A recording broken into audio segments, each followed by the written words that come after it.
It is day number 5 and both sides every opportunity to take the spoils in this test series.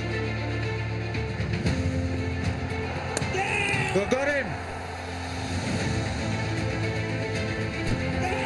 They've gone up and he's given right away. Surfraz with his 4th Test match 100. What a dream comeback this has been. Is this the most important 100 he's made for Pakistan? Got him! Crossed the line. Brilliant. New Zealand, well, they've smashed the door open, have they? Out. And this is massive. And New Zealand are just 1 wicket away. Shadows are getting longer, lights dying. That is it. What a dramatic end to a fabulous test match. The pressure cooker of the test match arena has now been replaced by a different kind of challenge. Pakistan will benefit from a fresh injection of talent. Haris Rauf, pure pace, the X factor. Mohammad Nawaz possesses genuine all-round quality. Then there's the skipper, Babar Azam, a prolific run scorer. Will he open with his T20 partner, Mohammad Rizwan? New Zealand have proven match winners as well, and a proven track record in white ball cricket. Lockie Ferguson, 150 kilometers an hour and intimidating. Mitchell Santner has a strong record in these conditions and will relish the battle with Mohammad Nawaz to be the dominant one. There's no Martin Guptill in the Kiwi batting, but they will go with the rising talent of Finn Allen at the top. It's a World Cup year. There's plenty to play for in Karachi.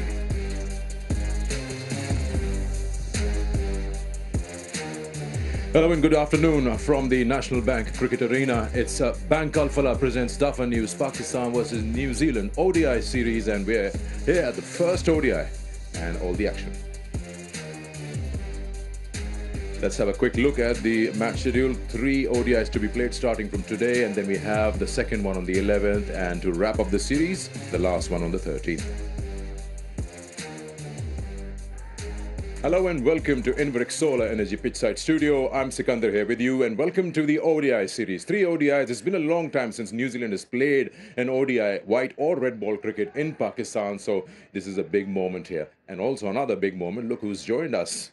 How are you doing, Danny? Sackers, it is good to be back here, I've got to say, and to see Waka as well. And the sun is out, and I need this hat. That's fine, that's fine. Good to see you, mate. Good to see you back. It brings the energy to the show also, and of course to the match. It does indeed. Let's start with you, Danny. So looking at the test series, we had a quick look. They had a good outing, 2 draws. Tell us a bit about how the white ball cricket is with New Zealand, what to expect.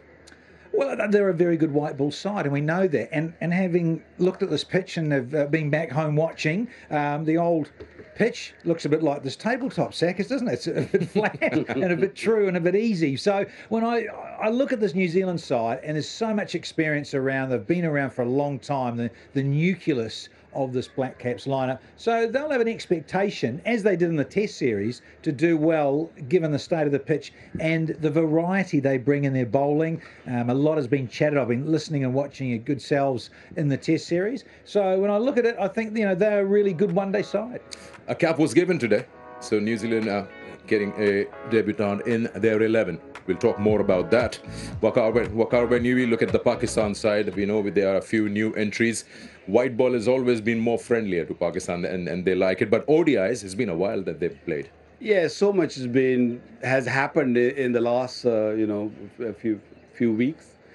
Test match cricket, we had 5 test matches on the row, and now comes to a white ball, which Pakistan likes, Babar likes, and I think Pakistan should do well. They're pretty used to playing on these sort of surfaces. Recently they played in New Zealand, but this is the first time New Zealand also playing in Pakistan after a long time. I know they're very fine side, they're very attacking side, but Pakistan have got a good method of playing on these sort of pitches. So I think they'll be well prepared. There are a few new faces in there, which is good to see. So as I said, there's so many changes being made. And yeah, there you go. A new cap, a brand new cap has been given. Sam Amir, a proud moment for him, for his family, friends, and everyone. So that is something very different and very new. We're seeing, the right arm leg spinner, he's been waiting in the wings for a long time, Sam Amir. This could be a good start to the preparations to the World Cup that is coming later in the year in the subcontinent conditions for New Zealand and Pakistan. Look, there's so much discussed about that, but really it's still a fair way off. Let's be realistic about it. It's October, November, and let's also be honest about it as well. A lot of these guys play in this part of the world in franchise T20. I know that's T20 versus 50 overs, but they know these conditions well, and there is an expectation, certainly for these guys wearing black, to do well every time they go out there as a group against any opposition. Aussies, you tend to struggle at home against Australia. Let's be real about that as well. But I think anyone else, England, we know they're number one. Those two really stand out for me. But I think New Zealand as a white ball side, they back themselves. Yeah. Well, we're all ready and set, getting closer to the toss. But before that, let's have a look at the pitch today. Pitch report brought to you by Inverex Solar Energy. We haven't had a men's ODI here at the National Bank Cricket Arena since 2019. That game Pakistan won by 5 wickets, chasing down to 98. But what we have seen here is that white ball cricket teams like to chase, and the reason is when the lights come on, it slickens up the pitch, the ball comes on better.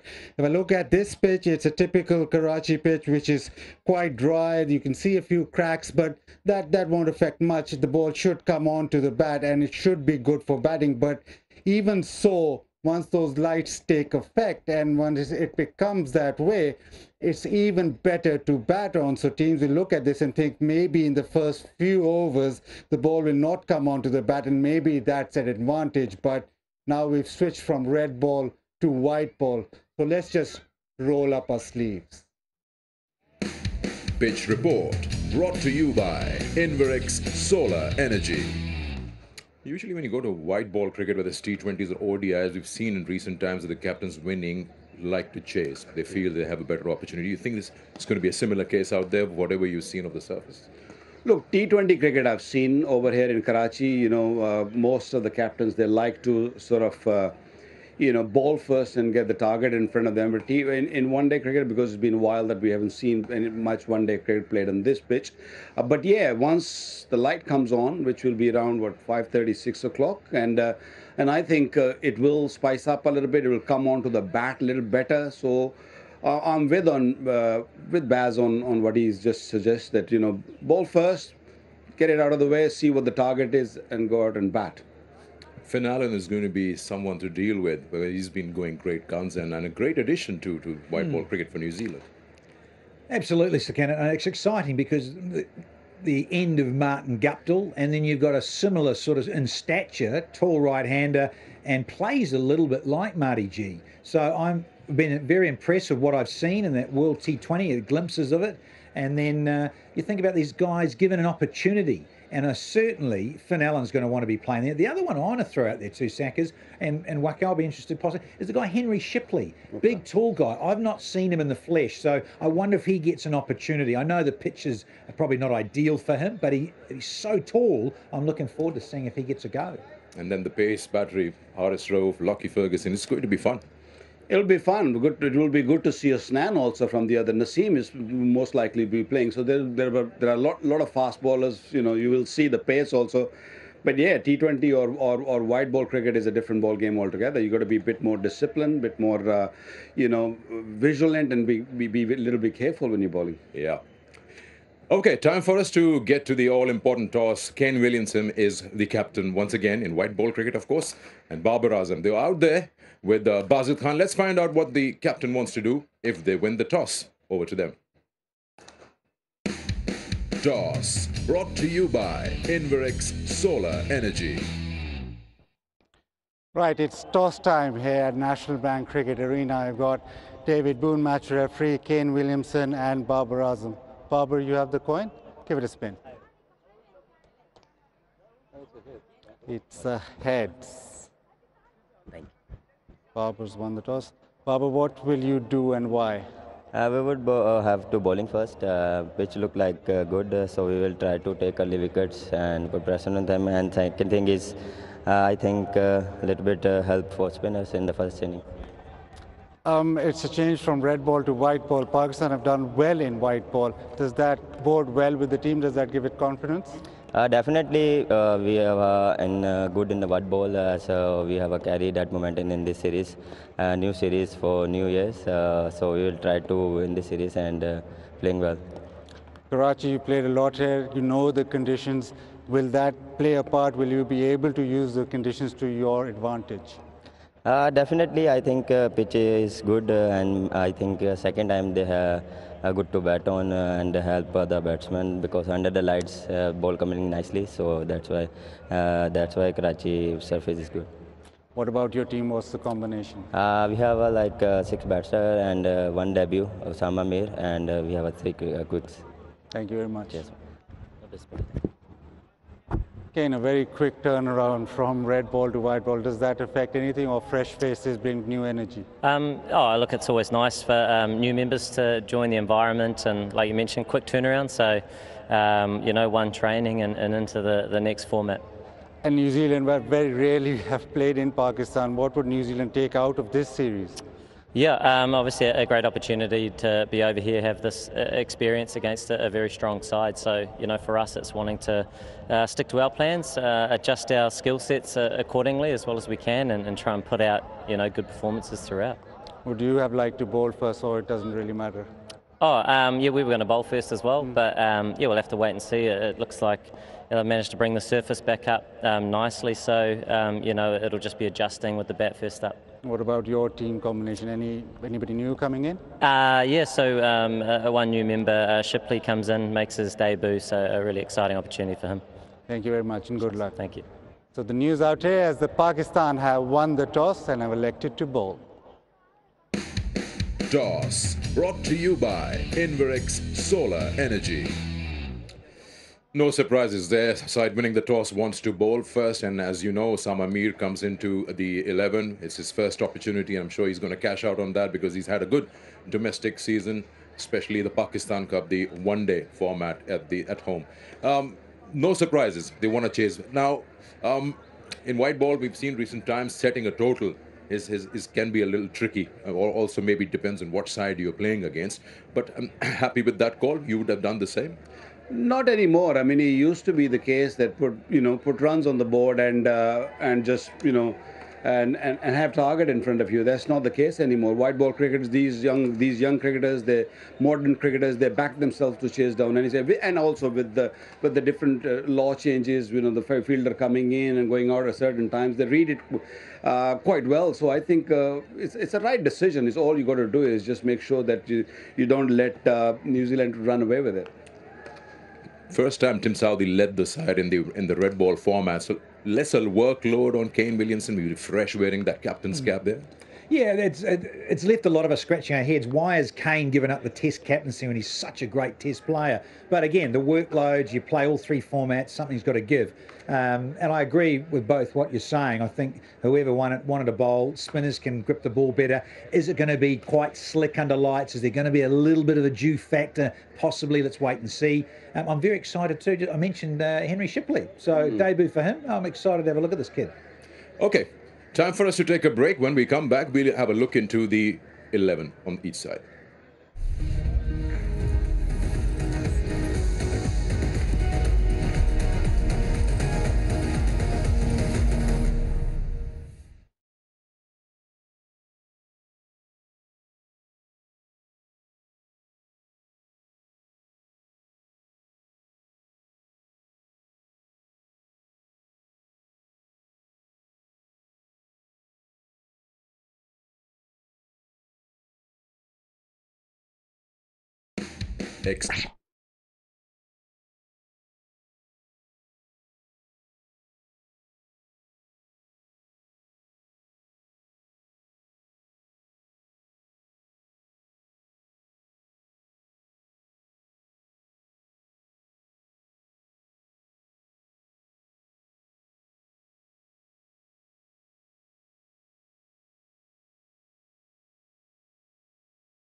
Hello and welcome back to Inveric Solar Energy Pitchside Studio.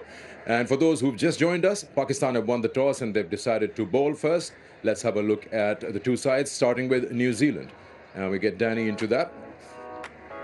That's the 11 that is playing today and representing New Zealand.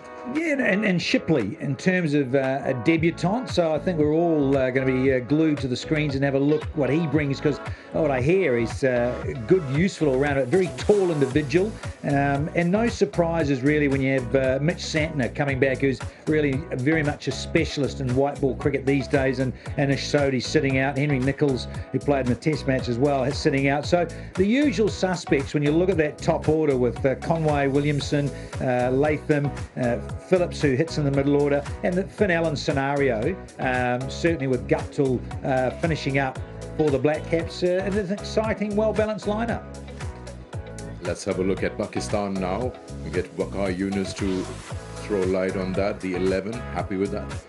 Yeah, I mean, they've brought a couple of players back in the side. It's not that they've been given a cap, but from the top, I think Fakhar Zaman is in good nick.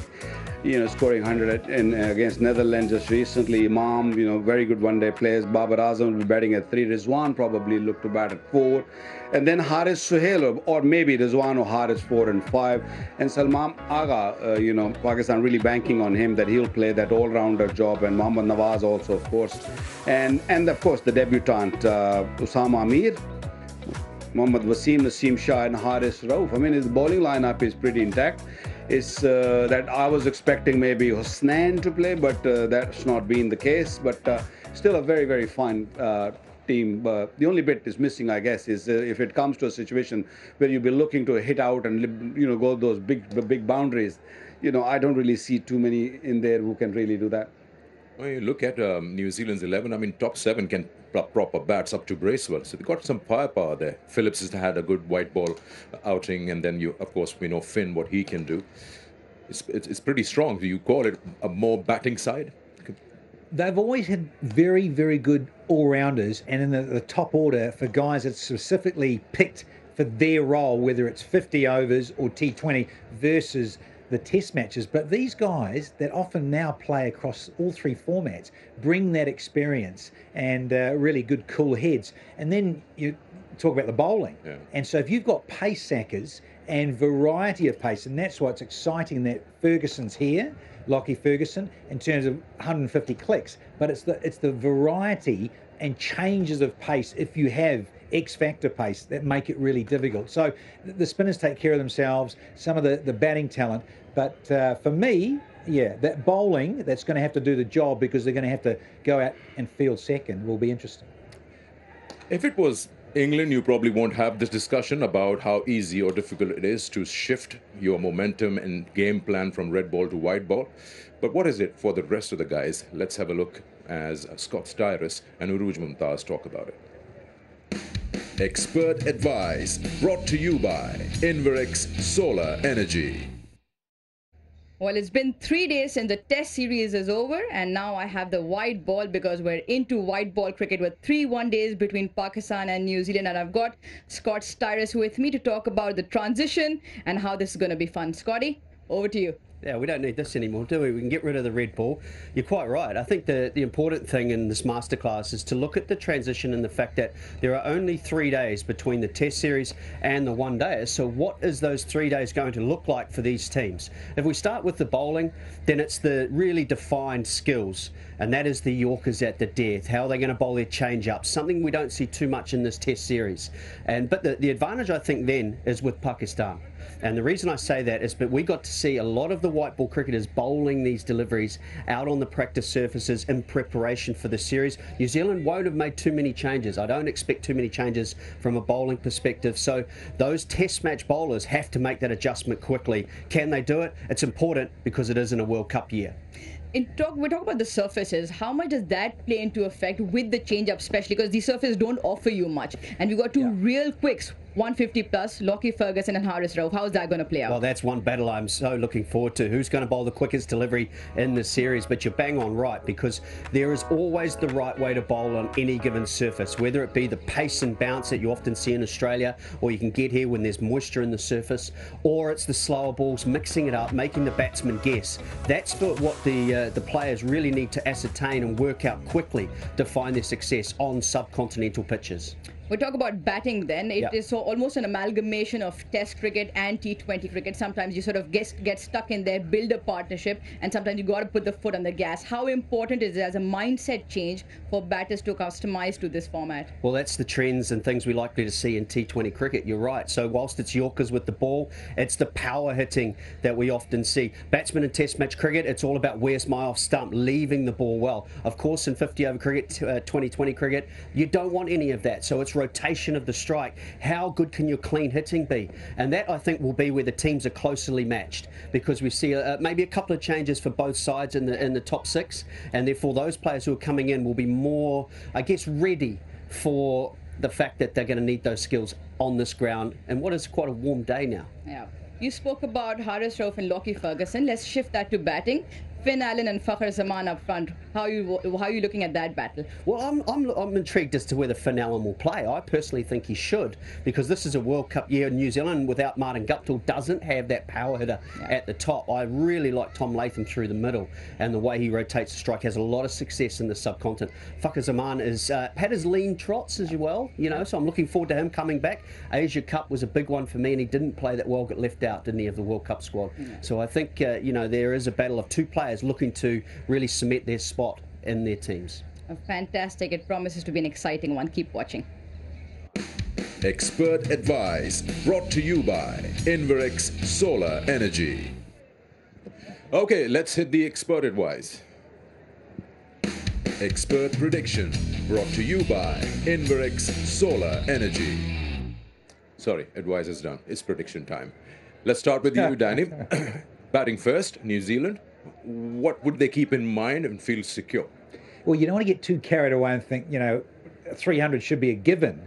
You still got to assess what's out there. And there's been a lot of cricket. Waka and I were chatting as I arrived here today, got off the plane and straight in here, is that this pitch, this ground has had a lot of cricket. So you just got to be smart about how you go about things. Certainly Finn Allen, we know what he can do. If he gets going, it'll be fascinating. And Conway, what he brings to the table, can get underway quickly, can manipulate you well. So there is class there, but I just don't think you get hooked into what we must get. It's a good pitch. Let's go out there and get on with it.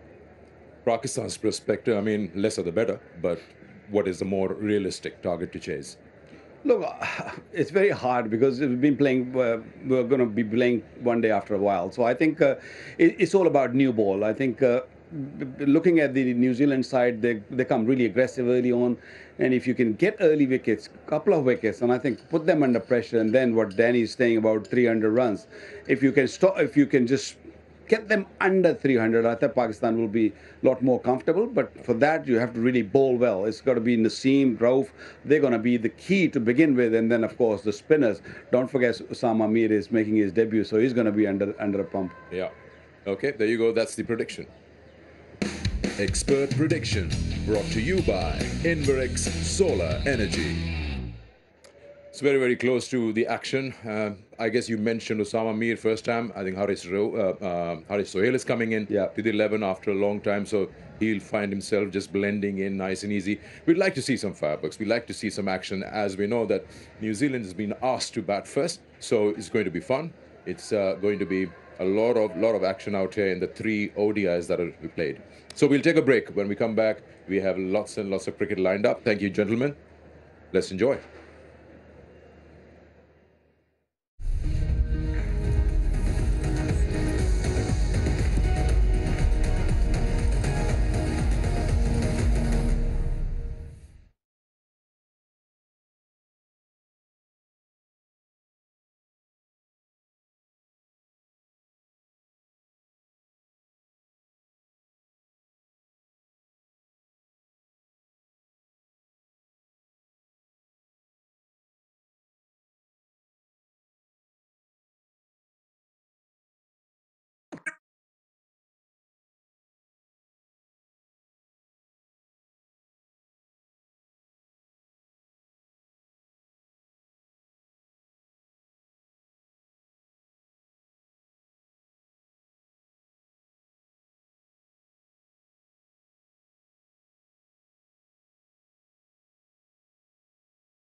It is day number 5, and both sides every opportunity to take the spoils in this test series. We've got him. They've gone up, and he's given right away. Sarfraz with his 4th Test match 100. What a dream comeback this has been. Is this the most important 100 he's made for Pakistan? Got him. Cross the line. Brilliant. New Zealand, well, they've smashed the door open, have they? Out. And this is massive. And New Zealand are just 1 wicket away. Shadows are getting longer, lights dying. Now that is it. What a dramatic end to a fabulous test match. The pressure cooker of the test match arena has now been replaced by a different kind of challenge. Pakistan will benefit from a fresh injection of talent. Haris Rauf, pure pace, the X factor. Mohammad Nawaz possesses genuine all-round quality. Then there's the skipper, Babar Azam, a prolific run scorer. Will he open with his T20 partner, Mohammad Rizwan? New Zealand have proven match winners as well, and a proven track record in white ball cricket. Lockie Ferguson, 150 kilometers an hour and intimidating. Mitchell Santner has a strong record in these conditions and will relish the battle with Mohammad Nawaz to be the dominant one. There's no Martin Guptill in the Kiwi batting, but they will go with the rising talent of Finn Allen at the top. It's a World Cup year. There's plenty to play for in Karachi.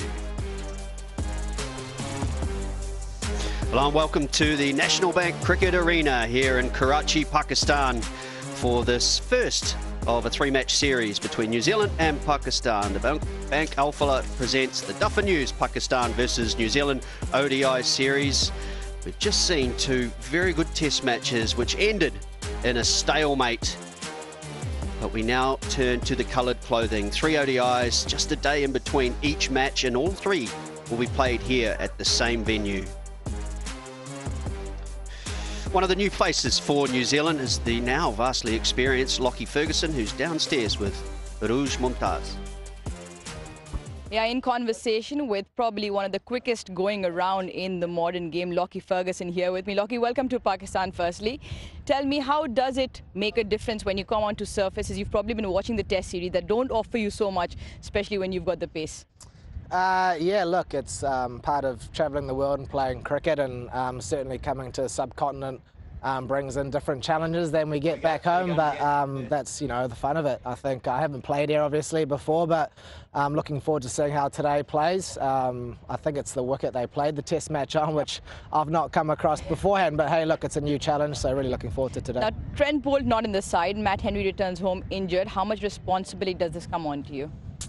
Yeah, look, 2 quality world-class players that will definitely be missed, but at the same time it breeds new opportunity for new players and opportunity for myself, I guess, to step up into more of a leadership role. But at the same time, we've been playing together as a team for a long period, and there have been some games where we've missed our big dogs, as they say. So looking forward to today and the challenge it brings. Fantastic, lovely talking to you, and good luck for today. Cheers, thanks very much. His battle with Haris Rauf will be one to look out for, but both teams are out in the middle getting ready for the national anthems.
Two teams getting ready for action in this first one-day international.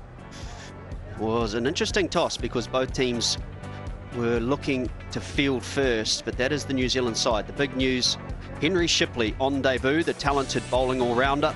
A lot of changes in that bowling lineup. Santner, Shipley and Ferguson come into the side. Tim Southee, even with a heavy workload in the test matches, retains his spot, although he will not captain.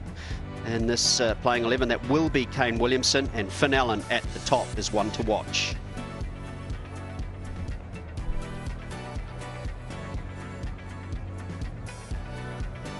Yeah, this will be a good outing for Pakistan. And they have a great record in this format of late, and a couple of men in good form.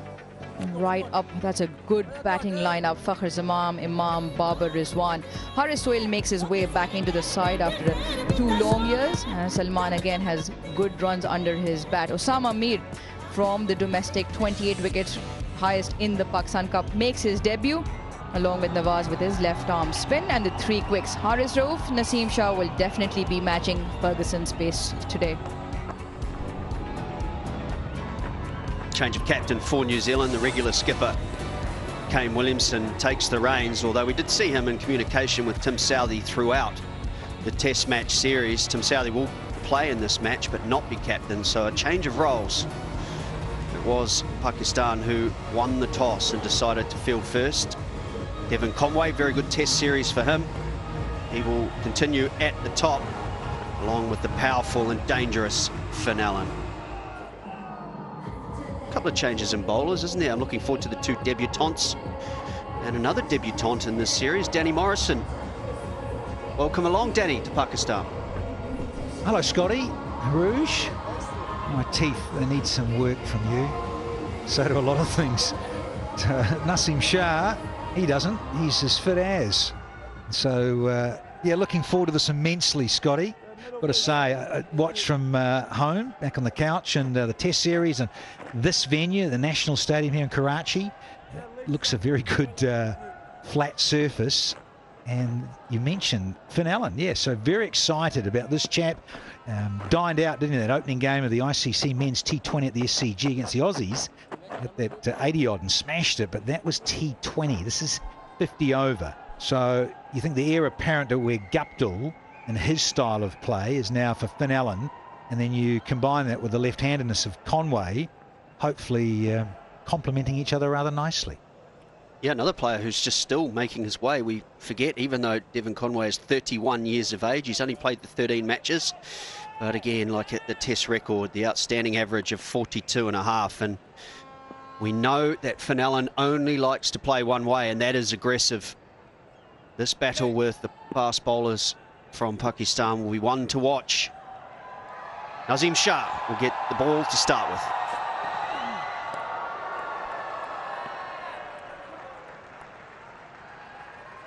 One of the changes too for Finn Allen is he's used to playing so far in his career on Western nation pitches with a bit more bounce. You can hit through the line. The cricket pitches we've seen on this ground have shown us that they are quite slow and low, and that will take some adjustment. The successful batsmen so far have been punching the ball rather than hitting it, and that's one of the changes he will have to make.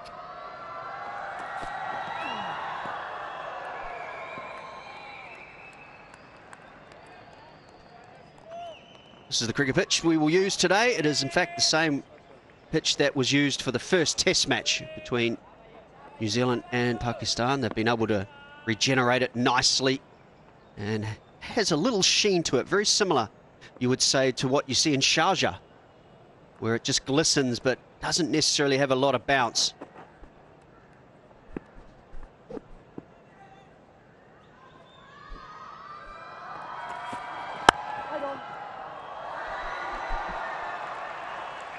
Yeah, you spoke about Finn Allen, heard him speak to one of those media interviews, and he said in this part of the world, especially on the surface that he's seen so far, it's more about holding shape and getting that balance right for a little bit longer.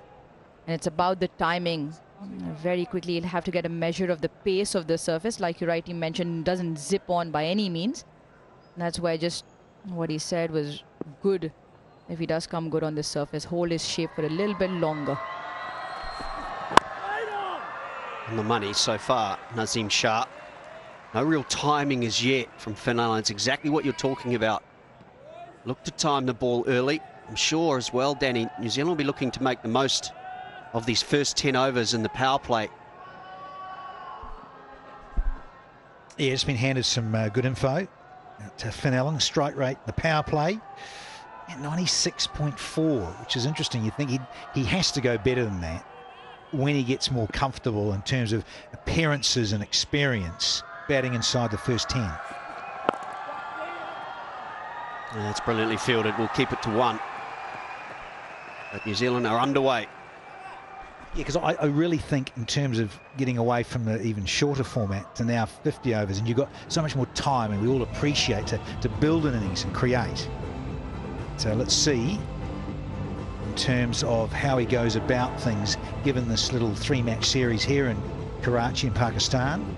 And then, of course, they head across to India for 3 T20s and 3 ODIs as well this month. You've got to say that's perfect preparation for a World Cup later this year to be played in the subcontinent. This, of course, is the first ODI at this venue since 2019. So even Pakistan will be looking to ascertain what the conditions are like. Got him! First ball! That is a great start. Pakistan strike early.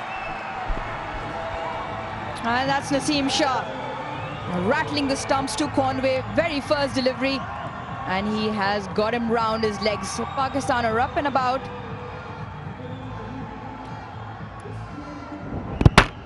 He's hit his back leg and ricocheted from that into the stumps. Pakistan have lots to celebrate. They've broken through for New Zealand. Conway goes without disturbing the scores. It's 1 for 1.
New Zealand captain Kane Williamson comes in early, not at the start he was after. Devon Conway, a first baller in the second innings of the Test match, and now a first baller. Little unlucky, you have to say, ricocheting off the, well, almost the back shoe.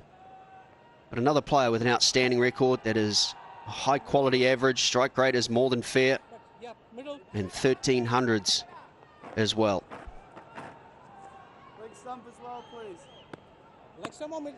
He will take strikes straight away. No, he won't. He'll be the non-strikers. Finn Allen, it was the last ball of the over. Harris Ralph, the man with the speed. 2 slips in place. The keeper a long way back, even on such a slow surface.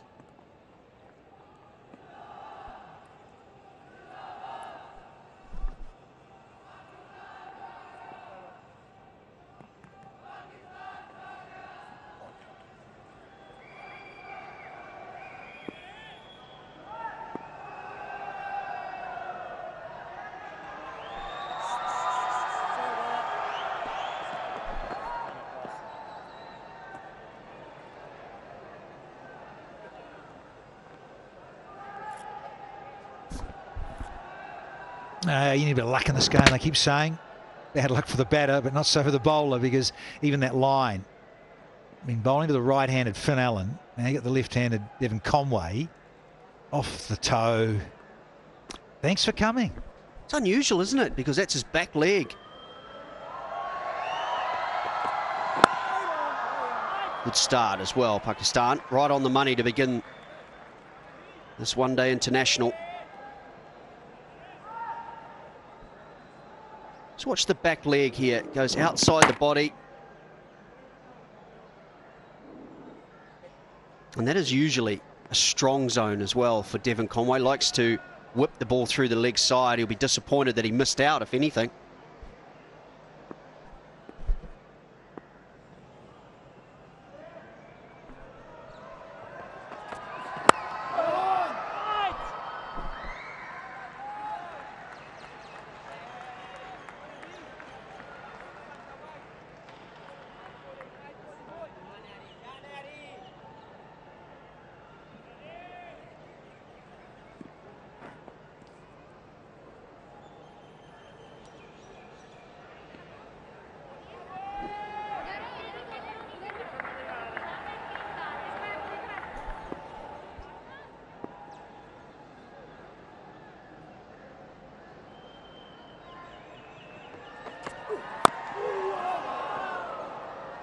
Pace is just starting to go up as well. 144 for Harris Ralph.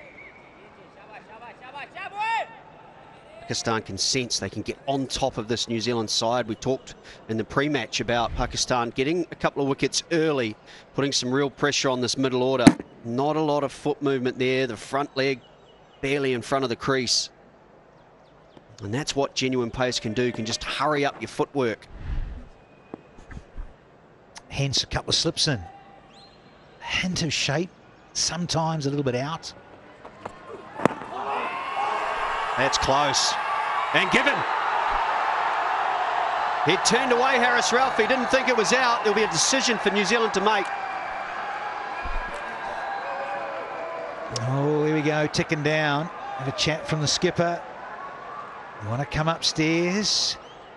Oh, and just in time. Just in time for Hassan Raza. TV umpire to director. We have a player review for LBW. Original decision is out. I checked front foot is a fair delivery. Front on spin vision, please. He's a big guy, but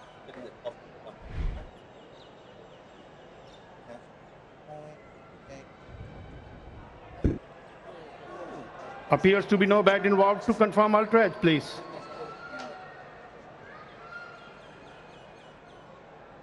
Keep rolling, keep rolling. I can see daylight between ball and bat. Satisfied, no bat involved. Go for ball tracking when ready, please. Asif, stand by. Waiting for ball tracking.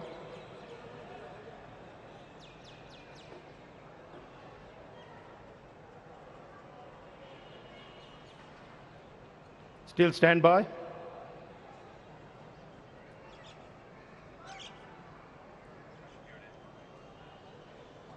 Ball tracking coming up. Original decision out. Pitching outside off. Impact in line. Wickets missing. Can you go back on field, please? Asif, I recommend you to change your original out decision. You are on screen. Make a signal, please.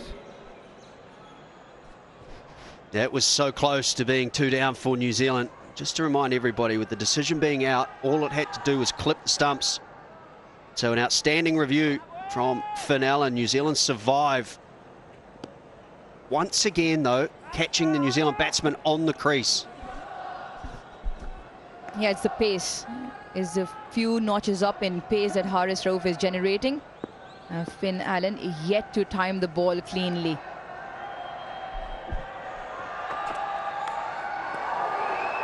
Tentative once again. This is a terrific start from Pakistan and Harris Ralph. 147 kilometres an hour. It's done him for pace again. Huge gap between bat and pad, but the other thing, 147 clicks. And look where the keeper takes this. It's a lack of bounce as well. Usually, Finn Allen, we saw in the T20 World Cup, enjoys extra pace. The way he got hold of that Australian attack with Stark, Cummins, Hazelwood.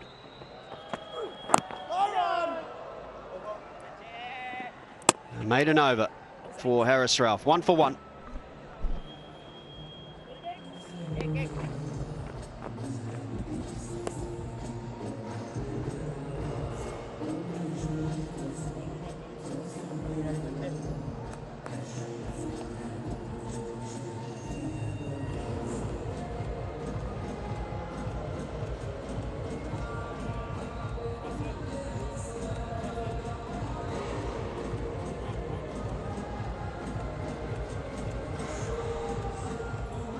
Kane Williamson yet to face the delivery. That first ball dismissal of Devon Conway, setting them back. Finn Allen at the top is there to generate a strike rate, as they say, get the innings going. And just 1 off 11. Successful bowler Nazim Shah will continue. Plenty of fans in the ground. A few more than what we saw in the Test series, and which is good to see.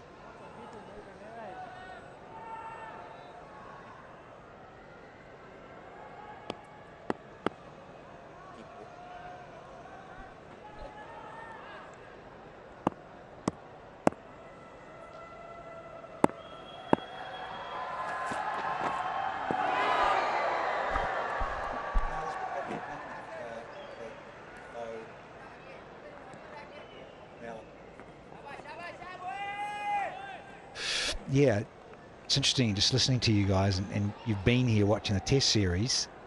The state of this pitch versus other surfaces that come on, and guys who love to hit through and can do that with confidence. In the pre-match show down there with Waka having a chat, everyone goes on about, oh, you know, look, it's a given, got to get 300. But I just wonder about the surface being a little tired, where there's something like 275 could be very challenging. Nicely timed running with the shot. If he hits, it will be close.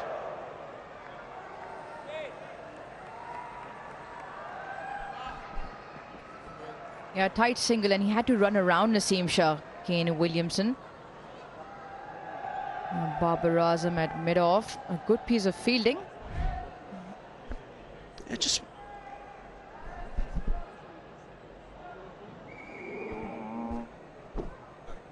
watch Kane Williamson here as well. He would have been out. Just walks a little gingerly as well once he completes that single. I wonder if it was just as he stretched out to make his ground.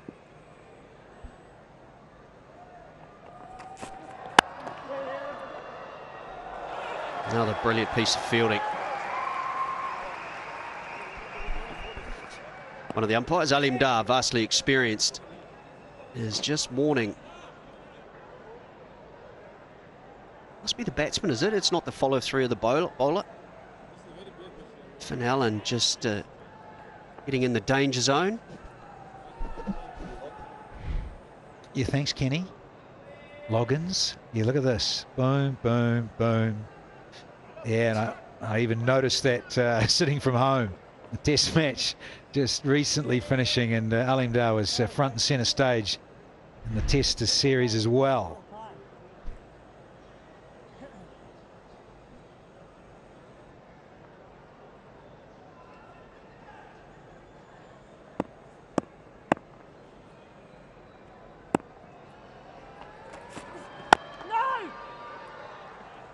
The two umpires standing in this match.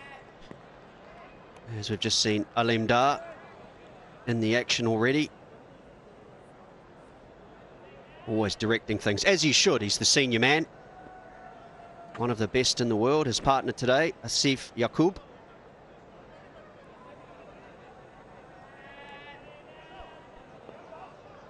Make a good point though, Danny, I think, with the two batsmen. Their role in the middle obviously is to score the runs, but it's also to provide information back to the dressing room about how the pitch is playing and the score that they need to move towards.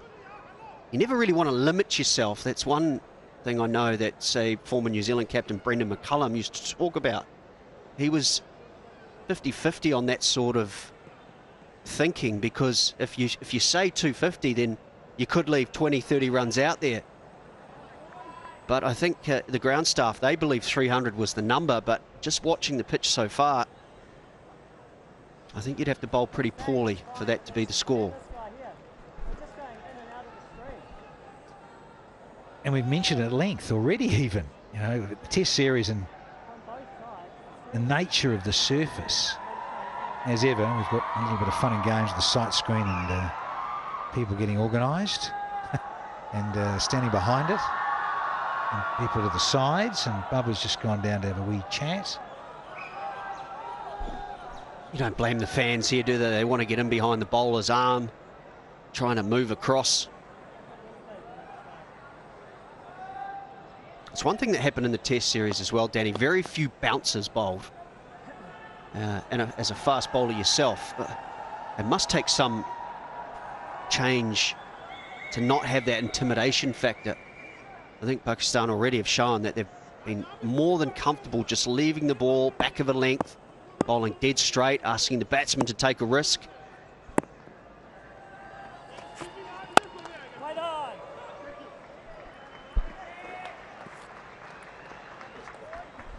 I've heard you guys in Eau Rouge saying that it's a bit of a road. Yeah, very disheartening. You can't run up and bang it in halfway down and watch it sort of at least, hopefully, get up around the armpit and around your chin. But this, man, that's right. I'm waxing lyrical about this fellow I haven't seen yet. Henry Shipley, but like Kyle Jamieson, apparently. Very big, tall timber, and that extra little bit of bounce, courtesy of your height and your stature, well, that could go a long way given this surface. So excitement around Shipley. See later on, once the sun goes down. Everything is sorted now.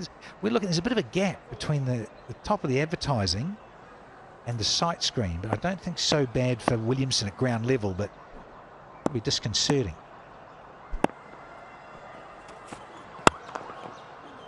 Good stroke to finish the over, but still just 2 runs from it. 3 for 1.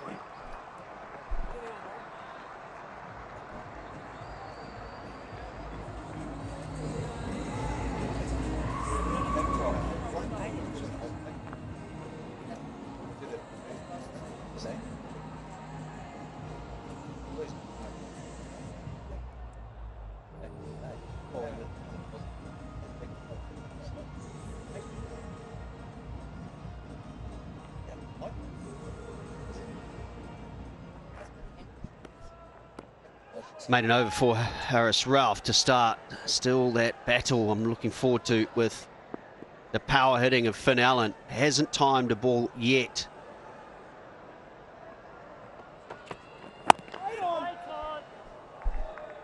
Yeah, Scotty, coming back to the point where you spoken about where Brendan McCullum sat with that theory of how much to get and what's enough. I think on a surface like this, is important that you come out with a ballpark figure in mind, but then you sort of need to still go according to how the surface plays out.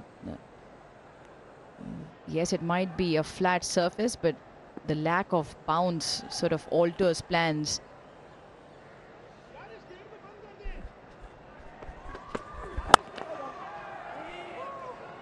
It's good running with the shot. At the moment, they're not getting many freebies to hit. We talk a lot about Harris Ralph and the speeds, but also watch the line and length. There's not a lot to hit, and he just increases ever so slightly. Got to that 144, and then it was this 5th delivery, 147.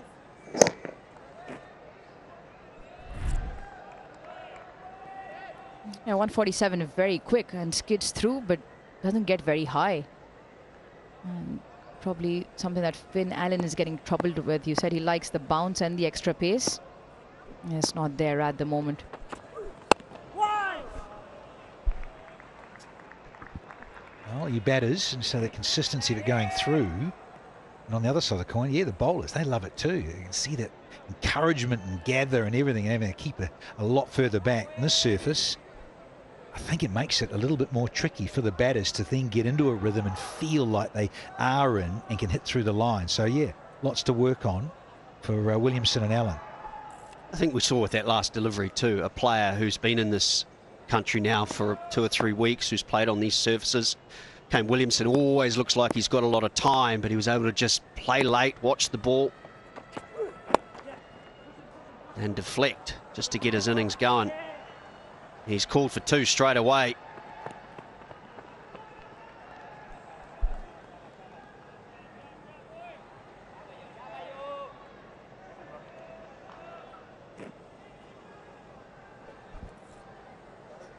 He's coming back from injury, Harris Ralph, and I believe a bit of a niggly thigh. So this is impressive in terms of his lines and his length, as you say, Scotty. You're not giving you anything to really thrash at. And that last one was just a hint of, just got a little bit offline.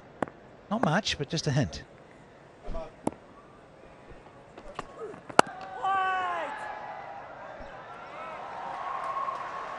little surprised that Nazim Shah is playing, knowing that he's come back from injury himself. A lot of overs in the test match. Didn't perhaps get a game off to rest and not get those workloads too high? I think it'll be a matter of how he's feeling and what the medical team feels about him. I don't think he'll play all 3 games. I think Pakistan playing with their best possible side in terms of their quicks in this first game. Would be tough. I'm sure we'll see all 10 from him.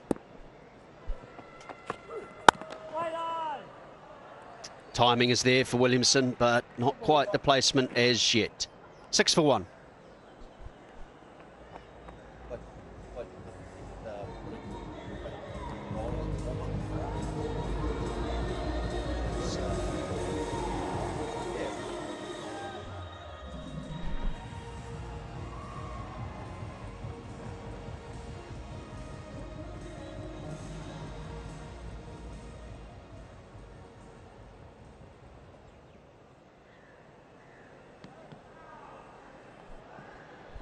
New Zealand trying to build a partnership after that early loss of Devon Conway. Nazim Shah, the man to pick up the wicket early. Phil Allen, 3 off 14. New into the country, straight out to the middle.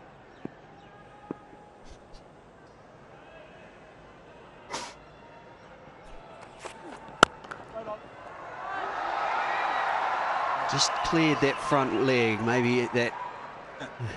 and had enough of letting the bowlers dictate terms. There's that trumpet music. So I can lace it through that offside. It's such a go-to hot zone for Finn Allen. Once again, both Allen and Williamson can't break through and thread it through inside this power play that's starting to run away. We're now to the 5th over.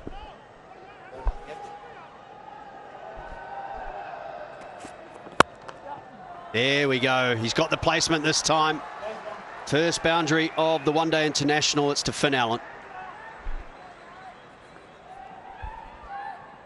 Yeah, this will give him some confidence. He was slightly over-pitched, and he had to angle it through to pierce that offside field. Has raced off his bat as well.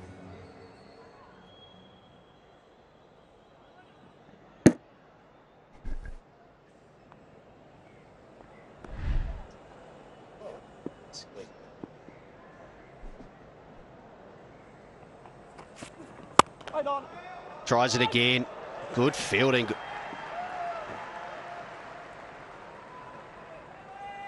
Mohammad Nawaz this time getting it on the short hop as well. But you talked about, Ruj, the fact that Pakistan have got their best side available. And I guess the key word is available. How good is it to see this man running in warm-ups? One of the premier fast bowlers in the world, Shaheen Afridi. We've been able to watch him throughout the Test series, going through his rehab, but it's good to see him back bowling full pace. Straight down the ground. It's a quick outfield. That's second boundary in the over. Yeah, looks like he's had enough. It's more about stand and deliver. It was in the slot. The slow one rolls his finger. Finn Allen very quick to pick it up. And he dispatches it straight back over Naseem Shah's head. A couple of boundaries in this over for him.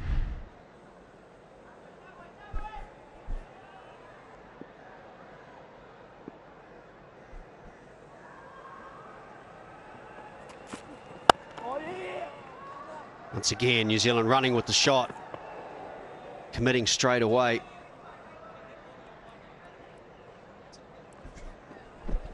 Yeah, plenty of boundaries, and that brings about the Osaka boundary contest. And every time the Osaka displays on the LED boards, the batter will be awarded 10,000 rupees. That graphic, Arush, that guy sprinting. Flash Gordon or something around the boundary. Oh, sorry. Different format.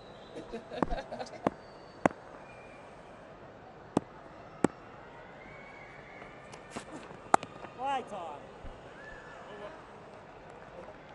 15 for 1.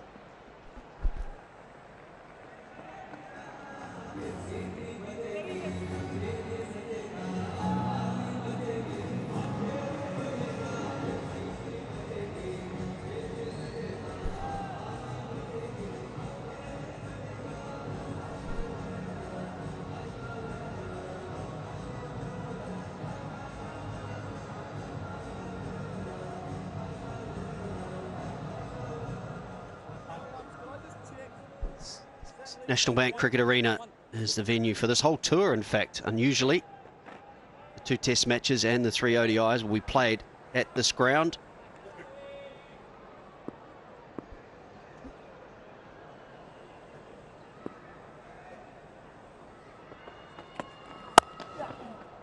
There, he's into his stride now. Finn Allen on the up through the offside. That is a beautiful stroke. Yeah, I think the best of the bunch, isn't it? Because it wasn't so much a long half volley. He had to reach a little.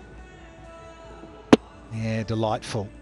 Because he wasn't quite there with that front foot enough, but on a good surface like this, yeah, you can get away with it. New Zealand currently playing their domestic T20 competition back in New Zealand at the moment, and that is what Finn Allen has come off.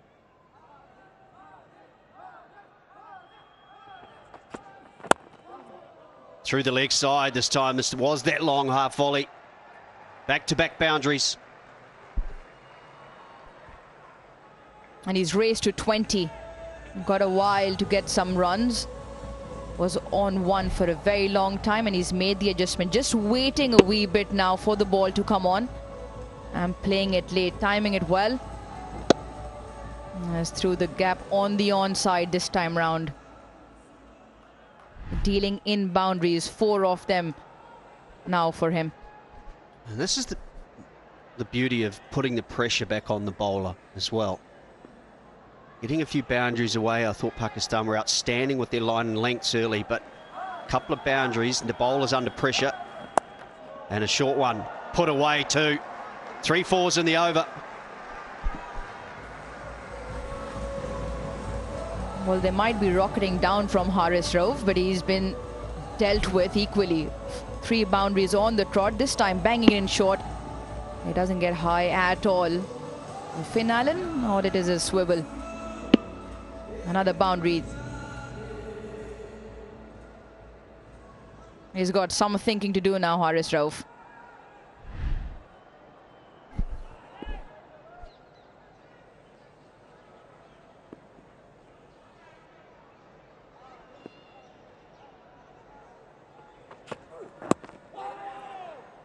Got away with another one on the hit. So far, Danny, we've seen the seam bowlers go seam up. At what stage as a fast bowler would you like to see the variations come into play? Maybe keep the batsman guessing a little? Of course, in the 21st century, Scotty Styris, you've got to have a few of them, don't you? Those in your locker. Because, yeah, if you pace on, whilst it's such a great asset, can also be the undoing, as we've seen in this over from Haris Rauf. Good early on, but just subtly off with his lengths and his lines. And, yeah, not adverse to seeing it now. So if you're good, and you like it, and you're in a rhythm. This is 50 over cricket, as we can appreciate, not T20. And so, yeah, you're in a groove. And a batter's just started to get settled, and that's Finn Allen. So, yeah, you have to, wouldn't you? Just think about a split finger, or what is your go-to? Have you got a good leg cutter? And these guys out of the back of the hand, Scotty, one-fingered grips, you name it, knuckleballs, little floaty things that just don't arrive. The reason for the question as well is you sometimes see players term other players as one-paced hitters, which means that they just, no matter what, they play the same shot to the same ball, and that's where the change-ups work. And when a new player comes onto the scene, which Finn Allen is still a very new player at this level, you want to find out whether he is in fact that one-paced hitter, where he makes the adjustments to the slower change-ups. And in this case, maybe it just stops and grips a little. Remains to be seen.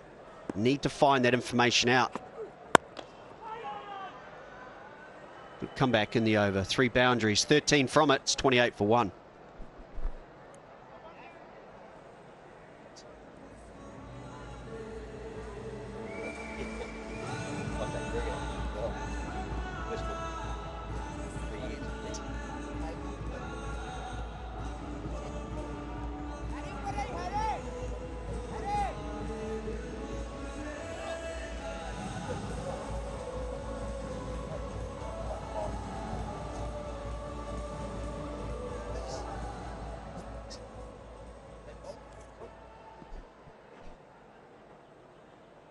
28 for 1 in Finn Allen. He was a 3 off 14, I think, at one stage.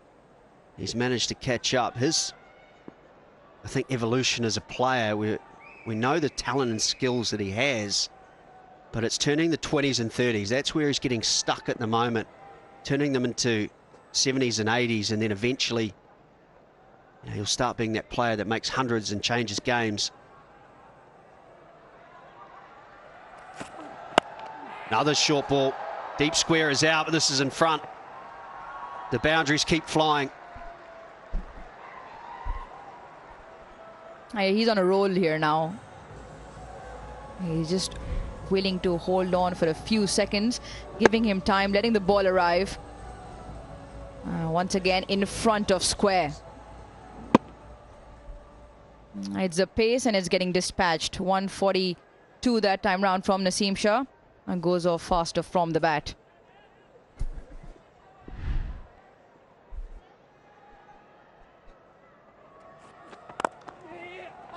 Running once again. If he hits, potentially gone to the wrong end. That is the skipper, Babar Azam.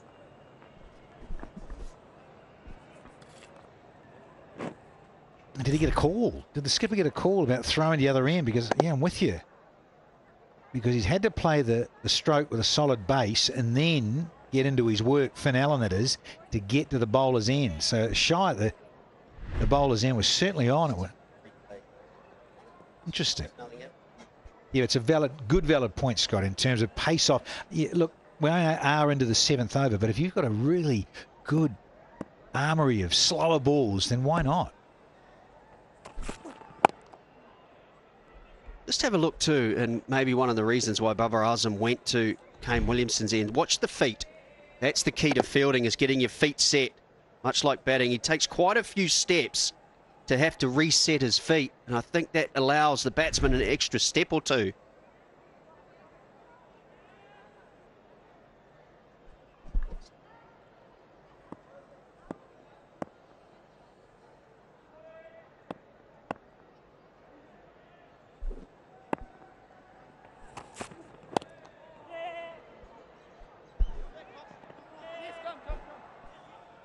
A little sloppy, but they will come back for 2.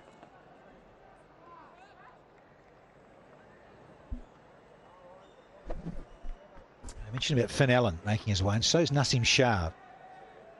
Broke into the Test team a few years ago, so he, to me, could generally swing it out. So he was an attacking Test match bowler. Now you can see what Bubba's doing, so I want to make the most of you with this new ball to see if there was the hardness in it and a little hint of movement off the seam, possibly fraction in the air, but he's got to work on his repertoire as well. Once again, New Zealand running with the shot. So with that in mind, no Shadab Khan, a debut for Usman Mir. Usama Mir. When do you expect to see him in the bowling lineup?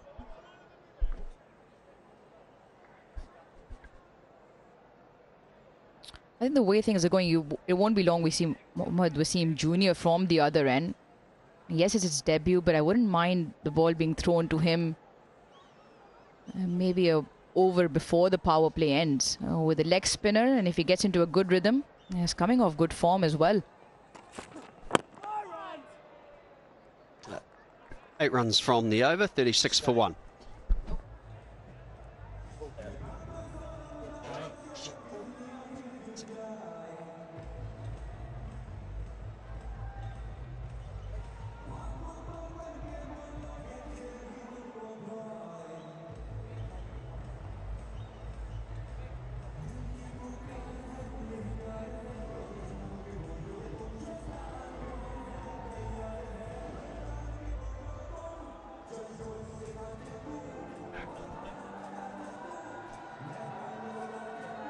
Run rate 5.14.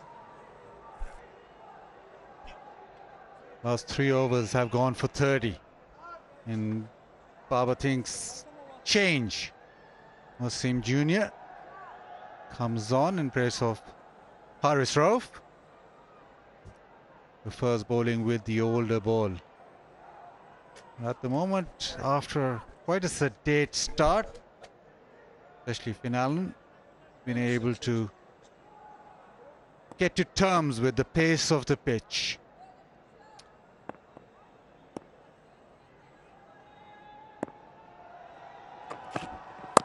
A decent start. Just seems as if the pitch requires bowling very straight and short of a length. Afternoon, Harris. Afternoon, Bassett. Been very impressed with Finn Allen. Normally very aggressive. What was so impressive, just took a couple of overs to get used to the pace. Since then, he's been very destructive, hitting in good areas.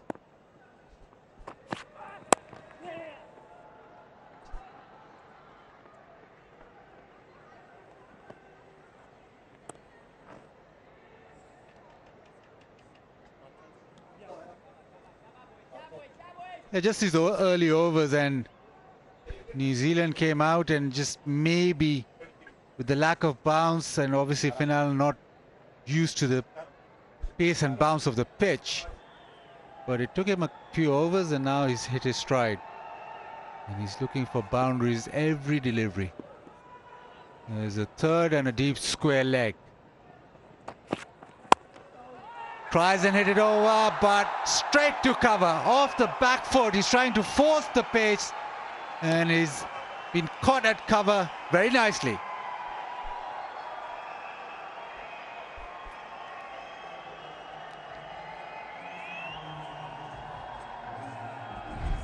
Yeah, just trying to force a little bit too much. Just getting out in front of himself. Wonderful catch at cover though. Pakistan, wonderful catch. Fielding's been good from Pakistan and capped off with a wonderful catch. Unfortunately, Finn Allen, after a wonderful start, out for 29, New Zealand 37 for 2.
Wasim with a wicket in his very first over. Darryl Mitchell walks in at number 4. Strike rate of 91.65. One of the players who played in the Test series, so he'll know what this pitch is all about. But Pakistan needed this. It just seemed as if Finn Allen was getting in sync with the pace of the pitch. A short of length delivery and he's just try and force it too hard now. Just a slip in place, but Wasim will try and bowl as straight as possible.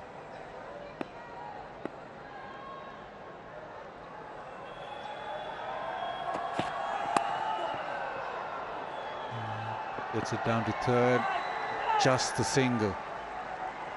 Short of a length delivery, trying to hit it too hard. Yeah, so far Pakistani bowlers have been pretty good.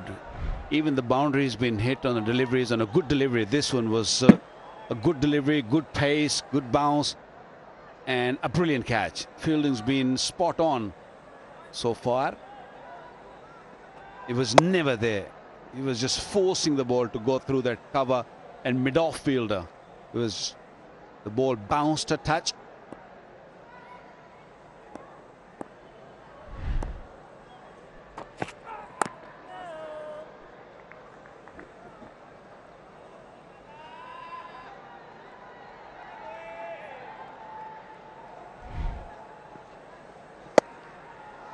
Yeah, no timing on that. It was just brute force, trying to muscle this through the offside. Salman Agha in the way. Yeah, disappointed, but the ball did hit high on the bat.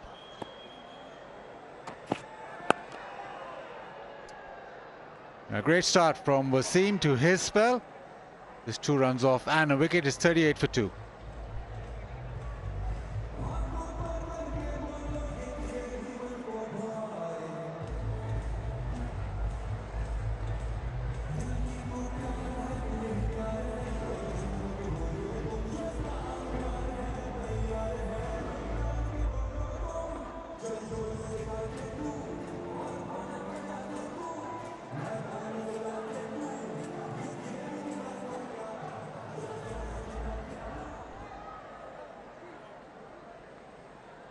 Wasim with the wicket, and that has meant that it's now up to Williamson to make sure that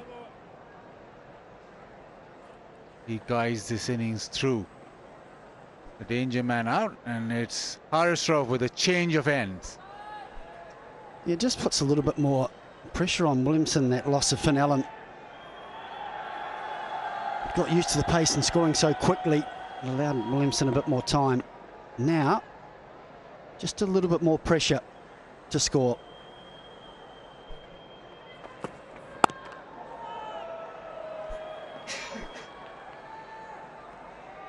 And Pakistan will be quite used to this. They wanted to bowl first because of the fact that when the lights do come on, the pitch slickens up slightly. Even if there's no dew, it just seems as if the ball comes onto the bat better. Especially in the first, say, 10-15 overs, it's difficult to play your shots in the daytime, and the ball just doesn't arrive that quickly onto the bat.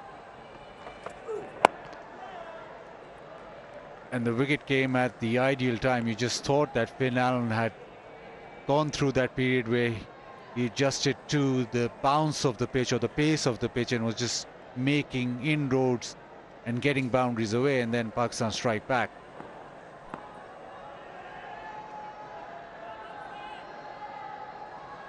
You can afford to go hard on every delivery in T20 cricket, but one-day cricket is a different ball game. You have to really look for the right delivery, and I think Finn Allen was very frustrated.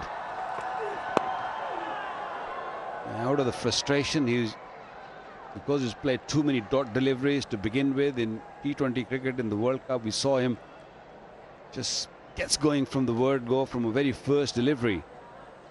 Because he's faced so many dot deliveries, there was a pressure that he's got to get into his groove, get into his rhythm. Yes, he hit few boundaries, but he was looking for a boundary every delivery. That has really brought his downfall.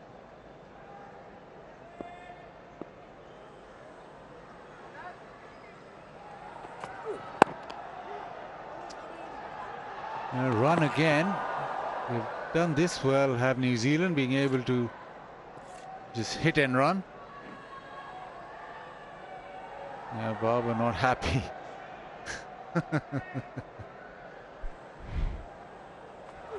Yeah, New Zealand got to be watchful and got to be very, very careful. You can't afford to lose any more wicket here. I don't think he had a very good balance to throw that delivery.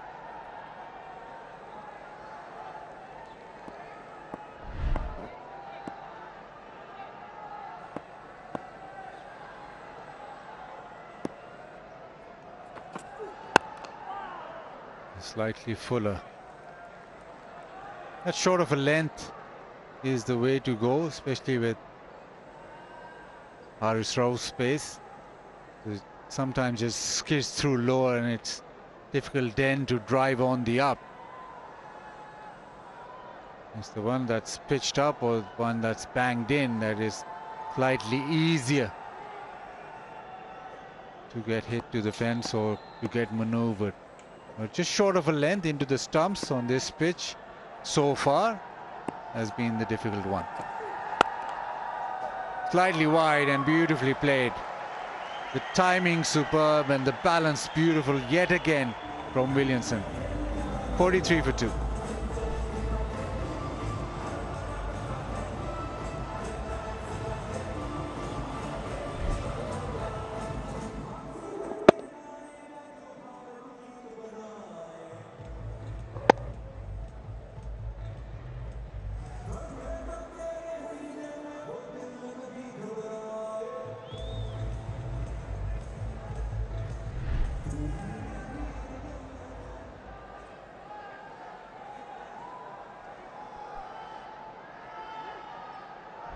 Well, this shot will do Kane Williamson the world of good.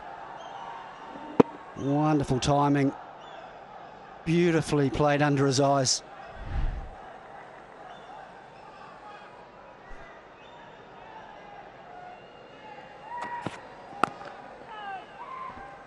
It was a very similar sort of delivery or similar sort of length which Allen had, but Allen was looking to go over that cover or going through the cover.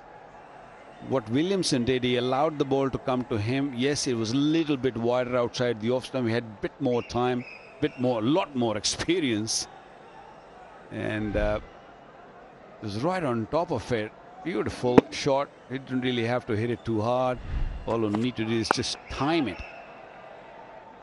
Overall, so far, the bowlers have done a great job.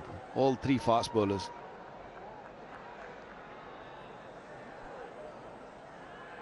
Yeah, they've been into the pitch, short of a length into the pitch.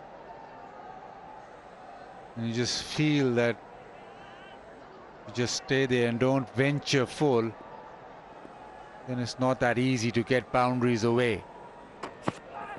There you go again, into the pitch, into the stumps.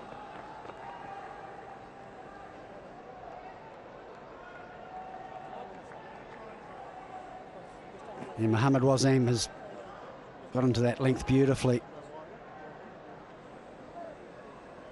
Feel that's the hardest length to score off. Any variation in bounce makes it difficult for the batsman. And his line as well, very wicket to wicket.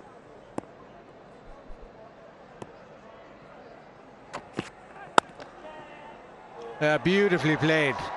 This time off the back foot through the covers. He is definitely in sync with the pace of the pitch now. Yeah, don't give him any room. You allow him to just free his arms a little bit and he will punish you. This time on the other side of the field, a little bit more squarer. Excellent shot, great to watch. Yeah, that was just a little bit wider of off stump, wasn't it? And just a little bit shorter, just allowing Williamson play from the back foot comfortably.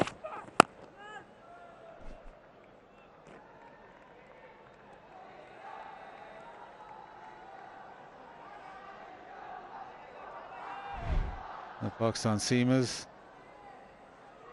not really ventured full. It's been length balls or slightly shorter than that. And once they've gone full, that's been the easier scoring shots.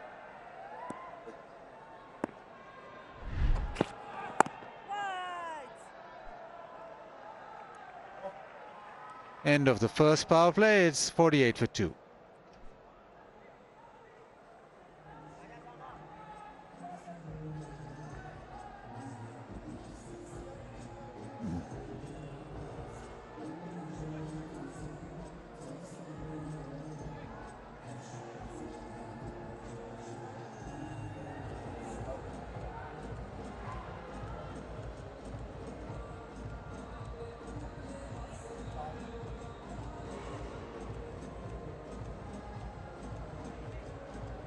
Yeah, a couple of wickets New Zealand have lost in the first 10 overs. It's the start of the second power play, and straight away as the first power play ends, Pakistan turn to spin. And the man on debut, Usama Mir, leg spinner, gets the ball to turn, has had a good Pakistan Cup, which is the List A one-day tournament just recently concluded, and he's made his way into the side because Shadab Khan wasn't available. He was injured, but he does get the ball to turn.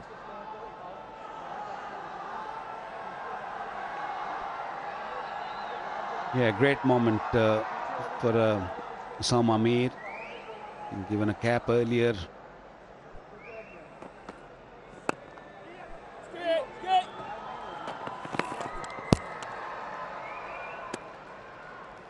He's a good bowler, without a doubt. He's got a very, very fine googly.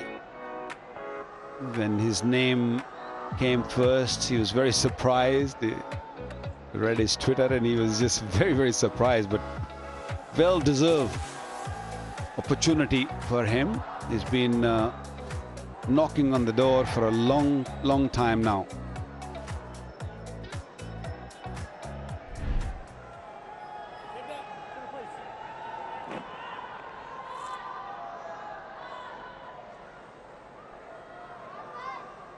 He's a tall right arm leg spinner. Must have been under pressure right now.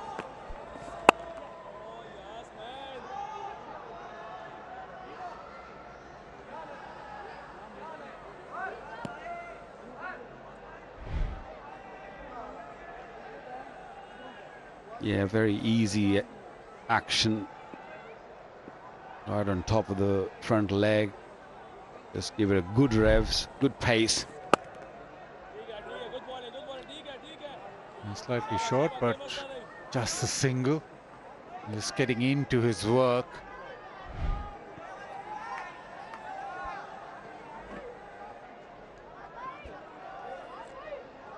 Nothing much wrong with that. He's got loads of experience, played a lot of first-class cricket, a lot of one-day cricket.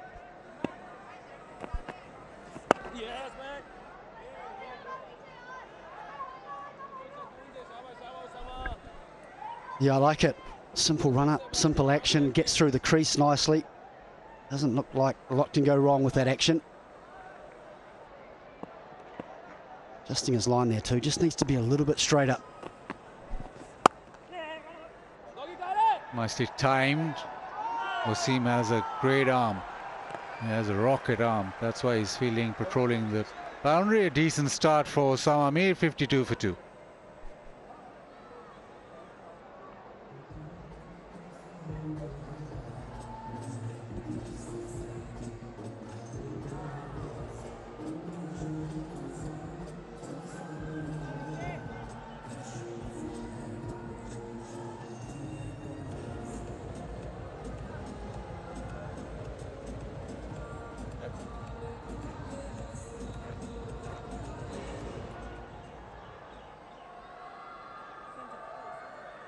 The run rates in the first power play, New Zealand 4.91, Pakistan 4.78. England, as usual, on top of that list.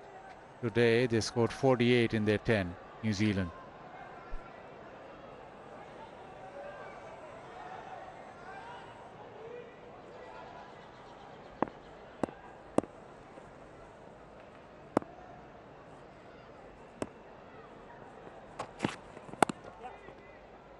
Just turned away. But this is good from Wasim.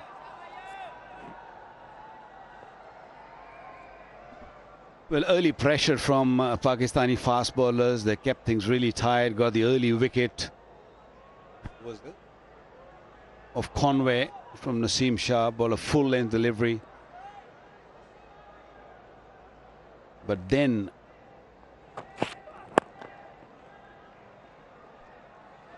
good running once again.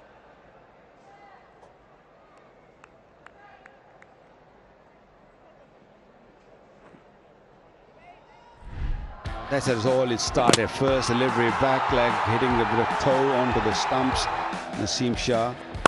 And then it was flurry of boundaries from Finn Allen. And Pakistan was struggling to find the right length to him. He was pulled it nicely, driven nicely. No real change of pace. And then at last, bowling change did the work for Pakistan. Wasim came on and picked up wicket in his very first over.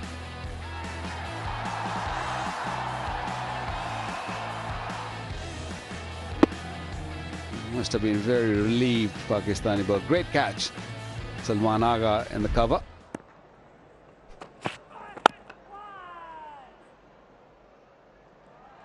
It'll be interesting how New Zealand go about this, because you almost have to go old school with a pitch the way it is. You've got to have a batter who bats through the innings and players batting around him. And that obvious choice would be Williamson to control the innings through and then have players like Mitchell take the game on. But the other issue here is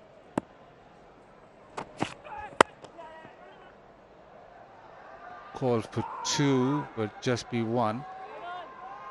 But the other issue here is that in Karachi, most of the time, batting second is the way to go, and it's much easier batting second once the pitch slickens up. So once you're setting a target or batting first, you have to go slightly harder in order to compensate for those 10-15 runs advantage that the team batting second has. Now that remains to be seen how much advantage it will be, but normal case, it is an advantage batting second. Another decent over. Wasim has been really good. 55 for 2.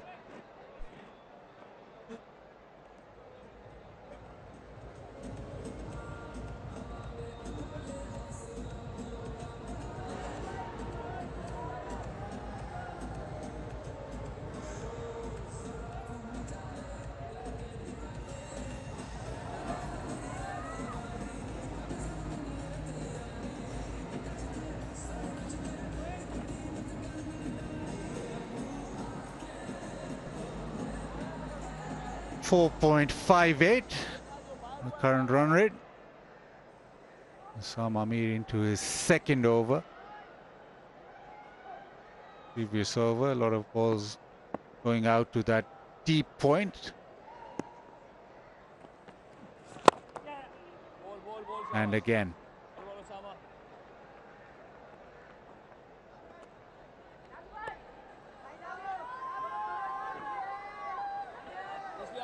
Ken Williams' strike rate in the first 10 overs is pretty low. It goes around about 62, maybe just under. And from 11 to 40th over, when the field opens up a bit, his strike rate improves significantly, 84.67. And then if he's still there right at the end, he pushes it hard. It goes to 125.67. He's a player who likes to bat long, as you were just mentioning. He's the man who holds the key, would like to bat long, and the other batters have to really adjust and look to score quickly. We've got the likes of Latham, Phillips, Bracewell, and even Satner to follow.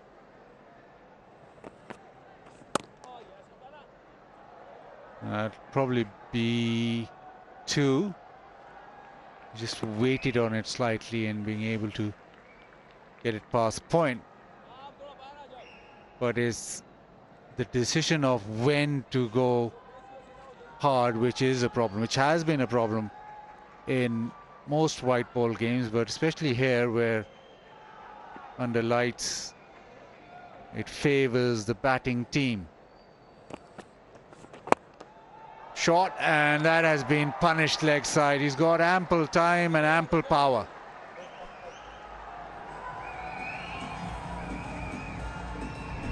Good pressure on the bowler from Mitchell, just dropping and dragging that one down. Mitchell's not going to miss out the form he's in. New Zealand's first boundary in 3 overs.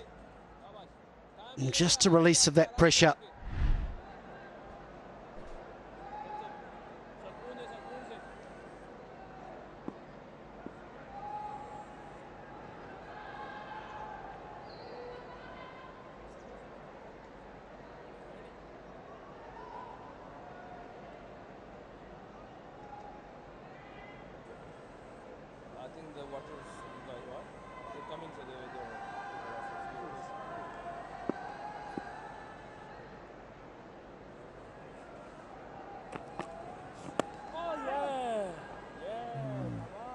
Better from Osama Amir, that last delivery. 62 for 2.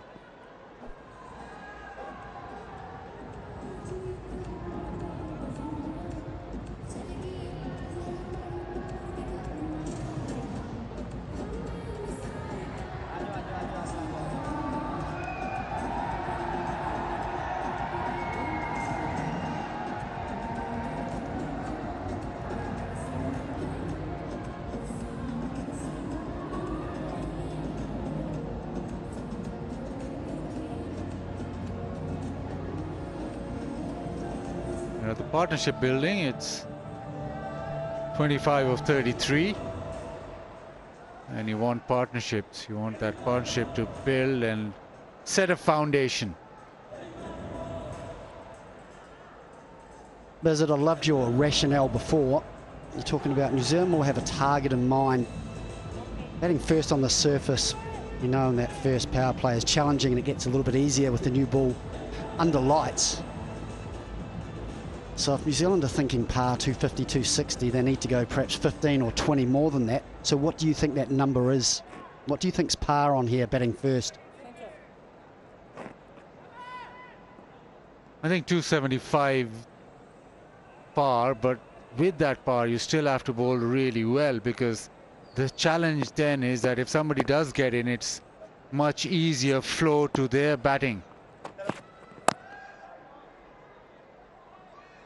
But saying that, you can't sort of decide that, okay, we go hard and you don't get to 275. You still have to make sure you build towards that. But once you lose the toss, it's a problem winning the game, and it's the harder route to winning the game. The harder route being that you have to bowl where conditions favor the batting slightly more than they would do in the first innings.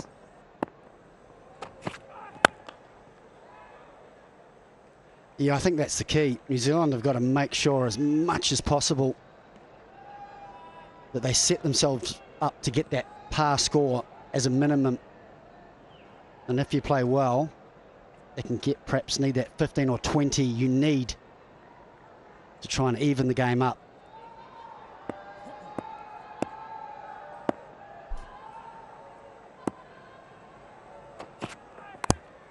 Oh, inside edge. I probably get a boundary for that. Haris Rauf with the dive, but it just beat him into the fence. He's just stretching a bit. Yeah, taking a little bit of time to get up. I hope he's okay. He is coming back from injury. Hopefully it's just a wee scrape of the knee. Yeah, you can just see, didn't bounce as high as Williamson expected. Always a lion-hearted effort from Haris Rauf in the outfield. It just landed awkwardly on his knee. Good to see him back up.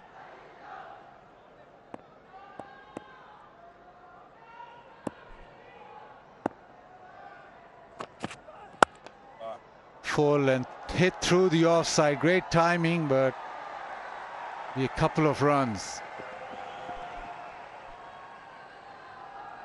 Well, you two were talking about the par total here. Previously, if you go back a few years, 2019 was the last time Pakistan played here against Sri Lanka. The two games we played, 298 was chased down with 5 wickets down. And before that, Pakistan scored 305 and won the game against Sri Lanka pretty comfortably, 60-odd runs. So nothing is sort of confirmed that what sort of total is required on this pitch. Yes, this pitch has been played before. We have played a test match cricket here. The square is pretty tired. The ground is a little tired, I would say. So it might be the par total, which you guys are talking 275, might be that's the right number. But the great thing is that the commentators aren't tired at all. They're still very fresh. Just a little exhausted. This is good from Wasim into the stumps. At the end of 14, it's 68 for 2.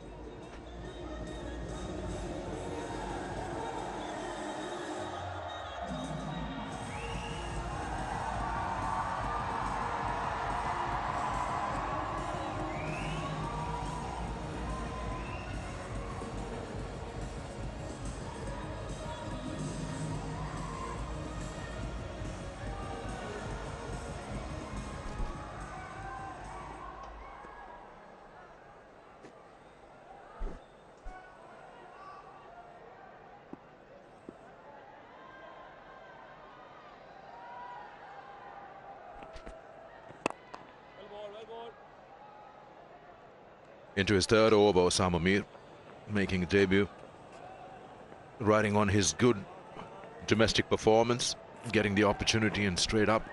He's into the 11. Tall leg spinner, so he's bound to get more bounce than the others. Not a bad batter as well, down the order. And use the long handle when required. These are the numbers. Oh yes, there you go. Enough turn, straightens up and takes middle. That's a big moment for Osama Mir. Gets the big wicket of Kane Williamson. What a start. And he deserves that smile as well. It doesn't get any bigger than Kane Williamson, who was just looking to up the scoring rate. He's been so good at rotating the strike. But congratulations, first ODI wicket. Osama Mir, and what a delivery it was as well. Little bit of turn, in fact a bit more than that. Top of middle and off. Good the smile from Rizwan as well. Celebrate. You certainly deserve to. New Zealand, big trouble. Williamson, the skipper, walks back to the pavilion. 69 for 3.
इधर दे दे दो ये ठीक है field वैसे एक इधर चल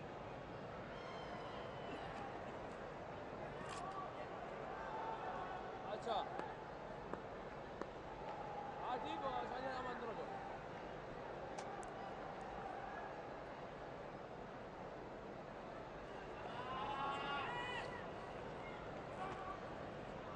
वो करेगा वो वाला करेगा वो वाला. Back to the action after the drinks break and a wicket. New Zealand 69 for 3 now. Latham, the new batter, in on strike. Straight away off the mark. Sweep works.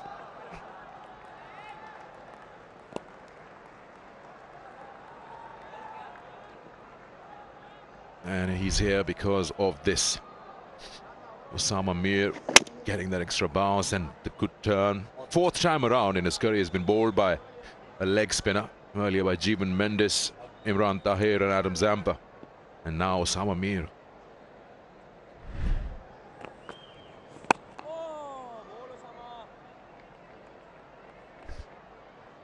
It's a little bit, I think, of Adil Rashid from England about the action too of Osama Mir. How good was this? Pitching on middle and leg. Williamson didn't do too much wrong. He wasn't going after the delivery. Just a classical left leg spinner's delivery.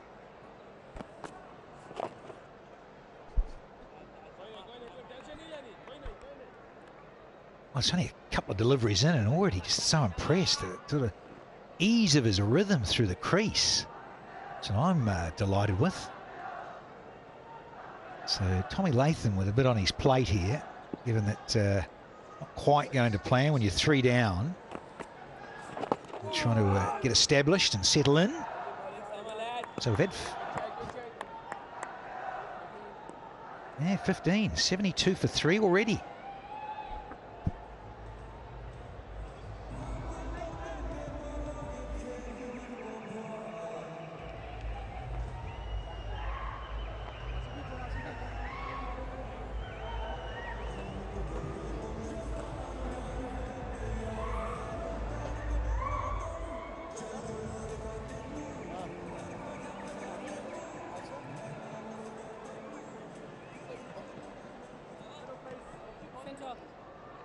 Center.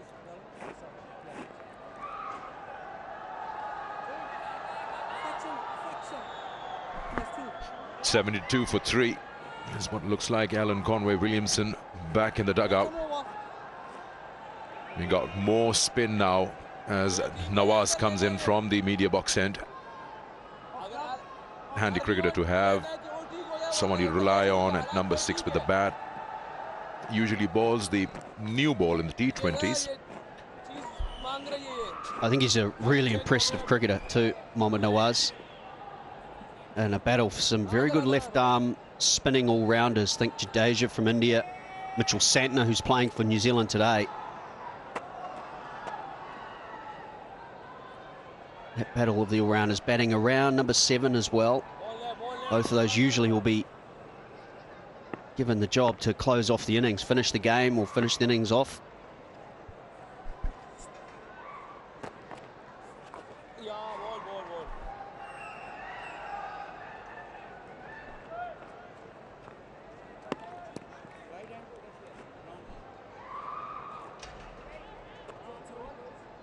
Tom Latham very good through these middle overs. We saw his average 36. However, that does increase significantly in the subcontinent. Averages 46 in this part of the world. And even his strike rate goes up just a shade to 87. From New Zealand's perspective, I'm sure they would have wanted him in a lot further down, but he's very good at rotating the strike in particular.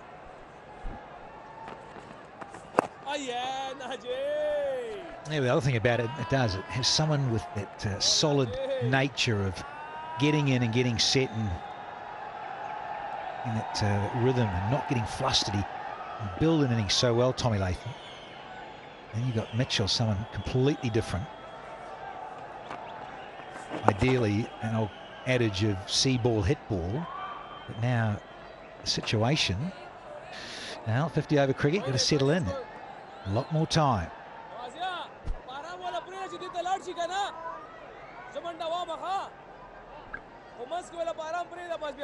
Well, Mitchell's another player that prefers pace on the ball. The spinning delivery, rotating the strike is still a huge work on part of his game.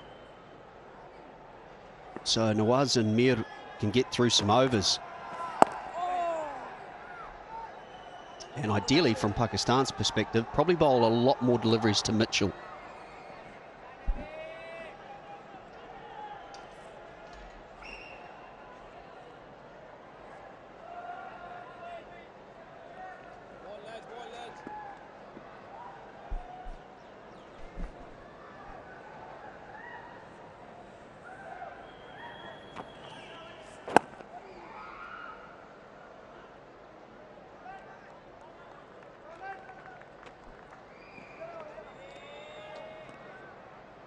Looking to buy some official merchandise, you can always log on to shop.pcb.com.pk. Wear your passion, get those Thunder jerseys, and available worldwide delivery.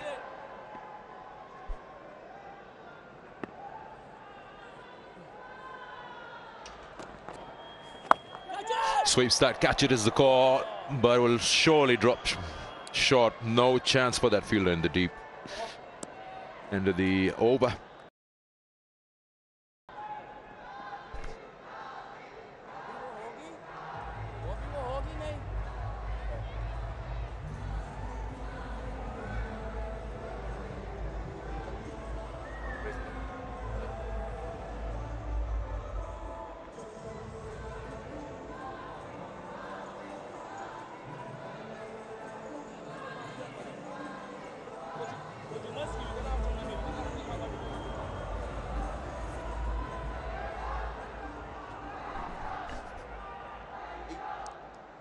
Sama will continue into his fourth. He's got 1 for 15.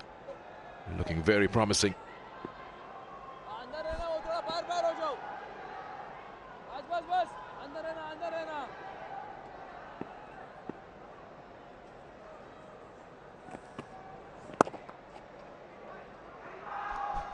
Whole lot of confidence when you got Kane Williamson's wicket against your name. He'll just now ease out. He just gets a feeling now he belongs to this arena.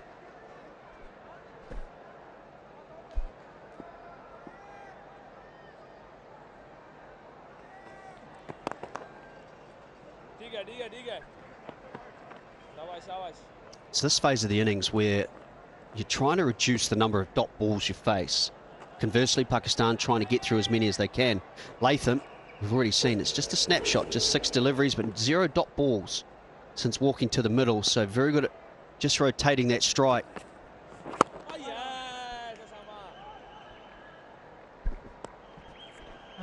Scotty.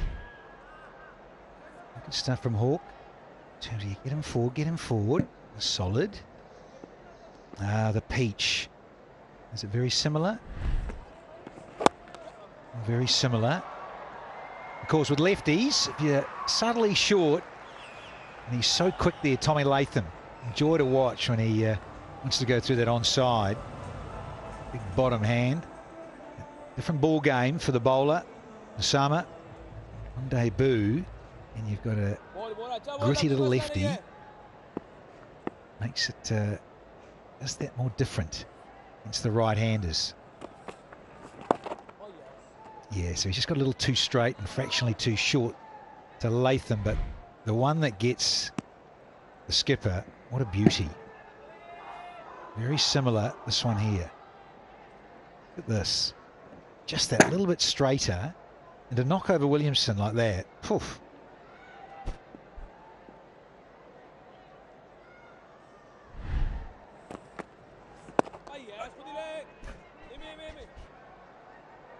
Single to end the over.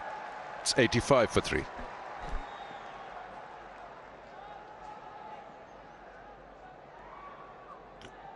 Yeah, watching this, the length's very similar, but watch the footwork from Kane Williamson. Just a good stride forward on that occasion. This time, caught on the crease. No movement whatsoever, allows the ball to turn. Doesn't get anywhere near the pitch of the delivery. It's very, very rare to see Williamson make a technical error. So strong in that part of his game.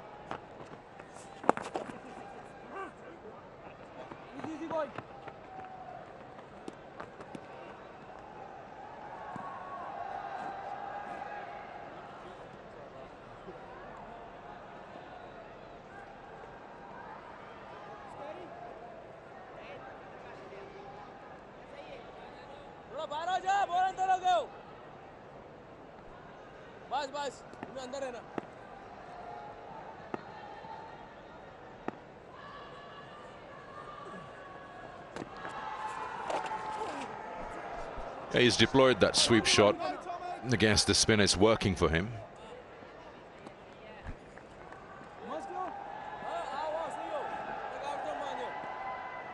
It's that moment. Sensodyne sensitivity free moment, because life is too short for sensitive teeth.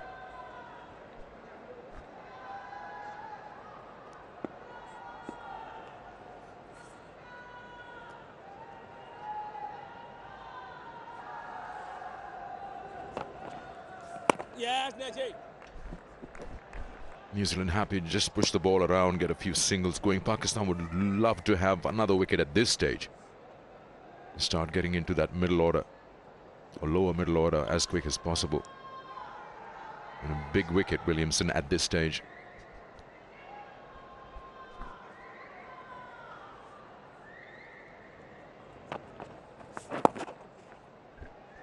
Well, I think the partnerships also tell a real story of this New Zealand innings so far. 36 is the highest of those partnerships. That doesn't cut the mustard, as they say. If you want to get up around 275, and Danny Morrison, you've mentioned that as being a score that New Zealand should look to get around, then there needs to be one big partnership from here. New Zealand do bat deep. Phillips, Michael Bracewell, we saw him in the Test match get 50. Mitchell Santner more than handy as well. He'll come in at number 8, more than likely.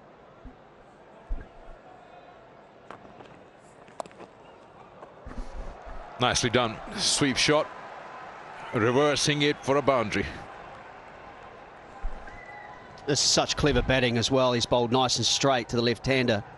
And Latham has been happy to just lap him on the leg side. Nawaz has made the correction a little wider of off. So Tom Latham uses that predictability to his advantage.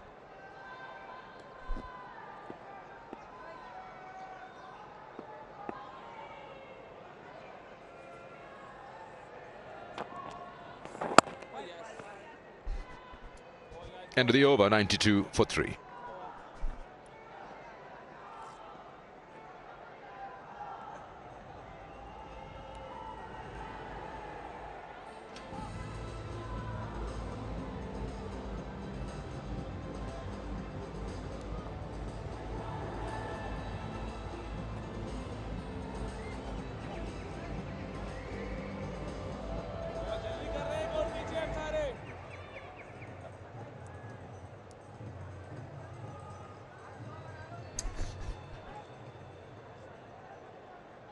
Pakistan playing Osama Mir, the debutant today, a leg spinner who's got 28 wickets in 11 outings in the domestic tournament. That's the Pakistan Cup, and earned his call.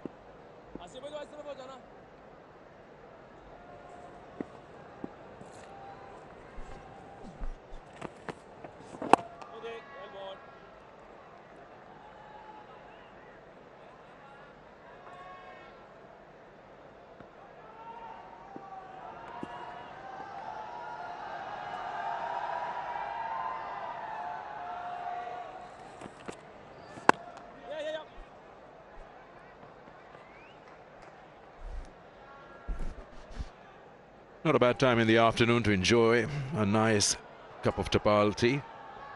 If you want one, always visit that lounge and get yourself a nice cup of tea. Yeah, I enjoyed mine with you, Secunda, the pre-show. It's hot down there, a little uppercut with a spicy cup of tea. Did the trick, hung in there.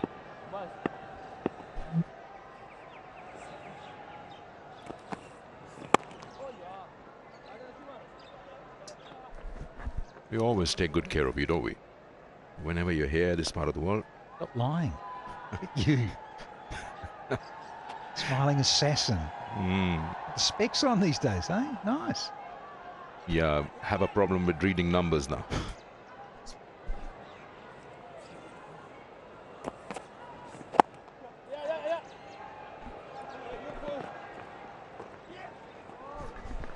That's good running, coming back for the second.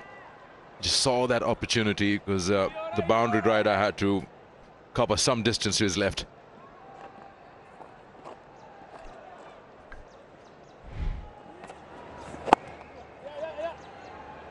It's a fast outfield, so you need to be a little careful It will get to the fieldsman quickly, but they turned and they've trusted each other's call.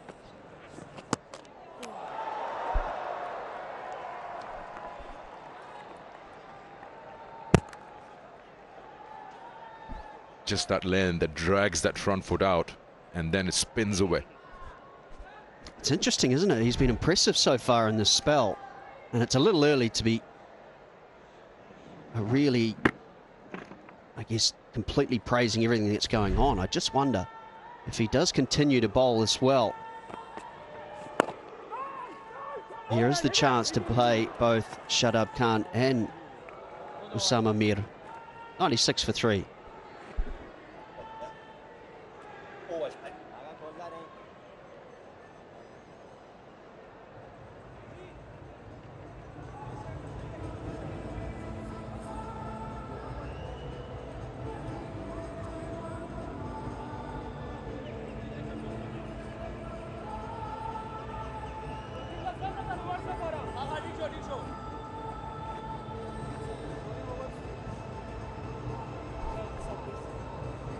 Yeah, we're talking about the options and then how he performs as he continues into his career. Osama Mir.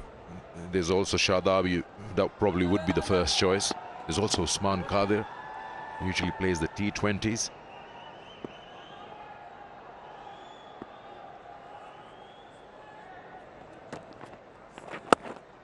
But Shadab gives you that edge with the bat. And he's quite flexible coming up in the order. I'm talking about white ball. Saw that in the Asia Cup, didn't we? I know that it was only, well, I shouldn't say only T20, but in terms of a different format, both Nawaz and Shadab were moved up the order and both had success. So plenty of options. Pakistan get behind the run rate at all. The left or right hander usually would be an option. This 11, in fact, has quite a few options. So you've got a part-time and Salman Agha, and Haris Suhail can also bowl left arm. And then you have Nawaz and Osama.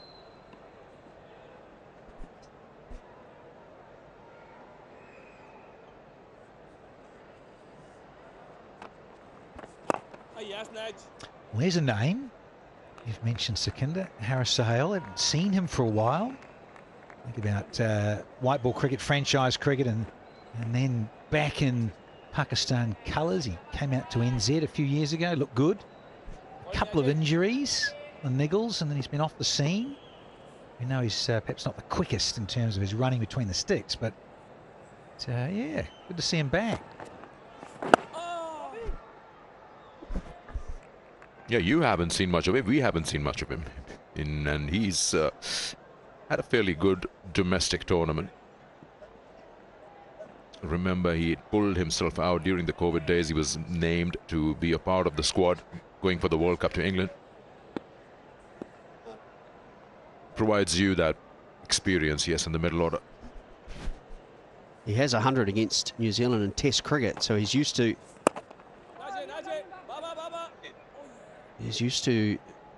this New Zealand attack. It was in Dubai. Danny mentioned quite rightly he was impressive in New Zealand. Always just wondered why he fell off the radar. Good to see him get a chance. Maybe a little bit like Safraz. That a recall might just be what he needs. New Zealand with the 100. –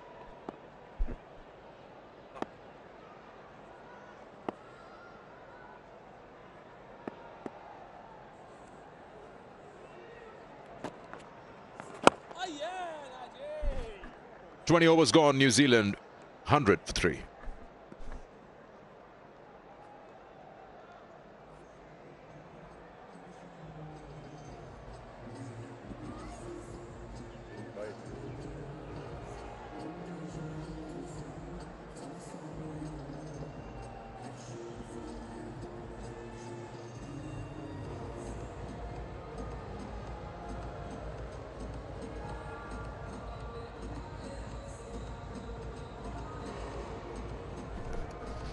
Second one's been a bit quicker.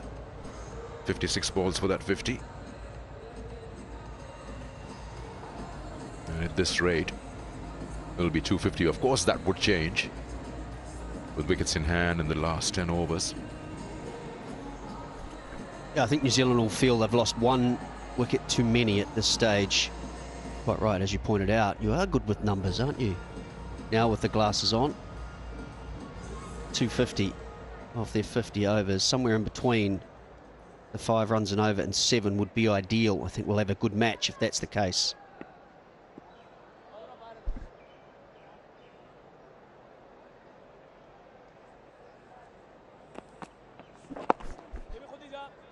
Do you remember how ODIs have also changed in terms of momentum and speed? Back in the day in ODIs, you remember Sanath Jayasuriya and Karl Withana would go all guns blazing in the first 10 overs. Then usually sides would think that where you are at the end of 30th over, you could double that in the next 20. But now, in recent times, sides look to score 100 in the last 10 if they have wickets in hand. I think it's all comes down to the personnel you have. You can't play a style of game that doesn't suit the players in your 11. I don't think New Zealand necessarily are those power players. They are doing what they're up to at the moment. It'll be a wide. Rotating the strike, trying to get 5 or 6. You're quite right. It's the old style of playing the game. Get a strike rate going in the power play and then be really efficient with finding gaps, moving the field around to where you want the fieldsman to be. It's a skill that was just like that. Use the hands, push the ball into gaps. Yeah, a skill that was around 15, 20 years ago, which has been superseded a little by the power game we often see today. And therein lies the fascination of what's happening in front of us because of the conditions. You mentioned Scotty, and the arsenal, the players you've got. You keep mentioning England in Test match cricket or 50-over cricket. They have, as you rightly say, that personnel to do it. But here's a little stat that you were touching on, Sikander. Those last 10 overs, wickets in hand, you can go for it. New Zealand and Pakistan, they're right up there in those sort of slog death overs when you're trying to get a Humpty on. 41 to 50. New Zealand 8.5s, and Pakistan almost 8s in 50-over cricket. Ahead of India, ahead of South Africa, ahead of England. It's fascinating, really, just in recent times. Yeah, I think in New Zealand you could say the smaller grounds certainly helps that. Can they do that, replicate this in these conditions?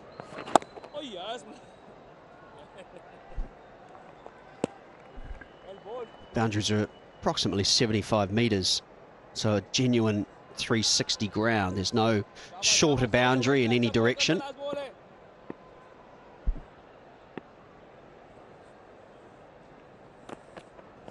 Yes, ball. Yes, Amma. 104 for 3 after 21.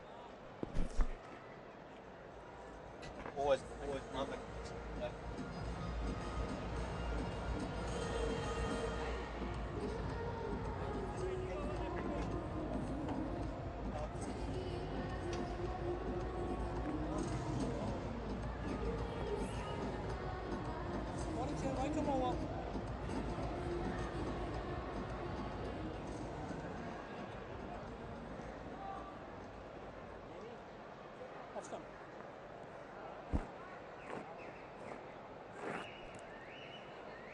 21 overs, 104 for 3, New Zealand. If you've just joined us, it was Pakistan who won the toss in this first one-day game, electing to bowl first. A wonderful start from Naseem Shah, getting the wicket of Devon Conway right up front. And very quickly after,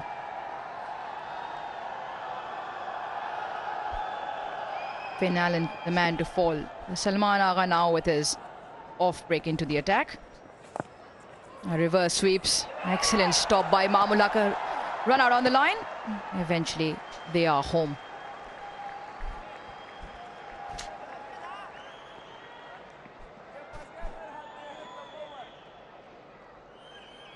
This will play into Daryl Mitchell's hands, the off spinner, which he prefers with the ball spinning into him. A little bit slow to get away there, playing the reverse sweep. Latham was coming, so realised he had to go. Fielder had gone directly to the bowler's end. It could have been trouble.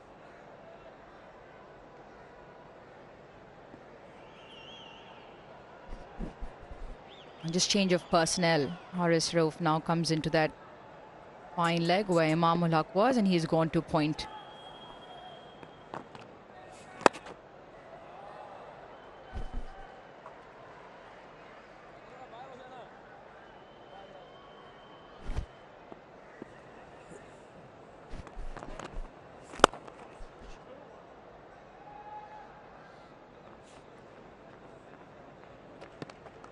It's been good so far from New Zealand after Osama Mir picked up Kane Williamson debut wicket with an absolute beauty. 37 now, 44. They've ticked along nicely in picking up the ones and twos. Nicely done by Haris Rauf.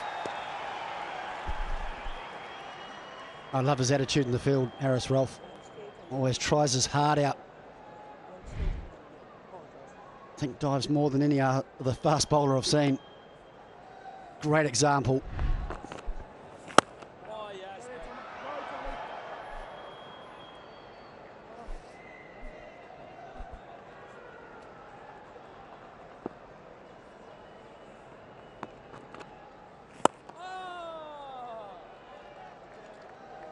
Good over, quick one from Salman, 107 for 3.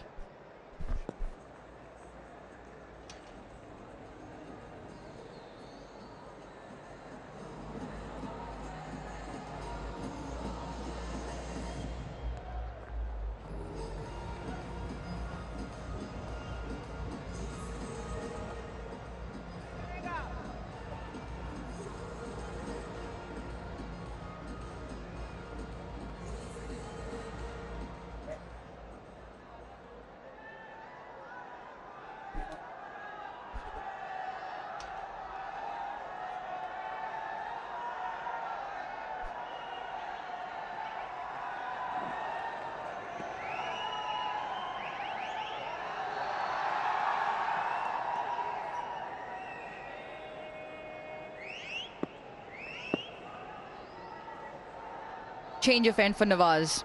He's bowled 3 overs so far. 16 runs. Now bowling with deep point and deep backward square on the boundary. Long on, long off on the boundary as well.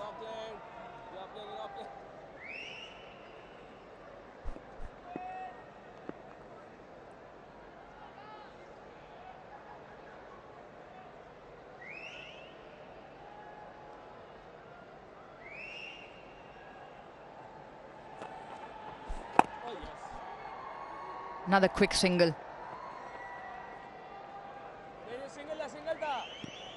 Well, 3 games here of the one-day series. The second one 11th and 13th of Jan, the second and the third. And you can buy your e-tickets now on pcb.bookme.pk. Plenty of action lined up, so don't miss out.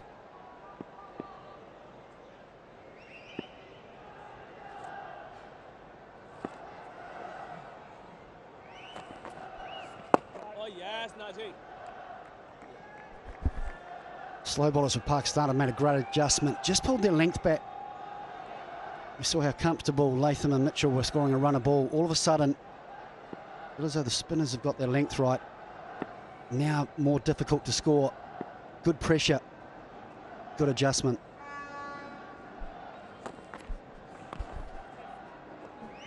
There is protection. There's also good field set for Latham, who will look to sweep. And he does play the sweep along with the reverse very well. And Nawaz opting for the 2 men on the leg side boundary just for that shot.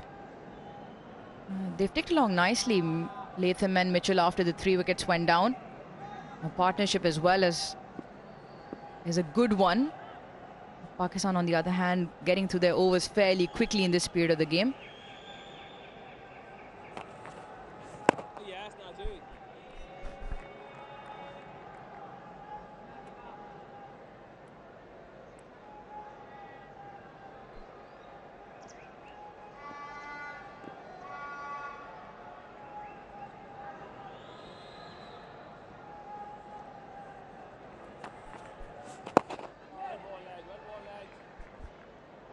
Another good over from Pakistan's point of view, 109 for 3.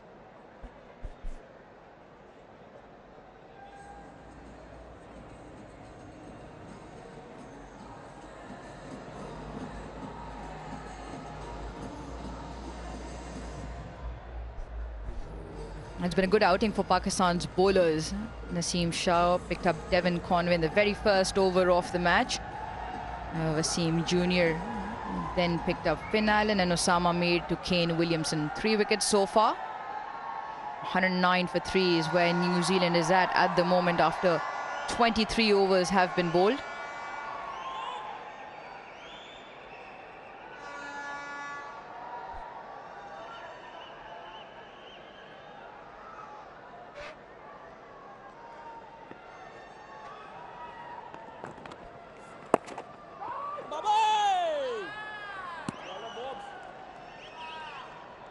New Zealand lost 3 wickets early.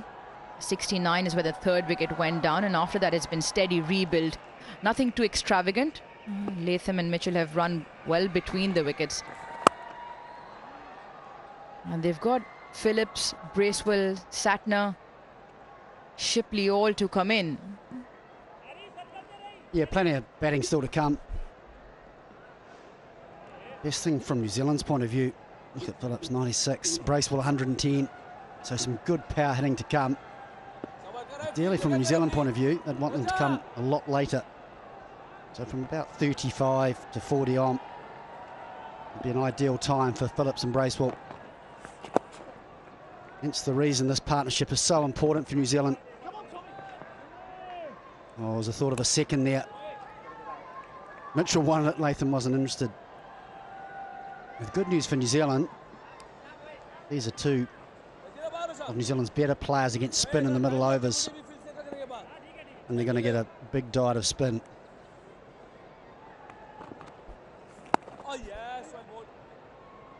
I think what Pakistan spinners have done well, if they just curtail the number of boundaries, last 30 balls have just gone for 16 runs. There was a flurry of boundaries that came earlier on. Things have just held up in terms of the odd short delivery or the odd full delivery that was being put away. It's a good period of the game for Pakistan. The other thing is that it's been just 2 days change over to white ball cricket. Now the players that are looking good are players that have played in that test series. Latham was in terrific form. Mitchell played in that test series. So they have some kind of batting or some kind of relatability to the pace of the pitch. And it's important that these guys hold the fort and make sure that they bat more overs, 114 for 3.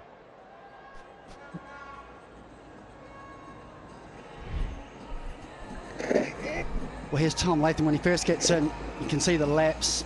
As a bowler, you get a little bit frustrated, so you go searching, and this is what makes him so good against spin in the middle overs. You go a little bit wider, put your way for 4. That was with a reverse sweep, but as we'll see later, if he keeps batting, he's also got the slog sweep, orthodox in front of square.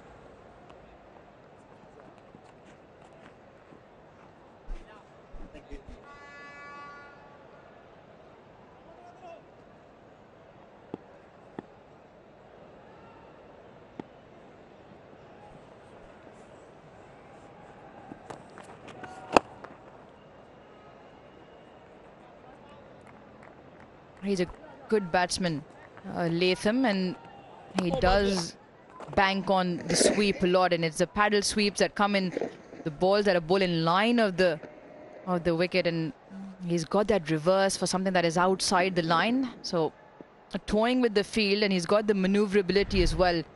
He creates those angles with the paddles, and then when you set the field, he can very easily go the other way.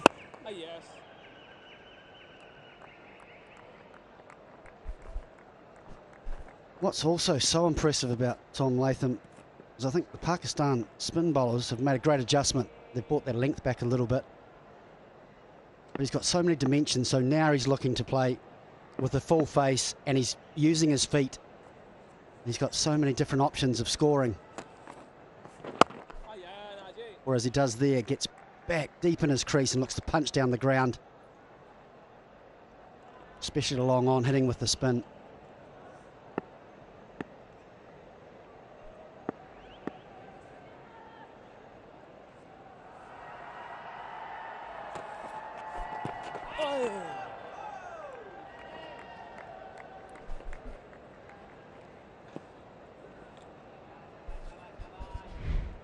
Yeah, this is good from Nawaz.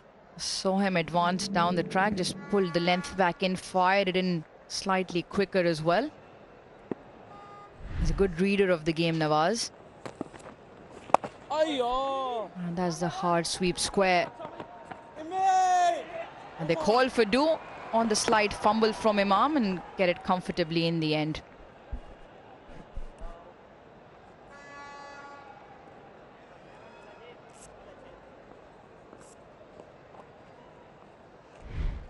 Yeah, terrific running. There was only one if he picked it up clean, but you can see slight fumble, both ready to go.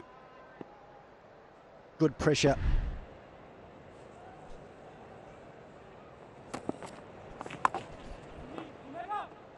A similar shot, this time straight to Imam. That'll also bring up the 50 partnership between Latham and Mitchell. 25 done, 119 for 3.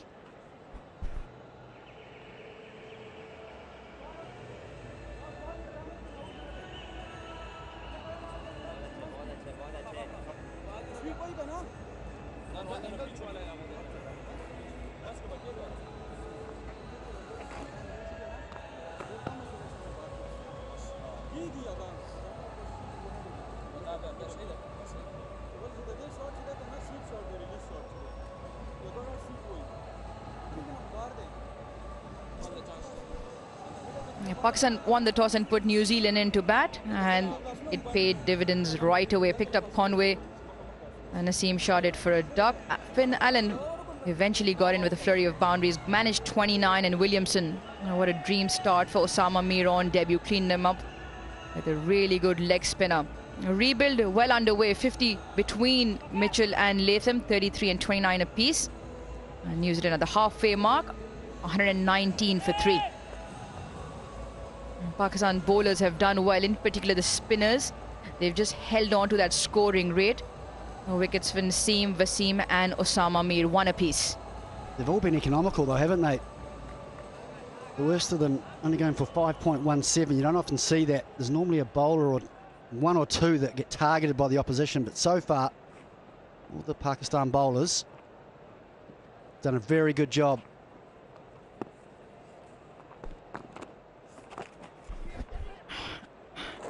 He's played that from the back of the bat, going for the paddle.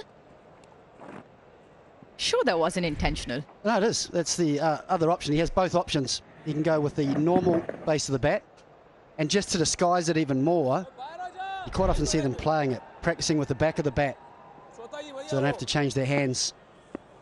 It's very clever.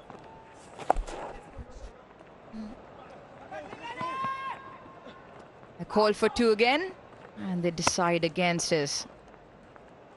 Absolutely right. 2 balls ago, it looked like he came down with the paddle, and very intentional. I can stand corrected. To have control of that, because the back of the bat is not a flat surface. It's an angled triangle with the slopes on it.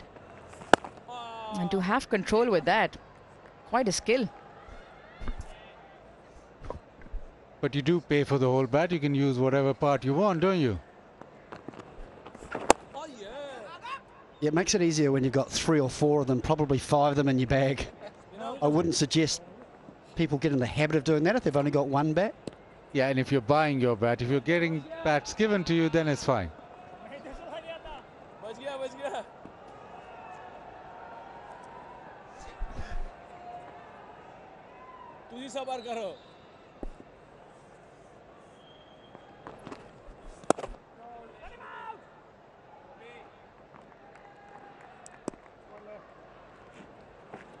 Yeah, it's tea time for the fans in the Tapal Tea Lounge.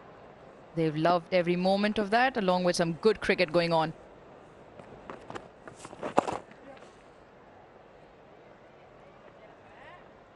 Another good over for Salman, just the 4 off it. 26 done, 1, 2, 3 for 3.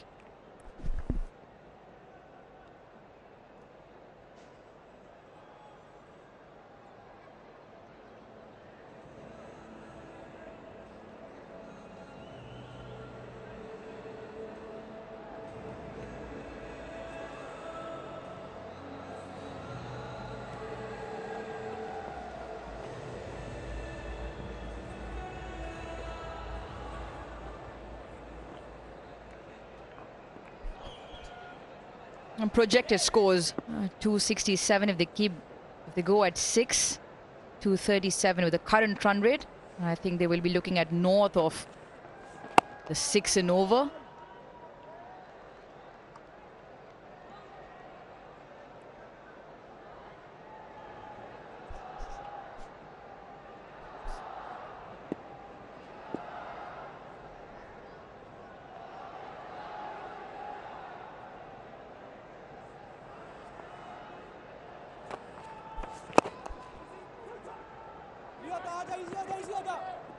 Again, look for 2. A loud call for Mitchell to send Latham back. Putting Pakistan fielders under pressure, the two of them. They're always looking to turn quickly, come back for the second.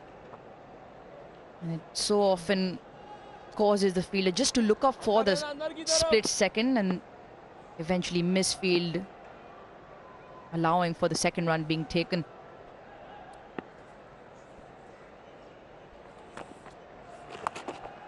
Reverses just for the 1.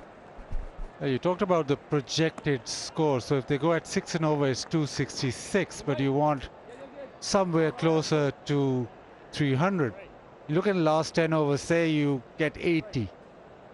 Then you need to get about, what, in these remaining 13.3 overs, till that 40th over, you need to get at least 80 or even 90. So right now you need to go at 6 and over. So that come the 40th over, you got a chance. If you get 80, you get to 280 to 90. But if you get better than that, you get to 300.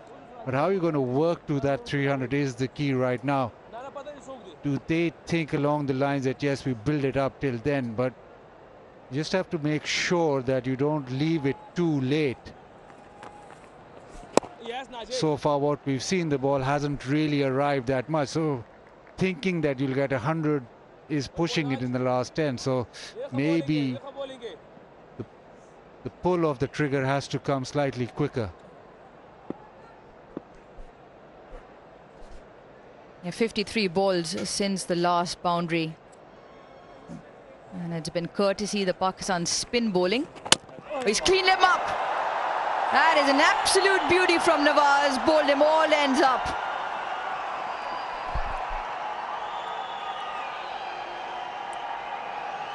What a delivery from Nawaz. Angled into Daryl Mitchell. Middle and leg stump. Spun and hit the top of off. Wonderful bowling. Bit like Williamson. Mitchell hasn't done a lot wrong. Just a terrific delivery. They ended a very important partnership. Big breakthrough for Pakistan. Mitchell on his way back for 36. New Zealand 125 for 4.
Pakistan able to break that partnership.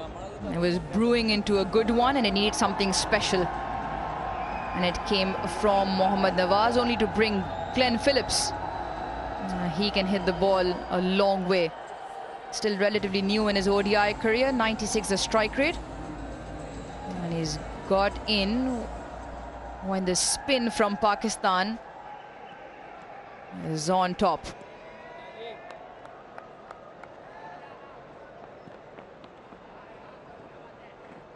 Pakistan applying pressure now, bowling with the 1 slip.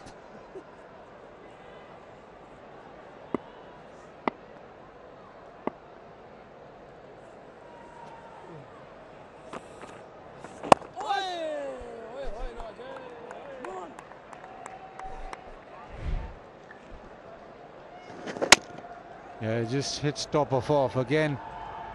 Similar to Williamson, he's not really got forward or back playing from the crease, but it is still a very good delivery. Pakistan striking at the moment where the partnership was building, 125 for 4.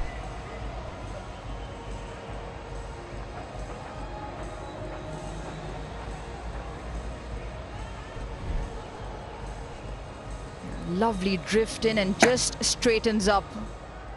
And Daryl Mitchell, well, he'll be disappointed, but the beauty of a delivery from Nawaz. And it's come at an important time for Pakistan.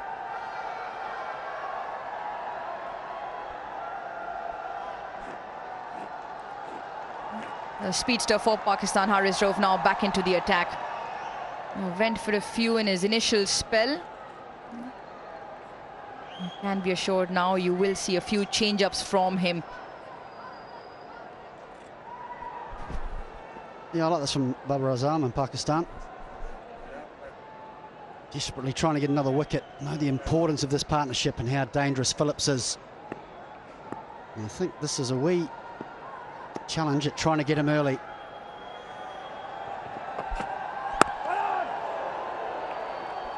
Yeah, good captaincy. Just as you get the wicket, you bring the fast bowler back on and you think maybe another wicket here and you can peg New Zealand back. Haris Rauf, apart from Shaheen Shah Afridi, has been Pakistan premier white ball bowler, so he's been brought in for just one purpose, to get a wicket. Yeah, I'm gonna have to get it. Wow, I'm gonna need it, sir. And I think that's how they can best use him. Bring him back for a 2-over spell. Because he's a real wicket-taking bowler. Has good pace, has good variation.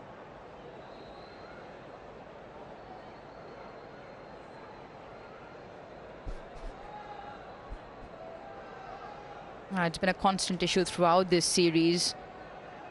Movement behind the bowler's arm.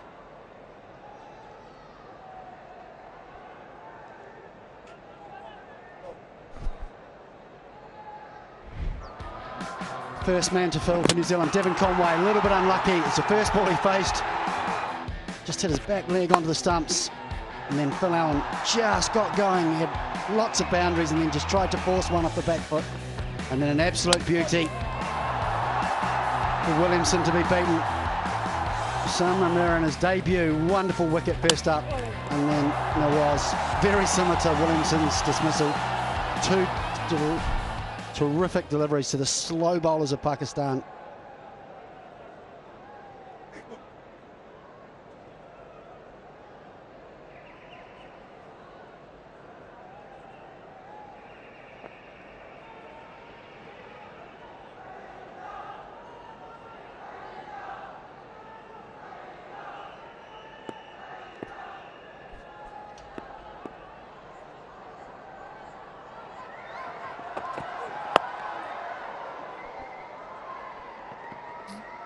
We'll look for 2.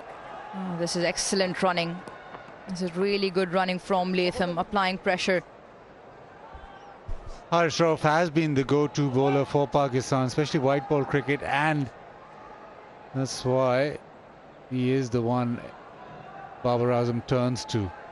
Economy rate 5.74, 29 wickets. Now he bowls in power plays up top and closing the innings out, so he is one bowler that does the hard yards.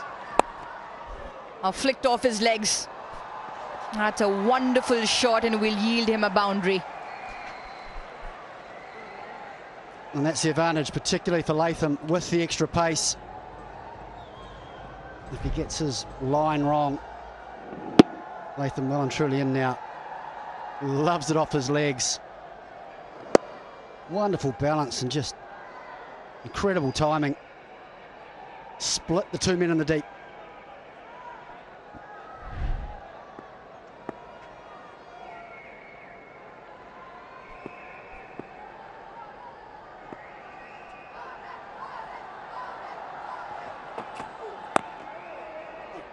That's a good reply.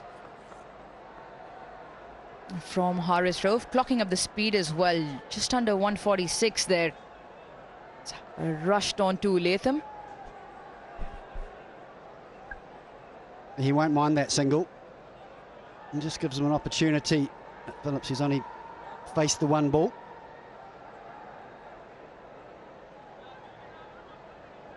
So I wouldn't be surprised to see the speed even ramp up a little bit more for this delivery.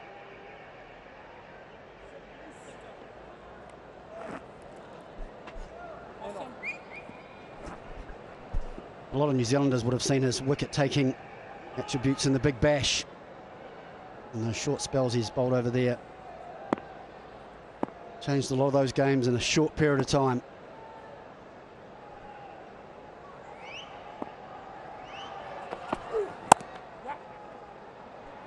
Off the mark. He should look for 2. Very comfortable in the end. Yeah, one thing for sure, Phillips is so quick. He's probably the quickest around. Remember going back to that T20 World Cup, men's T20 World Cup, it was him taking off like Usain Bolt, trying to get into that ready position straight away at non-strikers, but he is so quick. So anything just off that deep fielder or boundary rider, he's going to come back for the second.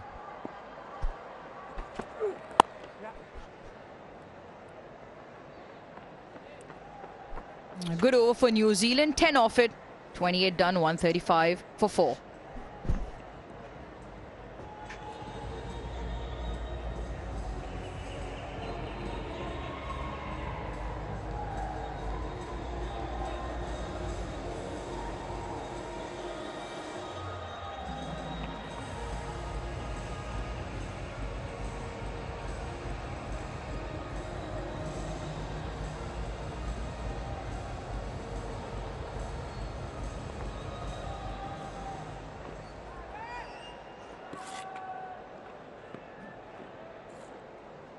Now 10 off the last over. Those in black need a few more tall buildings. Things involved. Certain Glenn Phillips, who I get to see around the globe with a little bit of a different format. Shorter one in terms of T20, but he's got a bit of work to do here now with Latham. Good support. I need something here from Phillips. You've got a bit of Bracewell to come. You've got Santner, who's no slug either, with the willow in hand. So that bodes well from that perspective. But Mitchell, he was out there for a while. 36 from 55. Mez's, Waka and Styrus alongside. You mentioned too, actually, Scotty, we were on air. You mentioned Mitchell's got a bit of work to do around his game, given these conditions, given these style of bowlers. I thought he looked really good. His rotation in the strike with Latham was excellent. The partnership was worth 56, but I think he'll be really disappointed with the way he played. The delivery that got him out. It did straighten, but not a huge amount. He just got himself into a tangle. So still a bit of work to do there, but I think the signs are there that everything's trending in the right direction. Once again, New Zealand look like they're getting momentum, and then Pakistan, as they did in the test matches, a lot of character.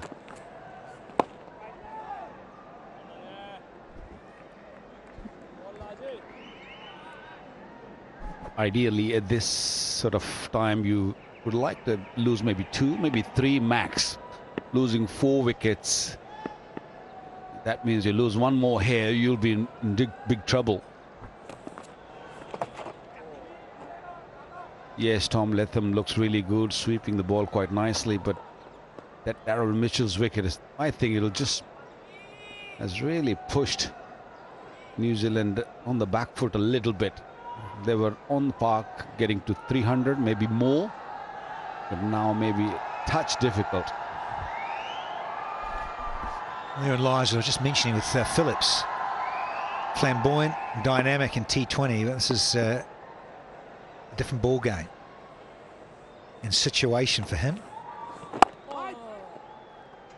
No run there, so only 2 from the 29th. It's 137 for 4.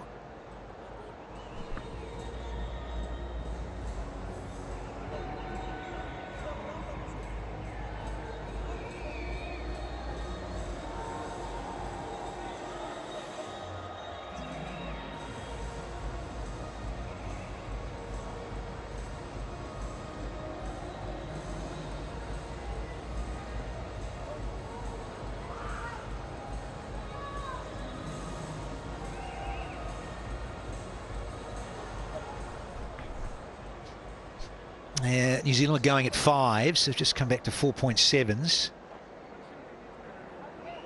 Crowd, yeah, it's just enhanced it a little bit more. Coming through the turnstiles and local time. That's called to 5, late afternoon. Sun's starting to get a little lower, but very pleasant conditions. Yeah, I like the role that spinners have played for Pakistan as well. Just that quick burst, Haris Rauf once more. Other than that, they've got through their overs quickly. I think the New Zealand batsmen have just come in slightly earlier into a different phase of the game than they'd ideally like. I think for someone like Phillips, around that 35, 37 over mark would be, I think, plan A. I don't mind Latham at 4, actually. The way he controls these middle overs is exceptional. New Zealand's best player, no question, I think, through that phase. 5 might be just one spot too low.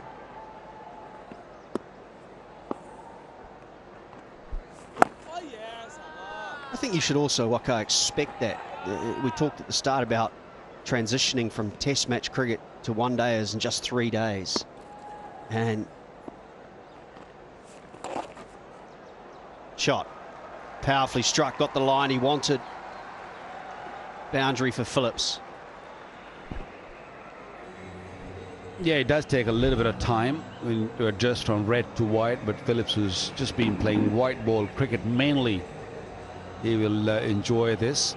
This was a good shot with the open blade. He just made sure that he gets in the gap. He hits it hard.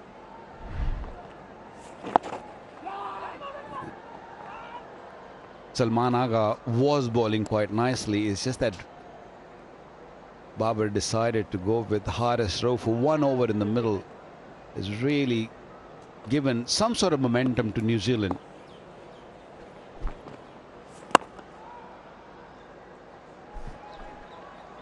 Well, Scotty, you've seen a bit of him. Then Phillips, that is. And I just wonder, you mentioned about guys that one gear at times. And this is quite subtly different, isn't it? 50 overs versus T20. And it just feels sometimes you get that rush of blood. It seems to want to go quite early and a lot. Well, we've had 30. And the Kiwis are 143 for 4. Yeah, I don't think it'd be wrong to state that Glenn Phillips is a better hitter than he is a batsman. You understand what I mean by that. He got that brilliant 100 in the T20 World Cup, and he's the prototypical T20 player. Outstanding fieldsman, quick across the grass. Has been working really hard on making that transition himself from a wicketkeeper to an off-spin bowler too. He always wants to be in the game, and he's a powerful striker of the ball. For Glenn Phillips, I think situations like this will be terrific for his development, because just the only part of the game where you could say he could do with some work is, again, the rotation and being disciplined with the rotation of the strike and hitting gaps.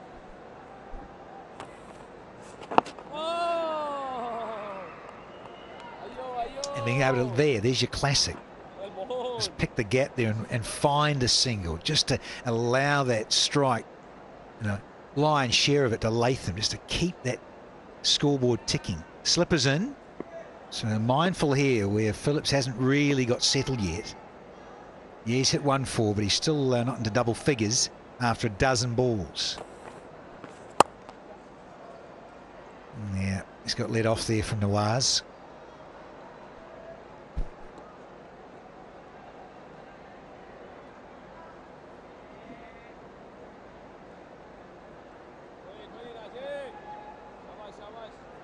I think Babar will be happy with the overall performance so far. 144 for 4 in 30 into the 31st over. Oh yes, Najee, good bowling. And they're still creating that pressure of bowling dot deliveries. Nawaz, so much experience, varies his pace nicely. Normally it's pretty tough when you're bowling to right-hander and then you have to bowl to the left-hander also, but he's adjusting really well. Bowling over, around, both.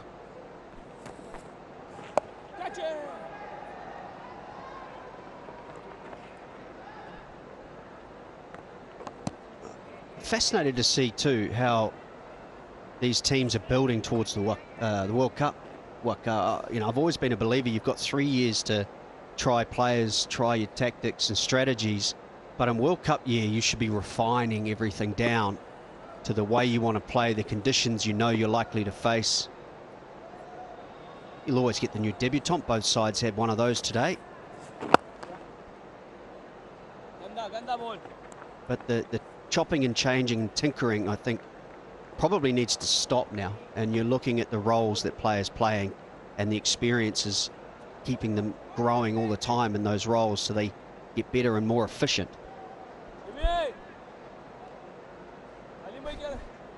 Yeah, October's going to roll around quick enough, isn't it? So I hear what you're saying, gents. And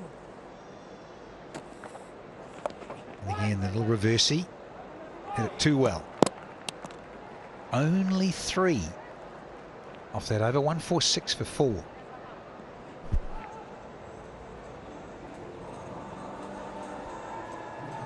Pakistan have made several changes in the last 3 years. Don't count 2023 from 2019 to now. Only 4 players playing in the 11 have survived. Others are all new. They've been given opportunities at different times. Osama is a debutant today. So there's so many changes they've done, and I think I agree with you, Scotty. Whatever you're going to do it now. And because the game is in subcontinent, you've got to look at the spinners. You've got to look at your players who play long innings, who just wants to stay out there. You can't really sort of have all the hitters, especially in subcontinent. India is, yes, there are some places where you do need those hitters when the pitches are really flat, but some pitches there are going to be like this, what you're seeing right now. Osama, no doubt, a very talented youngster, picked up a big wicket of Kane Williamson. Osama, change of ends for him. So this is the challenge here. Phillips, who want to hustle here and think about 2. Yeah, but he realised he was slow to get going. So a good call from Phillips. This will be a fascinating period of play now with he's into his 7th. Osama? He's 27 years of age as well, and you might think, well, that's quite late, particularly in the subcontinent. It's not unusual for you guys to be debuting people when they're 16, 17, 18, 19, whatever the number. But you could... but the leg spinner tends to take longer to develop as a generalisation of the craft. So 27 is probably the right age to be bringing him in.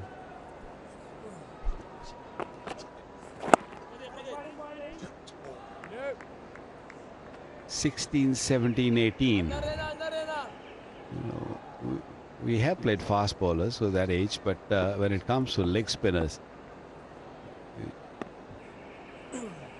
they've really played really very young. In the air, there's a man there. He's going to catch it. Yes, he is. Brilliantly taken. That's the 2nd wicket for Osama.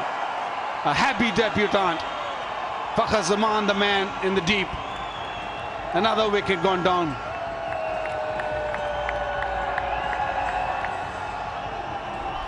Yeah, big moment in this first ODI. Set man, Mr. Patience, has got to go. Backed himself. Yeah, big top edge. Couldn't control it. And Fucker Zaman does the rest. So the end of Tommy Latham for a welcome piled 42 from 52, and New Zealand are, well, half the side are out at 147.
Great start.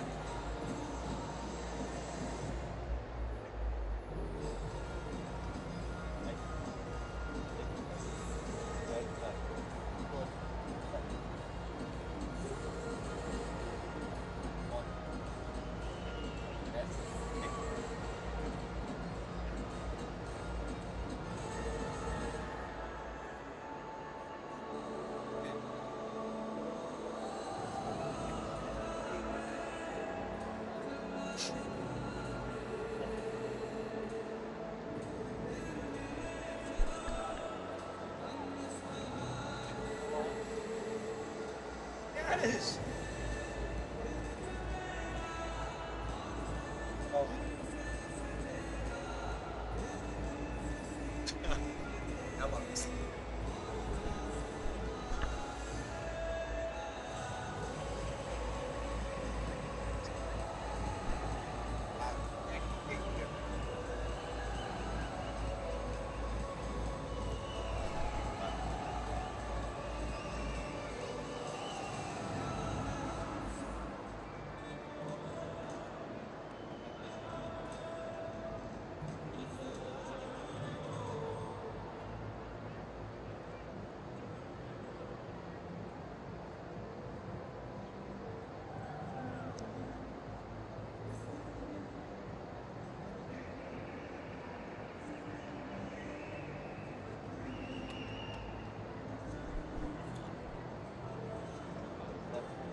The fall of Latham has allowed the players to have a drink. So, yeah, the top five have gone. Now we've got Phillips and Bracewell. So, two relatively new guys at the crease there in terms of Phillips, who's only just got to a dozen. A little bit of Santner to come. And big Henry Shipley. Look forward to seeing him. He gets a bit of a go with the willow in hand, but here's the wicket. All this is a bit of a top edge, but sure, watch the angle of the bat from Tom Latham. That's going up and nowhere but up. It's almost as if he wanted to hit that for 6.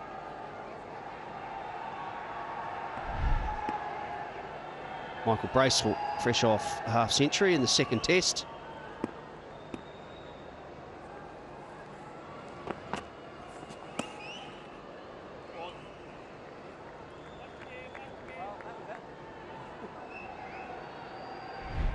Yeah, here we go. So watch the angle of the bat. It is on the way up. So yes, it was a top edge, but he was deliberately looking to hit it in the air, which is not, again, something you normally see from Tom Latham. He's already played a couple of pull shots. He deliberately hit it flat and hard.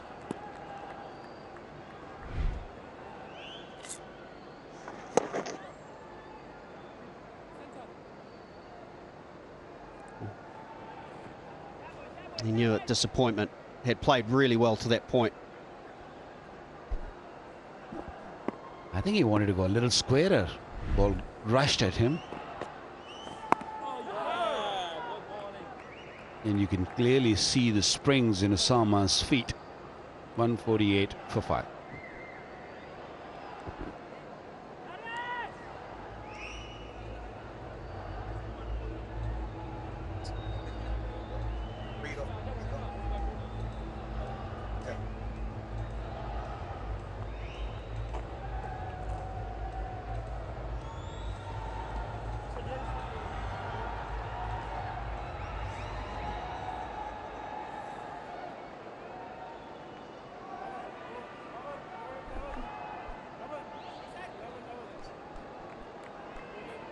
Yeah, decent boundary square here at the National Stadium.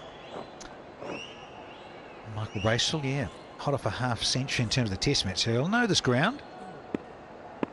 Recent times, pretty good numbers. Start of his career. See if he can contribute here in this first one. 3-match series. I think this is a great opportunity for Pakistan to squeeze these two batsmen getting going. Bracewell was a little scratchy early in that test match half century, but started to find the rhythm. Phillips was a bystander and still looking to find his feet, having not played for a couple of weeks.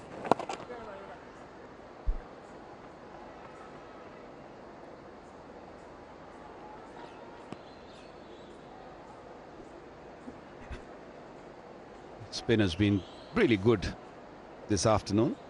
19 overs ball between these 3 spinners. 81 for 3 wickets. 4.26, that's not bad at all. When you have 3 spinners who can come in and bowl in the middle on this sort of surface.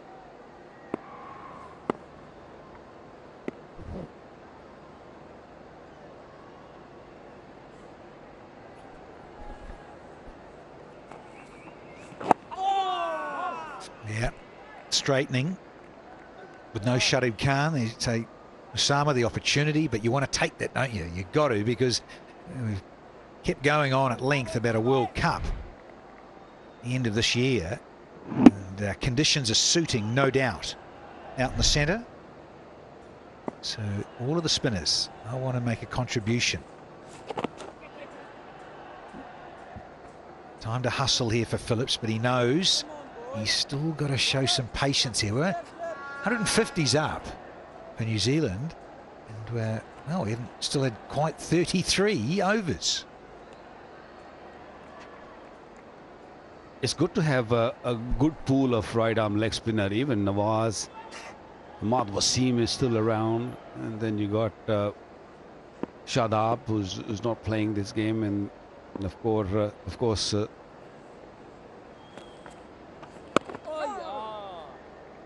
Usman Kader there, who's been regular for the last couple of years, in and out, but sharing the dressing room with Shadab. It's a good problem to have.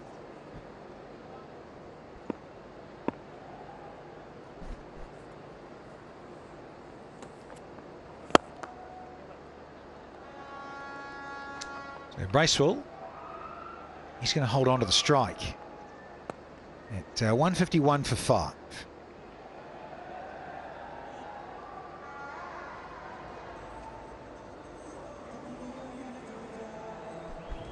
And Nawaz, he's just got one up his sleeve to go. Good numbers for him, good outing.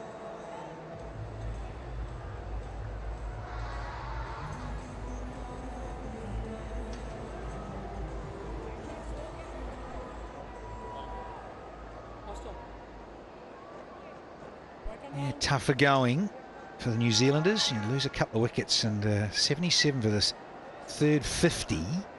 Ball getting softer, understandably.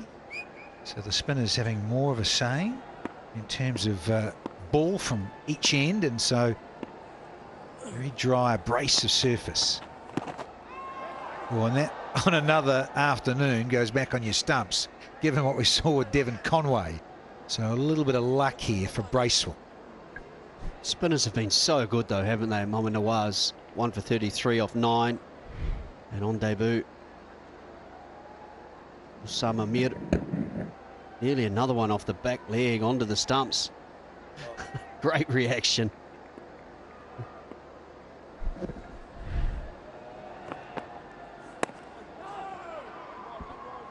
The advantage which Osama Mir got over the other right arm leg spinner is the height.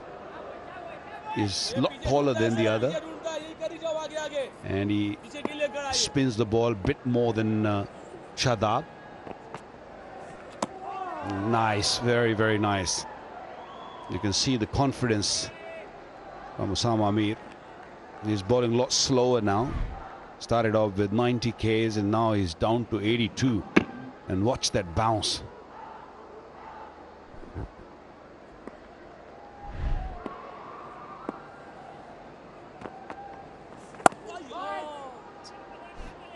And there's the other one. You can just slide on a little bit, or even a googly. It comes back knowing that Phillips starting to get in a little edgy. He's already faced 21 for 13. He's only got 1-4. He's got to hang in here for the Black Caps. He's almost a throwback leg spinner, isn't he, Osama Mir? And what I mean by that is a lot of the leg spinners around today have a big high arm, tall arm action, and the googly is actually the ball that spins the most, and that way they can be a little more deceptive. But he does really give it a rip. Turns that leg spinner, the googly not quite as much. More traditional. 152 for 5.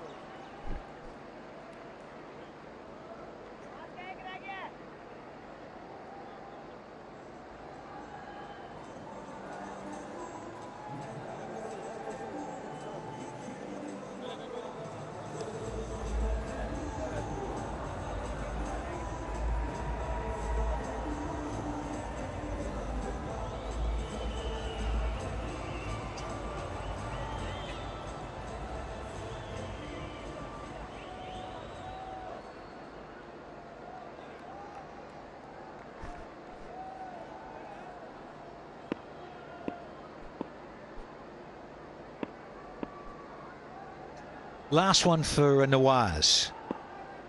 Over, that is. 6 to go. Make that 5 balls.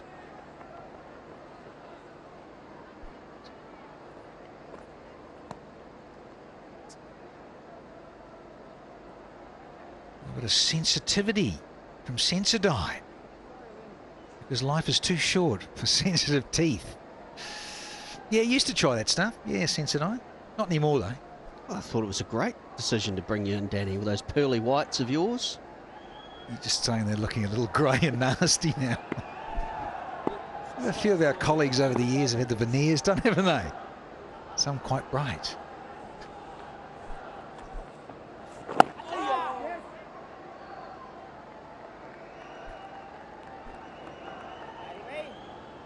Yeah, the old sensitive teeth. Very uncomfortable. Yeah, the late great Dean Jones is one of those, wasn't he? Couldn't sit behind the bowler's arm. It was like a mirror. I've seen some of those those memes of naughty.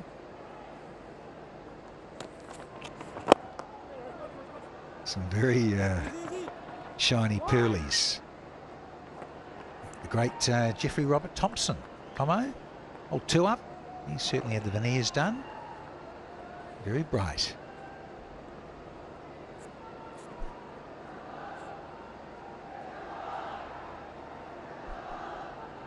Well, suddenly it was closer to 5s. It was at 5s at one stage, New Zealand. The run rate now it's under 4.5s. Going the wrong way.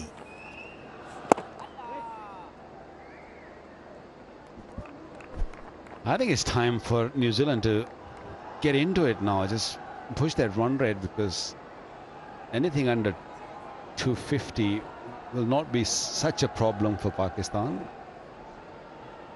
They probably need Nate and over to get to somewhere around 280. We have played test cricket, test match on this surface, so this is a little bit slower than the normal one-day or normal T20 pitches. T20 pitches here are really, really good. We've got some big runs in the PSL.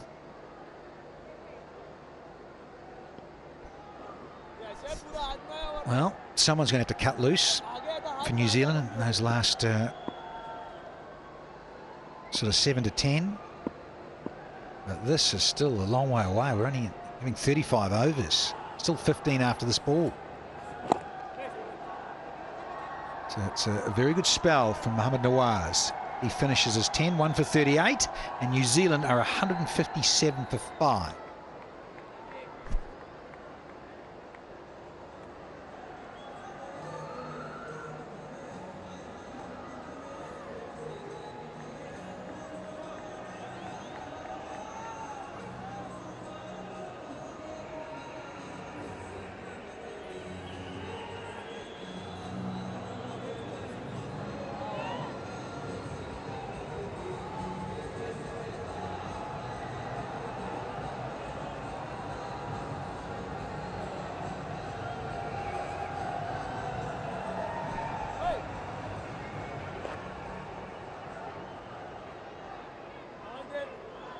Now the brains trust will just be a little pensive, a little frustrated, but after all it is sudden quick turnaround.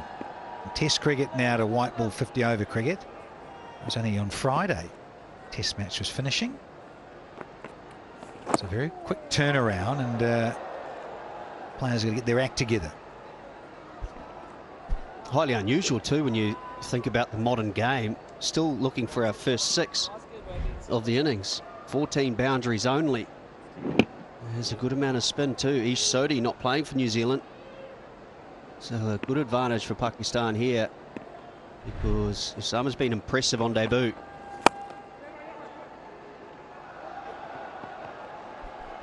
There's a friendly full toss. It has been put away through extra cover. But yeah, no maximum still. Yeah, if you bowl in a good area, especially spinners, it is very difficult to hit out those big sixes.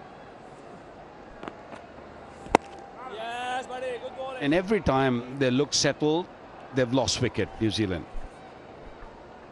Well, just on that, Wake, and about the great sixer from Bank Al-Falah, trying to give away cash, folks. Hit a 6. And a certain $1,000 US for the flood relief for every 6. Great CSR initiative, but yet to get a Bank Al-Falah sixer so far from New Zealand.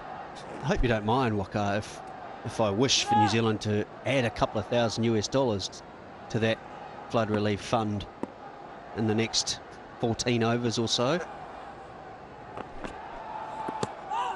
Well, they can get into their pockets and maybe give it away. I don't really see that these bowlers are just going to give freebies to get those runs. Players, come on, you're right. You're right, Wako. They were happy to dig in. What's a peach? That is a really good one. Modern era, dig deep.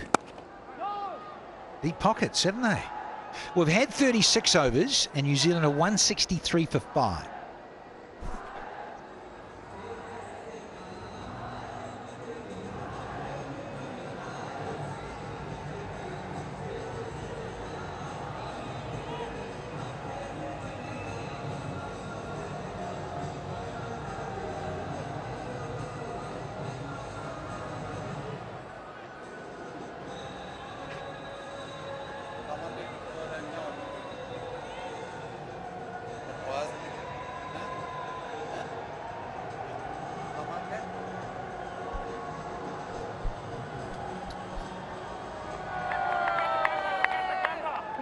$14 overs remaining. Look at the spin options. Nawaz has bowled out to Samami with 1 over remaining. I don't know if Babar will turn to Salman. So the good news for New Zealand will be that they'll be facing quite a lot of pace in these remaining 14 overs. And I think they'll prefer that.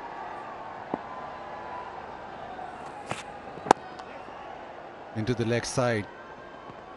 He wants to. He's so quick. Comes back easily, does Glenn Phillips.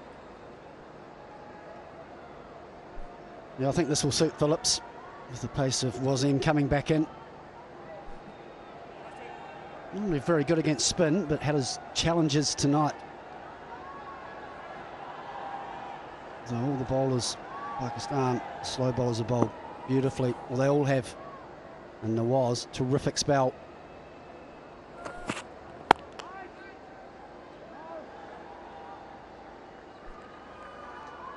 Yeah, we know how good a striker Phillips is. Even Bracewell has got so much power for that in the test match. It doesn't need much to hit it to the fence, but at the moment they're just biding their time, just looking at getting to those final 10 or even final 8 to launch.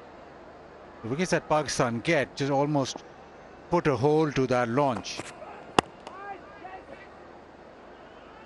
And just get a single, and thought that Latham was looking set and maybe Latham would take it on, but then they lost Latham, and that sort of makes sure that that launch or the press on the accelerator just gets delayed. Yeah, I think because we got no big runs from the top 5, got 3 get in and then get out.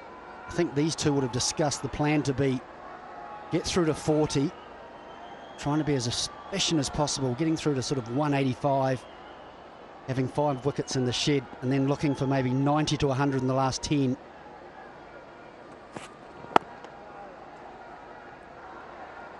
Which will get them in between 8 and 10 and over, around that 285. And I think they'll feel as though that total, if they bowl and field well, will give them a chance. Probably only just par though.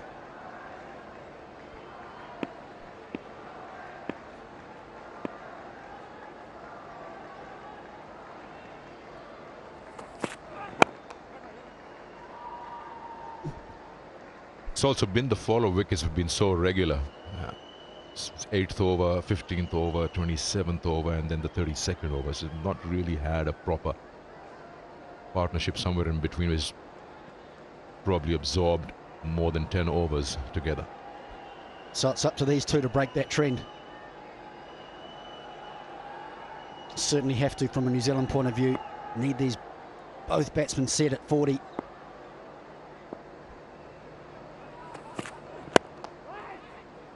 Very good from Wasim, bowling as straight as possible. 37 done. It's 167 for 5.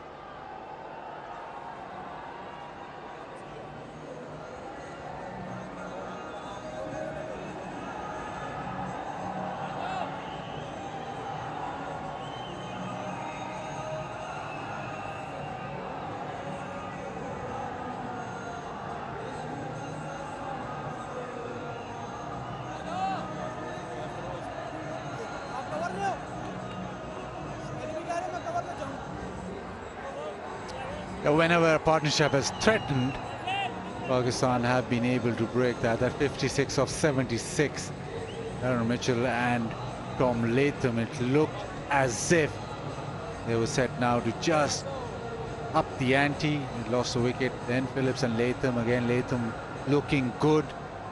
And just when they thought that maybe now they'll just increase the scoring rate, lost another wicket. Osama Mir, his first outing's got 2 for 40. He's been impressive. Always gets bounced. That's nicely done. Imam at short third. And I think Pakistan's fielding today has been excellent. Seen lots of diving. Lots of good stops inside that 30-yard circle. So we know here how fast the outfield is. And I think the fielders have really supported the bowlers. Been excellent.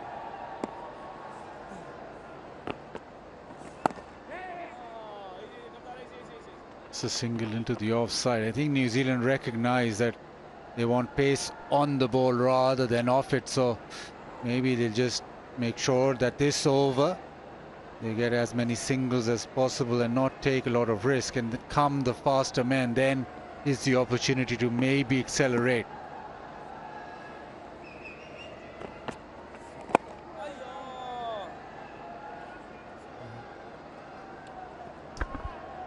Also, you're talking about how New Zealand have progressed through the 37.3 overs. The first 20 overs they faced, they had 12 boundaries.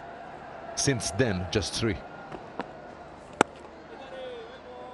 Played 50 dots since over number 20 to now. Yeah, and I'm guessing a lot of spin in the latter part of that. Sama Mir is mainly leg spin, but he's got his leg spin to turn and bounce. That's the googly there, but his leg spin has turned and bounced, and that's why he's been effective. It's been a really good start for him in his international career. Last ball of his spell, 2 for 42. Couple of big wickets, but he'll remember that wicket of Kane Williamson. Excellent spell, 10 overs, 2 for 42 to Sama Mir. New Zealand won 69 for 5.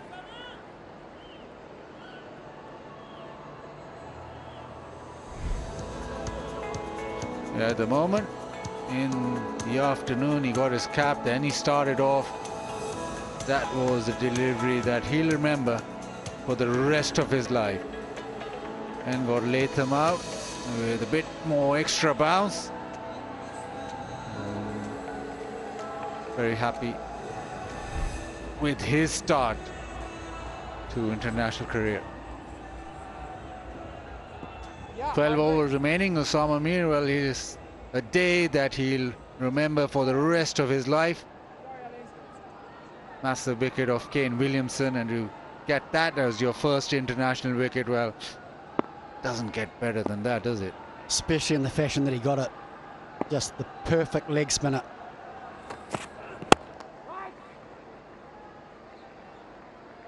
Now, for New Zealand, a decision to make. If it was like, say, England are on a different playing field altogether, they'd think that, okay, now 11.5 overs remaining, we'll try and get to 300 no matter what, even if we get bowled out for, say, 220. Doesn't really matter, we want to get to 300. The other way of looking at it is just bide your time and think, well, make sure that we launch at a time where we don't get bowled out or we don't lose those overs which we don't bat through. So, yeah, that 286 looking a long way away. I think New Zealand will have a similar plan to that. I just think that score of 300 in their mind now, they're looking at sort of 270 to 280. And they'll feel, or these two will feel, their best chance of doing that is to take this partnership a little bit deeper. They need to try and be a little bit more efficient. You don't want too many dot balls. And I think these two will look to launch at around 41, 42. Or maybe from 40, and that last 10, with the power that these two possess, they'll be looking for 90, which will get them close to that 280.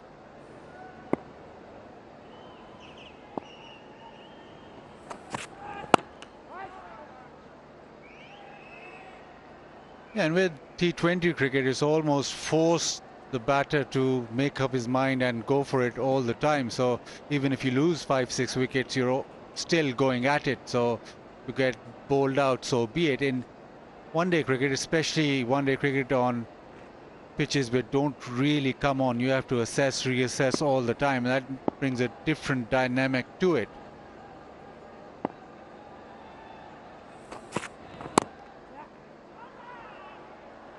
Chance, oh, he's hit the stumps. It seems as if Bracewell's in.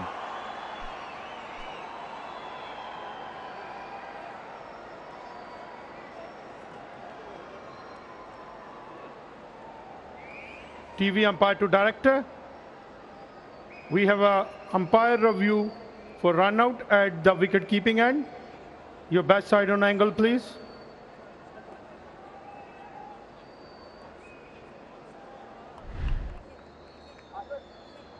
Keep rolling. Keep rolling. Bat is inside the popping crease, then bails remove. Satisfied. My decision for big screen is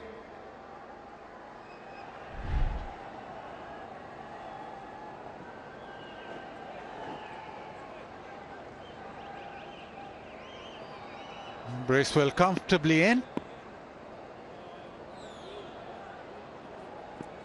But just making sure that the buggy cam is out of the field of play.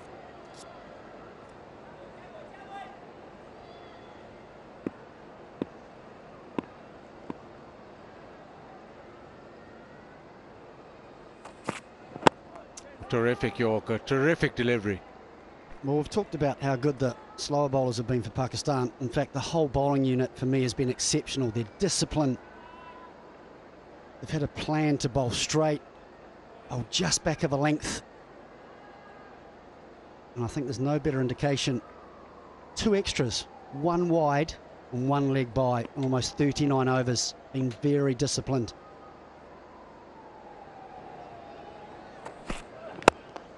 It's down the ground, nice timing, nicely hit. Boundary just spoils the over. 5 off that. It's 174 for 5.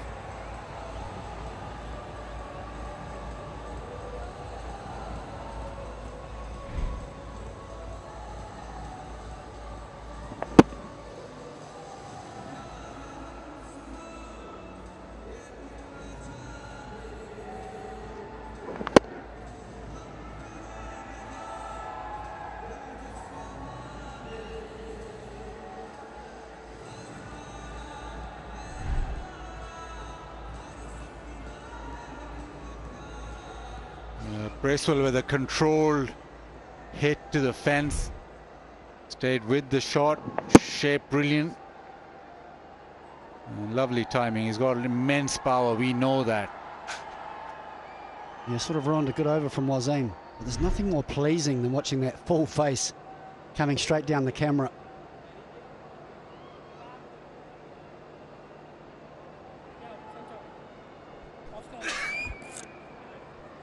Just finishing off on the discussion you guys were having about what score could be possible and how New Zealand have progressed. So Danny had made a point earlier that New Zealand and Pakistan are not so far away in how they play over number 41 to 50.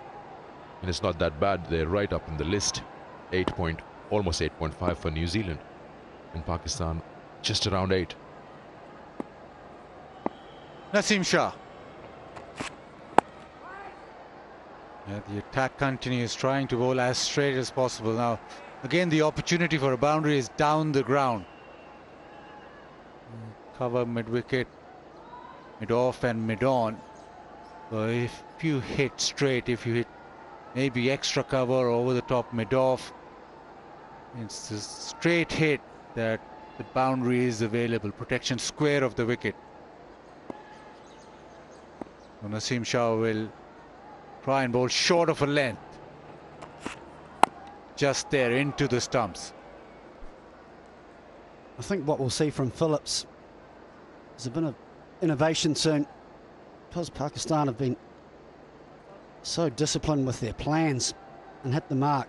It wouldn't surprise me to see Phillips perhaps looking to advance, use his feet, trying to get to the pitch so he can access that straight boundary.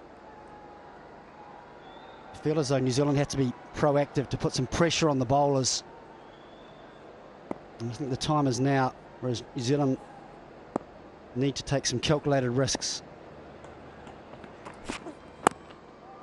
And again, short of a length, so 3 dot balls. The KFC flip the bucket challenge. All you have to do is flip the KFC bucket and wear it on your head as fast as you can. The winner will get KFC finger-licking good prizes.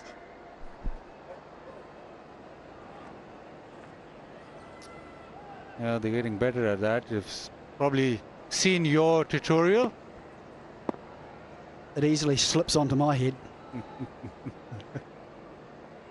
But the technique was superb and everybody's copying it now. Oh, thank you.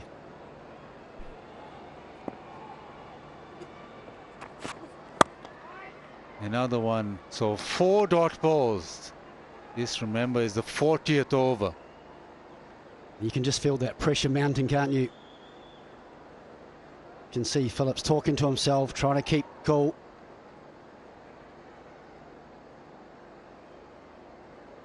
Look at that, from New Zealand's point of view, 124 dots and 2 balls short of 40 overs. It's a lot.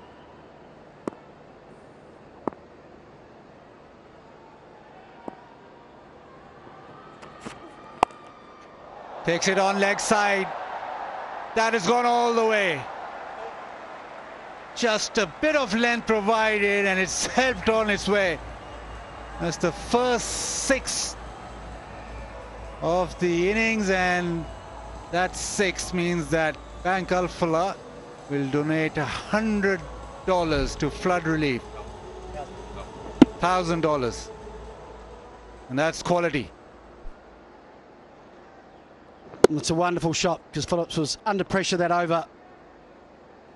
And he showed good discipline, waiting for a ball in his area. And that's an area he loves. Off his legs, so good at the pickup.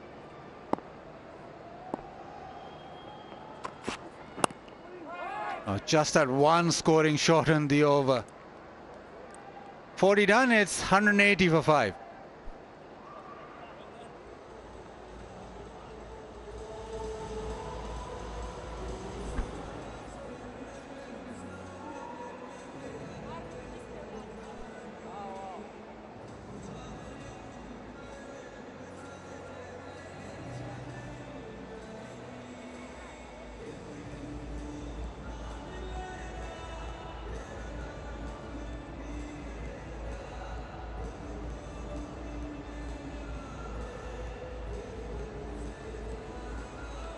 Final 10 overs.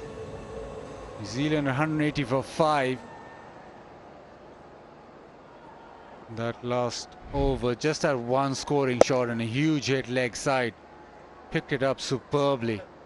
But this is a good catch. He's clung on.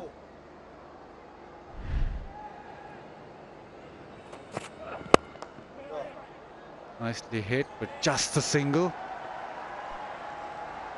So it's that time in the innings where we talk about over number 41 to 50.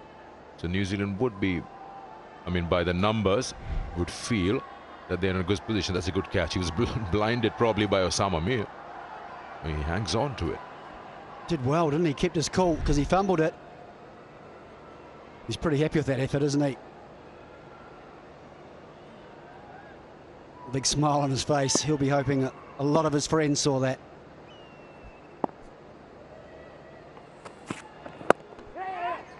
Wants the single, will get the single. Maybe another one, the overthrow. And yes, they'll come back. He really did well because he went really far away backing up in the first run and just turned around, saw the opportunity, and he made his ground. He's sprinting down from the far end.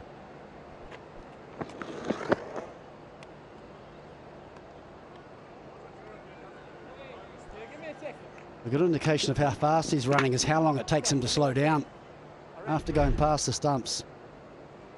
Generally runs on about another 30 metres.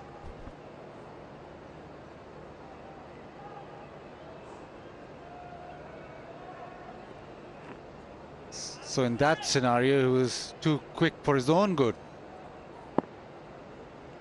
Yeah, he had to run a pitch and a half for the second one. Slow one into the offside. Definitely come back for the second that time around.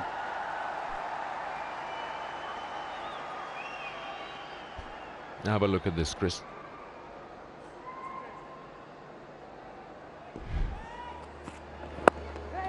That's the first run, and you see the non-striker, how far down he goes, and then he turns around from there, and there his sprint starts. Yeah, I'm not quite sure why Glenn Phillips ran so far through, because he wasn't running to the danger end, so there was no need for him to run 15 metres past his stumps. Full toss, but straight to the fielder. Some vehicles don't stop immediately. So by this, New Zealand should be all right. 8.5 runs. They should get 80 odd in the last 10. Well, they're going to need to at least match that, if not better it, I believe, tonight.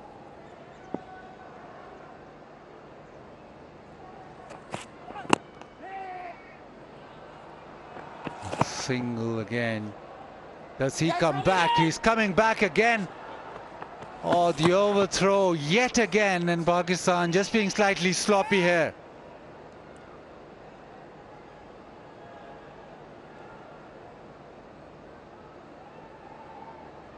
You know, Phillips so quick. Single there, the throw, and it's nowhere near Rizwan. Naseem has to come in, but by that time Glenn Phillips is so quick that he's back in. Yeah, perplexed. What might help New Zealand get that 80 or 85 plus in the last 10 is Glenn Phillips' strike rate between 41 and 50 is 150. Through the offside, but straight to the man in the deep. A single, and that's 8 off the over, 188 for 5.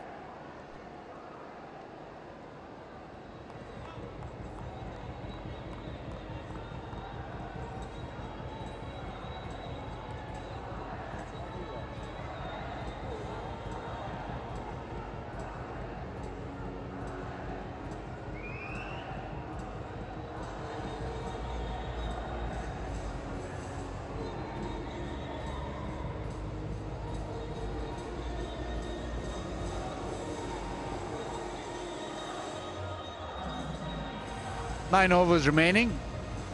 Glenn Phillips 33 of 45, Bracewell 20 of 27. And you think that these two need to now just launch. Partnership 41 of 57. Be thinking go at 10 and over from here on end. But that'll take some doing. Pakistan have been very good with the ball. The spinners very accurate, attacking the stumps. The spinners bowl really well. Even the faster man, just short of a length, trying to bowl as straight as possible. And it's now up to Naseem Shah. It's the 42nd over of the game. He's got protection leg side, a long on, a deep square, fine leg. Goes into the pitch, the offside. Just a single. Now where's the option for Bracewell? Left-hander.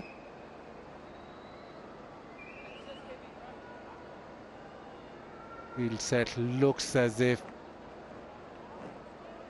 mid-off and cover is the area he could go through, go over. Protection is square, offside and third.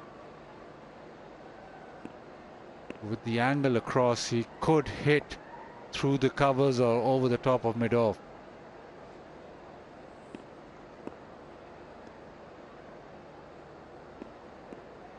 He's got 5 in the circle. Seems it away. Play and a miss. Rizwan does well there. The bounce an awkward distance just before him.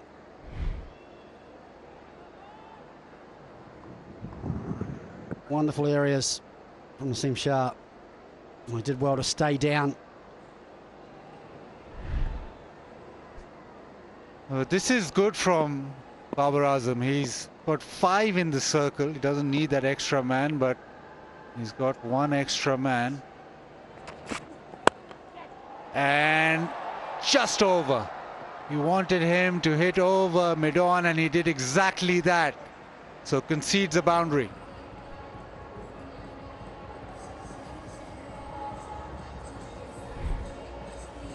Good control from Bracewell. Hasn't had to try and overhit this. Just stayed nice and low and swung through with control.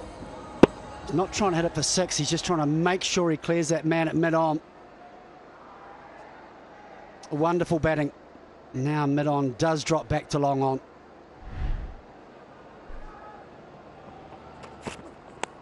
Outside edge. The third is quite fine, so just a single. Yeah, it was interesting that Babar had those 5 fielders in the circle. Normally, at this stage of the inning, you're just content with a boundary rider and that one fielder extra trying to save a single or trying to keep Bracewell on strike. But Bracewell up to the task and just chipping it over. 6 off the first 4. It's hit straight to cover. Dot ball.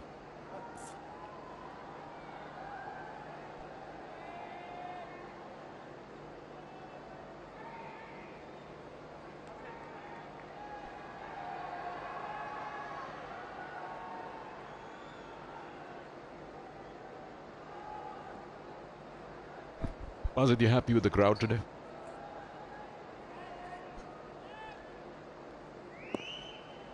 Is that a trick question? One-day crowd. Dot ball to end the over. 42 done. 194 for 5.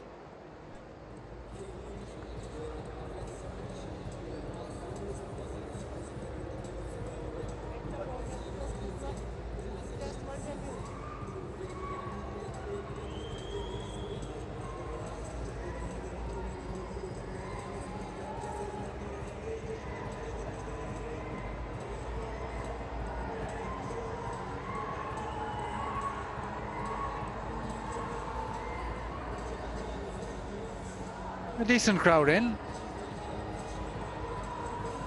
White ball cricket. Hopefully this will build up through the evening. Still plenty of seats available. So if you're in the area, you can come here and watch Pakistan try to chase this New Zealand score down. 8 overs remaining, and it's Haris Rauf from round the wicket. There is plenty of seats available if you want to come down and watch, but at the moment it's Haris Rauf round the wicket to Bracewell. Full delivery, and it's gone through. That's a lovely shot through extra cover.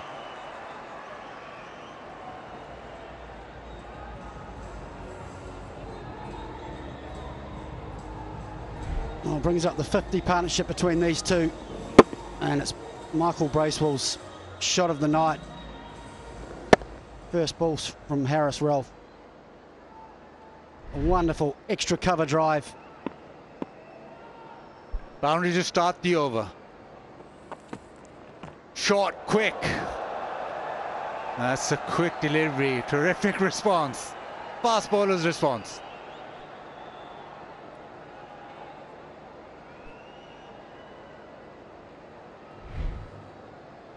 Wonderful bouncer. Feel as though he might have followed through and said try and cover drive that one. A little bit of anger in that bouncer. And well directed.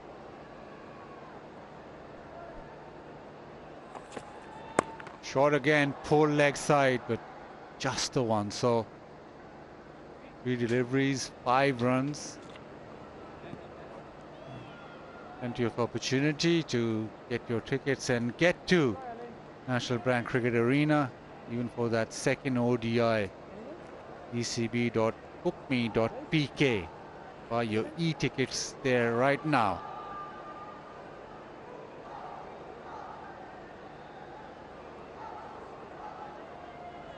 The boundary to start the over, 3 deliveries, 5 runs, and you're thinking New Zealand will be wanting a huge over here. Again, good from Haris Rauf, just a single down the ground, 200 raised.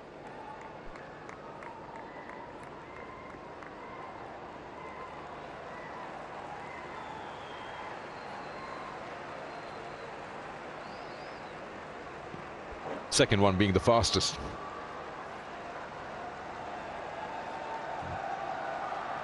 They've laid that platform reaching 200, so by the looks of it, they should eye 270 if they go 8 and over.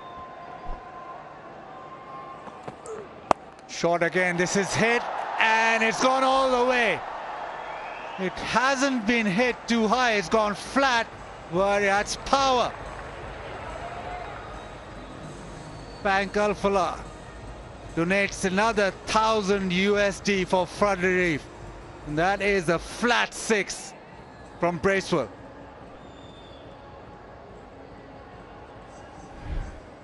Shows the strength of Bracewell. Got a terrific bouncer earlier in the over and said, no more, I'm going to take you on.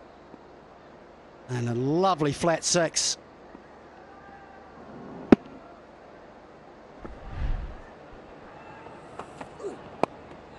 Chips it leg side. It is in the gap. They'll come back for the second. A great over for New Zealand. 14 off. 43 done. It's 208 for 5.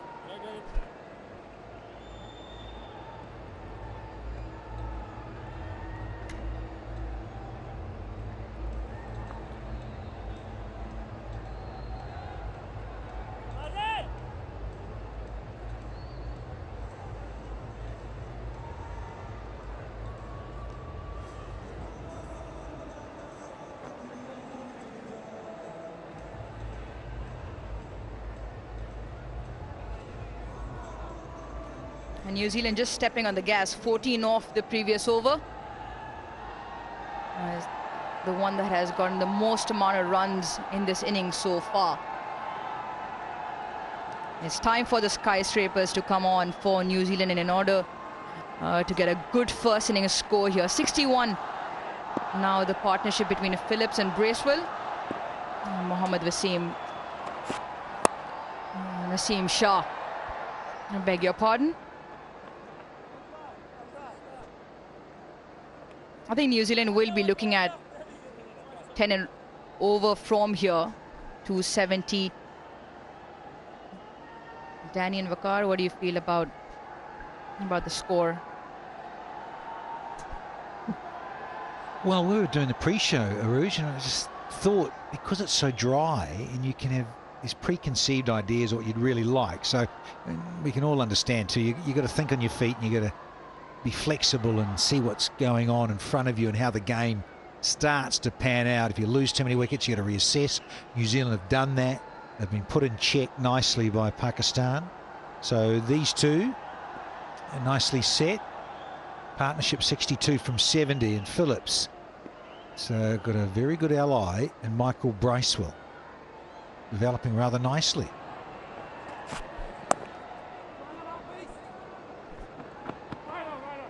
Well, I'm not taking anything away from the Pakistani bowlers. I thought they were just superb from the word go. They were outstanding with the new ball. The spinners came on. They really kept the lid on. They didn't give easy runs. But on the other side, when I look at the New Zealand batting, too many dot deliveries. They didn't rotate the strike that much. They should have. 130 dot deliveries, Danny. That's way too many. They really need to kick on now. Still got 5 wickets in hand. These two are very destructive when it comes to hitting the ball. They will be searching for a couple of big overs in this coming 6 overs after this. Yeah, projection, you're mentioning Aruj, yeah, 10s get you to that 275 we've just touched on. But I'm also hearing, yeah, graphic there on screen of 130. Again, I think that's kudos to Pakistan spinners, and particularly Haris Rauf early on was spot on. That's a great change up. Just Asif Yaqub signaling a wide and reckons he's gone over Bracewell's head there. Was it the head high wide or was it just outside the off stump? He bowls a really good slow delivery. He bangs it short and it doesn't arrive.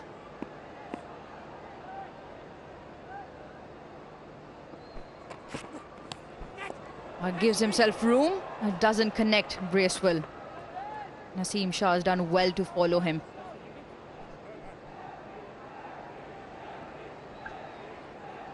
Well, we mentioned earlier on about repertoires and having maybe 3 or 4 slower balls in your locker. This one's just seam up. It's got a bit of a tangle. He's seen that earlier on against the spinners as well from Bracewell, but looking to invent, understandably, looking to get it into different pockets of the National Stadium. And you've got Phillips. Change the line, change it up, and a wonderful striker he can be.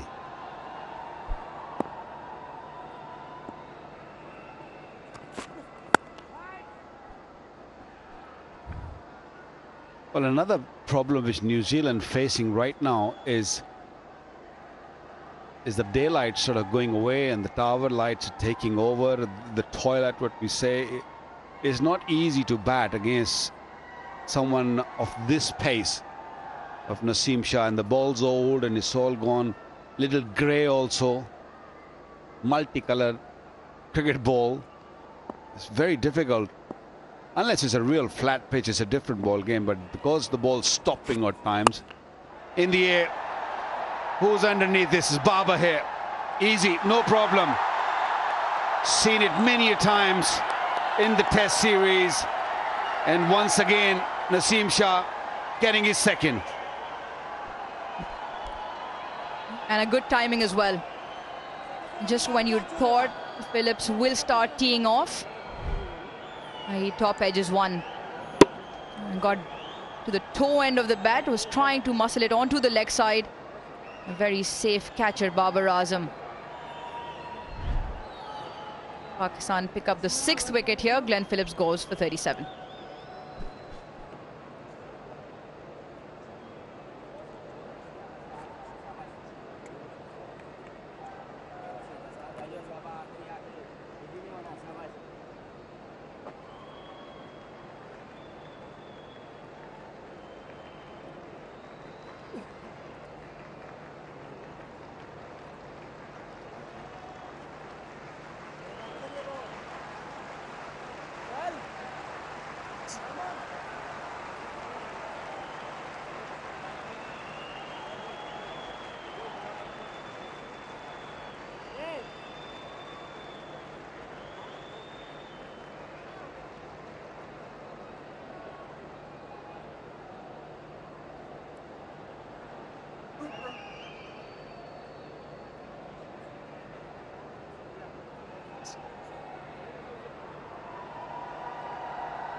Mitchell Satner makes his way out into the middle.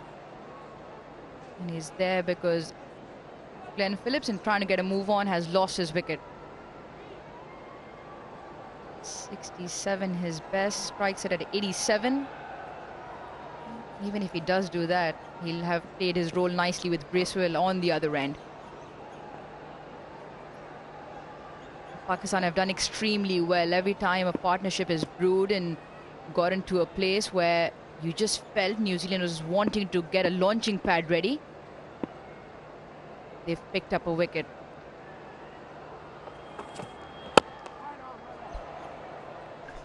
Yeah, and tough gig now when you've got the class and the skill of Haris Ralph coming on. But yeah, just got a little bigger on him.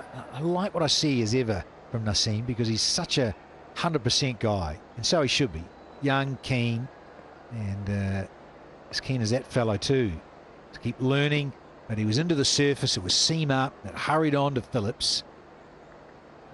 Good stuff, good energy from Naseem.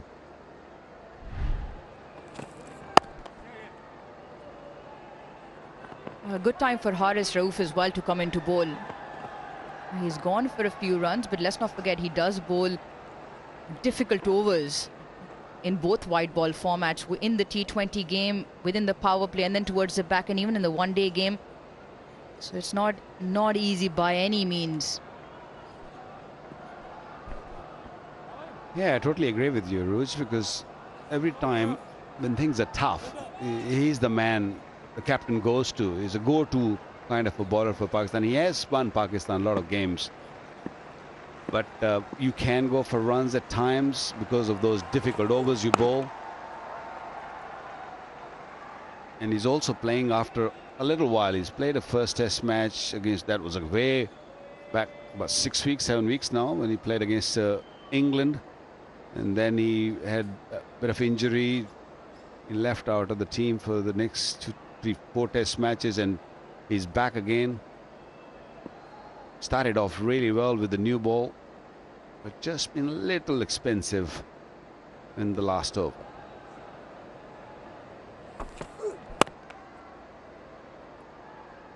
And what was interesting is that he also picks up wickets, and that's exactly the reason why they give him the ball at that end. Just under 7 runs and over in the context of a one-day game. Maybe not that bad towards the back end where the batters are looking to smash everything out of the park. Every time you speak to Haris Rauf or you listen to him, he's the kind of player who wants to impact the game. He's always buzzing. He's always wanting to impose himself on the game. And he bowls with really good energy as well. Doesn't get it in the middle of the bat.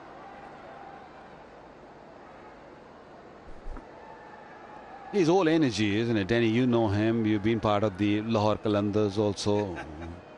Remember those dances you... Rat bag. Yeah, it's a lovely story, and I think we've mentioned it numerous occasions, that talent ID from different franchises in the PSL, but certainly Haris Rauf. And then there's opportunity then going to Aussie, playing in the Big Bash, doing well and getting wickets. I remember his fifer a few years ago. Yeah, very impressive. 45 done, it's 217 for 6.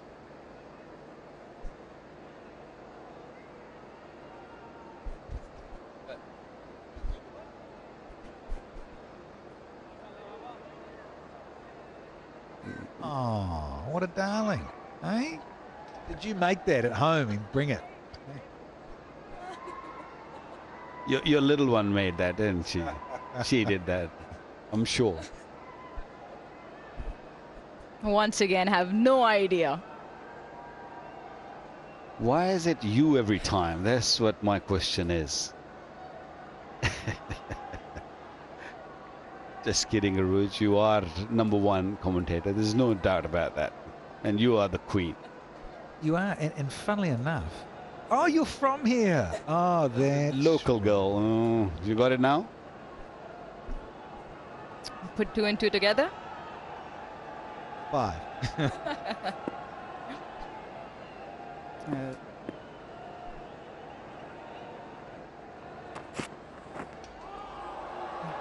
That's a great delivery to start off the over. With a 2 new cricket ball, when you use it, sometimes one swings more than the other.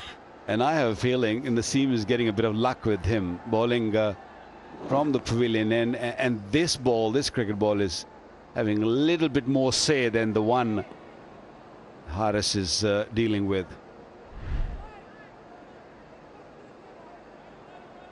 Just quietly swap it.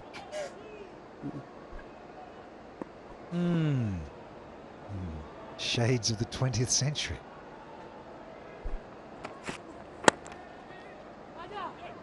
Yeah, Pakistan won't mind this at all. Singles and doubles won't hurt them. A discussion around what's a good score on the surface. No international cricket, Vakar, you mentioned, there's been no international one-day cricket on this ground for 3 years now, over 3 years. So there's no recent history to go by, but it is a bit of a tired surface coming off the first test.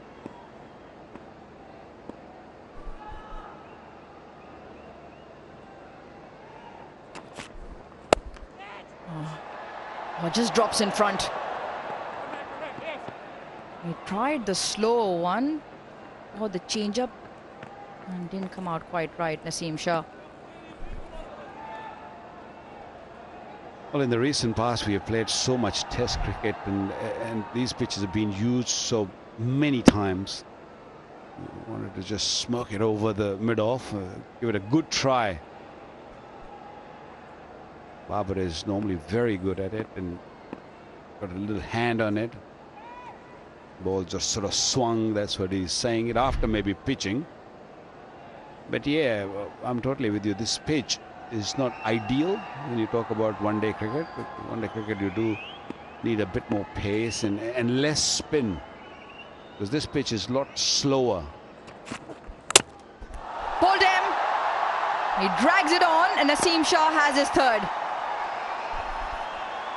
Yeah, well deserved. I'm making the point about the balls from either end.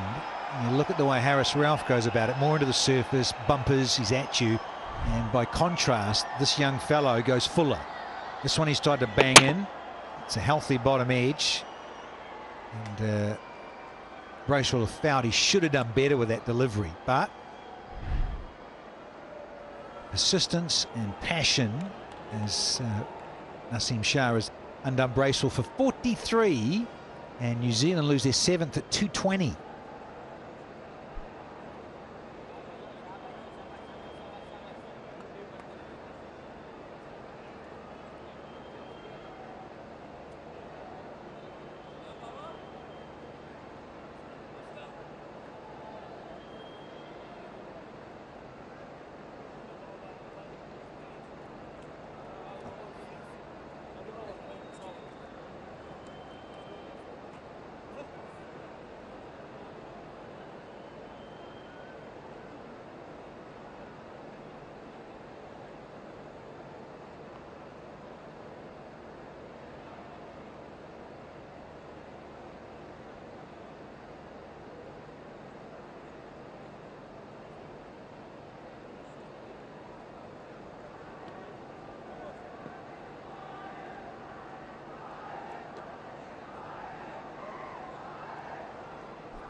Into the tail for New Zealand now, and out walks Henry Shipley on debut. A list A career, 39 games, 92 the strike rate, 22 is average, so he can bat.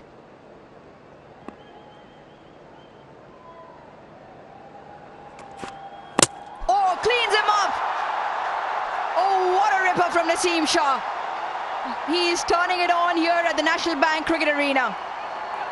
Well, as Naseem Shah was running in, my good friend to my right, Waka Yunus, said, "Here comes a Yorker. Look out, bang." And sure enough, yeah, the great Yorker specialist, Waka Yunus, says it was perfectly delivered in the timing. Look at that tail. What a beauty. Welcome. Oh, he's lucky that he didn't got a bit of toe. It was just a perfect Yorker. You can't ask for a better delivery to someone new at this level. Shipley gone without scoring, and Naseem Shah on hat-trick is 220 for 8 now.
Karachi has been lit alight.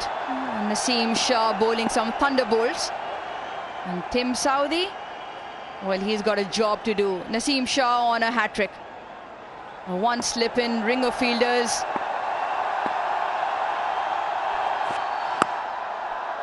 He does well. He does well. Tim Southee, it's a great over for Pakistan and Naseem Shah. 2 wickets back-to-back. 220 for 8.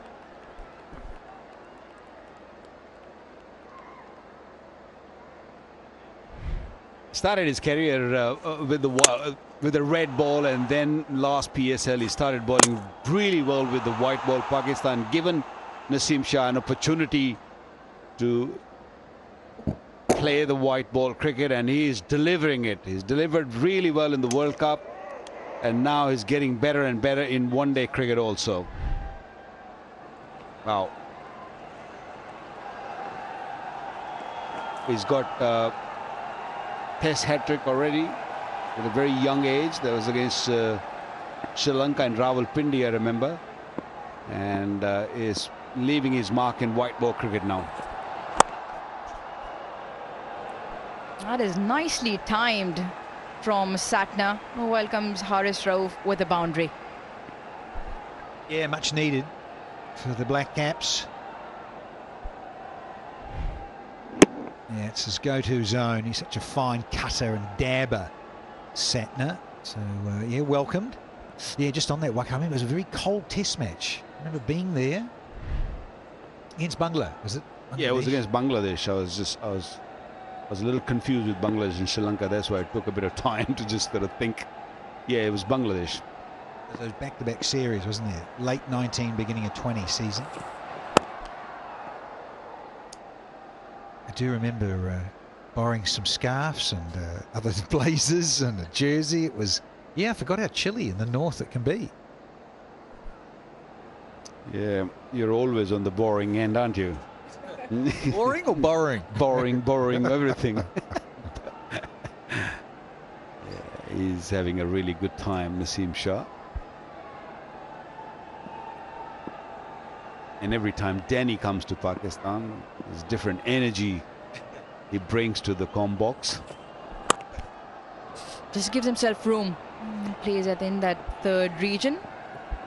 Waqar, I can completely agree with you that the energy since 12 o'clock this afternoon has been different.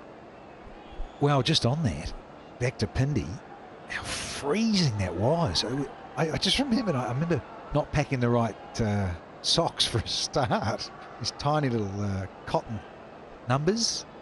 Man, my toes were freezing. It was like, I think it was sort of like only about 2 degrees, wasn't it? We're leaving the hotel there in Pindi to go to the ground. Vastly different. This part of the world, down the coast, very pleasant here. I was moaning, I couldn't help but be whinging. So, well, now why have we got the test match in Karachi now and later in Pindi, just that extra few days that might be a bit warmer? But no, you can suffer, Morrison, in the cold. Well, you come from New Zealand. New Zealand can be really freezing at times. Living in Australia, I know that. I move with you.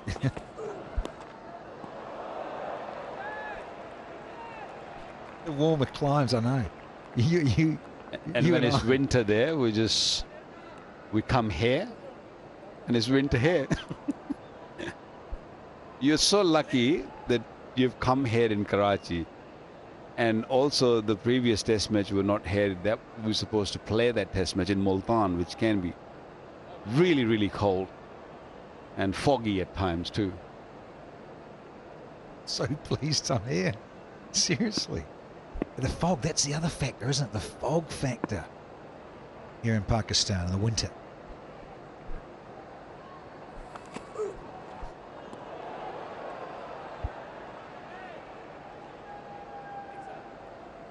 Yeah, good over from Haris Rauf.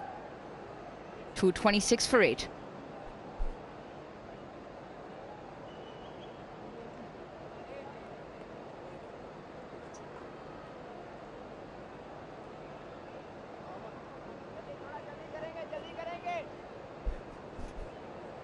New Zealand, while struggling to get away, really. 6 of their batters getting starts, not being able to convert. 226 for 8 now with 3 overs to go.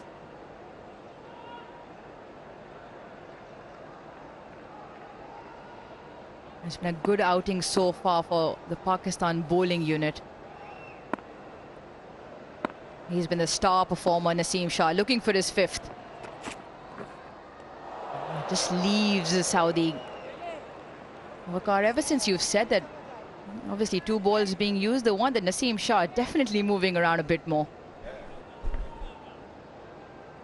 Yes, it is moving a lot more than the other cricket ball, but Also, don't forget, Naseem Shah has got a very clean action. He gives that seam, the wrist, right behind the seam, and he makes sure that it lands down nicely. And the length he's bowling, that 8 meter, 6 meter around that region, that really kills you if you just come in. That's a great shot. He's got good bat on that. Wasim Jr. does well, picks up a couple of runs, Saudi to get off the mark.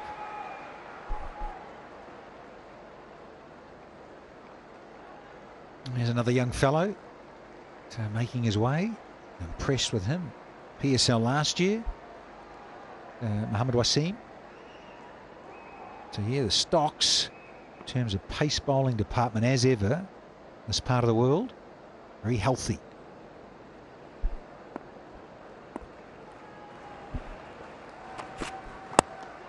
Chips into the vacant leg side. A couple of more runs here. And New Zealand will obviously have to rethink that first innings total now with Satner and Saudi at the crease. Just about 2.5 overs left to go. Around the 250 mark, they feel from the position they're in, that'd be a good first innings score for them. Well, if they get 250 and if they bowl really well with the new ball and pick up early wickets, especially Babar's wicket, might be a different ball game. Who knows? I mean, this pitch is slow. Yes, over the years, which is 3 years or more, that we have seen that this pitch gets a lot better in the evening. It comes onto the bat nicely, but we've been also talking about the test matches, so much cricket being played on these pitches, those bare pitches, and it might not skid on that well. So the new ball will be very crucial. First of all, they've got to get to a total where Pakistan will feel that, you know, we've got to really play sensibly. Now, at the moment, I think Babar and company, they'll be very comfortable. They're happy with the effort of the bowlers. Up and over. Gets him a boundary. This is good from Mitchell Satner. Indeed. Once again, he's looking for the cut, looking to go a little inside out. He gives himself room and opens up the hip. It's a big go-to zone for Mitch Santner. Osama, no price.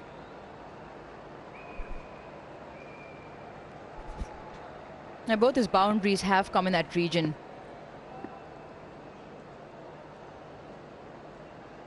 There's a big gap on the boundary.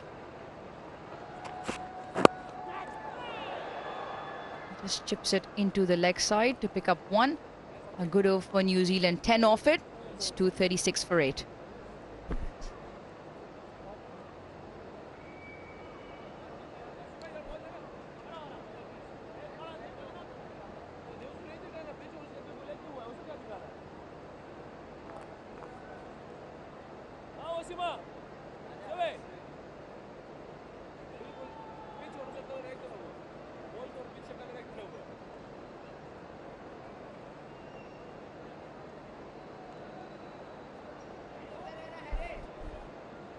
Proceedings so far from Pakistan have been really good. Naseem Shah, the standout performer with 4 wickets. Osama Mir, he's had a great debut. His first wicket in his international career of Kane Williamson. He'll remember that one for a very long time. Wasim Jr. with 1. Couple of overs now in this first innings.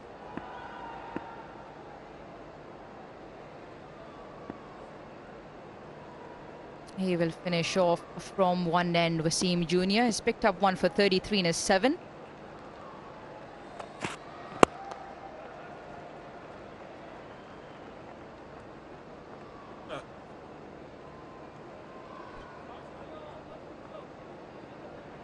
The other thing that New Zealand will take from the surface and the slowish nature is the amount of help it's provided the spinners. Both the delivery from Osama Mir and Mohammad Nawaz getting turned in line with the stumps. Vagar, you mentioned the wicket traditionally quickens up under lights. I reckon along with Lockie Ferguson's pace, Satner and Bracewell will play key for New Zealand once they do come out to bowl. Now they look for 2. Should be comfortable. It is.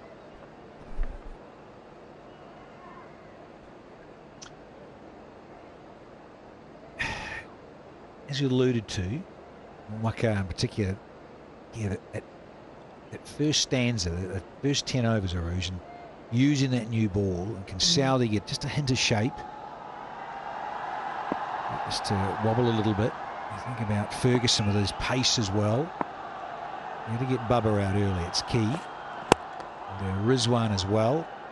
Imam would like to dine out and take his time, knowing what you're chasing. So then you set your stalls out and think, well, it's nothing outrageous. No, it's a bit slow, but yeah, wickets in the bank in terms of accumulating. So yeah, it'll be interesting to see how Kiwis go about it, particularly with that new ball or new balls.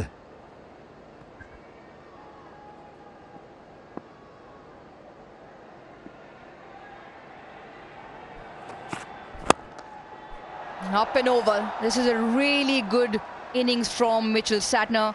Mid-off in the ring, and he times it over him.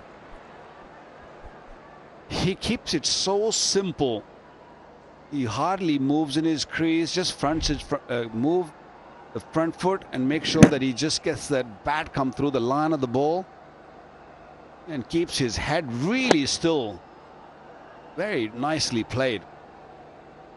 Well, I know you love your golf. Satner, I think he's up there, isn't he? I think he's a scratch handicap. He's incredible, wonderful golfer in his own right. He loves it. So you see there, as you mentioned, like the head still and hitting through the line and keeping it down. His head, that is. It's prompted the change in the field. Long off now.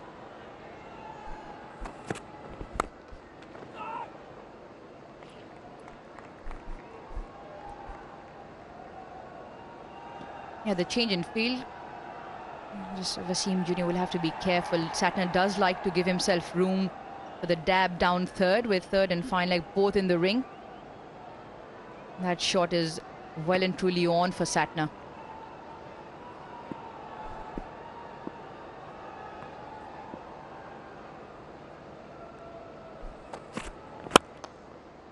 Goes down. They look for 2. Satner running hard. Saudi does well as well. 49 overs done. 246 per 8.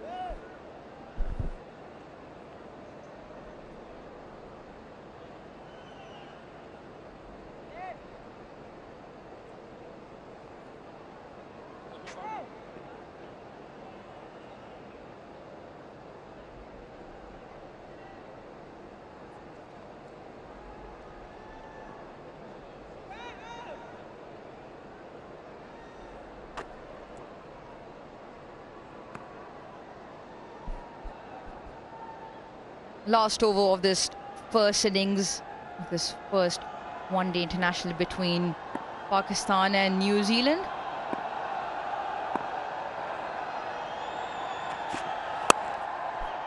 It's a full toss and he puts it away.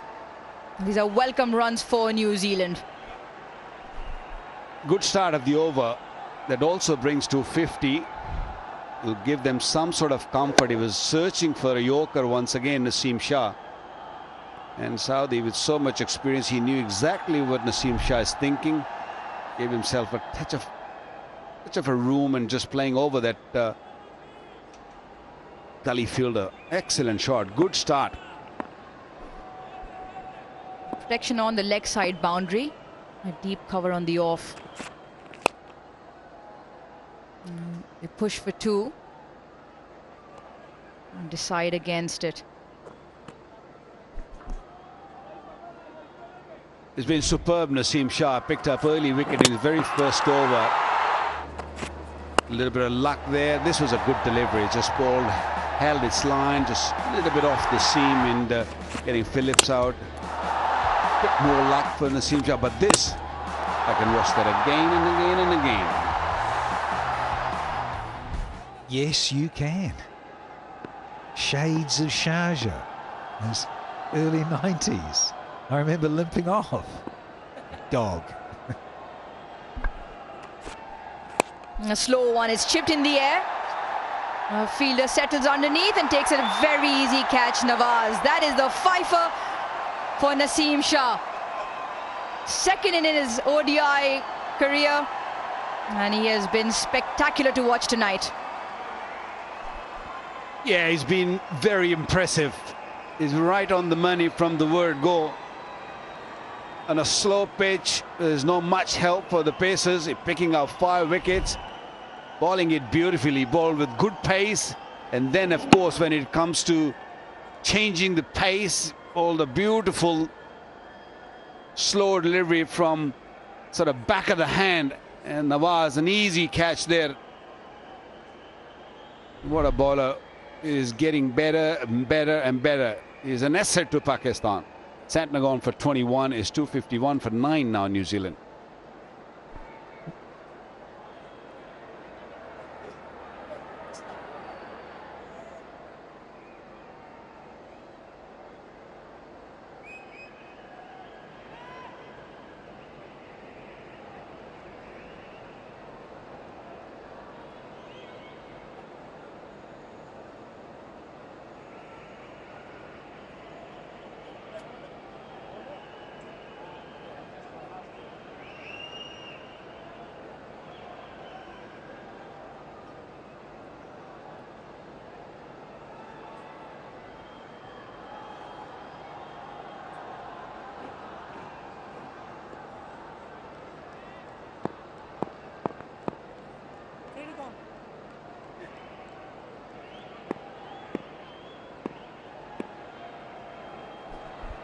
Last wicket for New Zealand, Ferguson. He does well. It's a good Yorker. Just a bit of a misfield from Nawaz. Back-to-back 5-wicket haul for Naseem Shah. Previous game he played in Netherlands. He got 5 wickets there. And now, again, picking up 5 wickets. He's a wicket taker, a genuine wicket taker. And you'd imagine he's played a lot of one-day games. This is only his 4th one-day international. Broke on the scene in test format. The latest to debut was in the one-day game. What a spearhead he's been for Pakistan. A slow one once again. I'll have to run hard here. This just makes it the throw not good enough from the boundary. Mohammad Nawaz. He got there quickly enough, but the throw it lacked a bit. A bit of urgency all round. Let's have a look. He got in the position. We've got a nice bounce too. What is going on, Arouge?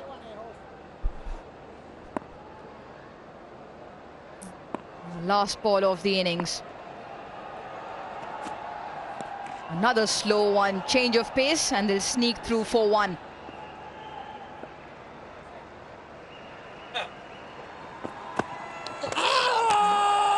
Still not done. A little bit of a cat and mouse.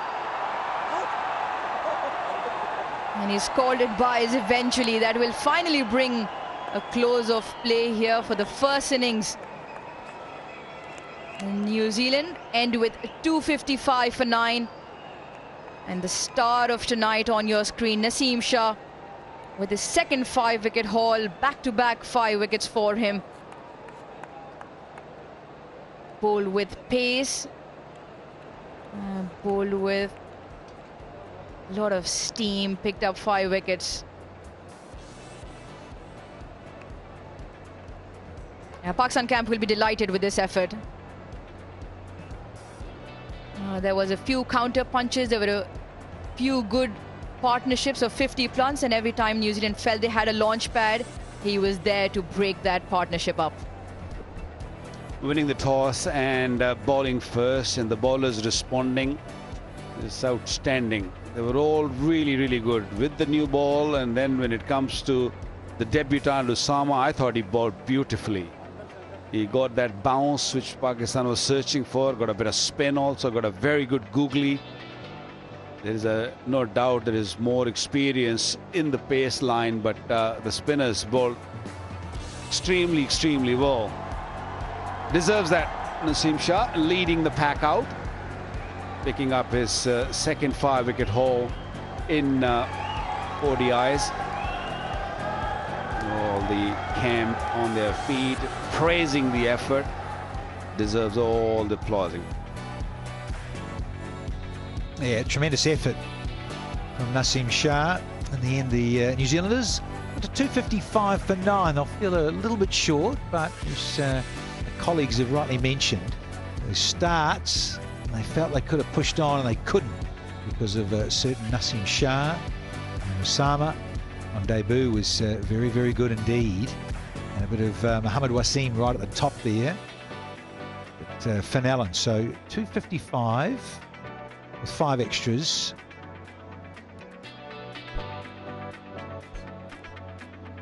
Pakistan bowlers, well, they did their job. Haris Rauf will be disappointed not to pick up a wicket. Naseem Shah spearheading that bowling lineup with a 5-wicket haul to his name yet again. Wasim Jr. with 1, and Osama Mir, well, he's had a debut that he will remember. And he's now with Sikandar sideline. Thank you, Rouge. It's a big moment indeed for Osama Mir, 2 for 42. Osama, experience बताए कैसा रहा पहला when you went out there and got the ball in your hand? अल्हम्दुलिल्लाह, अल्लाह का बहुत शुक्र है। एक तो डेब्यू गेम थी, उसके बाद जिस तरह की बॉलिंग हुई, मैं बहुत शुक्रगुजार हूँ अल्लाह पाक का, जिस तरीके से मैंने बॉलिंग कराई और अल्लाह पाक ने सक्सेस दी। यादगार विकेट होगी, Kane Williamson and that ball. It's like a dream comes true. First, you're playing your debut game and then you got your wicket, like world-class batsman Ken Williamson. इससे बढ़कर movement कोई हो नहीं सकता है। So, ये मेरा एक तो डेब्यू गेम था और यही मेरा दिन मेरा यादगार था, और ऊपर से केन विलियमसन जैसे बैट्समैन की विकेट लेना मैं वर्ड्स में डिस्क्राइब नहीं कर सकता। I'm thankful to my Allah. Happy with the score? लगता है डिफेंड हो जाएगा? It's good score to defend out there. या अल्हम्दुलिल्लाह, अच्छा हमने रिस्ट्रिक्ट किया उनको, कोशिश करेंगे हम उनको चेस करें इजीली, क्योंकि हमारे पास जिस तरह के बैट्समैन हैं तो आई थिंक हम इजीली चेस करेंगे इंशाल्लाह। Well, great. Loved your confidence out there, and congratulations on a very good debut. Thank you so much. Thank you so much. Thanks, Sikandar. And he did have a smile on his face, and rightly so. Naseem Shah with the first breakthrough. There was Devon Conway who got it back onto his stumps, and then Finn Allen just switched a gear and put the seamers away earlier on. There was a flurry of boundaries until he was held out. Salman Agha with a good catch to his right. That was Wasim Jr.'s first wicket. Well, that's why he had a smile, Osama Mir. What a dream start, and what a man to get out, Kane Williamson.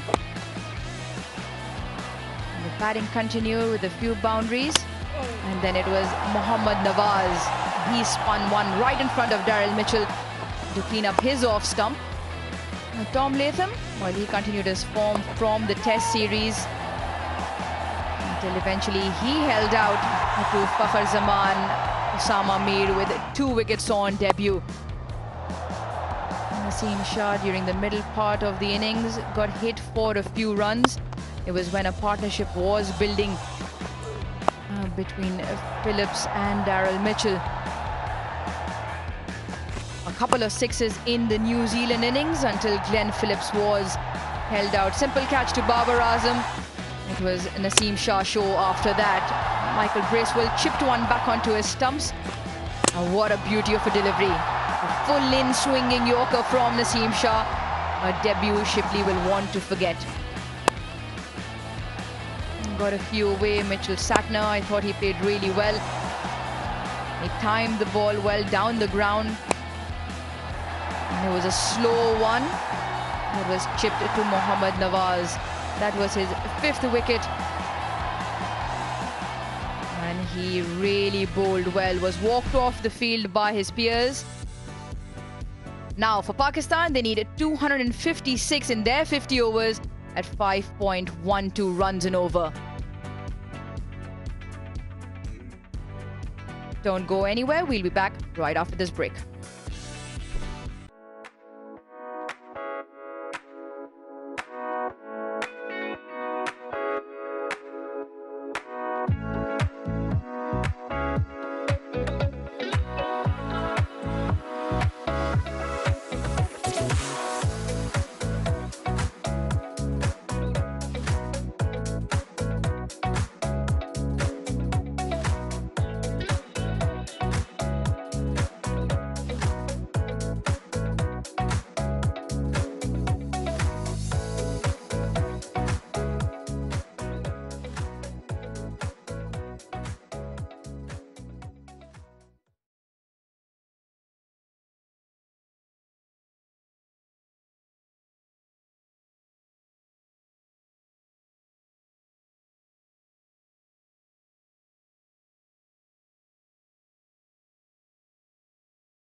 Well, Pakistan kept a close watch on how New Zealand wants to progress through the 50 overs, and through that they got 9 wickets, never really allowed them to take control of a particular part of that innings.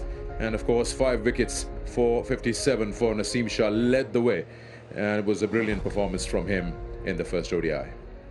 Quick look at the batting card here. 255 for 9 in New Zealand, and the partnership that's important for and that worked for New Zealand was Bracewell, who got his 43 of just 42. Phillips played an important hand of 37, and up in the order 36 and 42 from Mitchell and Latham. And the bowling, of course, as I said, Naseem Shah led the way, 5 for 57 on debut. Osama Mir 2 for 42 and a wicket each for Wasim Jr. and Mohammad Nawaz. Hello and welcome to Inverex Solar Energy Pitchside Studio. I'm Sikandar with you, and we've got the first inning out of the way. 256 is the target. I've got Bazid Khan and Chris Harris alongside me. Start with you, Bazid. Pakistan's bowling has been good, and the use of resources by Babar. You're happy the way they've gone through the 50? Yeah, look, once they won the toss and bowled first, the first thing was what lengths they would hit. I think the spinners did a job, but the fast bowlers, them too, made sure that there was nothing to hit for New Zealand all throughout that innings. And whenever New Zealand, as you said, took charge in a partnership, they were able to strike back with a wicket. I think it was very good from Pakistan. Their fielding was pretty good as well. I think overall, with the first part of the match, I think Babar will be pretty happy with what happened. You feel that the New Zealand now at the innings break were playing maybe 15-20 short, or they will be satisfied this is good enough to defend out here?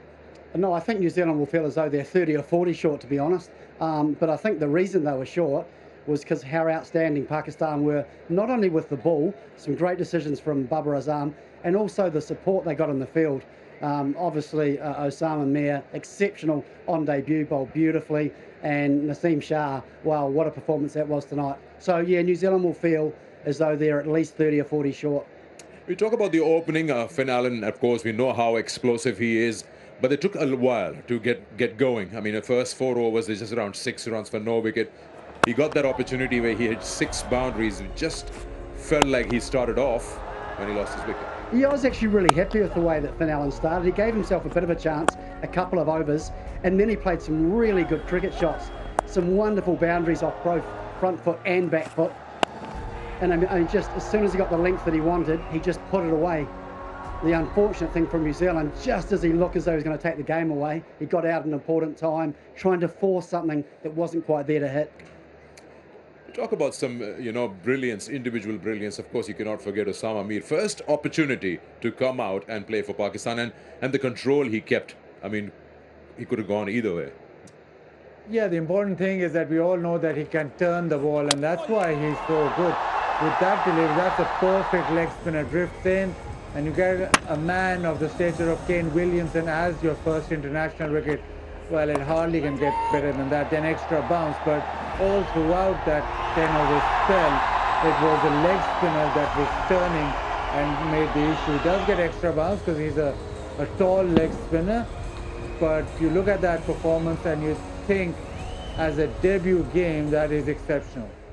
Sorry, just quickly, the key thing for me was he got New Zealand's 2 best players to spin out. One was Kane Williamson, who's the best, and he got him out playing a defensive shot. I mean, it was just an exceptional spell. And then Tom Latham, we know how good he is at playing spin, and he got 2 key players for New Zealand out, which I think partly turned this game. When you talk about Osama Mir, the delivery was beautifully bowled to Kane Williamson. Have a look at that again, and just tell us what Kane did wrong here. He didn't do a lot wrong, to be fair. There was a ball before the one that got him out that just pitched on middle and just sort of continued on.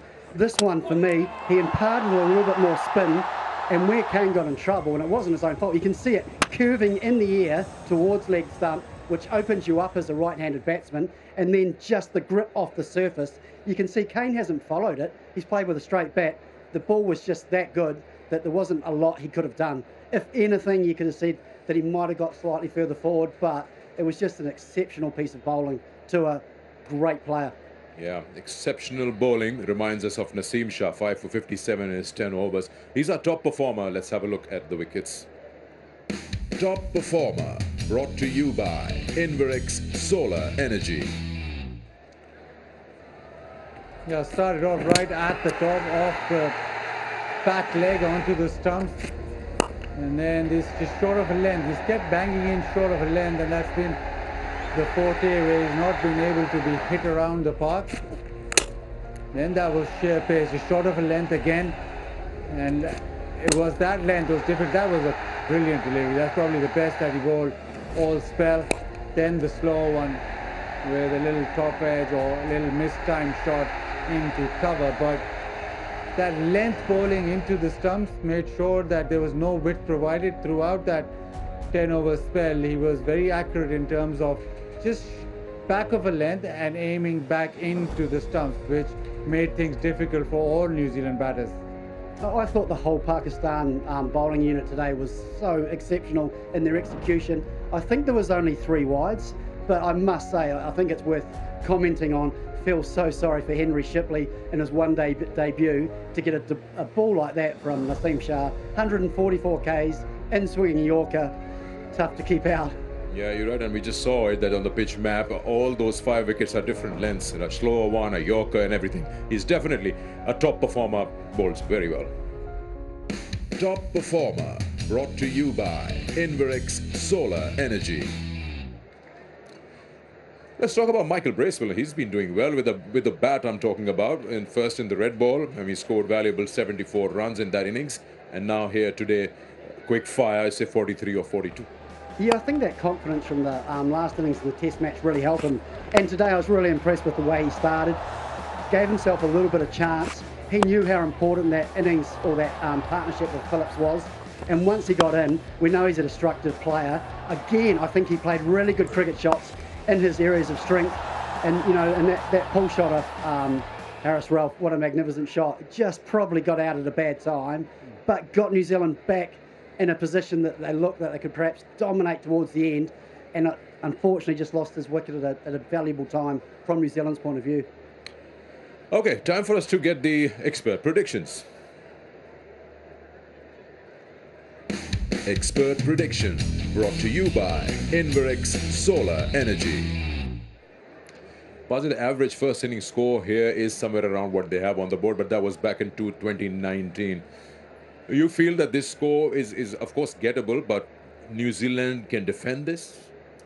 They'll need everything to go their way. They need wickets up front. They also need a period of time where they can slow Pakistan down and apply pressure, but wickets throughout the innings, as Pakistan did. They got wickets throughout that innings. Otherwise, I think Pakistan, with the type of batting they have and with the surface that they're playing on, they're very used to such type of surface, and I think it's almost, for them, the conditions are absolutely built to a T where they can chase a target which is not 300, which is in their grasp. But for New Zealand to get into the game, they need wickets up front, wickets in the middle, and wickets at the end.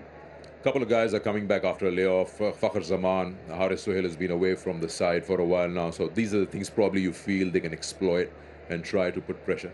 Well, I think they have to. I think Baz is right. I think New Zealand, we know, are 30 or 40 short. Everything's going to have to go their way. We know that New Zealand generally are going to bring it in the field, so they're going to support their bowlers. But if we can bowl as well as Pakistan did, get early wickets at the top and put pressure on those guys that are coming back in the middle order, we give ourselves a chance. We're just hoping that this wicket is a little bit more tired than 2019, so that average score hopefully comes back a bit, 250, 260. Hopefully, with good bowling and good fielding, we can get close to defending this. Okay. We got 9 wickets today. Let's have a look at all of them. But before that, expert predictions from our guests. And I hope you guys got it, that there is a chance for New Zealand to come back and come back strong. Expert prediction brought to you by Inverex Solar Energy. Okay, now 9 wickets fell today. 5 of them go to Naseem Shah, 2 to Usama, and Wasim Jr. and Nawaz also pitched in. Let's have a look at all of them. All of wickets brought to you by Inverex Solar Energy. Well, Conway was a little bit unlucky. It came off his back foot onto the stumps. Awful way to get out. And then this was the start. Finn Allen, who was smoking it, just played a little bit early, got one to cover. And then the big one. This one on there, what a delivery. The big wicket of Kane Williamson. And then another one, Daryl Mitchell. Nawaz bowled superbly today as well. Thoroughly deserved that wicket. Tom Latham, who we know is so good through the middle, just got this one right. Swan hit it for 6, a little bit of the top edge. And then another one where Phillips was looking to break free, just didn't get the length from Naseem Shah, and a comfortable catch from Babra Azam. And then Bracewell, this was a big wicket for New Zealand, just when he was trying to break free. And what a Yorker from Henry Shipley on his debut. Very difficult to keep out. And wonderful piece of variation from Naseem Shah. Great slower ball. Bennett didn't pick it. And that was 5 wickets. Fall of wickets, brought to you by Inverex Solar Energy. 255 for 9, that is what New Zealand managed after being asked to bat first.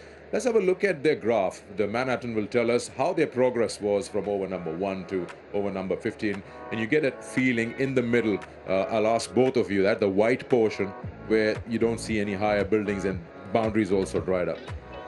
Yeah, and the wickets in the middle as well. So it's not just wickets at the back end or at the front. It's also wickets in the middle. So whenever there was a bit of a partnership building, Pakistan would come back with a wicket, and that in turn made sure that New Zealand's launch came later and later and later. And when they did go for that launch, Naseem Shah struck.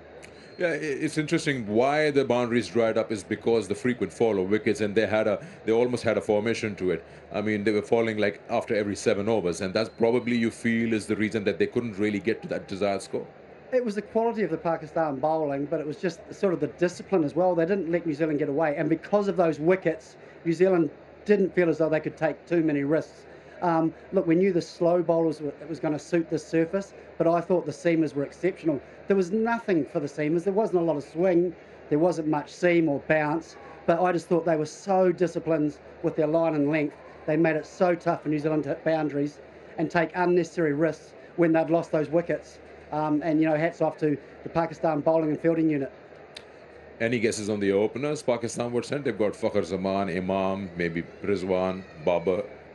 I think it'll be Fakhar and Imam. They'll open, and Babar probably come at number 3. But just a question to you, will there be any dew? I know the pitch will slicken up under lights, but if there's any dew, then it'll be even better for Pakistan. Well, I don't see any. We haven't spent this late in the ground up till now. Today's the first day. But I highly doubt it. I don't know. In January, even January, right? No, I don't think so. I don't think so. I don't think so. So here we are. Now I'm going to thank both of you, and let's hope we have a good, actual balanced fight out there. Let's tell you about the target once again. And Pakistan require 256 to win this one, and they've got 50 overs to do so. So yeah, if New Zealand can get quick wickets out there, definitely they can make a match of it. So time for us now to take you towards a break. When we come back, we'll have the action coming your way on the first ODI between Pakistan and New Zealand.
National Bank Cricket Arena is the venue for this first ODI between New Zealand and Pakistan, and we are halfway through, 2:55 for 9, having been asked to bat first by Babar Azam, the Pakistan skipper, and all the bowlers did a really good job.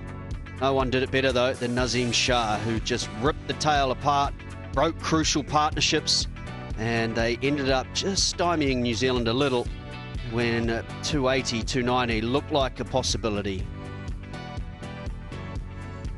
5-wicket haul it was for the fast man from Pakistan, 5 for 57. Expensive for Haris Rauf, but on debut, Usama Mir was impressive, 2 for 42, picking up the crucial wickets of Kane Williamson and Tom Latham. And I thought in conjunction with Mohammad Nawaz, they really did control those middle overs.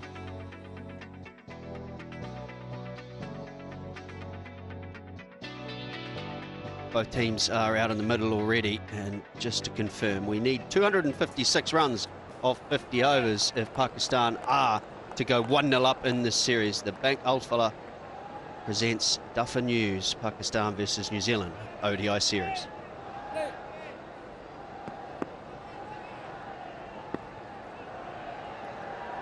We're underway. Tim Southee with the new ball, and that's got to be close. That's going to be close. Alim Dar. Did he get a little inside edge? Southee ran straight through, a bit of swing to Fakhar Zaman. Looked good first up. I have a feeling, though, there was a wee wink to the keeper. Thought it was just going down the leg side. Yeah, no thought of a review.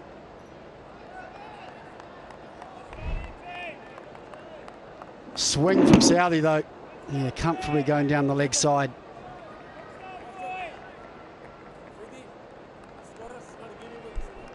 He's an experienced umpire, isn't he, Alim Dar? He wasn't going to fall for Tim Southee's tricks. Just simply running down. The Imam ul-Haq will be the other left-hander. And that is nicely timed through the legs of Lockie Ferguson, and those will be the first runs of the bat.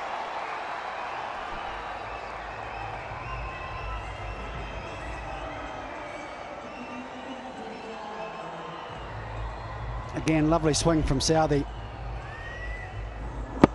Lovely shot from Imam. And I just talked at the halftime break about how good New Zealand will need to be in the field, and that's the worst possible start. There is a bit of shape though, which will encourage Southee. I think the impressive part too was how accurate the Pakistan fast bowlers were to begin the innings. So New Zealand will have to try and replicate that. Under lights, it tends to be a little better for batting, and feature of that is the average 52 per innings, and it's not a small sample size either. In 55 matches, he looked good in the Test series as well.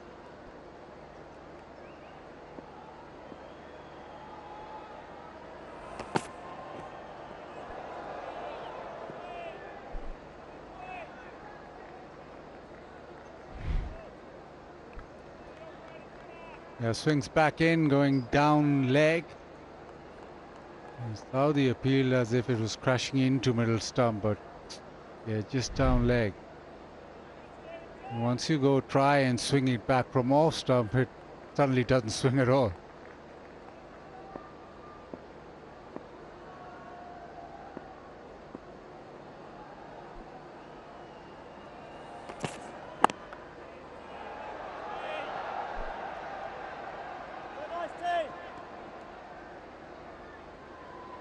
Heavy workload too for Tim Southee in the Test matches. Probably bowled a few more overs than you would anticipate. Into the subcontinent, you assume that there'll be spinning tracks. So quite an effort, I think, from Nazim Shah to back up after so many overs for him in the Test match. And the same for Southee. Probably sense that New Zealand are to get close to winning this. He'll have to match Nazim Shah with that performance. That's nicely clipped away as well. He'll come back for 2.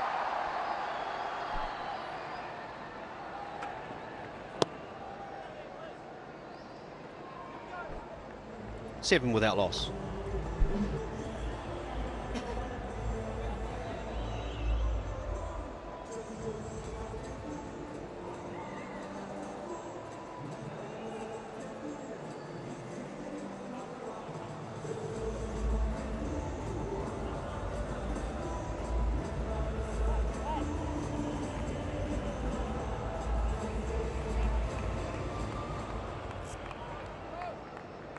Action. Austin. Center. Zaman as well, 63 matches, another outstanding average, 45 for him. And when you couple that with the strike rate at nearly a runner ball, just under, you can sense why he's so dangerous at the top. Henry Shipley on debut. Good start.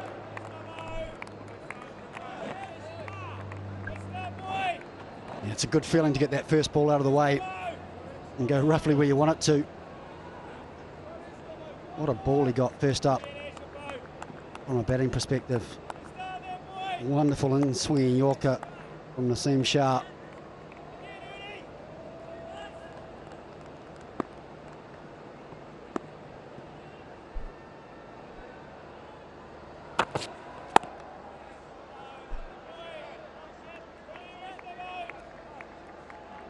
The one thing that you will get, yes, the ball will slide onto the bat better, but underlies in the first few overs, I say first very few overs with the new ball, maybe 3 each or even less, there'll be a bit of shape, there'll be a bit more swing than there was in the first innings. So that's something New Zealand could use. You're not a bearer of great news, Baz, really, are you? Never, never. Clipped away as well, a half volley on leg stump. That is powerfully struck for a 4.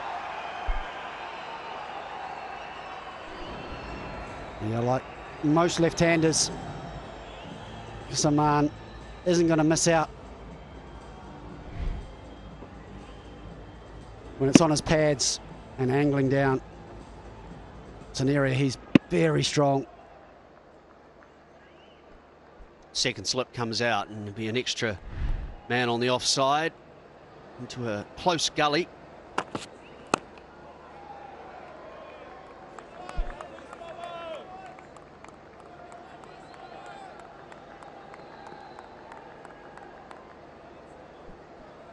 I think too, Buzzard, Pakistan will be looking to avoid the mistakes New Zealand made. A lot of starts from New Zealand, a highest partnership of 66, and that is it. No two players really controlling a significant part of the innings. I think in this run chase, Pakistan will be looking to break the back. One big century stand, and I think that will be enough. 255, middling total, you would say. It's certainly not something that will scare Pakistan. We saw a stat, the way that New Zealand and Pakistan shape up in one-day batting. They go slightly conservative up front and then they catch up with the rate, and it's almost because, especially with Pakistan, the conditions that they play in, it's almost like one of your players has to play that anchor role. It will be another single, so 5 runs coming from Shipley's first over in international cricket, 12 without loss.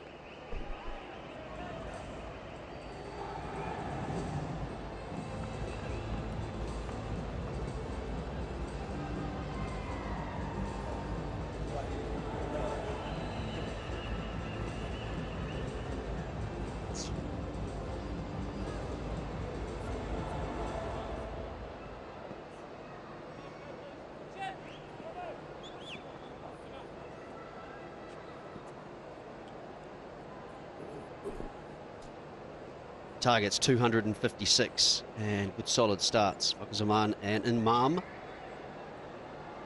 Southey will continue. Buzzard, you think 3 overs will see a little bit of movement?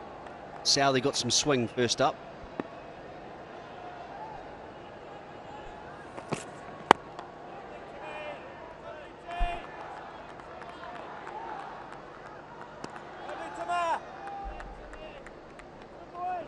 Yeah, Harry, you said bearer of good news. I think I've exaggerated 3 overs, haven't I? That first ball was dead straight. I just wonder what type of delivery that was. We saw in the test match, Tim Southey likes to bowl that 3/4 ball, which is the one that just nips away from the left-hander.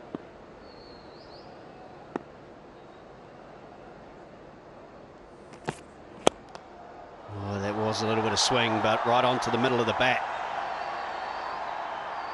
Very, very good fielding. And they'll just pick up 2.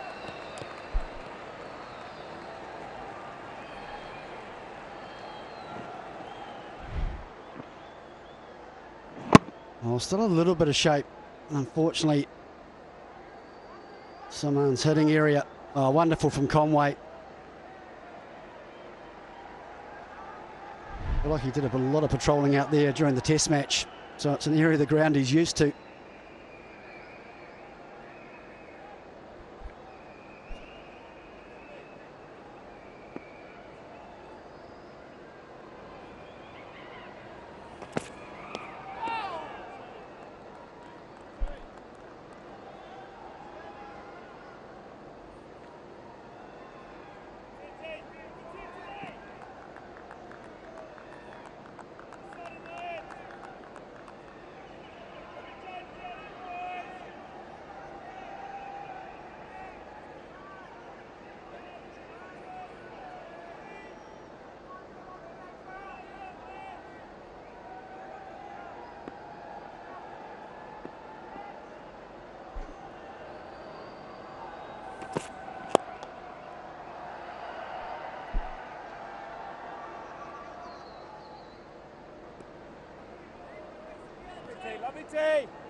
Osaka boundary contest. Whenever a boundary is hit while Osaka display is on the LED boards, the batter will be awarded 10,000 Pakistan rupees.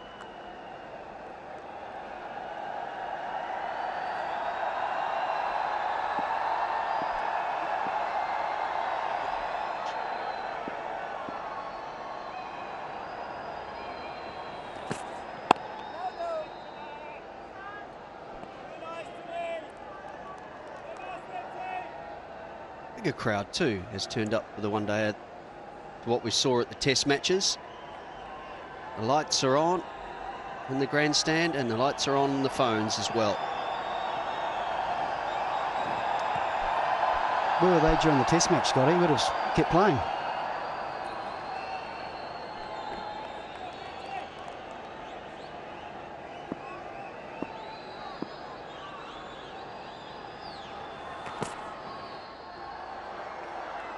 Three runs from the over, 15 without loss.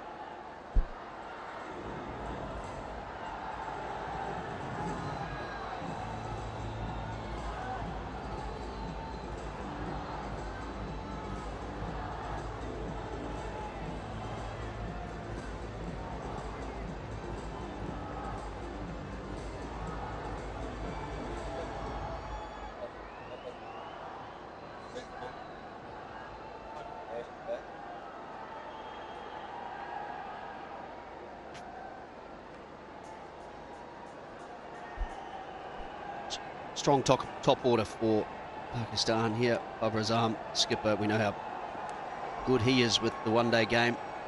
Rizwan at number 4.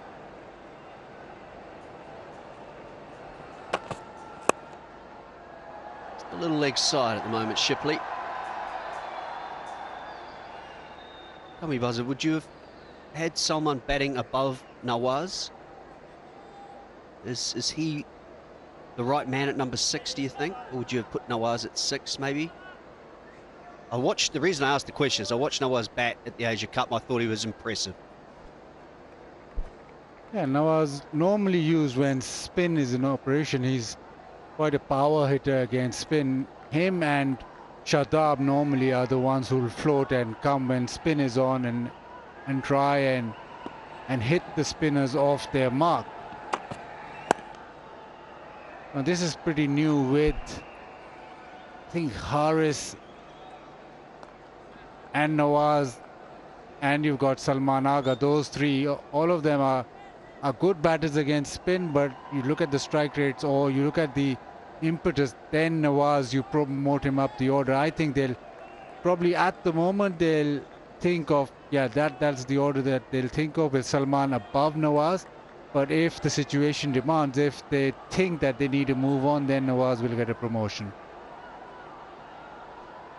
Yeah, I feel he's incredibly similar to Jadeja, Ravi Jadeja from India. I always thought he should be batting higher, which is why I asked. I think they're both got game-changing abilities. We've seen Mohammad Nawaz with ball in hand. I thought he was terrific. Anytime you go for under 40 in today's ODI cricket, you've done a good job. He has a lot of power, so maybe that closing role is his. And earlier on in his career, as he started playing, he got 187 in a List A game.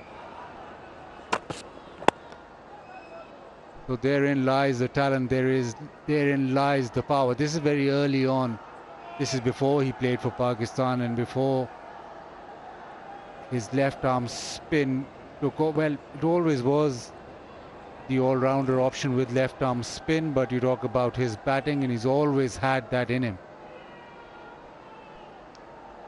Yeah, a lot's been talked about with the battle between Haris Rauf and Lockie Ferguson for the fast in this series. I still believe Santner versus Nawaz is a big battle.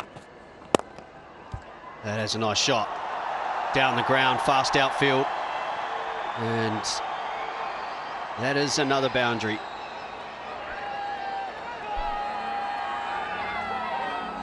Yeah, too full. This is the delivery. All the Pakistani batters will be sweating on. The one that's pitched up. Much easier to hit down the ground, much easier to drive on this kind of surface than having it banged it in or just short of a length, which Pakistan did well. Was in terrific form. And, we saw that in the test matches. I think his last 9 innings in one-day cricket in Asia, he's gone past 50 7 times, 2 of those hundreds.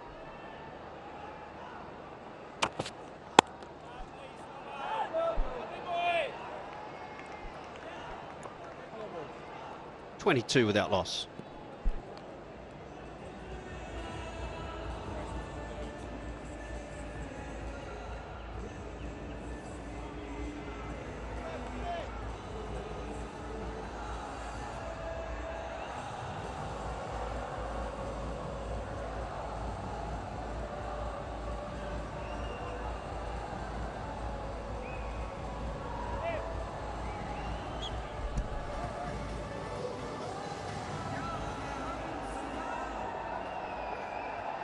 A lot for that man to do to get New Zealand back into this match. Skipper Kane Williamson.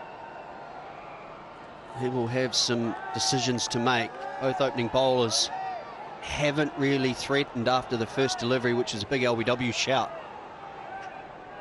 They've looked comfortable. Fakhar Zaman and Imam ul Haq.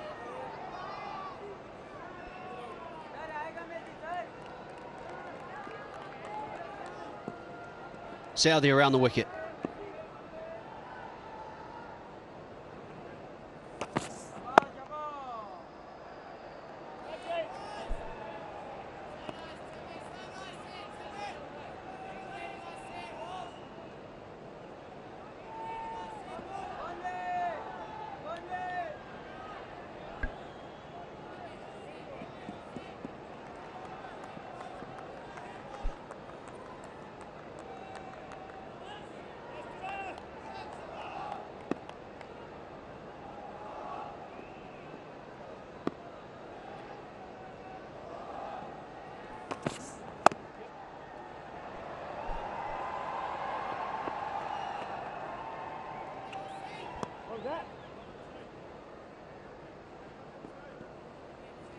Tickets still available. Buy your e-tickets now from pcb.bookme.pk.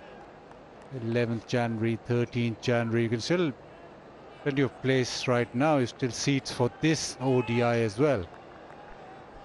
Tell you what, if you come along to that second ODI, you can celebrate my mother's birthday as well. Beautiful. If that doesn't sell tickets, I don't know what will.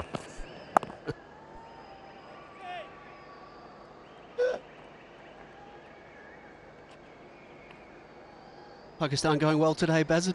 Tell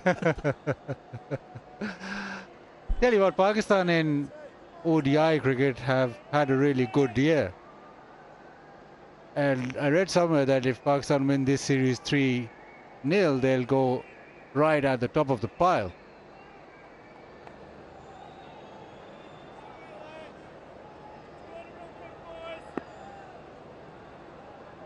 To look a long way down to find them.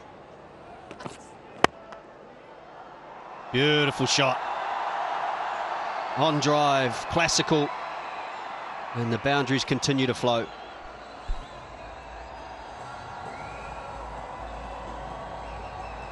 Yeah, New Zealand, as with their World Test Championship, just fell away. And here, the New Zealand is number 1. This is December 14th. As of December 14th, Pakistan number 5. But if they win the series 3-0, they'll go straight to number 1.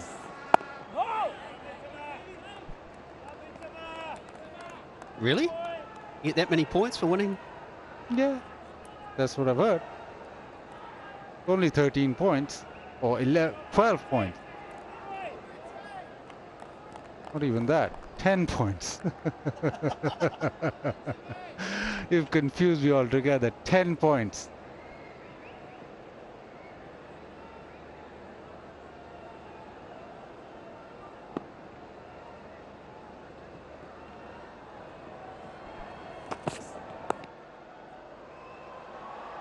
Nicely run down to finish the over.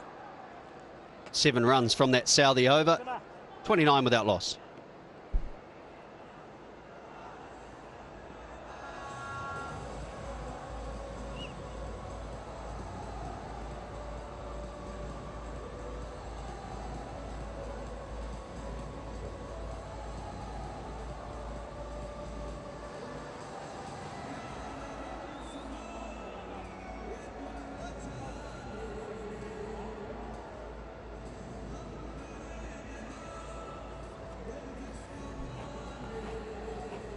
First change of bowler for New Zealand, just the 2 overs for the debutant, Henry Shipley, who steady enough.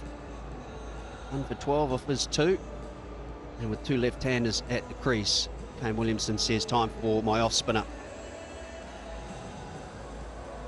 Had a very good test match the other day to Michael Bracewell. Got some good runs today. But Williamson needs wickets. Pakistan cruising along at the moment. Long off is back, deep square as well. Both sides of the wicket covered.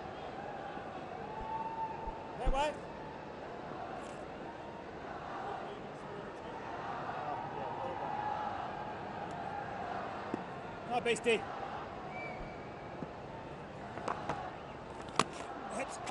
Oh, that must have been close. Looking forward to seeing Pakistan's approach against Michael Bracewell. Only 2 men out. See how aggressive they'll look to be.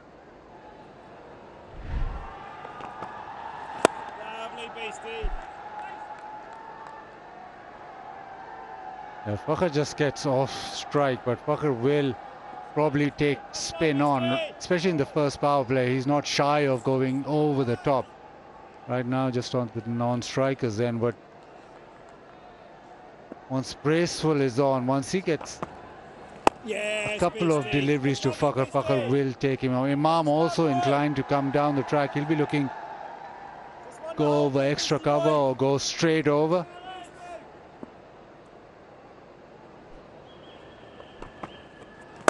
There we go. Timing, no timing. Easy catch, good captaincy. Pakistan lose their first. Imam looking to get on Bracewell and hitting him over the top straight down the ground. And that ball hasn't spun. It just come back with the arm inside half of the bat. He just looped to Shipley at mid-on. A great little bowling change from Kane Williamson, and it's reaped reward. Pakistan lose their first. Imam out for 11. It's 30 for 1.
Much needed breakthrough for New Zealand, but that means Babar Azam, the skipper, comes to the middle, one of the world's best. That average will play anywhere, anytime. 59 at a strike rate of 89, and he does enjoy these conditions, so very much the man to get.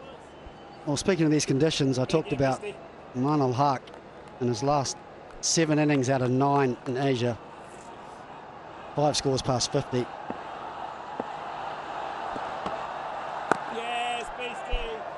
In Babar Azam's last 9 innings in Asia, he has 400s and 3 50s.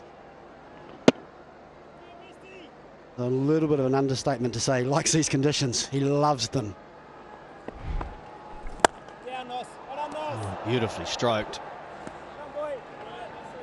Successful over for New Zealand, 30 for 1.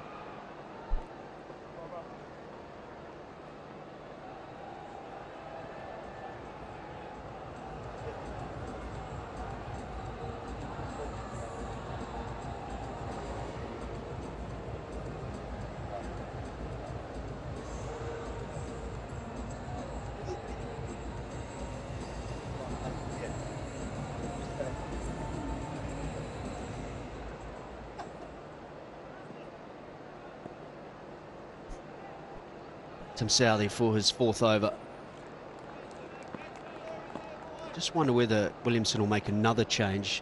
Got the sense that with Bracewell that he was there to get the left-handers. Now that Babar Azam is out in the middle, there should be a couple more at least. Conway's quick. The other thing too is the catch was taken by Henry Shipley. Any debutant wants to feel like they've made a contribution. So far, just a couple of overs with the ball. Got a ripper from Nazim Shah. But this will just calm the nerves a little bit. Safe hands. He took it easily. He's a big man. I'll tell you what, there was a few nerves when it was on the way to him. It's a scary feeling. But he did well. It looked comfortable. So it will make him feel better about things. It's always the first question you have. Do I belong at this level? Am I good enough? And Tom Latham, his first-class teammate, handing over the cap. Proud moment, and he certainly deserved it. And it's no different to Osama Mir as well. Getting out Williamson as his first wicket. Tell you what, though, getting that cap is pretty special. Very special feeling. That's one that he will cherish.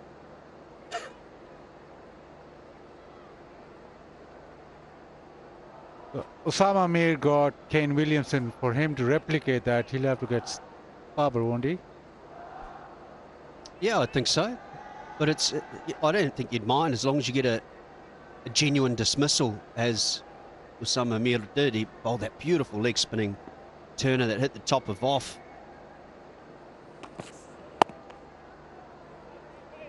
Always nice to get a big player like Kane Williamson, like Babar Azam, like a Sachin Tendulkar out for your first wicket.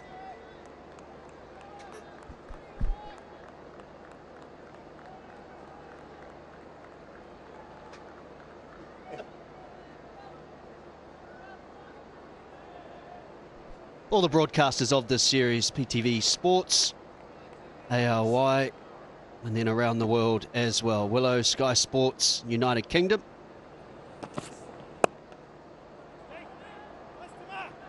In New Zealand, Sky Sports as well.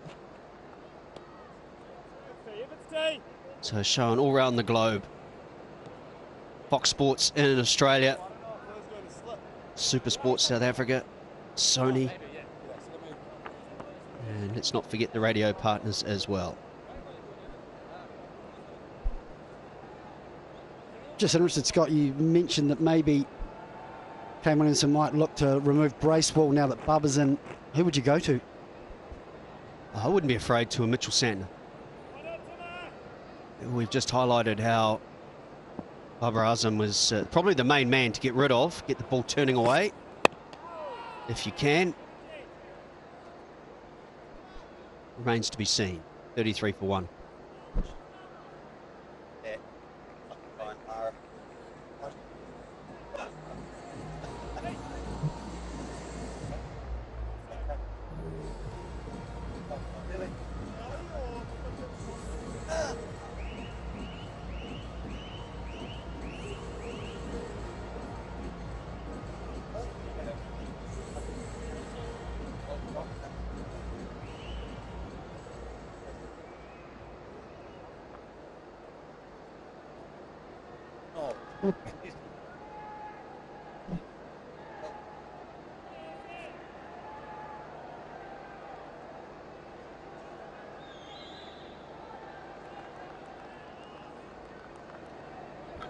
Time for speed merchant, Lockie Ferguson. He's going to run away from us here at the pavilion end. Not just yet.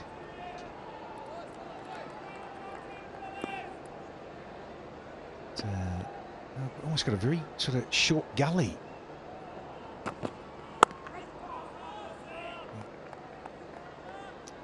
Now good to see Fucker Zaman back too, in green. And then you've got the skipper in early, just what the Kiwis wanted. We've gone on about Harris Ralph clocking in those late 140s here this afternoon. Well, Ferguson, he's unleashed at 143 and a bit. He's got the all in black Ferguson. He's got to be careful getting in there to Fucker, because he'll hit you for 4 every night of the week. G'day, Waka. Hello, Danny. Hello, Rouge. A good start from Pakistan, although they lost 1 wicket, lost Imam, but Fakhar, when he gets going, it is difficult person to bowl at. Round the wickets, trying to tuck him up, just got a little wrong. It was more leg side-ish. And when you have a pace like that, you'll go to the boundary quickly also. He's got rid of the mo. Ferguson had that moustache for some time, but he's gone back to the fresh-faced look. That's better, much better line. Evening, Arouge. How are you? Very well, Danny. He's following in your footsteps. You had the stash and the beard going just before you arrived here, and you've gone all clean shave as well. Vacation mode's gone off. Correct. I found my razor, which was a bonus. Some may say not.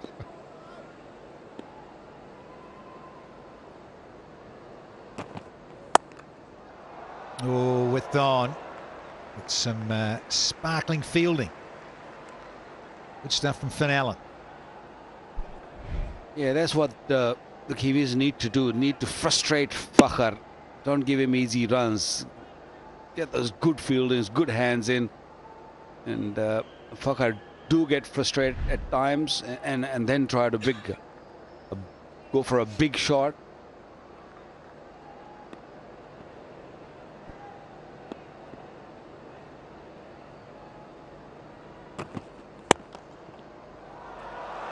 Oh, simple.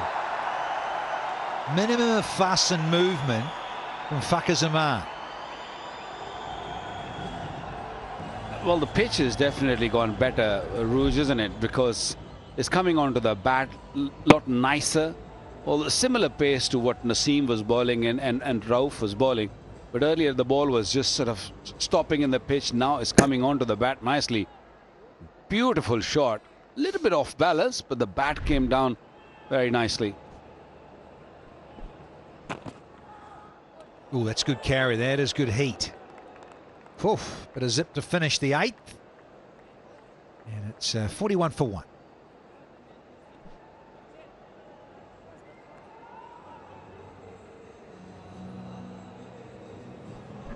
Yeah, good carry. Last one from Ferguson. Just started to maybe get that rhythm right. Just started clicking in terms of hitting the surface and getting it to hum through.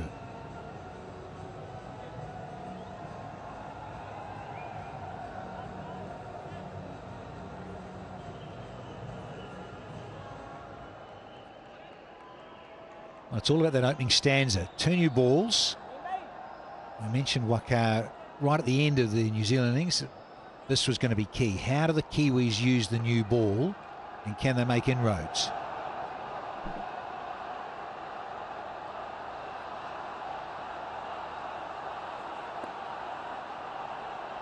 Yeah, a bit more extra hum in the crowd. Turned up a bit more since the sun has gone down. Time for Henry Shipley from the City End. Good little channel to start, young man.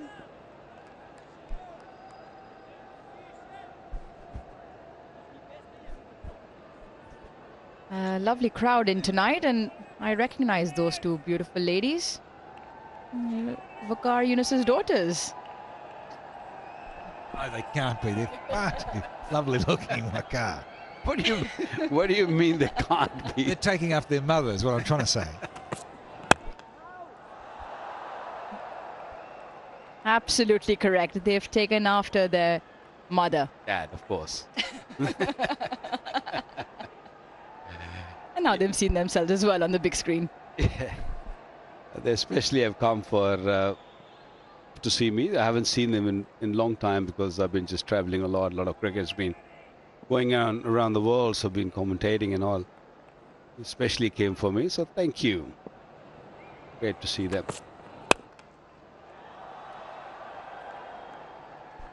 Missed out, isn't it, Babar?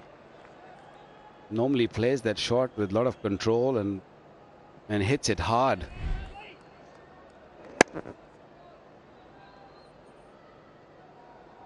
Sounded very clunky in the bottom of the blade. One of his go-to areas. And as ever, so much riding on those shoulders.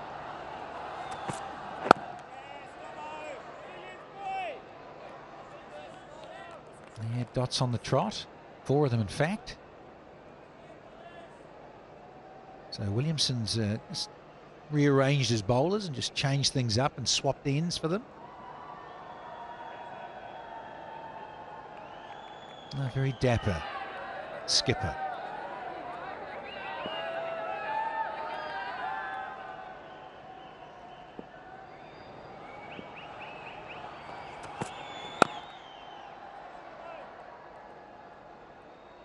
We also mentioned this too, Waqar. Rouge, yeah, get used to the pace. Very slow, dry pitch. But you've got to give yourself a start. Get in, get set.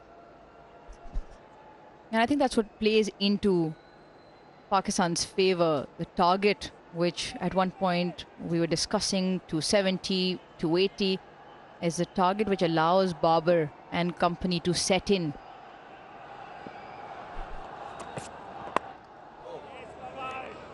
And there is a maiden. Well done, Shipley. 9 bowled. It's still 41 for 1.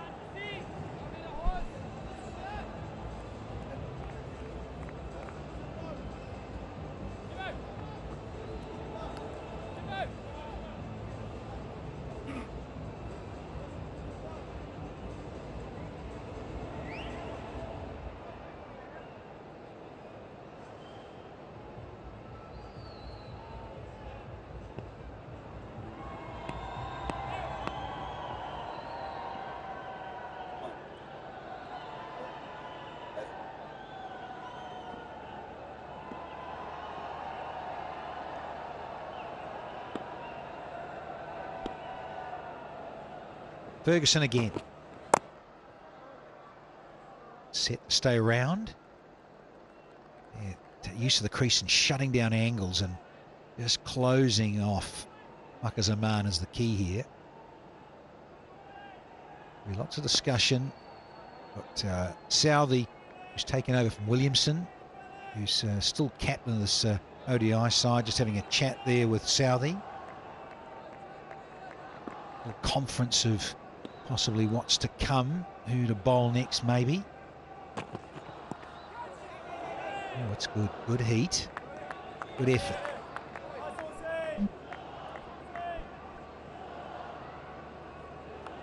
Not very comfortable for her, wasn't it? That last delivery just came very quickly. It just rushed at him. before he got into a position. Ball hit his gloves. He might not be happy about it, but I tell you, that came really quickly. Yeah, it was very quick. Oh, no slip in. Would have been perfect for perhaps a wideish first slip and a reverse cup height. It's 4 nonetheless. When you're defending this sort of total, you cannot afford to not have slip. You have to have someone in the catching position. You cannot defend otherwise the score. The score is easy to defend, but you need a slip cordon. Maybe one odd fielder at a second slip. Just give yourself a chance, because without picking up wickets, it'll be difficult for New Zealand to win this game. Yeah, 100%, Waka. Got to be brave, creative, and also back your skill set, which is Ferguson with good pace and good areas. Look at that, he's warming things up rather sweetly here. Almost 148 there. That one that hit Fucker on the gloves was 146 and a bit. This one's almost 148 here.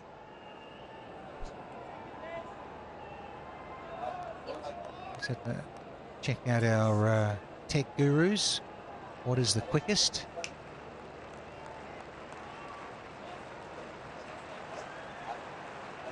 It's Harris versus Lockie. Back over now to the captain. And he's got 2 straight. And bowled to the left-hander. Now the right-handed Bubba. And it's a comfortable 3-0.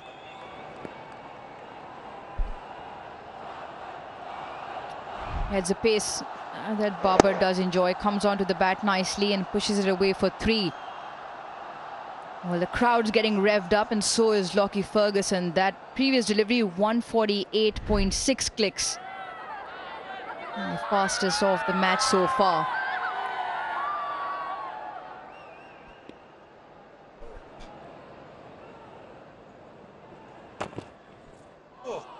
No, and this one doesn't really bounce too much. Maybe a subtle change in pace. 49 for 1.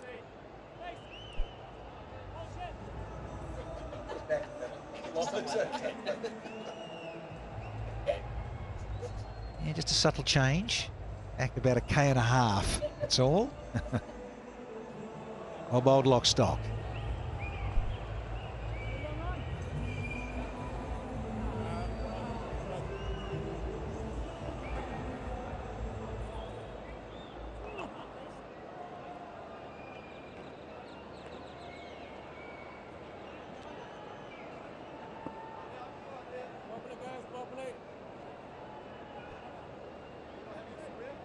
First 10 done.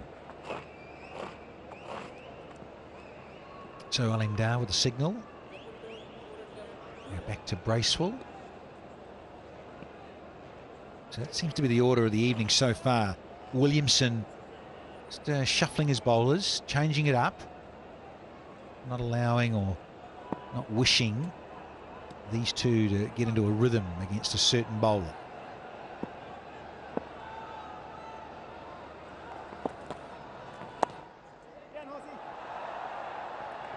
Take one and be happy.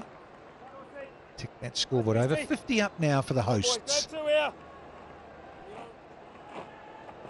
so Ferguson, that previous over, the quickest of this first ODI. Just over 148 clicks versus Harris Ralph, who was just a little bit under that. Come on, couple of newies.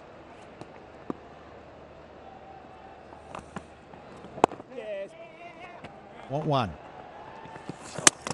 Good communication, good hustle. What are we now? 205 and 39.4. So Askins is only just over 5s.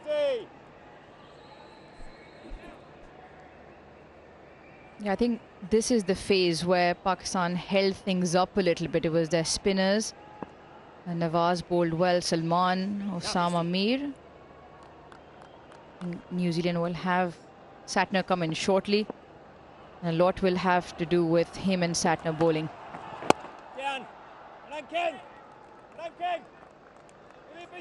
Babar, a great player of spin as well, and very used to getting a measure of this surface. So this partnership will be key for them. Lovely, Beastie. That's lovely, boy. So nice, Beastie. So much homework done in this modern era. Bracewell will know what Bubba's about. He likes to slide across the crease a bit and work those wrists to get the ball on the onside. Go with the tie, but that is beautifully bowled. A little bit of hang time. Just a little slower through the air. Enough here, lads. Come on, enough here. Well, previously, talking about the ODIs played here a few years back, we never used to get this, especially in the evenings. We never used to get that grip. We used to get a lot easier to bat on. No real spin. 51 for 1, Pakistan.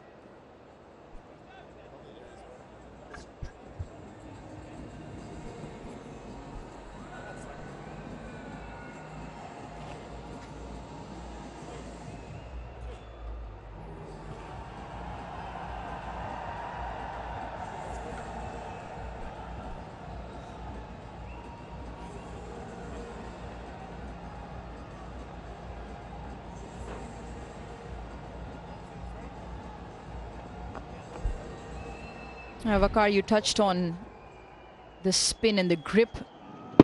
Have a look at Babar's reaction after that delivery. He's also surprised by it, especially under the lights where the ball's coming on nicely for it to grip and turn. He'll have to just be careful with the off spinner coming back into him.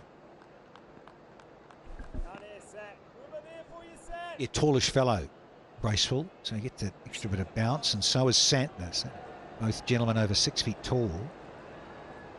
So there is that ability, get that pace right, get some revs, get it to dip on the batter, and then maybe just get it to grip a bit. Might just bounce a bit more.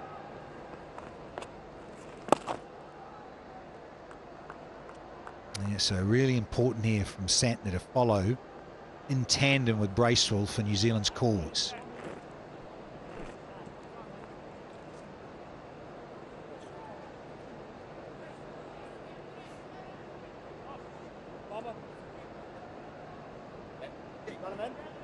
You want him in? Please do. Get your picture. One on here, set. 1 on 2 for us, boy. Understandably, time to come left arm round, slip in. Yes, Mitchie. Sliding on, and variations of pace so key. Bubba will be aware. We've seen that one bounce from Bracewell. Long off, extra cover on the fence.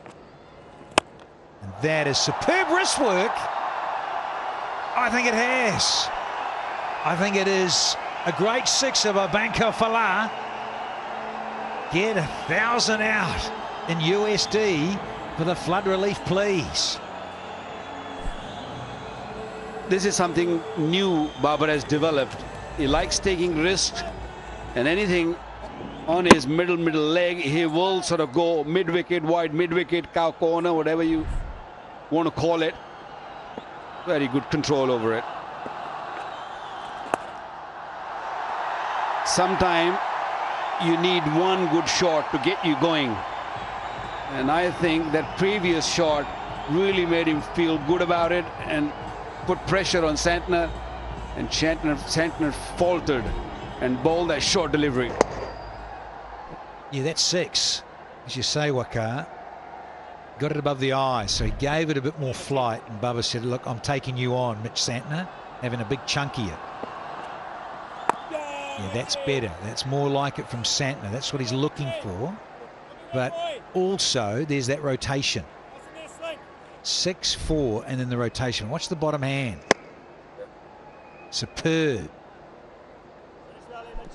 Yeah, this was missing in his game previously. He's just worked on it, seen him work really hard on it, and that really will blossom his game once he get that mastered. Yeah, sling, down sling. Come on, boy. Good over for Pakistan. 12 off it, 63 for 1.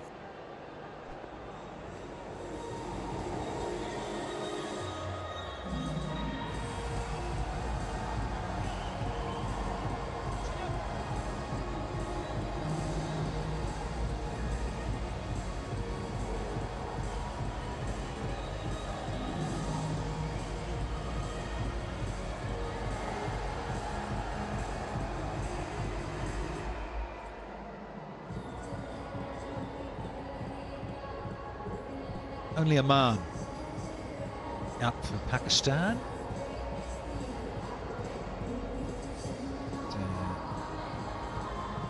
Good lineup, Pakistan. Rizwan next.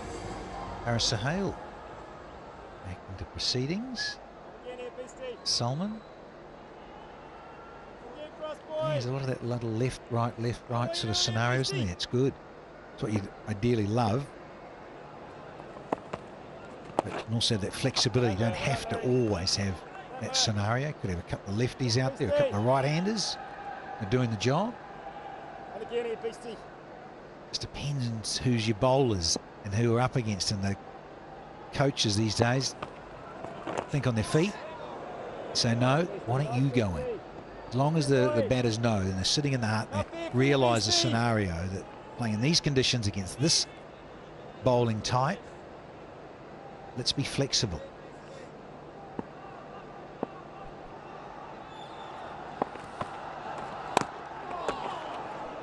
Ooh, already seen a couple of chop-ons today.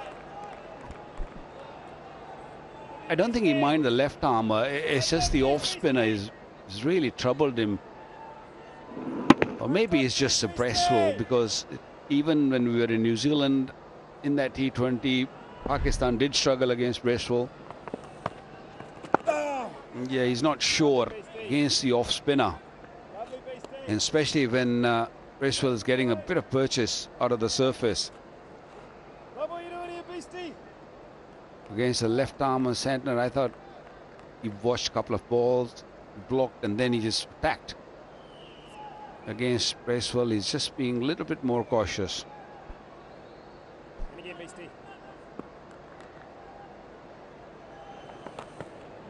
Yes, Beastie. Yes, Beastie. Run, Larry. Run, Larry. I'll be this beast.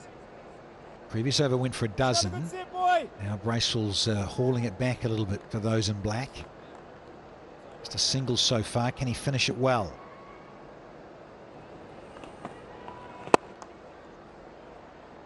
Yeah, just one down the ground.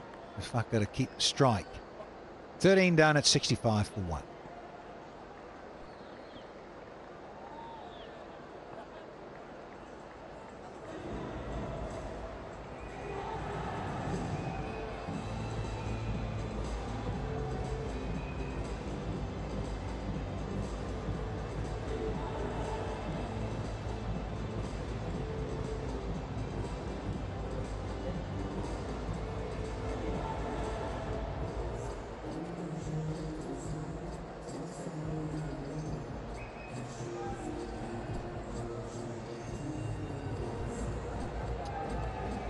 Skipper Williamson, a discussion here at length with Santner.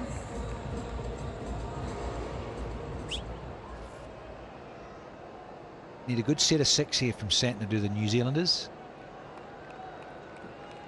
Squeeze on and create something here. Come on, Mitchie. Come on, boys. In need of a wicket here, the tourists. Come on, boys.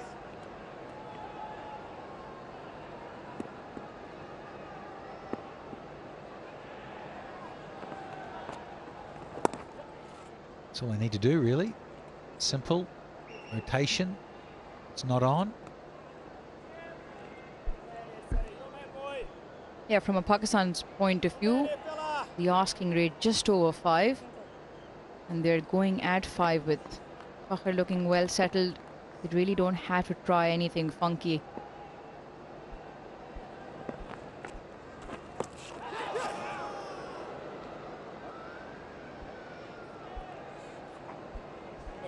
Important for New Zealand to keep that pressure on in tandem from both ends.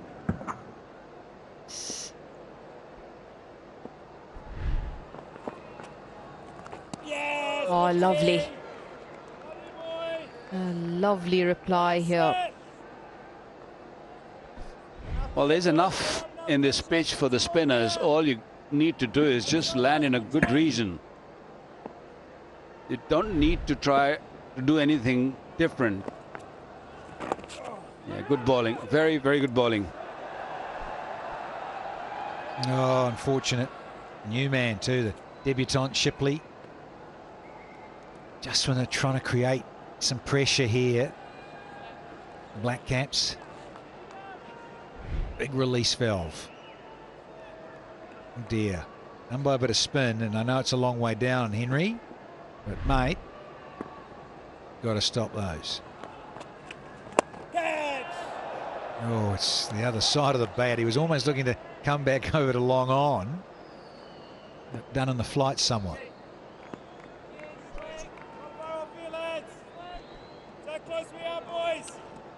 So asking some questions here. Bracewell and now Santner in this over. One to go.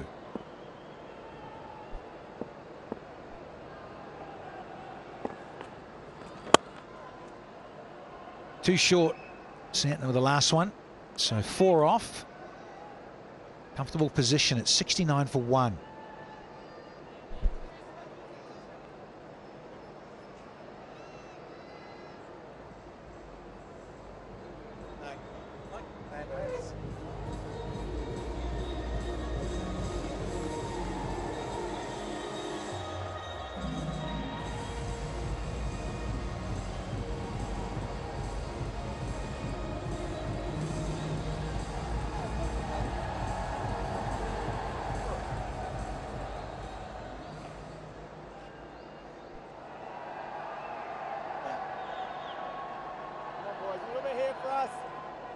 Run rate 4.93 required, just over that. So Pakistan ticking along nicely. Bracewell has been swept one-handed into the fence. Boundary.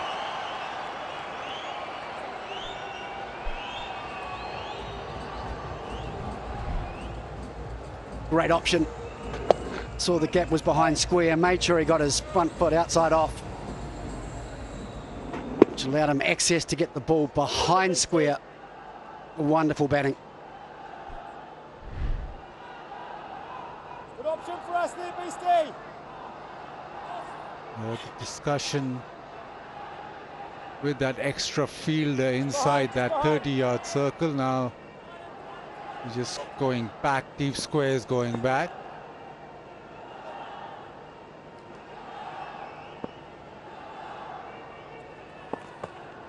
Yes, Beastie. That's lovely, boy. And so far, Bracewell has been New Zealand's best bowler. Stay ground there, lads.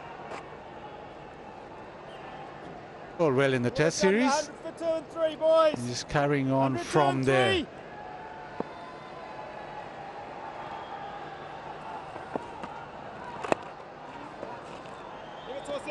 And with that sweep shot, he now has the option just to knock it leg side and get to the other end. That's all Pakistan really need.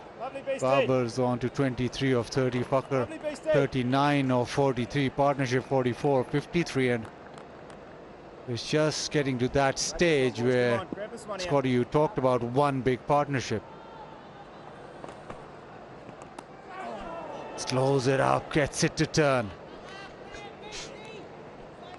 Was there a little edge there? That's the question, the way that Michael Bracewell threw the arms up. Yes, there was. So a chance for New Zealand. Yes, Beastie. Lovely, boy. So nice, Beastie. It was nicely bowled. He slowed it up and it pitched and turned away. Lovely, boy.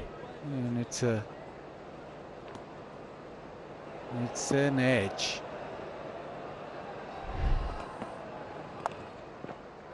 A sweep set. There's no man behind square leg side. Another boundary. So a good over in the end for Pakistan. 15 done, 78 for 1.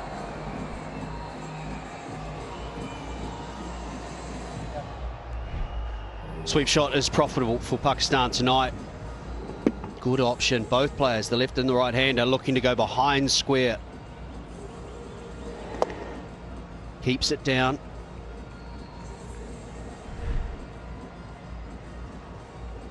Just shows you can do it either way, don't you? Babar Azam deliberately hit it up and over that man.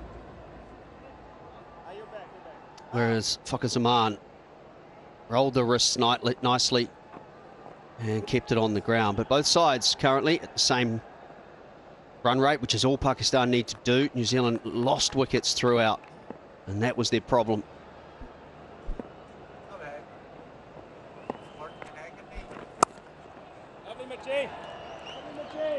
A bit of spin, bit of turn, but just getting a single to the offside, and all that Pakistan need to do is knock it around from here on in.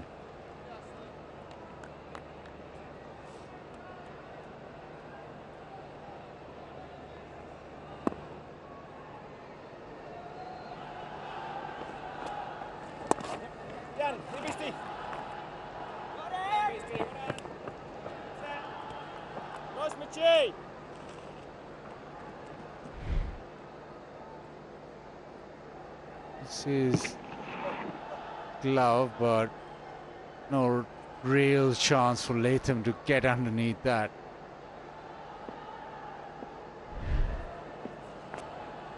It's also a 50 partnership of 58 deliveries, 59 now. And going at a fair clip.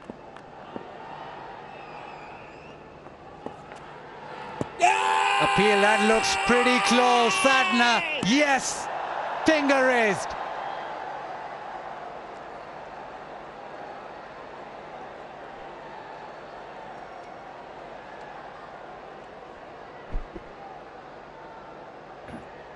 TV umpire to director. We have a player review for LBW. On-field decision is out. I checked front foot is a fair delivery. Front on spin vision, please.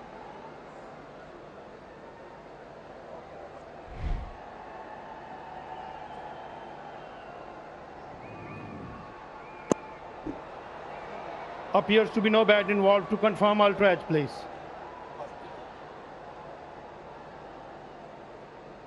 Keep rolling, keep rolling, keep rolling. Satisfied, no bat involved. Go for ball tracking when ready, please.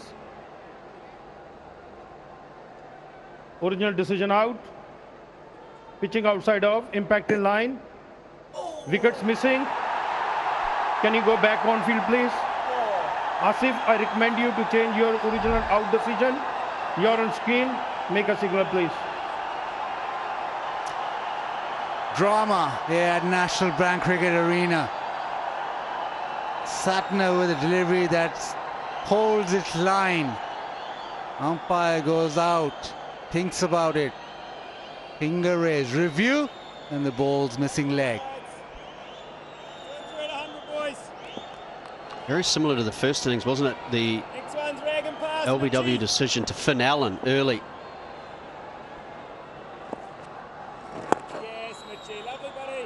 That one as well, just missing the leg stump. It looked good live, I must confess. We are directly behind the old bowler's arm. Just did not straighten enough. Slid on. That was good from Babar Azam because he went up and reviewed straight away.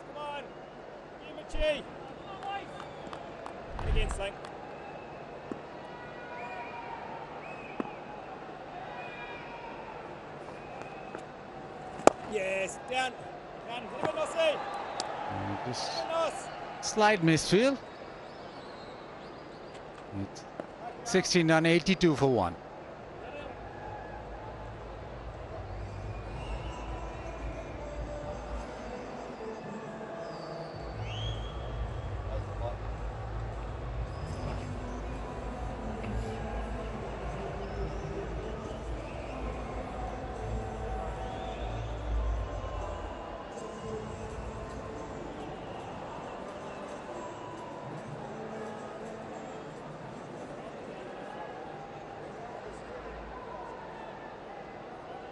here, Beastie. Love what you're doing, boy. Bracewell with 1 wicket. He's probably looked the most threatening. He's got the ball to just turn. Down, Nossie, down, Nossie. Come on, boy. I've enjoyed Bubba Azam's innings too because at no stage has he panicked. He was 0 off the first 9 deliveries he faced, 4 off the first 15. And he's just caught it up. 25 off 34, strike rate of now 73. Didn't play a big slog Lovely, Beastie. because he was in a bit of a hole. Too much experience and class for that to happen. So good, Beastie. And he's found the boundaries whenever he's need them, and this partnership is now 52 off just 64 balls. Leave it, Beastie. Leave it, Beastie. Yeah, and he'll be looking at the bowling unit. You've got Bracewell and Satna bowling right now. Isodi not playing, so they'll have to go to a part-timer to get spin on. Well, there are an option or two. Glenn Phillips no longer keeps, bowls off spin. Yes, Beastie. Lovely shape, boy. That's exactly what Pakistan did as well, didn't they? They had Nawaz, Osama Mir, as well as Salman as well. It may be an option for Williamson. Little paddle sweep. Linda just walks away with the inquiry. I couldn't see. Just waiting if Williamson will go upstairs. There's a discussion. Going upstairs.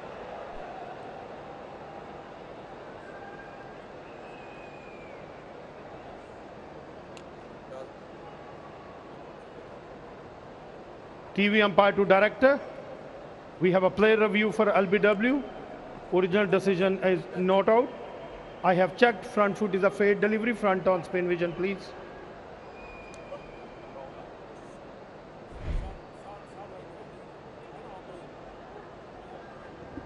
Roll forward nice and slow. Ball is close to the bat to confirm ultra edge, please. Keep rolling. Keep rolling. Flat line. Flat line. Roll up to the pad, please. Satisfied? No bat involved. Go for ball tracking when ready, please. Original decision not out. Impact outside. Impact outside. Can you go back on field, please? Aline, I recommend you to stay with your original not out decision. You are on screen. Make a signal, please. The impact outside the line. Far away there, lads. Not far away. New Zealand now with just one review remaining. They feel that they need Barber. They need Barber as soon as. Almost getting to that stage, I think, Buzzard, where they need both of these players. 2 new bats at the crease. Yes, Beastie. That's lovely, boy. Another one down the ground, just a single. It's 1785 for 1.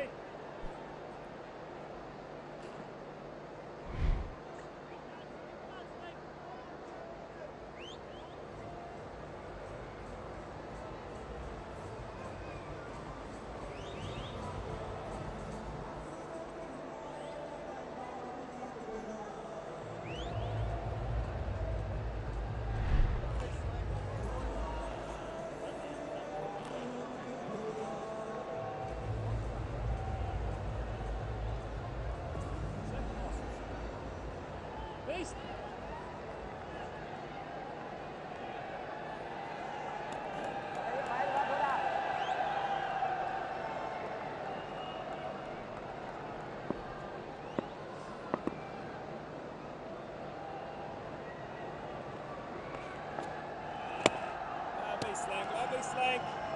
Nice we get there, Mitchie. Nice get there for us, 47.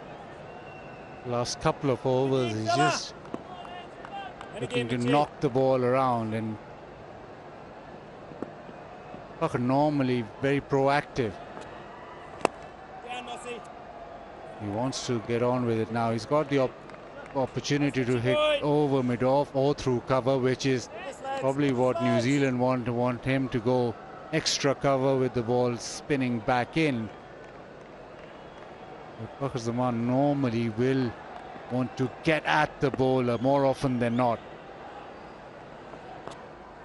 Yes, Mitchie, that's lovely, boy. Babar just had a word with him as well. He knows that Fakhar's itching. He's looking around, he's itching to hit a boundary, looking to hit that big shot.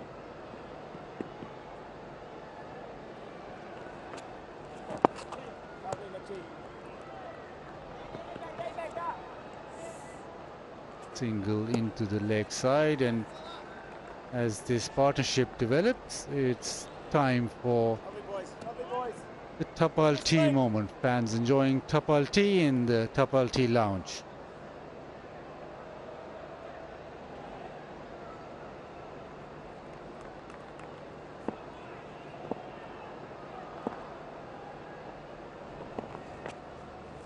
Down, Nos. Good dots these, boys. Good dots these. Lots of building nicely, lads. The first 4 deliveries, just a single. Finish well, Mitchie.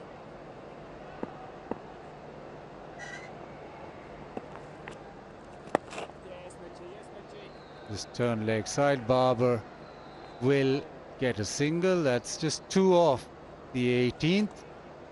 Is 87 for 1, and time for drinks.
Solid from Pakistan. Fakhar Zaman 48 of 56. Babar just getting into his work, 26 of 38. His partnership 57 now, and Pakistan looking comfortable after 18 overs, 87 for 1. Just the 1 wicket, that to Bracewell. Sackner and Bracewell, 9 overs between them. It's been the spinners that have looked threatening.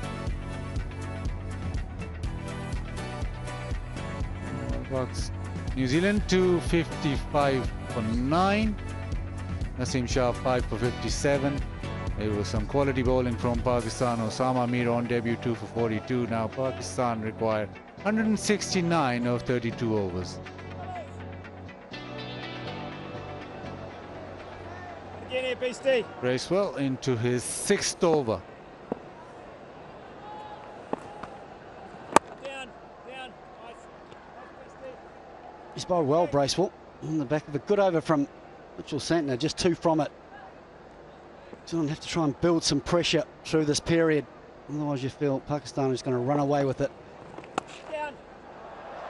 Pulled away, he's got the gap. Very quick to pounce on that, Babar Azam.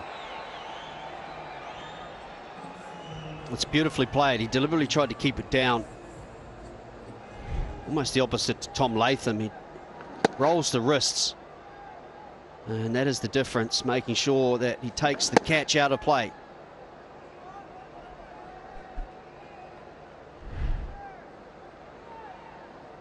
I just felt something, did Babar, after he pulled that delivery to the fence.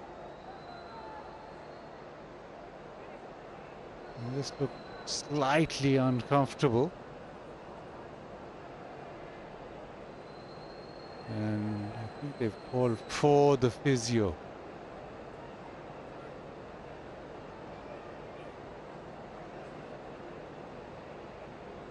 It's an interesting one, isn't it? Because he's saying it's an abdominal muscle or intercosta, which is down the side. You often see those from bowlers, not so much batsmen.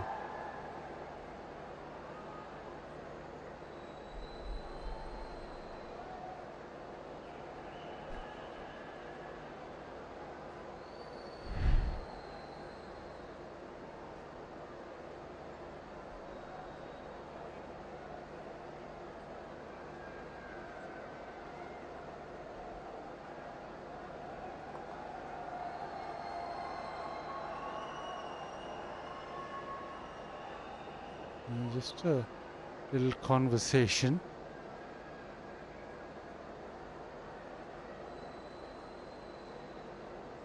The only wicket to fall. Imam trying to go straight over the top, the inside half of the bat, just scooped up at mid-on.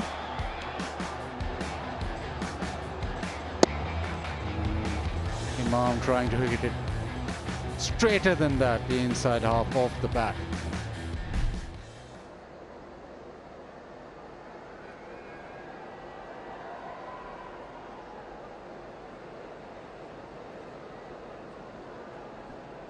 Almost looks like he's struggling for breath a little bit.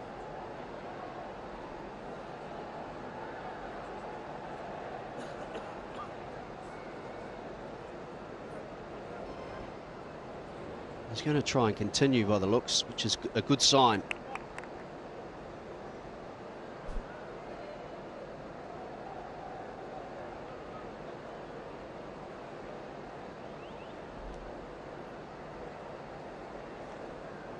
Seems all right. Seems as if he's back in the game.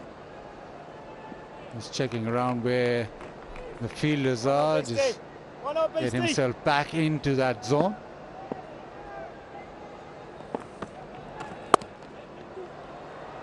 Cuts away offside, wants to. Says no, a loud call of no.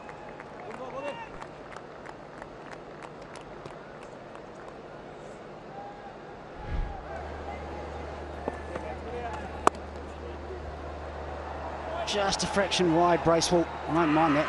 You can hear that loud squeal from Babar Azam. His first thought was to run. That's the reason he screamed at his partner. He slows it up. Once he slows it up, he does get some purchase off the surface. Earlier he slowed one up, which caught the edge. Latham put that down.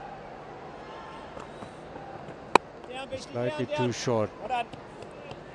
Buffer has slowed up considerably. His first 29 deliveries went for... First 30 deliveries went for 29 runs, and after that it's just been big calm. Down, toe down. Bad toe. Still no single. And 19 overs, it's 92 for 1.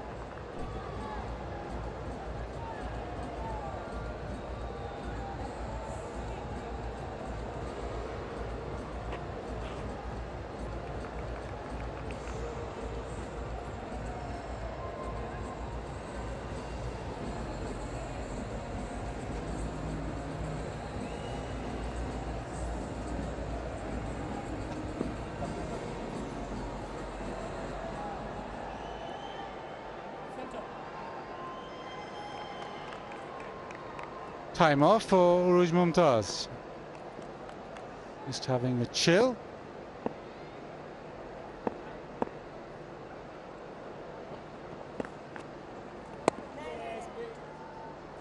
I feel like there's just a wee opportunity for New Zealand. I can feel like they've just built a little bit of pressure.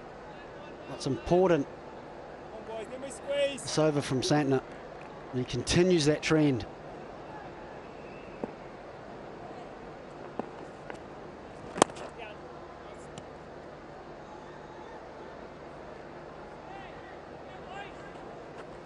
You just feel, especially to Fakhr, if it doesn't like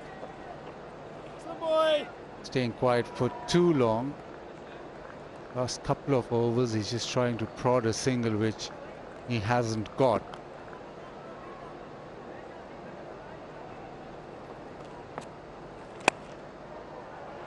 To the offside, he'll want two, definitely get two, he'll get more.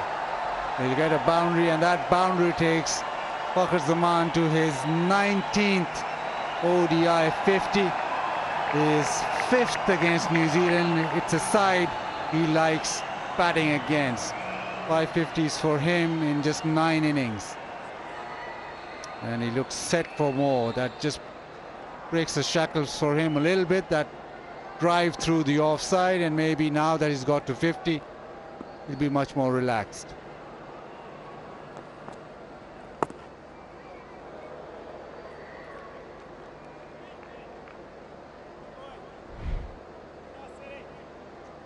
A lovely shot from Zaman, just too wide from Santner, but beautifully put away.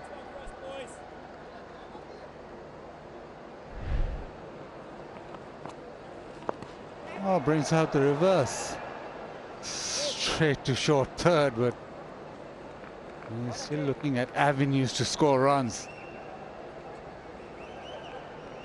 Shot for your set.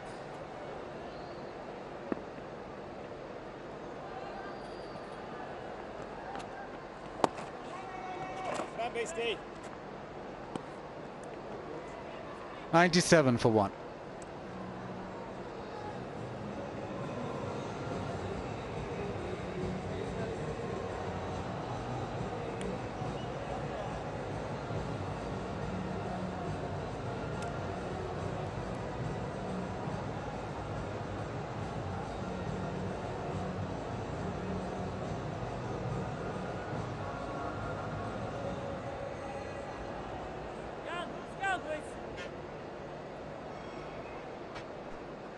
Fakhr Zaman getting to his 50 in that last over. This partnership now 67. Pakistan require just 5.3 to the over. Knocks it offside. Barber gets a single.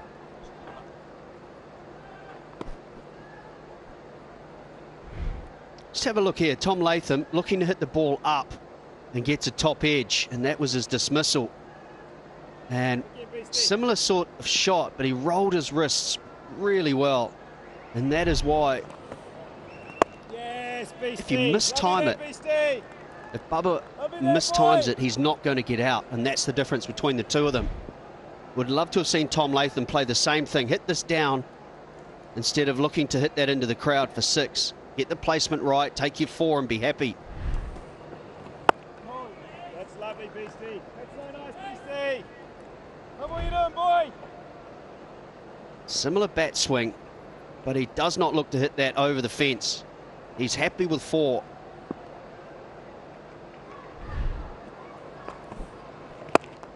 So nice there, Beastie. That's lovely, Beastie. Excellent, boy. Partnership just building, carrying on. New Zealand want something to give.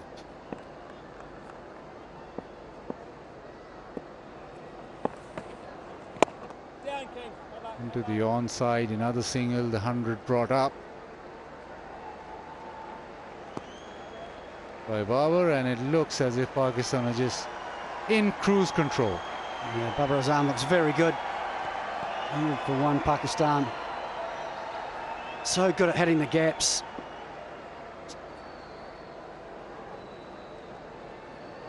He just looks in a mood. Babar now.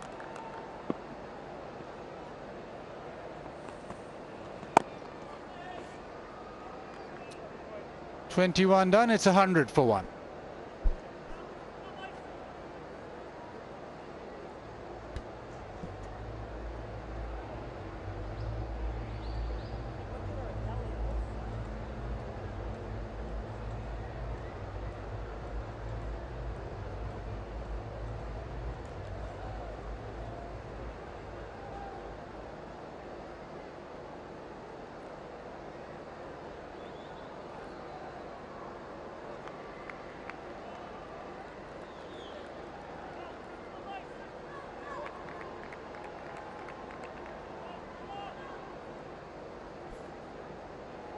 $100 for 1, Pakistan. A good partnership here, 70 between the two. Off the edge. He flies down to 3rd. It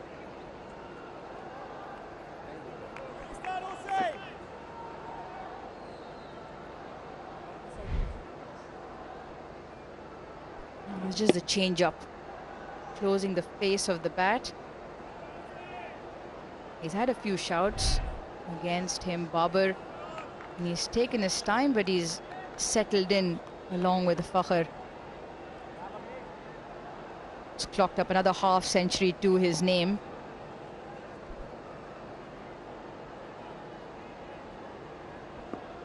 Yeah, key right now with Ferguson. Really do have to get, talk about 1, you get 2. This is what New Zealand will be honing in on.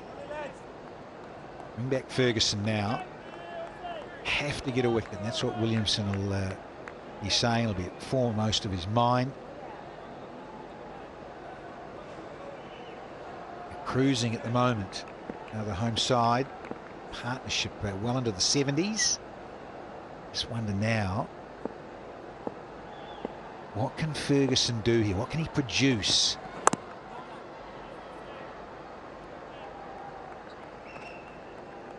A little bit of magic, a little bit of inspiration required here.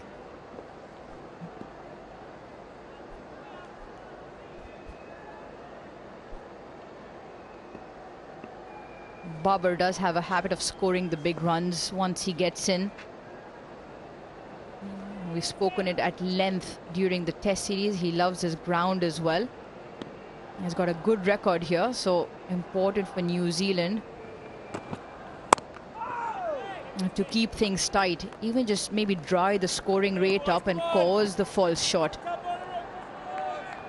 From both ends, keep that pressure on.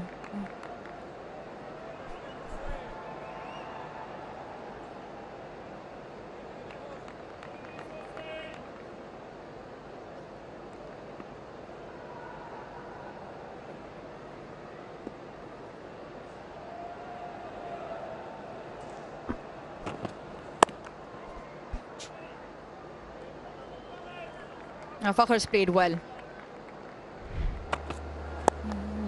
The pace, he was undeterred and he timed it well. The faster it was bowled, the faster he put it away. Now once he got in, he played some really good strokes. Another 50.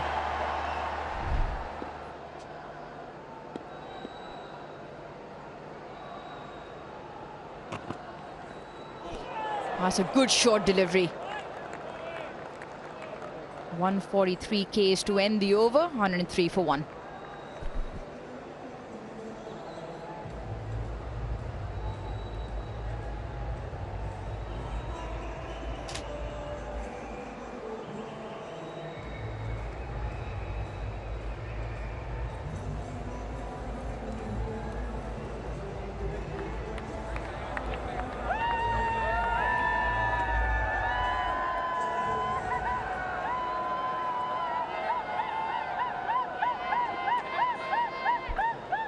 Karachi's in with some numbers today with the white ball. That's the ODI series starting off, and of course the time suits them.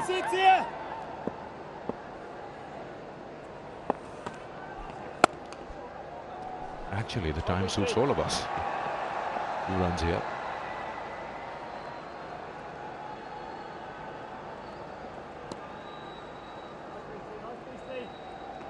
This lads. What's this here?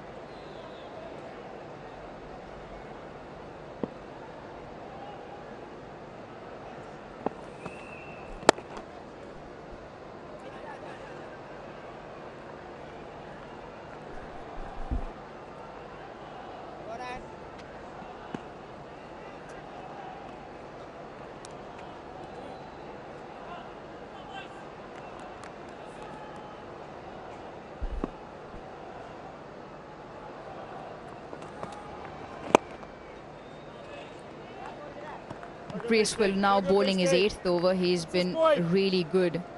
He's been the pick of the bowlers so far for New Zealand. He's bowled with good control and got the wicket of Imam. Sweeps. Should look for 2. Gets it in the end.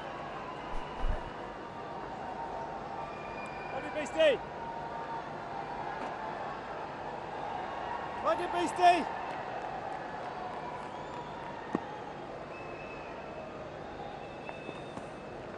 Yeah! Bowled him! A big sweep across the line. Bracewell into the action again. This time, the wicket of Fakhar Zaman. Well, he just does this for you. There's Bracewell, that is. It's one of those guys that creates something. He's deserved this. He's got a little bit of inward movement, a little bit of drift fractionally, and then it just straightens on Fakhar Zaman. Fakhar thought, yeah, I'm going to have a big chunk of this, and has come second here this time. Half century, got set and got out. 56 from 74. Pakistan lose their second at 108.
In walks Mohammad Rizwan to a huge roar of this Karachi crowd.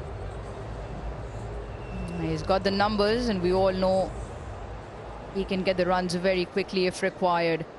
115 is best, 50 one-day games, and he's got good support of the skipper on the other side. 108 for 2. Both wickets to Bracewell.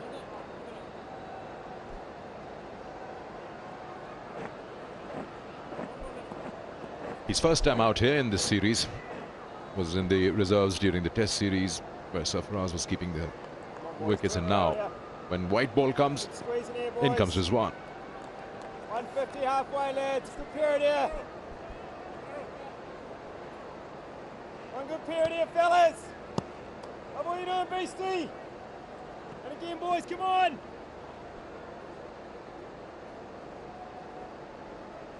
Last ball of his 8th over, Bracewell.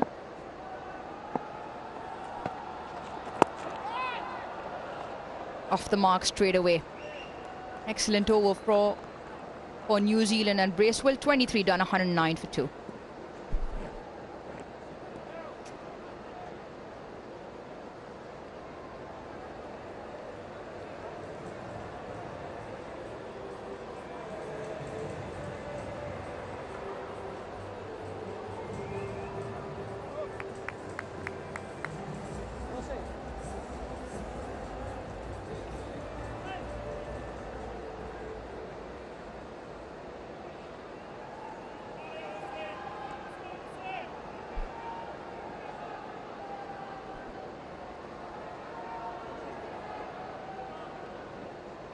New Zealand to continue with pace. And Mohammad Rizwan is in because Fakhar Saman decided to have a swipe at a straightish delivery which cannons into the stumps. He played a good knock. Would have wanted to continue on. Runs on offer here. He tried a similar shot, barely got bad onto it before he was bowled by Bracewell. And that time around, of course, completely across the line. It was just a wild slog attempted.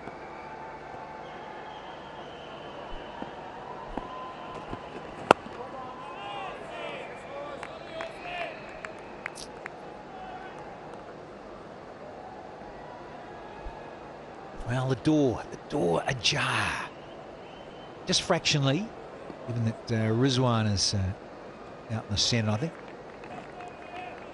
I've got to confess, I think it'd be fair to say that Lockie Ferguson prefer bowling to right-handers, given the start up, your rhythm, and you're over the wicket, you follow through, use the crease, get in close, come wider. Just better for him when he gets his rhythm right up against right-handers. And now he's got 2 at the crease, so the new guy in, that's Mohammad Rizwan. Can he squeeze one here for New Zealand and get them back in the contest even more?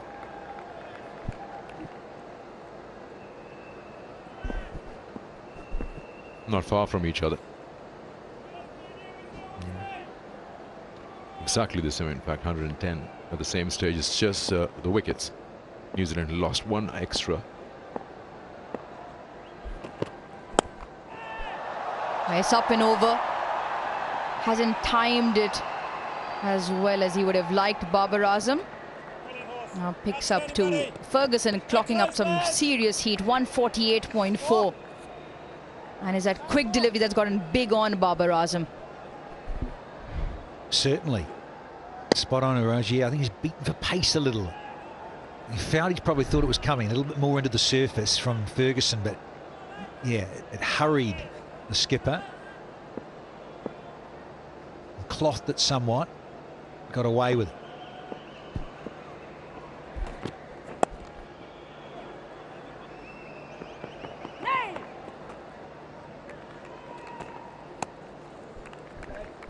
Not so long ago, the 7 T20s against England, Mark Wood created problems for the Pakistan batter, especially. He got Babar Azam twice on a shorter one. There was around 150 clicks. Once got his glove.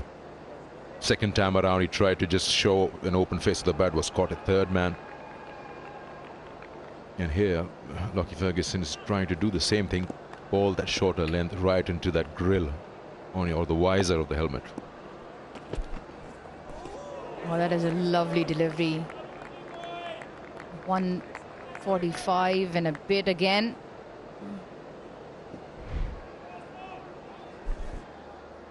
Yeah, that's what he does.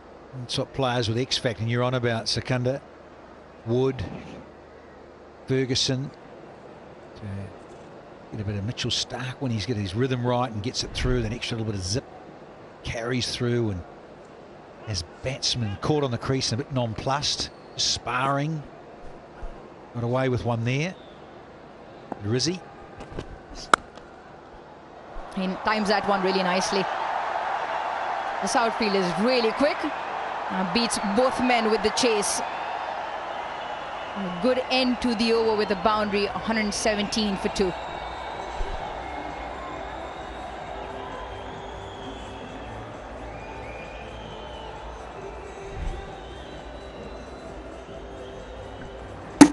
And nothing more than a little punch.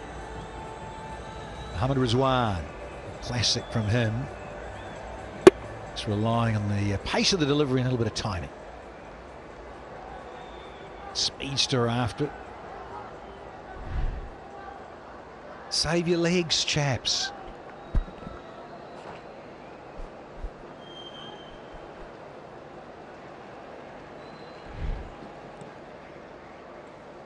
Yep. Nicely timed off the bat and skips along this Karachi outfield really quickly. Once it's through the gap, most often than not, it does cross the boundary. Glenn Phillips in pursuit, who's really quick. Come on here, Slinky. Come on here, Slinky. Grab us this one here, boy.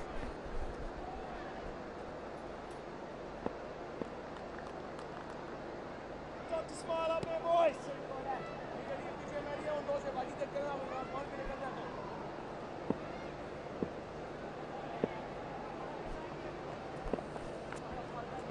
Oh, that's a ripper. Brilliant set. That's the one he's looking for, Satner. Excellent, boy. I've seen his opposite, Kane Williamson, get cleaned up with a peach. That's another one. Separate occasion that might hit the top of the off stump, and yeah, did everything right, really. Missed it, and it didn't hit the poles. That's all he could do. Yeah, we've seen a couple of these very, very useful deliveries throughout the afternoon and now this evening. Oh, beauty, says Bubba. Not only missed that outside edge, also was very close to that off stump.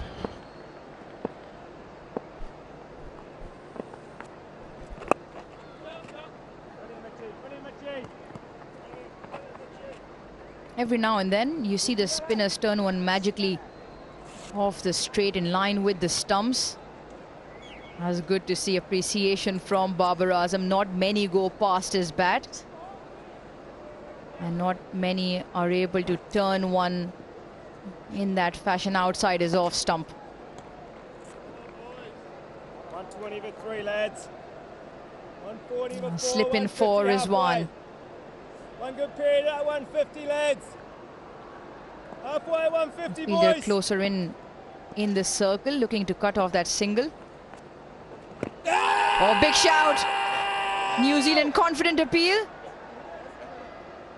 Aleem Dar not interested. I'm sure they'll have a chat here. Gotta come upstairs. Yeah, you're right. That looks like a very good shout. Yeah. Just in time.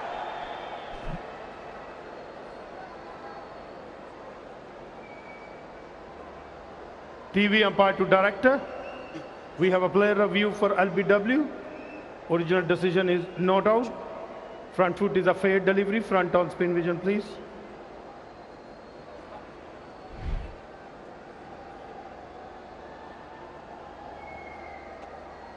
Keep rolling. Appears to be no bat involved. To confirm, ultra edge, please. Keep rolling. Keep rolling. Flat line, satisfied, no bat involved.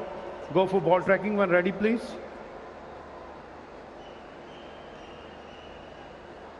Original decision not out.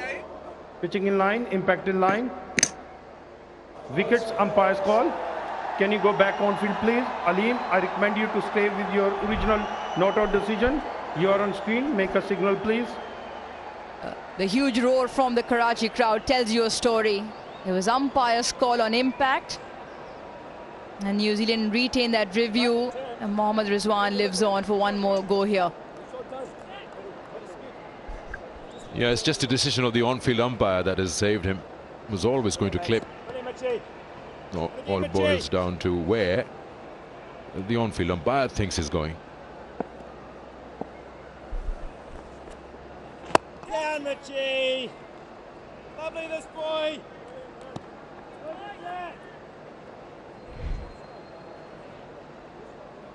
Right.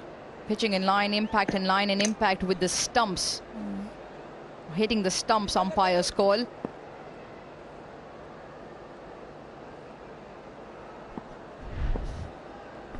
Danny, to see what the spinners are able to do over here, especially the new boy Osama. That edge. We'll come back to that. It's the end of the over. It's 119 for 2.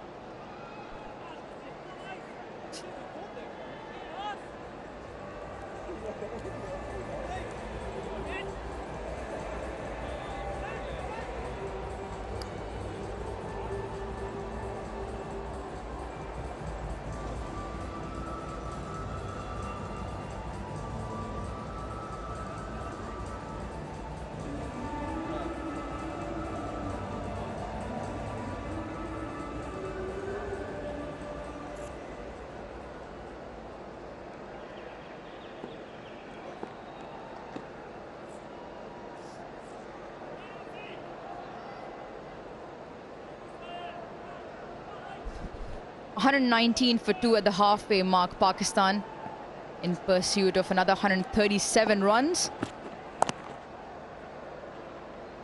This will be an interesting contest because both Babar and Rizwan played the short delivery in different fashion. Rizwan likes to get into the line of the ball and open up the leg side. And Babar Azam, we've seen him, he likes to stay outside the line of the ball to open up the offside so he can have the slash over third. There is a fielder stationed there. Deep fine leg and deep square on the boundary. So does he take the short ball on?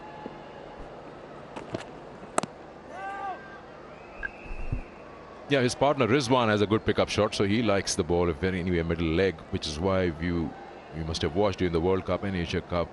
The bowlers had a plan against Rizwan, bowl him outside the off stump, whereas the opposite for Babar.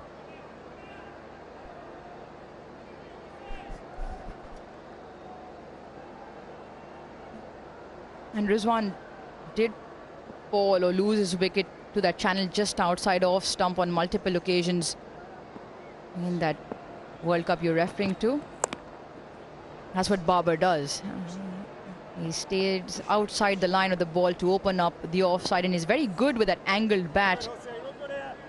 Some of the shots he's played to even the foolish Yorker length delivery with that angled back to guide it down third.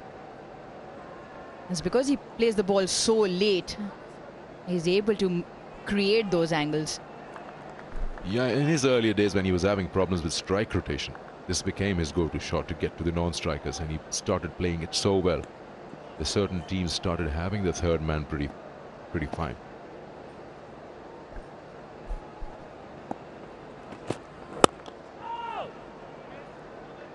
The other aspect of the game that Babar's developed on, and Waqar touched on this earlier,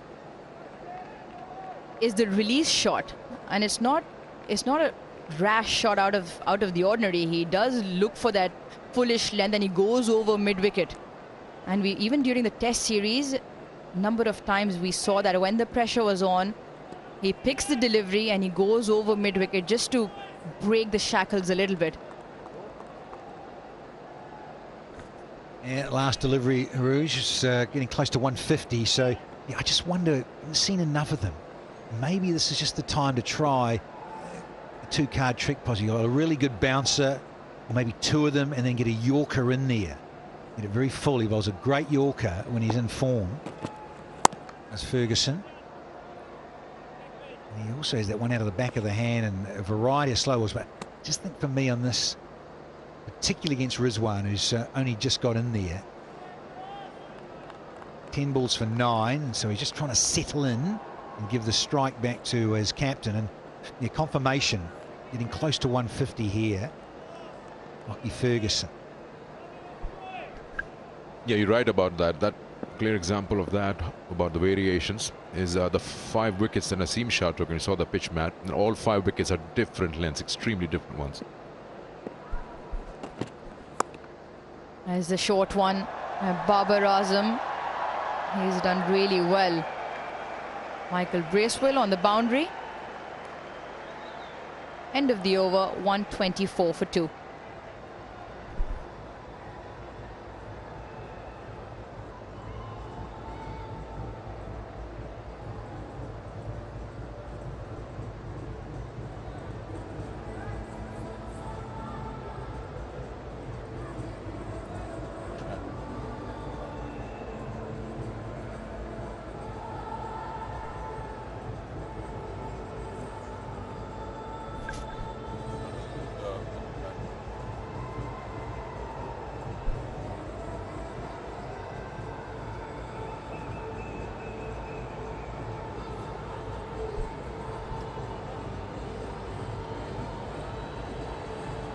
Just touching on what you just mentioned, Danny, about how you'd like Lockie Ferguson to mix it up. You've seen a lot of pace deliveries, maybe a Yorker or the back of the hand. I just wanted to show you what Naseem Shah did earlier on. And it just gives you an idea, the 5 wickets that he took and the lengths that they were at. Those red balls are all different ones. You have a shorter one, you have a Yorker, you have a slower one as well. Come on, boys. You can take the hard options here. Come on, Mitchie. Yeah, he bowled some excellent channels and was rewarded with another fifer, back-to-back fifers for him. The previous one against Netherlands, August last year. And he bowled quick. One mistake, boys. Come on. Was the reason why Pakistan were able to restrict New Zealand to that score. Slip in now. Catch. Well done, horse. Well done, horse. Brilliant, horse. Brilliant, boy.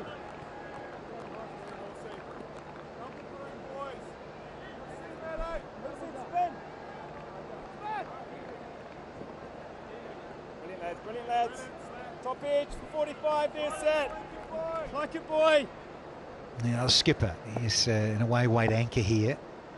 Happy to do so. Yes, like how Tommy Latham Mitchie. hung in there for New Zealand.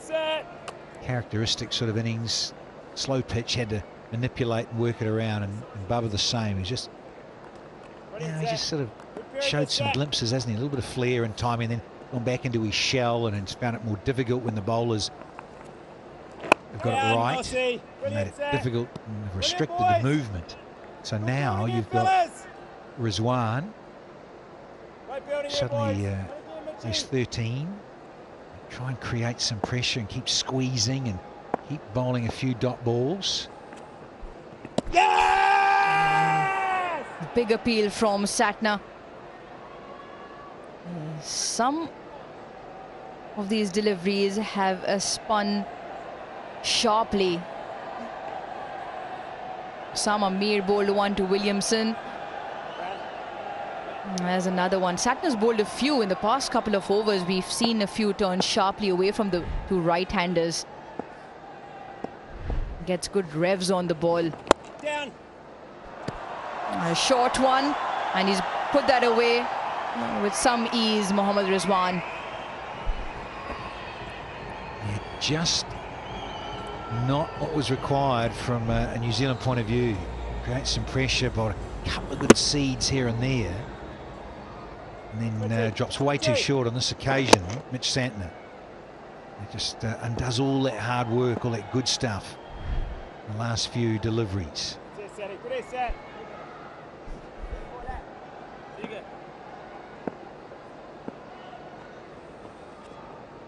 Oh!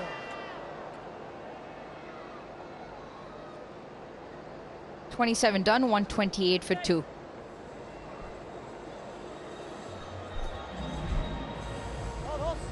Yeah, just a few deliveries ago, definite purchase, and you get that pace right and that flight, and we've seen it grip and go off this very abrasive pitch.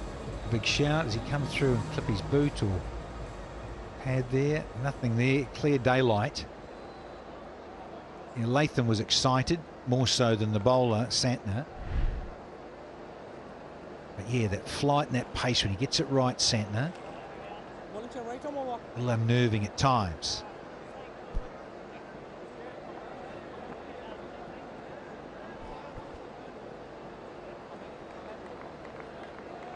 Glenn Phillips now has been tossed the ball. Kane Williamson just looking to change things up with the spinners getting some purchase. Well, if it's one time to add to that wickets column, it's probably now. He will bowl off spin and the field set to Barber. Two fielders on the leg side boundary. Long on back, deep mid wicket back. Three fielders on the leg side boundary, deep backward square to the right of your screen.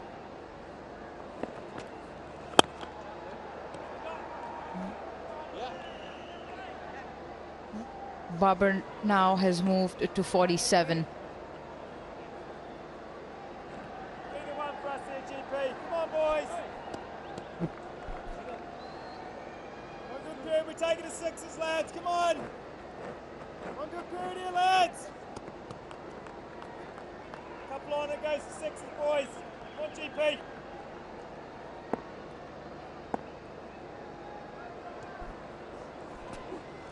Down, down. Lovely. Nice, Jeep. Nice, Jeep. Well, the crowd's enjoying themselves, and they could also enjoy a Sensodyne sensitivity-free moment, because life is too short for sensitive teeth.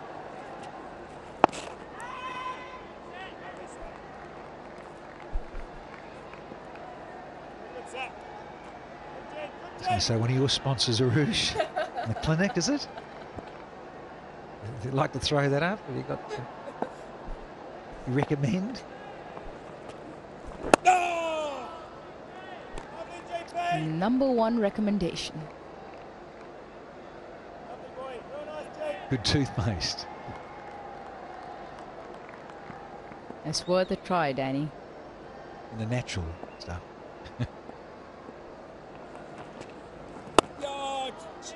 Ready for Jeep. Ready for boy.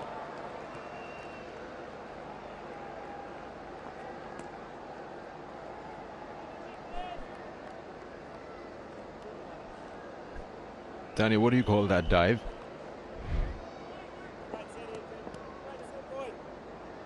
Ah, yeah, the Kiwi seal dive.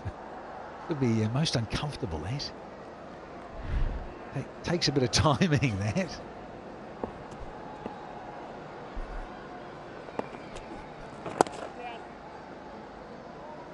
He's clipped off his legs for one.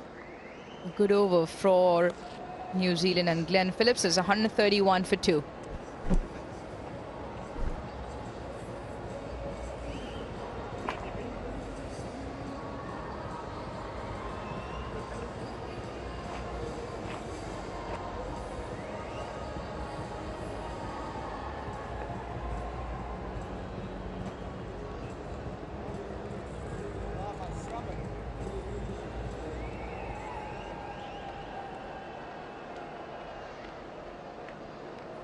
Sixes here, come on.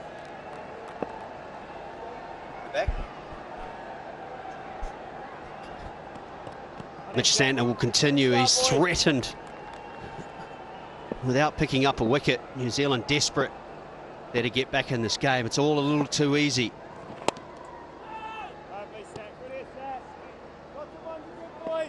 Buzzard Khan, Waka Yunus alongside me. Gentlemen, pretty pleased with how things are progressing right now.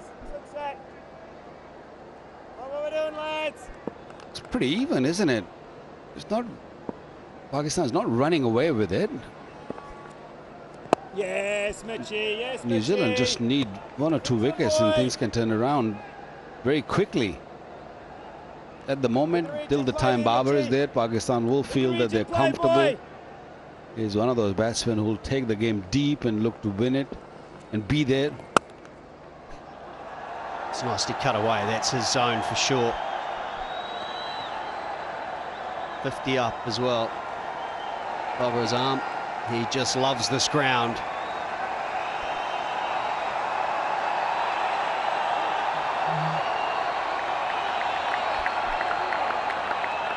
23rd ODI 50. His 4th half century against New Zealand Lights, batting against the Kiwis. And he's doing it a fair click. Strike rate around 80. I've got a feeling you're being nice to me, Waka. Yeah, very nice. Yeah, I've got Pakistan way in front at the Yeah, moment. I just spotted that you were feeling slightly low this time. Today, you've not been yourself, Scotty. It's been the opposite of the test matches, isn't it? Correct. I've seen you smiling for the first time. Yes, set. Lovely, that's set. I'm sitting here with a frown. Yeah. Sit now, Mitchie. How quickly things change. Couple of days. But good on Waka. Surely we Good must be on going Waka, off soon Yunus. for bad light. This can't be good. Catch. Through the mid-wicket region. Sunk nice and low. High quality stroke. And that is a nice boundary for the skipper. It doesn't matter how nice I am to you. Babar is not nice to the New Zealanders right now. He's being very severe. You bowl a bad ball to him and he just pounces on it. The problem with the Kiwi bowlers, 137 for 2. The problem with the Kiwi bowlers is they're just giving too many bad balls. You know, a couple of good deliveries and then, you know, easy pickings. That's what you got to avoid.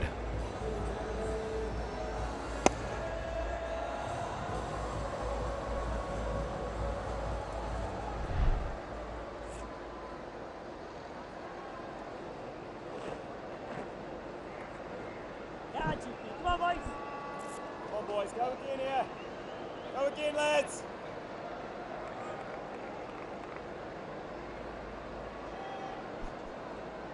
Yeah, I'm with you. Mitchell Santner's not quite lived up to the billing so far, I don't think. He's bowled 5 good balls every over and then just let the pressure off. Lovely. Look at this, GP. Let's have a look here too. I'm just wondering, I'm looking for positives for New Zealand. Out on the boundary, is there any dew? It's a little bit cold, I would have thought. Watch the ball boy. Come on, just go bang, bang on 150, boys. Very good on the ice, I would have thought. Bang, bang on 150 here, lads. Again, GP. Under lights, you normally get any dew at this ground? Shall I be nice to you? Yes, GP. You do get a little bit of dew. Even if there's no dew, the pitch slickens up as we have seen. And Scotty, I think there's a bit of dew in play. Yes, not as much to get the ball wet, but as much to get the ball onto the bat and disappear to the fence. Oh, GP. Would have thought it was too cold out there for the dew. Karachi, is it ever cold? You think it's winter here? Never too cold in Karachi. So good, GP. And again. Everybody's wearing jackets and jerseys. Yeah, there's a bit of moisture around. Not far away, lads. Maybe rain coming? Down, down.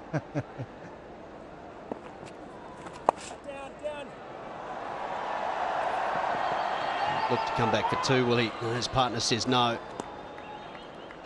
Not really Rizwan's call. He should be trusting Babar Azam to see if he can make it back.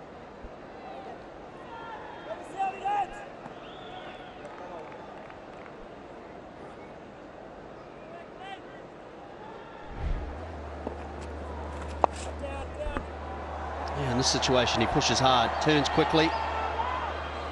And Rizwan really does need to trust his partner. He should be able to jog through to the non-striker's end.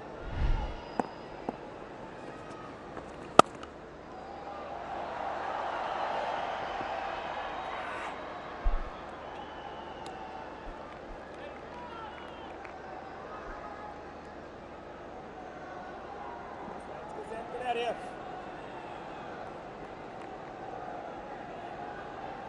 And again, boys, and again. Good stuff here, lads.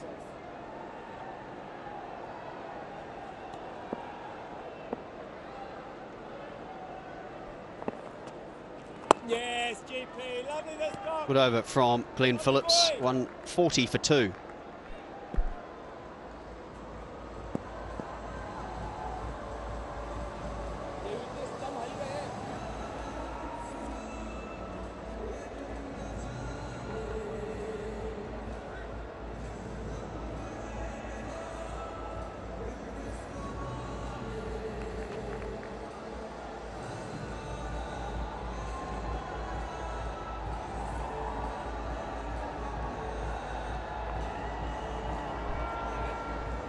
Pakistan's strong top order doing the job so far. Thought Fakhar Zaman was impressive. Didn't really look to be too aggressive, but just nice timing throughout the innings. 56 off 74. Babar Azam has continued his love affair with this venue. You would not be surprised if he's there at the end.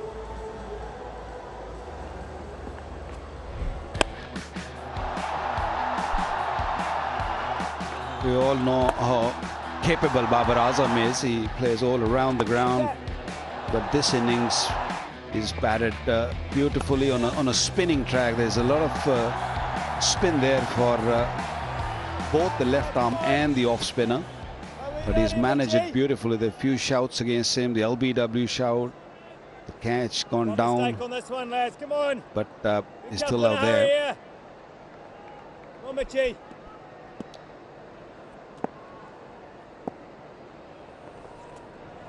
Yes, sir. Yes, sir. New Zealand's task right now is to stop the boundaries. At the moment, they're coming a little too easily. And there is the point fieldsman, cover and mid-wicket are nice and close. They have to ensure those dot balls build some sort of pressure. Down, down.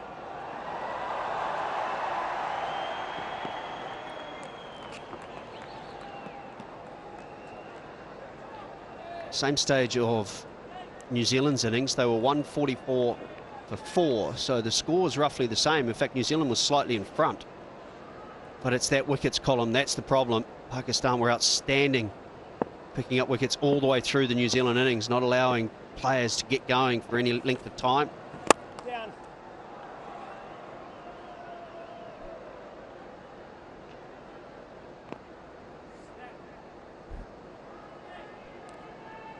You talked about Babar Azam's love affair at this particular ground, and the innings that he's played, he's averaging at the moment 98. This is his third innings. Yes, sir. Yes, sir. That's In lovely, ODI buddy. cricket, he's got 100 That's so and a nice, 50. Mitchie. Strike rate exactly 100, so can't do much wrong here.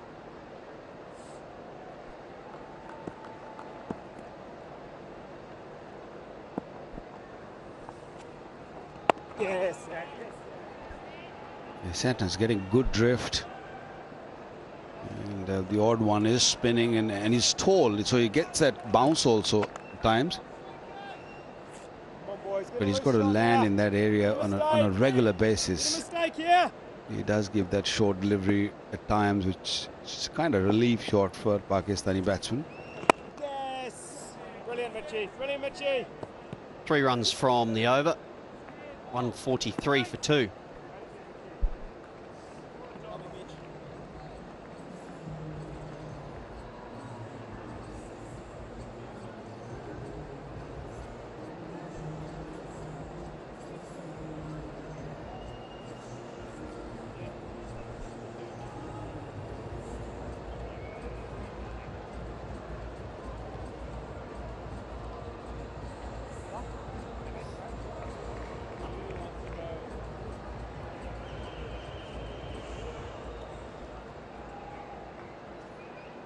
Nineteen overs left in this run chase. Pakistan need 113 runs.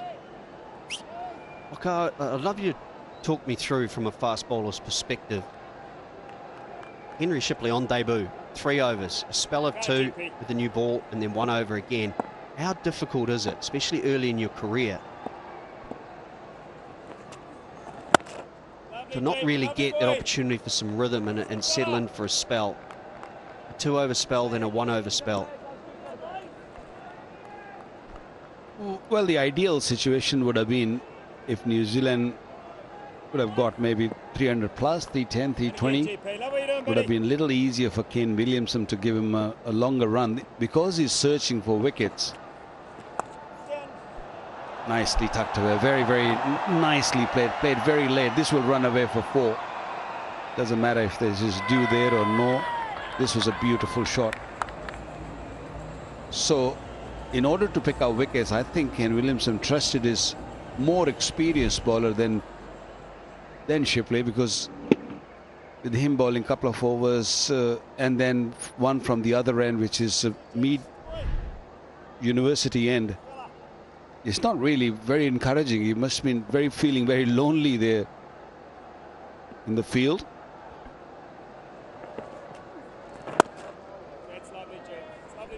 So it's very important for Ken Williamson to get him involved and maybe just give him a couple more overs and see what he's made of, if he can get him a wicket or two. But it is not a very good feeling, to be honest.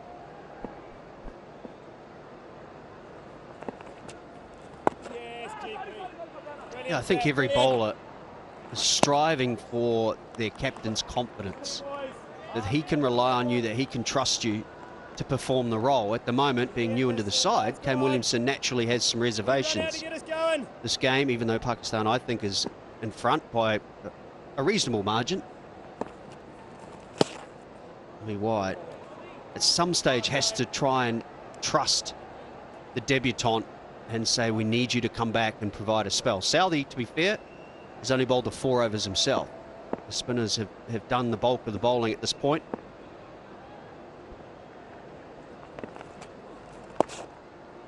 Lovely, Jake. Lovely, buddy. Excellent boy. Yeah.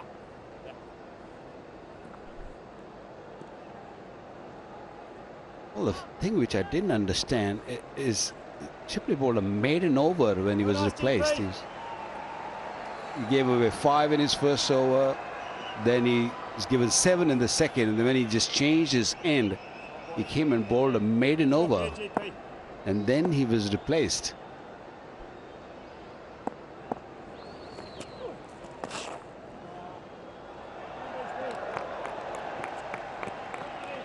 That's good fielding. 151 for 2.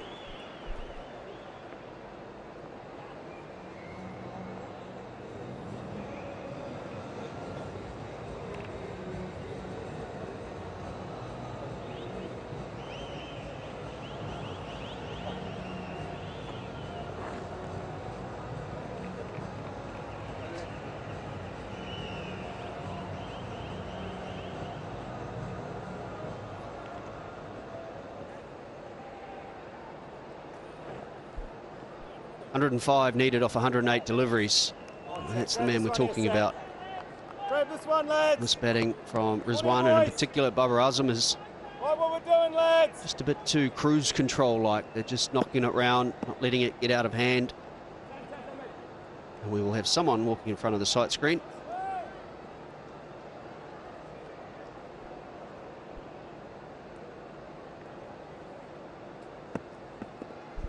Final over for Mitch Santner. Yes, that's lovely, buddy. Lovely, Mitchie.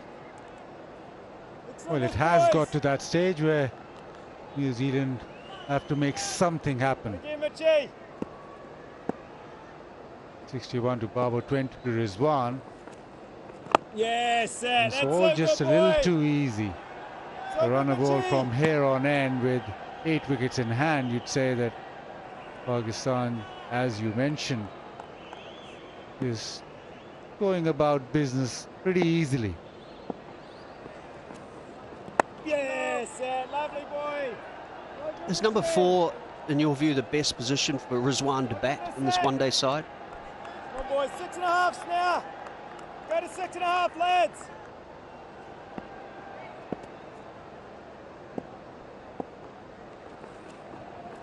Down, Nossie, down.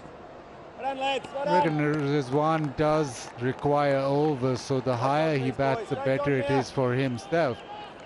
Look at this side, you got Babar at 1 drop, so the next best thing is number 4. But if there's less overs remaining, or if Pakistan need to get a move on straight away, Yeah, lovely there. then you could almost drop him down the order. You don't want him coming in a situation where Pakistan need acceleration straight away, spin is on, or even it's the back end of the innings. That's not what suits him. He wants overs to get in, One on and this one, then Seth. he can One on this one, boy.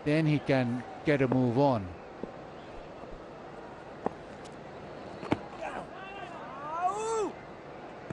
Good over from Santner. His spell is over. 1 run from it, 152 for 2.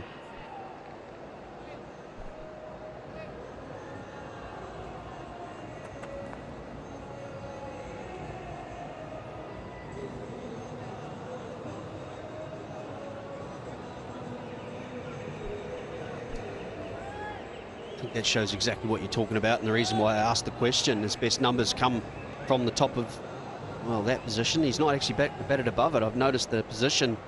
I thought that was opening, which is what we see him do in T20s. But number 4, you would take, to be fair to him, you would take that average every day at number 4, 38.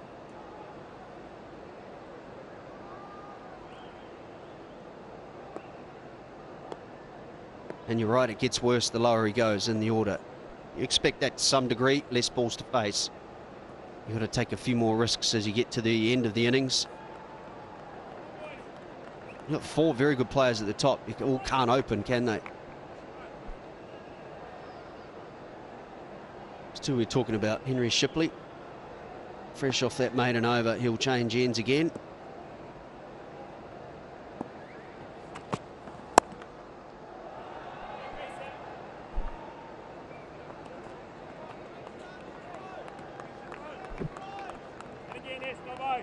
Time for fans to enjoy cricket with Pakistan's #1 tee at Tapal Tea Lounge.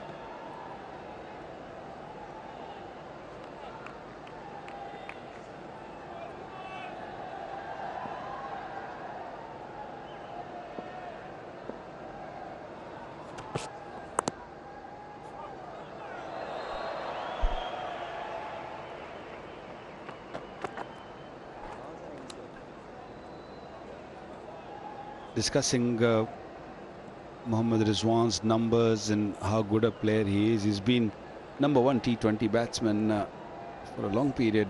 Opened the inning in the T20. In Test matches is batted at number 5, number 6 at times. But in ODIs, his average doesn't suggest that he should bat at 4, because number 4 is your main batsman who you really rely big on. Number 3 and number 4. Yes, his record suggests that he's done well. He's got 200s at batting at number 4. And Pakistan lost both games. 50 games, 1,000 runs. Decent strike rate. I would say number 6, Haris Sohail, who's been brought back into the team, especially when he does the wicket-keeping jobs for 50 overs, then he has got to come and straight away bat at 4. It is not easy. It gets a little hard at times. Yeah, you're right. We have to reevaluate all the numbers. That's why it's very, very tough, I think, to compare errors. A strike rate of 85 15 years ago would have been outstanding. And a lot of that comes down to the rule changes. Up till the 40th over, you're only allowed 4 outside the circle, so there's always a boundary option open.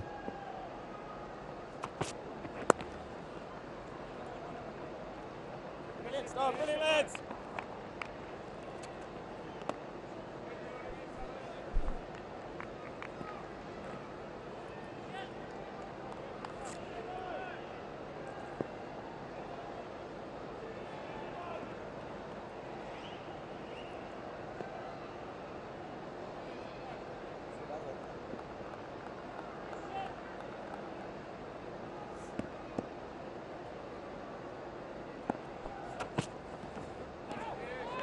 Good delivery to finish. 4 runs from the over, 156 for 2, and time for the players to take a drink.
The rope is going around the field, so just taking some precautions about any dew that may well be forming.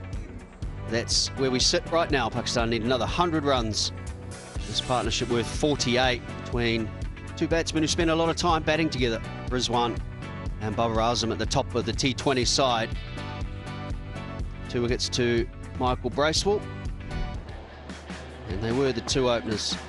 Inside half of the bats, simple catch to debutant Henry Shipley, and it was Imam ul Haq out early. Partnership was worth just 30, and going across the line was Fakhar Zaman, who looked good today.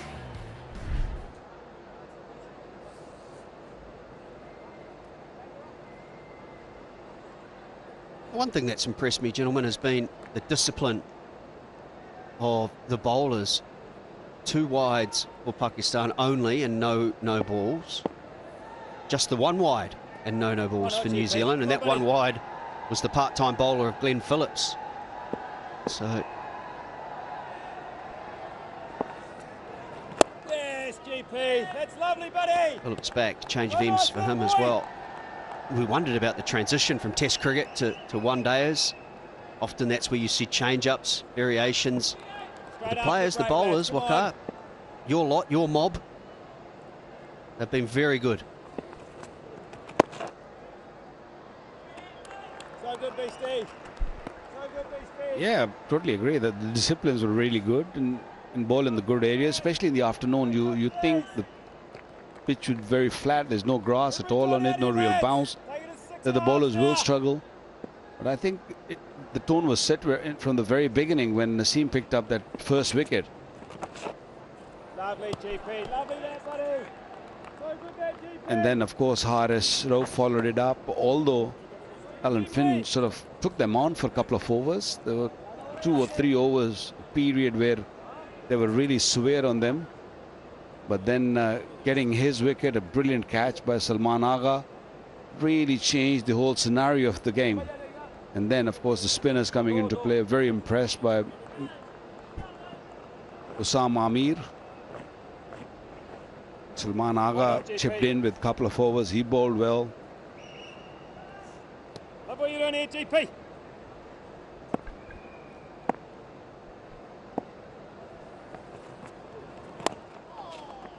Oh, a little bit of luck off the inside. That will bring up a 50 partnership. That's one thing I think has been the difference between the 2 sides. 78-run partnership for the 2nd wicket, now 50 more. New Zealand kept losing wickets throughout. They've lost 5 at this stage of their innings. Coming, lads. Something's coming here. Even though the scores are about the same. Yes, GP. Outstanding, boy. Well, they don't really have to take much of a risk at this stage, especially when Babar is at the crease. He's such a good player. They don't really need to do anything extraordinary. Just keep batting till wickets in hand at the end. Shouldn't be an issue to get to the total. Well, they'll run hard. Lockie Ferguson sensibly just keep it to 1. 4 runs from the over, 160 for 2.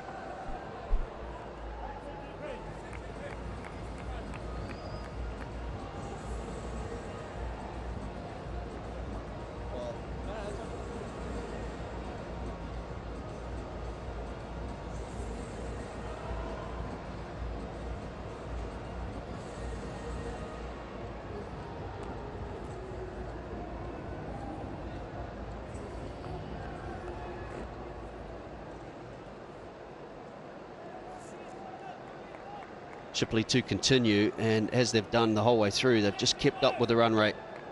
So it's green dots versus the white ones, very much in Pakistan's favour.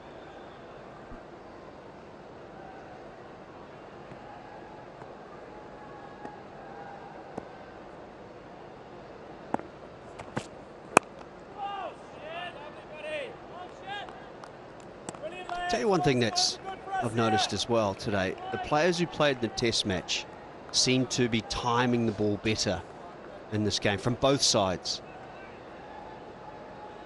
Finn Allen, who was new, especially early in his innings, couldn't find the timing. Now Rizwan, 25 off 43, has just struggled a little bit with getting going.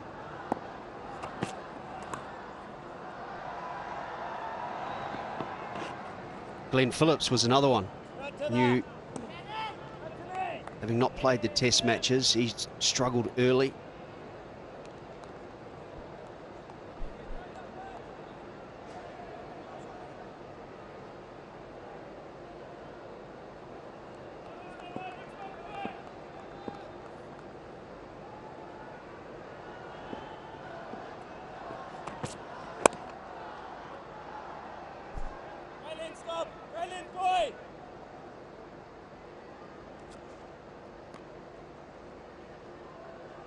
I think Babar and Men, they were all hoping that this pitch will play better in the evening at least, if not in the afternoon. And it hasn't really played what he was expecting. It did spin. The odd one sort of stopped in the pitch, and we've seen Ferguson, when he bangs it short, it just goes through also. So the variation in the bounce is also there. See, that one just sort of zips away. Good pace, 135.1. Tall, decent bowler. Yeah, that's the thing. I'm trying to work out the heights between the two sides. Maybe that is something to do with it. He has a tall action as well. He's a big man, 6'5" or thereabouts, 6'6". But just watch the action. His arms right up high, and that's where that bounce comes from. Nazim Shah not quite as tall, so he gets by on variations and pace. Well, he's shown really good control, whatever we have seen so far. But smooth run up, very focused. Yeah, he's not one of those who will blast away and bowl that 155, 160. He's a bowler who will probably hit the seam if the condition suits him. He'll be very, very, very effective, but very tall.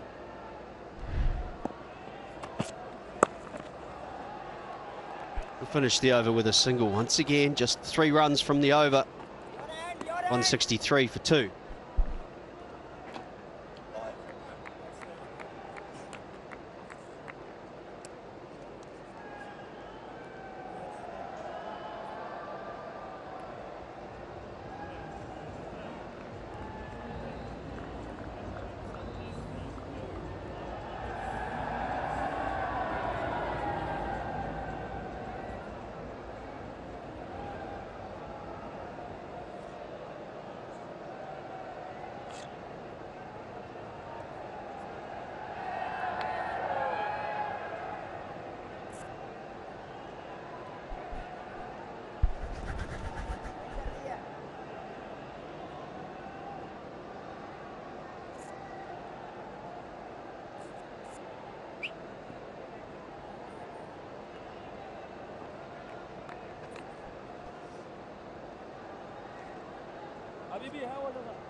Measuring this well at the home side.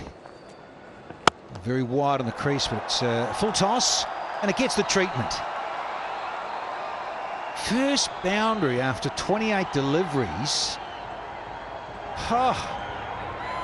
Hashtag about time. G'day, Sackers. That's a good shot, putting away the bad ones. So important, and when boundaries are not coming, you cash out on the opportunities that are available.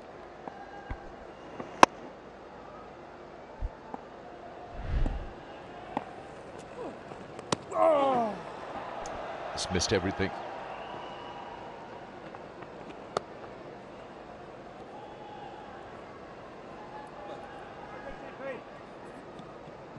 There is bad. There is bad. Let's have a look at it again.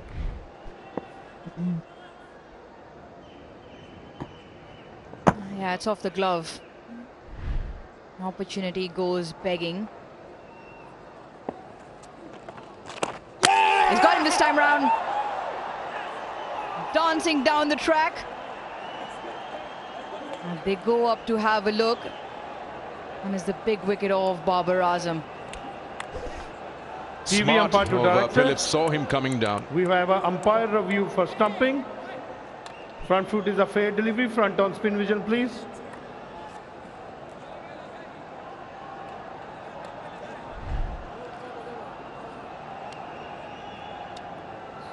Keep rolling.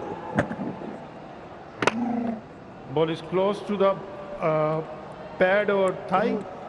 Can I have ultra edge, please? Yes, keep rolling. Keep rolling. Yeah, ball. Brush the thigh. Satisfied? Your best side on angle, please.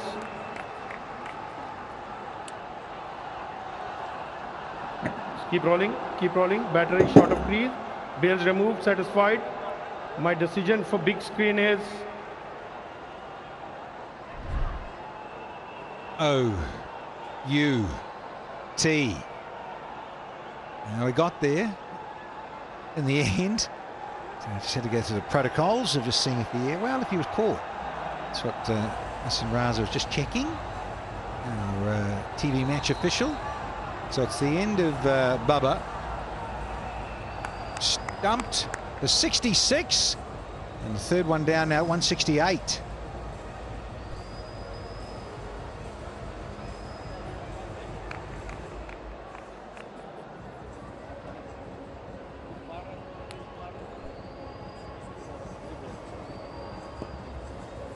Now it's a matter of things happening.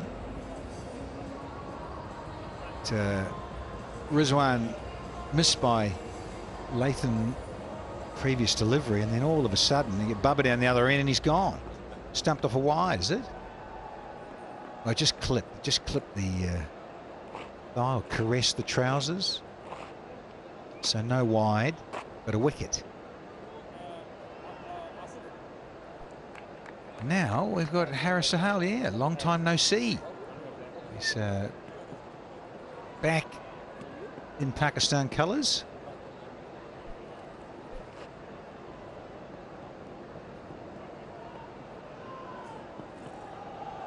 .88 from 81. Time for Harris to take centre stage. So it's been some time. Very good numbers. Well and truly the other side of 30 these days. So the lefty is out in the middle now to take it up. Phillips, the part-timer, used to keep. He's now developing his skills with a bit of off-spin. To go with his hard-hitting batting in the middle order. Thoroughly delighted.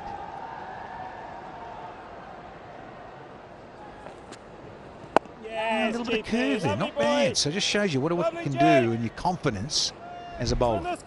This is a beauty. Just a little clip. There you go, a little beauty. Take that down the leg side. I remember one of our commentators love to bowl wides and get people out stumped. A few pies. Oh, not far away either, this one from Phillips. That ball that he got Babar out was 93 kilometers. Bowled a quicker one. I'm not sure if they were bowling it down the leg was deliberate, but it worked for them. Pull the length back as well. Well, he could have had 2 and 2. Reverse sweep, which the keeper didn't collect, was of Rizwan. He got down the other end and he picked up Babar. You'll take that, won't you? Every night. 37 done, 170 for 3 here.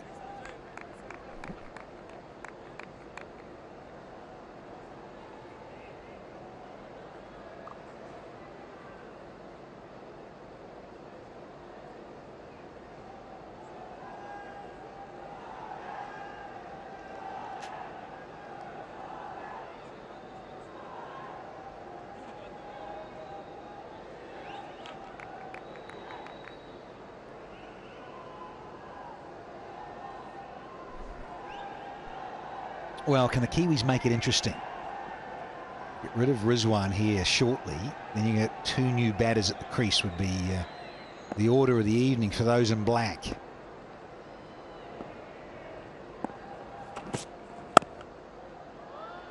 It's looking mighty useful as Mohammad Rizwan.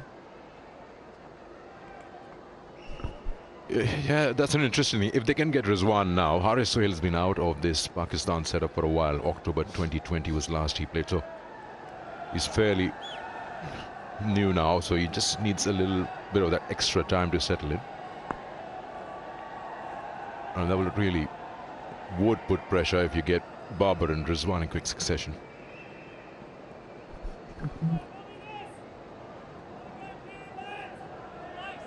Also Salman to come in. Yes, he's got runs in the Test series, different format, different pressure here. Only the 3 one-days to his name.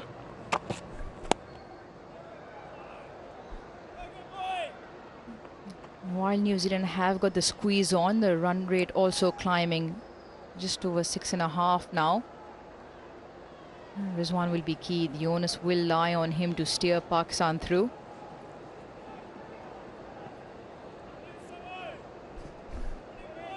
Well, the other debutant, Osama, he got a couple of wickets. Let's see if this debutant can come to the party here. Pick up a key wicket. It's to rev this game up a bit more. Really taken a catch so far, Shipley.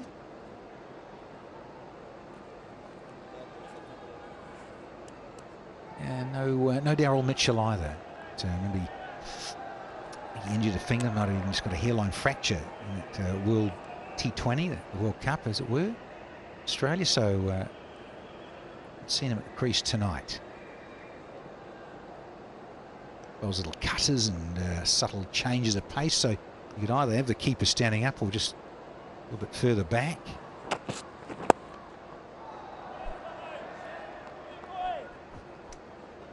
Yeah, Danny, you mentioned Osama Mir, the debutant. I'm just wondering the kind of turn, and we've seen from all the bowlers, even Phillips is getting it. Ish Sodhi must be sitting out there wondering, would have been a good option to have, but sadly just cannot find the place in the 11 with Satna being the first choice.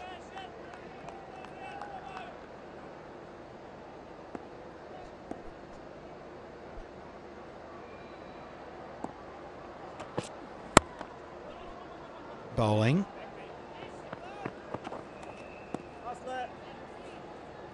Yeah, of course, we're going to be on a different service. I think we're going to go move left or right, aren't we? We're not going to be on this on Wednesday night. So, again, another good pitch, good 22 yards. In terms of flatness, I don't know how much pace it'll have. It'll be intriguing to see that. How things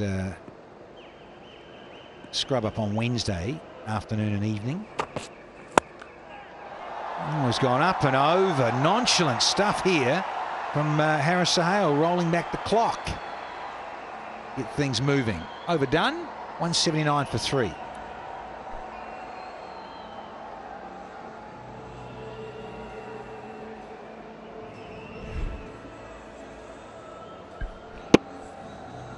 It's in his arc. Haris Sohail gets it over mid-on.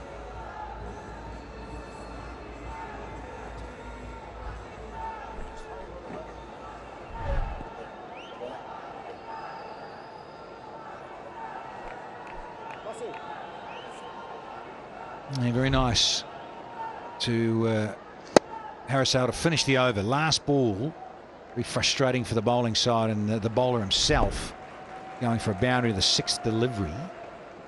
But well played to Haris Sohail. And his go-to stroke. Delightful.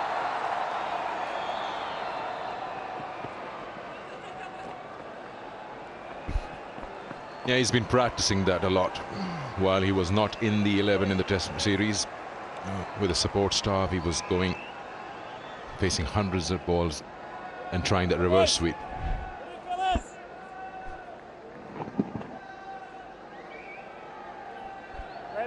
He's a busy player at the crease. There is one now that he settled in, took his time. Come on, fellas.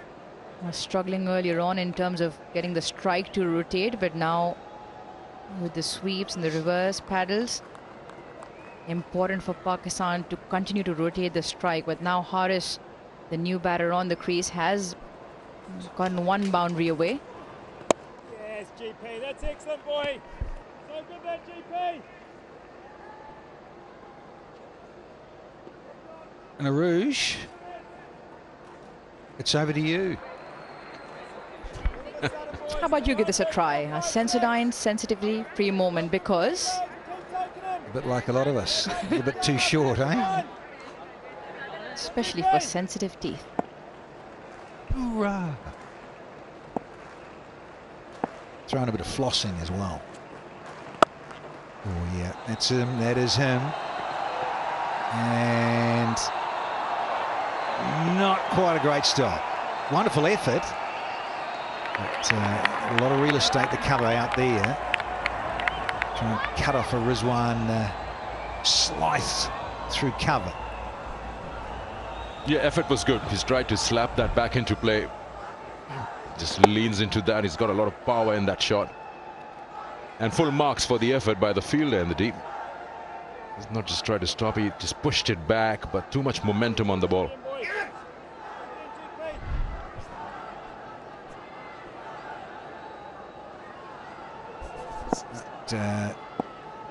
Evan Conway, we'll see keeps in the shorter format. It's Latham's job here in the 50 overs. He's been busy, Evan Conway. Throw himself around. Rizzy wants a drink. With 68 from 68 for the green machine to get up and go 1-0 up.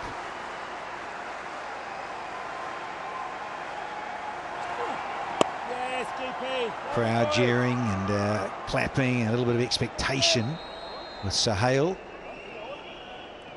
in a mood. 10 off, 1 to go.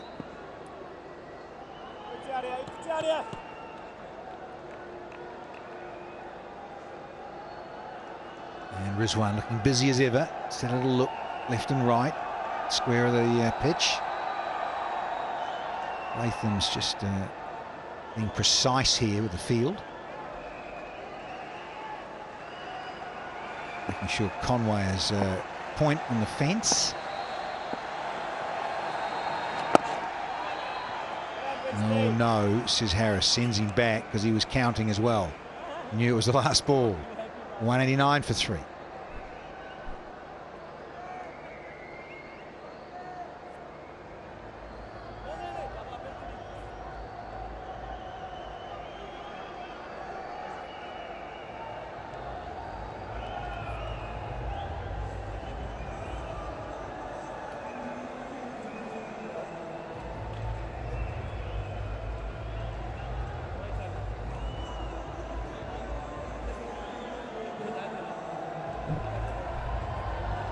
Yeah, top gone, but it's produced in terms of Fucker, 56, and Bubba, 66. And now Rizwan is on 44, so bulk of the runs, as you like, at the top of the order, doing their job. Bracewell, the pick of the bowlers to date.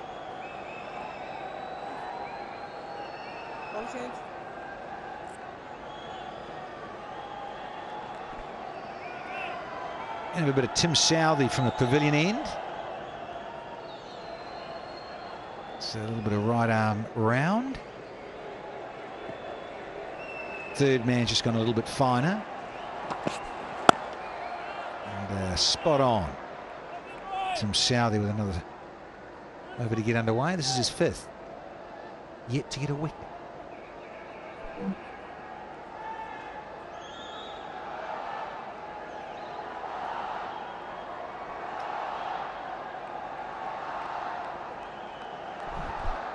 Test captain nowadays. So first assignment here in Pakistan.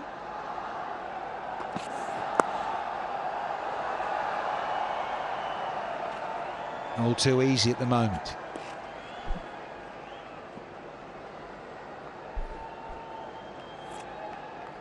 Pakistan have also had the right-left hand combination work for them throughout. Still one more to come, Nawaz as well. Just adds to unsettling the bowlers' lines.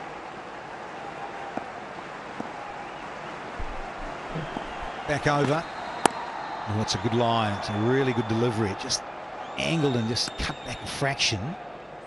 Shut down Rizwan.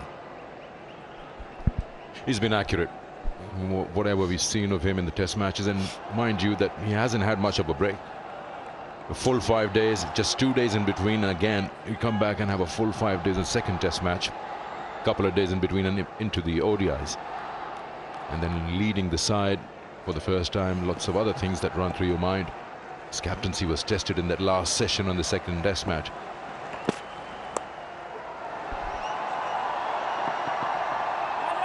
Happy with the singles at the moment, which are coming in easy. And that's probably what they need, 65 or 62. Yeah, 100%. Sackers. No stress. Only 3 down, and Pakistan's top order pretty much done the job. Rizwan will want to be desperately there at the end to finish things off. Little red inker.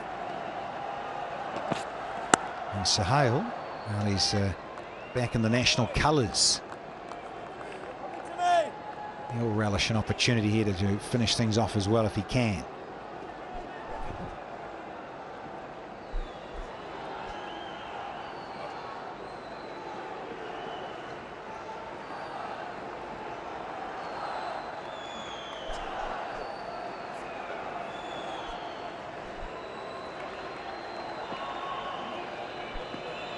Last one of the 40th. And it's gone for Biggie. The Bank Al Falah. $1,000 for the flood relief you little ripper to finish it off. 197 for 3 here.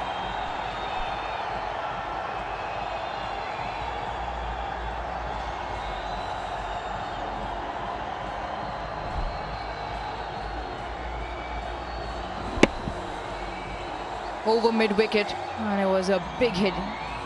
Picked up off his legs. 83 meters the distance on that. And he's hit Saudi. And just pushes Pakistan back in front in terms of the difference of the balls and the runs. Playing a good knock here along with Rizwan. Support at the other end. Ali Imdar now just signaling end of the second power play into the third. Yeah, less than run a ball now after that maximum. 59 of the 10 overs that remain.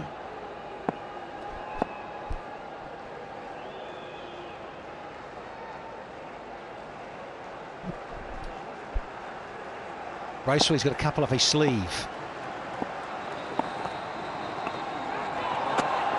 I did the right thing there. Did Rizwan got in the way? He said, look, I couldn't see where I was. I didn't know where the keeper was. Honestly, Your Honour. Truly.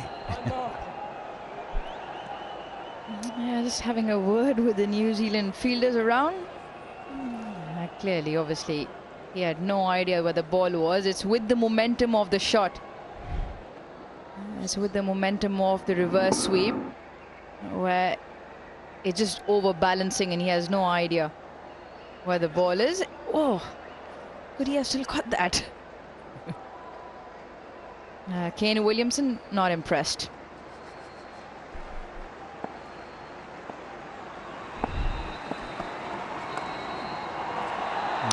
This time gets it sweetly.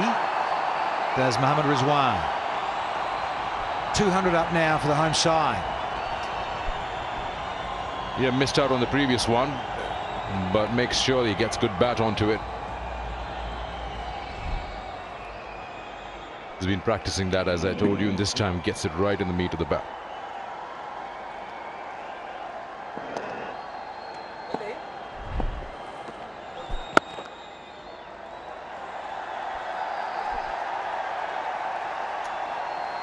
7:50, the little maestro. Shots all around the clock as ever. So very, very useful. Tough little competitor. 7:50, first against the Kiwis for Mohammad Rizwan. Well played, sir. Partnership is 34 from 24. Zipping along nicely. And just what is required from Mohammad Rizwan coming out the bat. Hung in there, full partnership with his captain. Now he's got a partnership going here with Haris Sohail.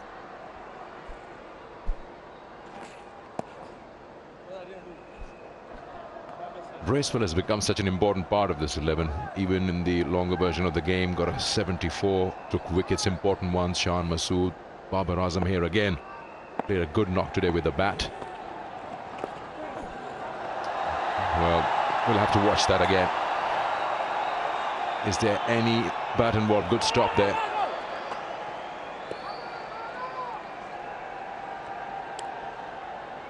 No signal from the umpire. Yeah, it's a lovely deft touch. And what he does is plays it so late. It's almost from on top of the stumps. And Daryl Mitchell with a good effort on the boundary.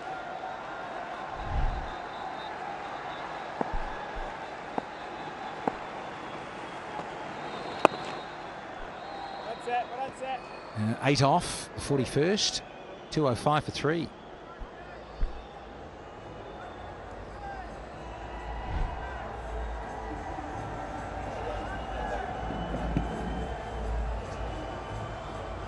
Have to make his name very high up on the blade and almost out of the hands of Tommy Latham. Superb.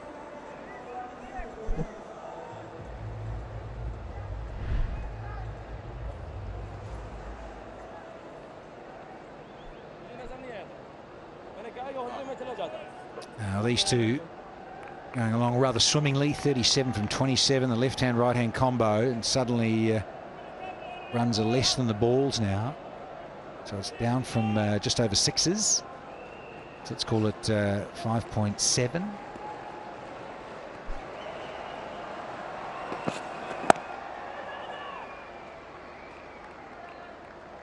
Yeah, we watched Haris Sohail a lot over the years, and interesting in white ball cricket, he tends to want to finish that over well. If he's been on strike and maybe faced 3 or 4 deliveries in the over and picked off one or a couple here and there, and then suddenly that last ball, he knows the bowler's thinking about finishing well, trying to get it in a good area, but he's just so mindful, finishing an over in white ball cricket off rather nicely. And still can't find the gap there. Well, the Osaka boundary contest presented 10,000 Pakistan rupees. Yeah, good stuff. Been around for a while, Osaka, in terms of sponsorship. Another good initiative from Osaka Batteries. You think the batters are looking around as soon as Osaka comes, then we smash one. I just can't. It should be bigger. It should be like one of those blow-up balloons. This is bigger. Fatted this one. Sohail, good to see you.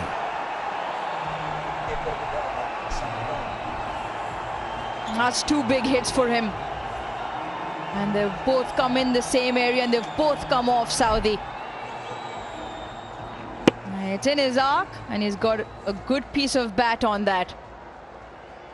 Sailed the distance again.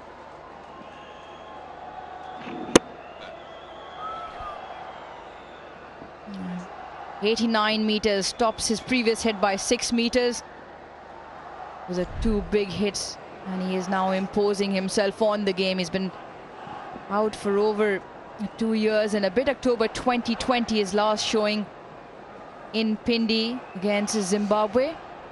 Got runs in that match. He's 71 to his name. Now some return he is making. Saudi under pressure. And the field is set. Tried the old tennis ball bumper. Quite arrive.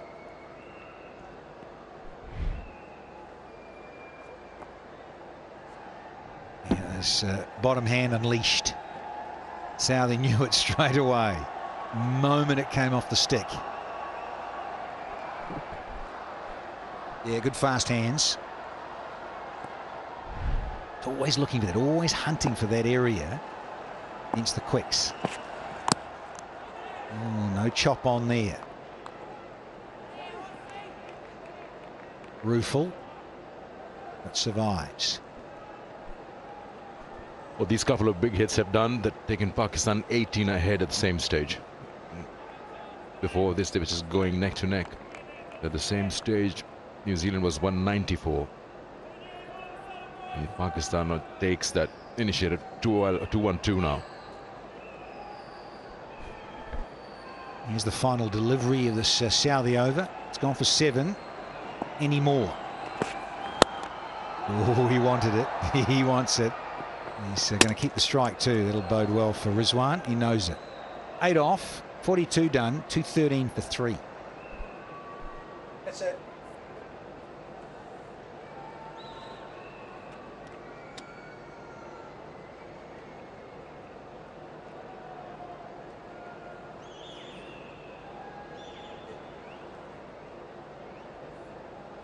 I've had enough.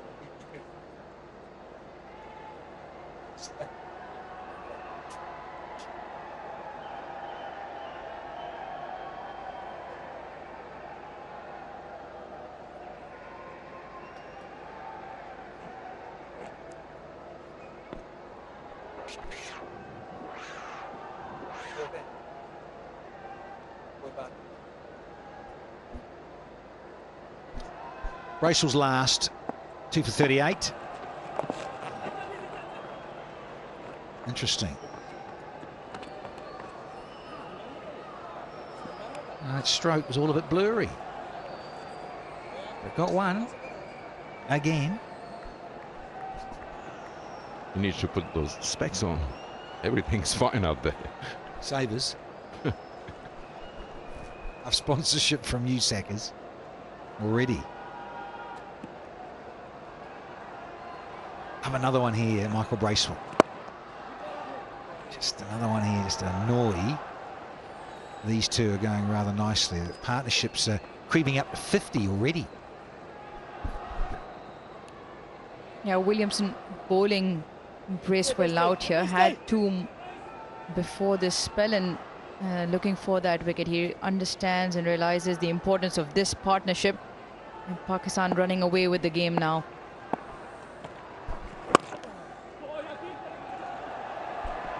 Yeah, with a bit of timing, big spaces on that offside.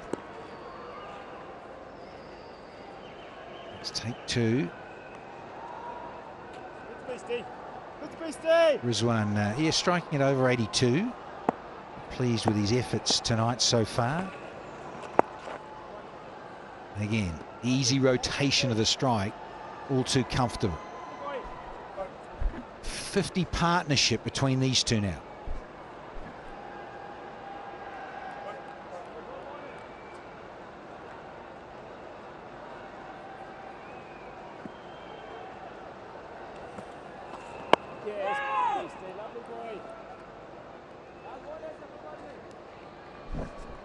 Once again, that last delivery, Sahel, is he thinking about going big?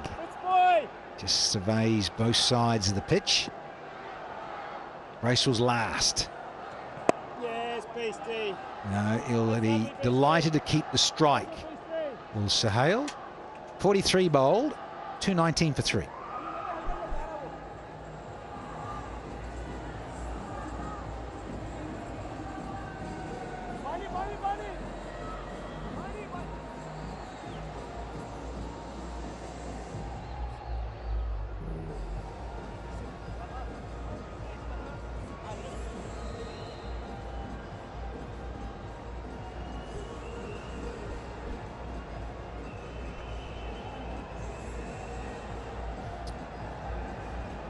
.37 now needed. in this partnership. 51 of 39, last couple of overs. This is Pakistan taking the game away from New Zealand. Lockie Ferguson, probably the last throw off the dice. There's one, busy as usual, timing through the offside. He's played spin well, as he does. Big launched leg side, but it's shots through the offside and using the little bit of pace provided. Reverse sweep and little dabs in between.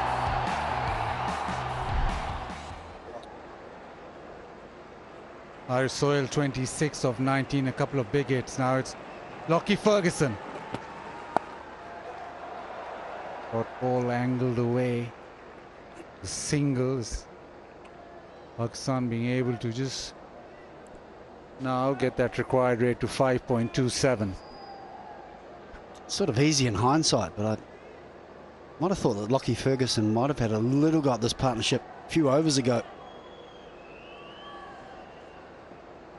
But I guess now New Zealand know last throw of the dice. Have to break this partnership. A couple of quick wickets to keep themselves in this contest.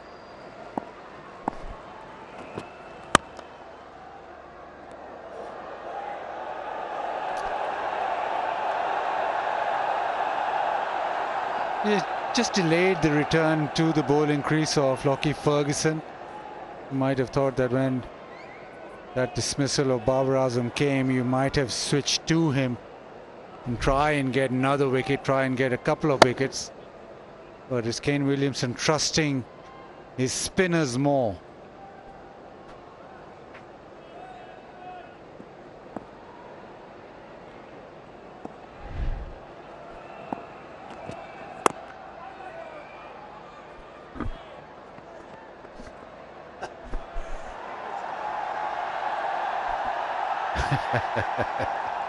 But Rizwan always have a big smile on his face. He always likes to chirp around and wants to talk, wants to just relax himself. I guess that's the way to he sort of focuses more or relaxes more at the crease.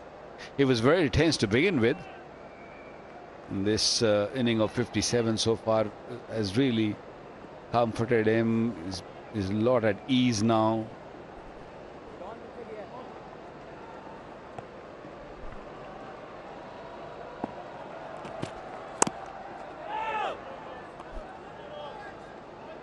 But I enjoyed watching Haris Sohail bat today. Very different to what I've known him from the past. He's come back after a couple of years and he looked a different player. Striking at a really good rate, 135. 27 of 20 deliveries. Is looking pretty good.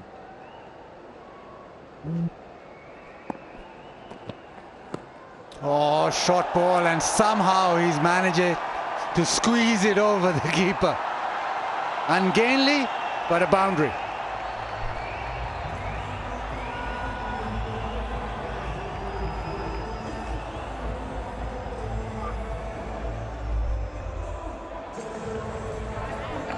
Well, in playing that shot, he's damaged himself.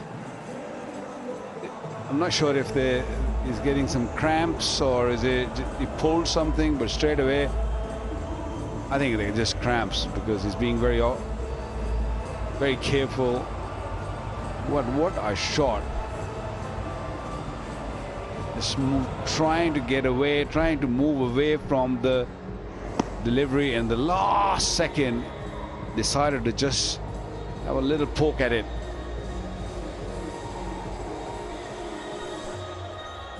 Yeah, I think it is cramp. That's a wonderful shot. His first thought was, I'm in trouble here, I need to get out of the way.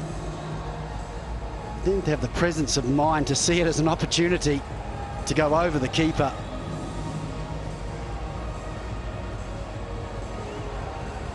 Wonderfully played in the end.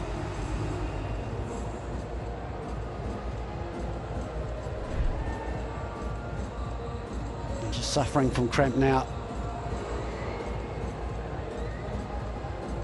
totally agree with you, like about Harris Sahel though. It's been an impressive innings. I think he's really taken the pressure off Rizwan and just allowed him to play. And he's just come in and effectively dominated and just made this chase, which I think Pakistan were always going to chase down. It just made it a lot more comfortable. It's been impressive. Of a news cricketing fact, Haris Sohail has the second best average, 49.16 for Pakistan, while batting at number 5 in ODIs.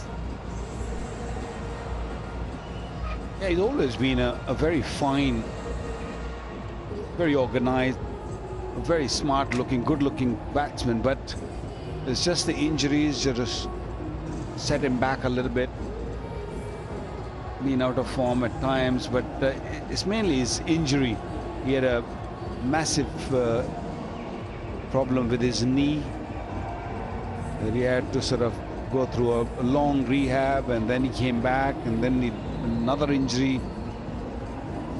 Been on several tours, but couldn't really sort of move on and go big. That's why he's played only handful games. He's 34. Could have been easily a very fine test player also, because he's got heaps of runs in first-class 4-day cricket also.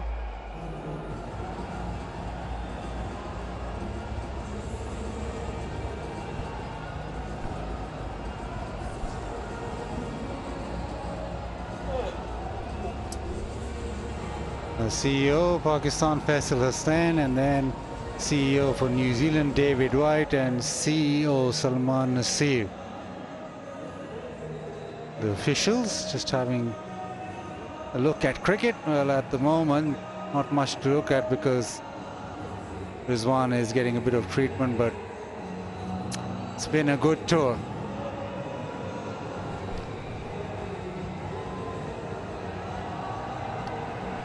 Pakistan throughout this game have been in front with the bowling. They always picked up wickets at crucial moments. Naseem Shah led the attack, 5 for 57, 255. You always thought that New Zealand were a little light, and throughout the chase it's been comfortable.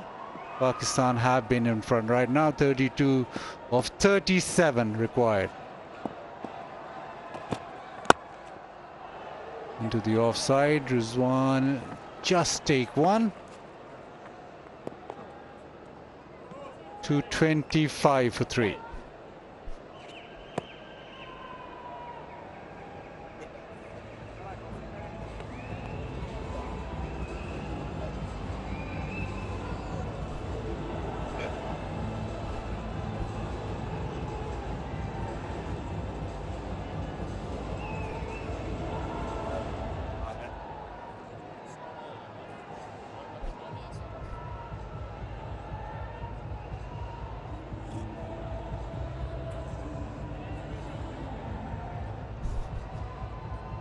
Pakistan, after winning the toss and electing to field,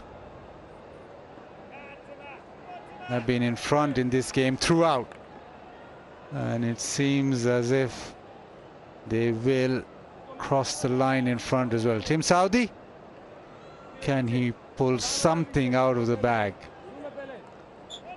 Mid off, mid on, cover and point and mid wicket in the circle. Advances, doesn't get any timing. He's got another cramp, has he? Yes, he has. Once they're set, they just keep going, don't they? It's an awful feeling, that every time that leg gets in an awkward position, you can just feel all the muscles tighten. The worst one is when you just get the right leg right and then all of a sudden the left leg goes. It's not pleasant. Need some pickle juice. Yeah, that's all a physio can do. He can't really help him. He has given him a bit of stretch, but they're coming again and again. It's not really helping Rizwan at the moment. When you haven't played cricket for a while, I mean, he's been on the bench for the last couple of test matches, and it can happen, especially if you're a wicket keeper and you have done This pickle juice is never pleasant in your mouth.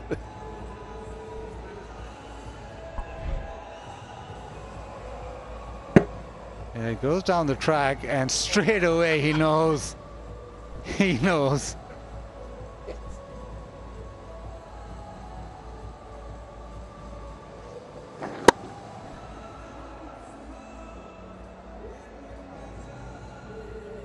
They're never pleasant.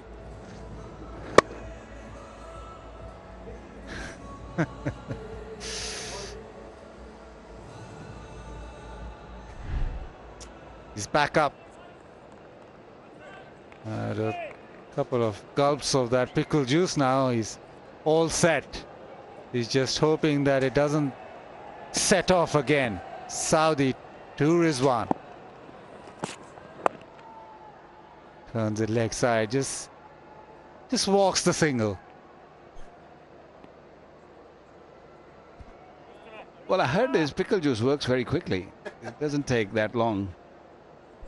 Have you ever had it though? No, we didn't. In our days, it was more like a salt water, no pickle juice. This is a new invention. That salt water wasn't very pleasant either, though, was it? No, but it did work. If you take it beforehand and then you play the game, I think it works better. But if you take it while you're playing, it just can be a little bit nasty. Is that a pickle juice? I am not sure. It is. But it's Short ball does not carry to fine leg, just a single.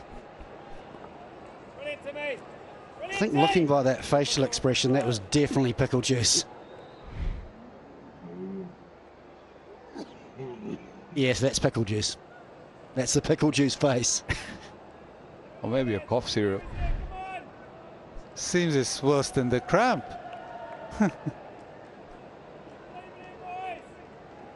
But he's fine now. He's ready to go. And he's searching for a big over here. Mohammad Rizwan. Yeah, Paul's leg side protection. So just a single. Yeah, I think they're both looking, just trying to make this a little bit more comfortable. Obviously in a very strong position, but this is about the time. Oh, cramp juice. Same thing. Look at the main ingredients. Pickle juice.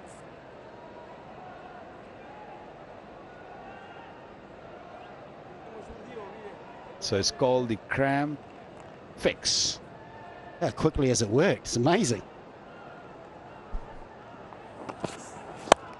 Short ball, dragged leg side, gets to the fence, boundary. Yeah, he was searching this shot earlier also when he got a little cramped for room. This time he just moved away a little bit, Haris Sohail, and he just allowed his arms to sort of stretch. Midon was up in the circle. This was going for a boundary any day of the week. Beautiful shot.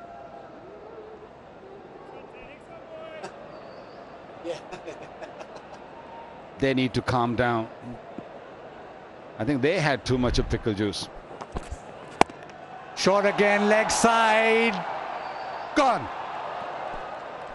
Satna with a catch.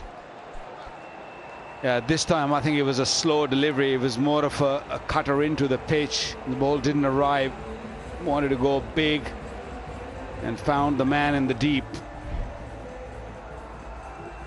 Yeah, rolling his fingers on the ball and got high part of the bat. And Santner is such a fine fielder, such a good fielder, great hands, very comfortable. Araswell not happy with his return, but I think he's done the job, what was required for Pakistan. 232 for 4, Haris Sohail gone for 32.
Salman Agha at number 6.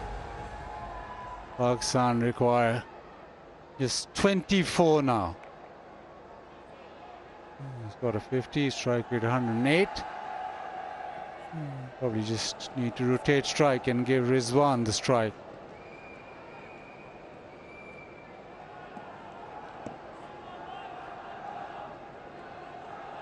Ferguson. Oh, brilliant. That sounded very good, and it's gone the distance. Maximum. And that 6 means another donation of $1,000 for flood relief. Massive hit. That sound of the bat was amazing. It was a full delivery, got under it beautifully. Mohammad Rizwan, a small man, and as he hit the ball, he didn't really need to look at the ball. Wow. Outstanding hit.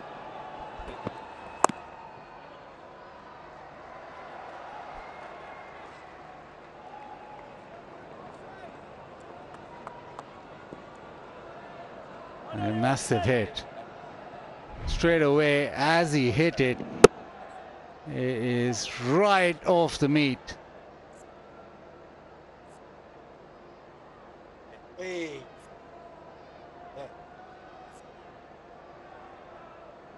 Looking leg side, got the length and just smashed it away, and then had a little cheeky look at Ferguson as well.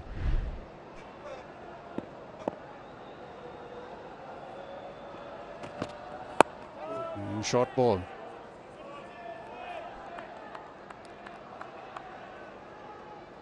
And Pakistan throughout this game just seemed the better side, just seemed in a better position throughout. Right from the start, where Conway was dismissed by Naseem Shah, they didn't allow New Zealand big partnerships. And then the other thing is that 3 Pakistani batters got to 50, none of New Zealand batters got to 50, so that's a huge difference as well. Short ball, that's a zip through. Yeah, good pace from Ferguson. 144 kilometres an hour. It's very good. Yeah, not only pace, but that bounce. Not seen anyone getting this sort of steep bounce on this pitch. He's bending his back, is trying to bowl quickly.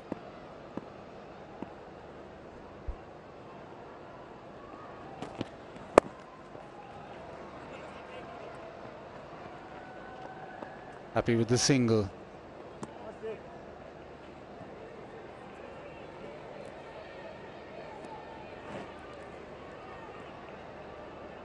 Rizwan looked leg side again. He just got into that zone where he wants to finish this early. 71 off 79. Mid on moved to a long on. Short ball, he wants 2. No, just the 1, so he'll keep strike. It is 241 for 4.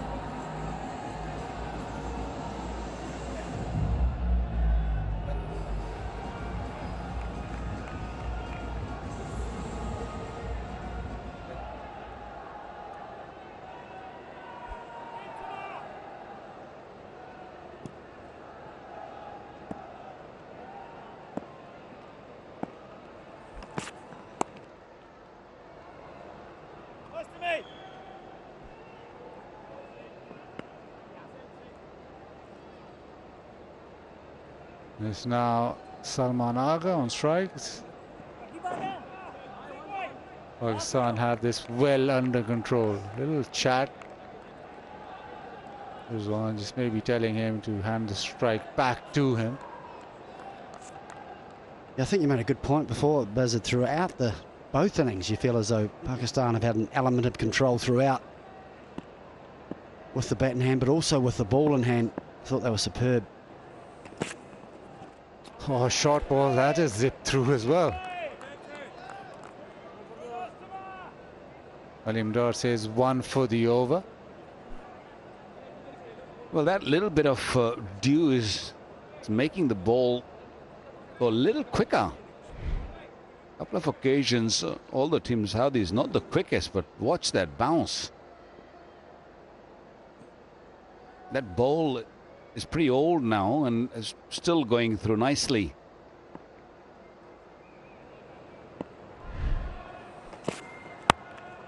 Goes short, that's bottom of the bat. As he just survived, he has. Right in between all three fielders who were converging. So he gets a couple of runs as Salman Agha. Well, the short tactics for Southee almost worked. Just off the bottom of the bat. Hence the reason it didn't carry to the man out in the deep.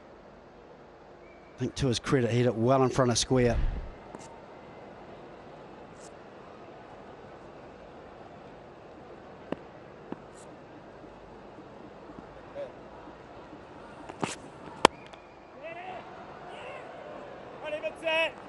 Perry allows the single.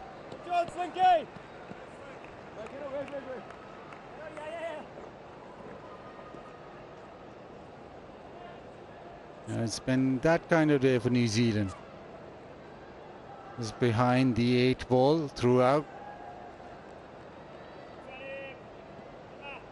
Even with the ball, never been able to have a period of play where they've applied the pressure and got back into the game. Pakistan being able to consistently form partnerships. Has thrown straight to Rizwan. First a cramp and now a bruise.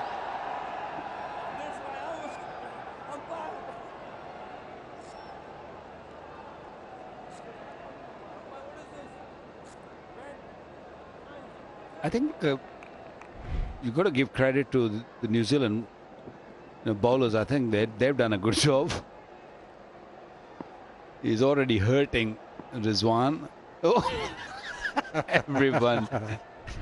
everyone was worried, scared. Little chip. I think the bowling effort has been excellent. I think he's home. Don't think you can blame the bowling. I think this the batting which has really let them down. 47 overs been bowled, 248 for 4.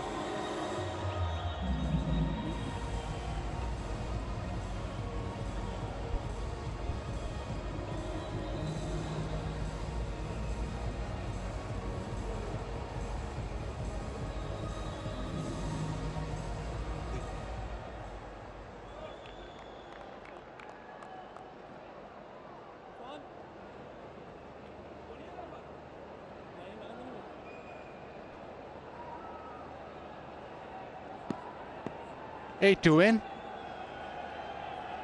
Rizwan probably fancies this over a couple of hits.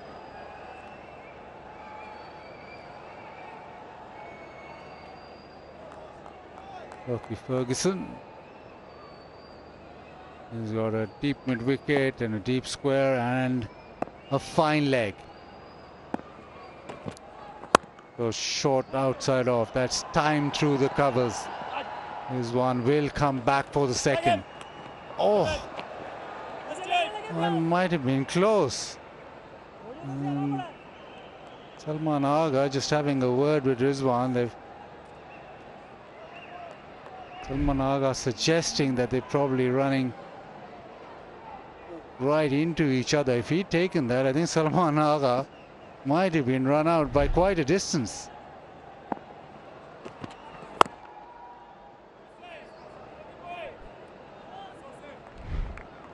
And as Rizwan turns, they almost run into each other, so Salman Agha had to take the scenic route. And that's why he had a word with Rizwan.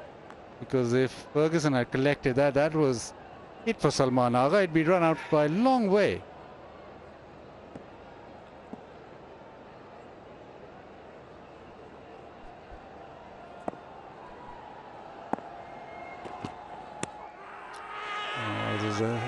well, but probably going over.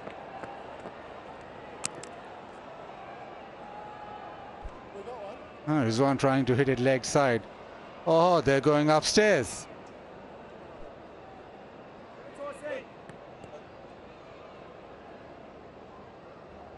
TV umpire to director. We have a player review for LBW. Original decision is not out. Front foot is a fair delivery. Front on spin vision, please.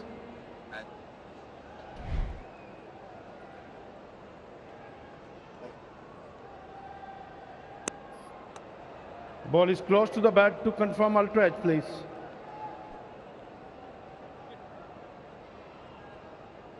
Keep rolling. Keep rolling. Flat line, roll up to the pad, please. Satisfied, no bat involved. Go for ball tracking when ready, please.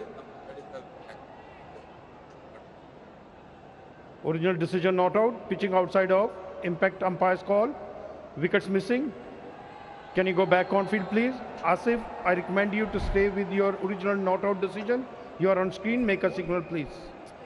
Always going over. New Zealand just took a review because they had one.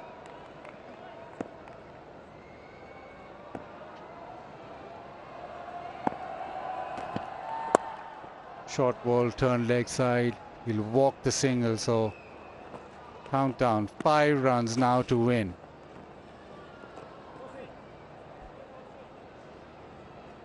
And Pakistan will be well satisfied with their performance. Won the toss, elected to field first. They were good with the ball. Spinners, the fast bowlers hit their lengths, hit their straps. Naseem Shah was excellent. Osama Mir with quite a debut. Spinners bowled well.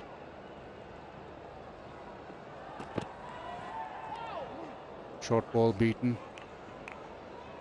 And then when it was their turn to bat, yes, conditions slightly favourable to batting under lights, but Bakr Zaman was good, solid up front. Then Babar Azam, as usual, took care of that middle order. And Rizwan now 77 of 86.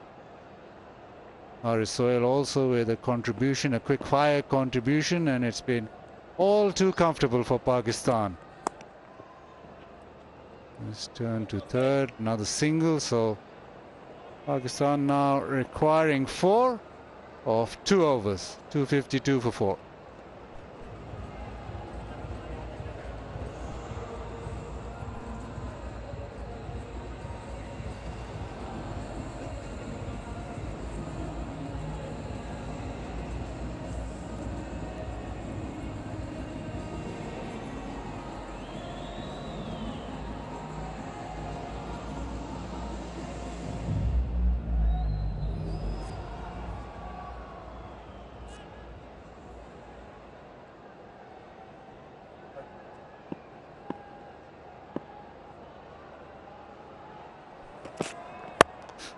Hits it over the top, and that will be it.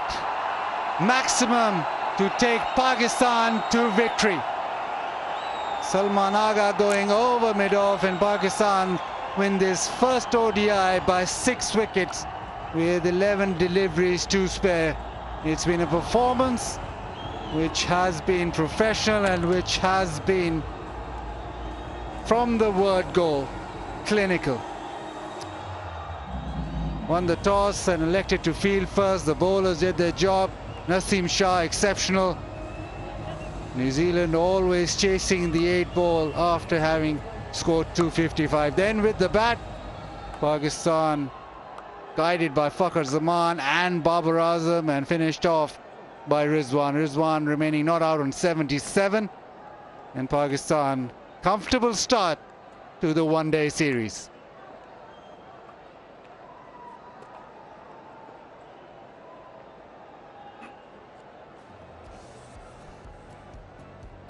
Brilliant performance from Pakistan, and as we expected, New Zealand probably 30 runs short.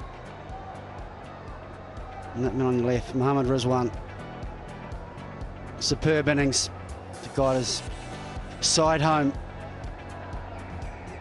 Pakistan just did all facets of the game well today, better than New Zealand. Terrific with the ball. Thought they were great in the field as well.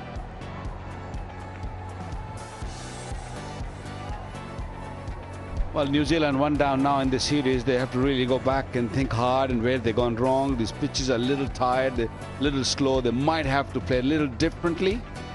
But Pakistan knew exactly what this pitch is going to offer. They won the toss and they elected to bowl first, and they bowled beautifully. Naseem Shah was outstanding. Haris Rauf is a little expensive, but also bowled quite nicely in the beginning. And then Osama Mir with his leg spin, picking up 2 wickets. This is the winning runs. It was nice and full, and it was easy picking there for Salman Agha, who tonked it away for 6 to finish the game and to make it 1-0 in the series of 3 ODIs.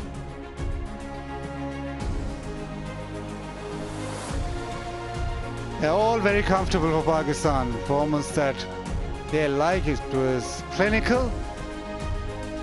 And the contributions with the ball and bat all worked out for Pakistan. Kane Williamson, well, he'll feel that New Zealand have underperformed and they're beaten by Pakistan, who were better all the way through. 56 of 74 for Fakhr. Imam Ul-Haq ball fell quickly, he was out for 11. Babar Azam 66. Haris Sohail 32, but the star Rizwan 77 of 86. And Salman just provided a maximum to end the game off. 13 of 10. Pakistan chased the total down in 48.1 overs.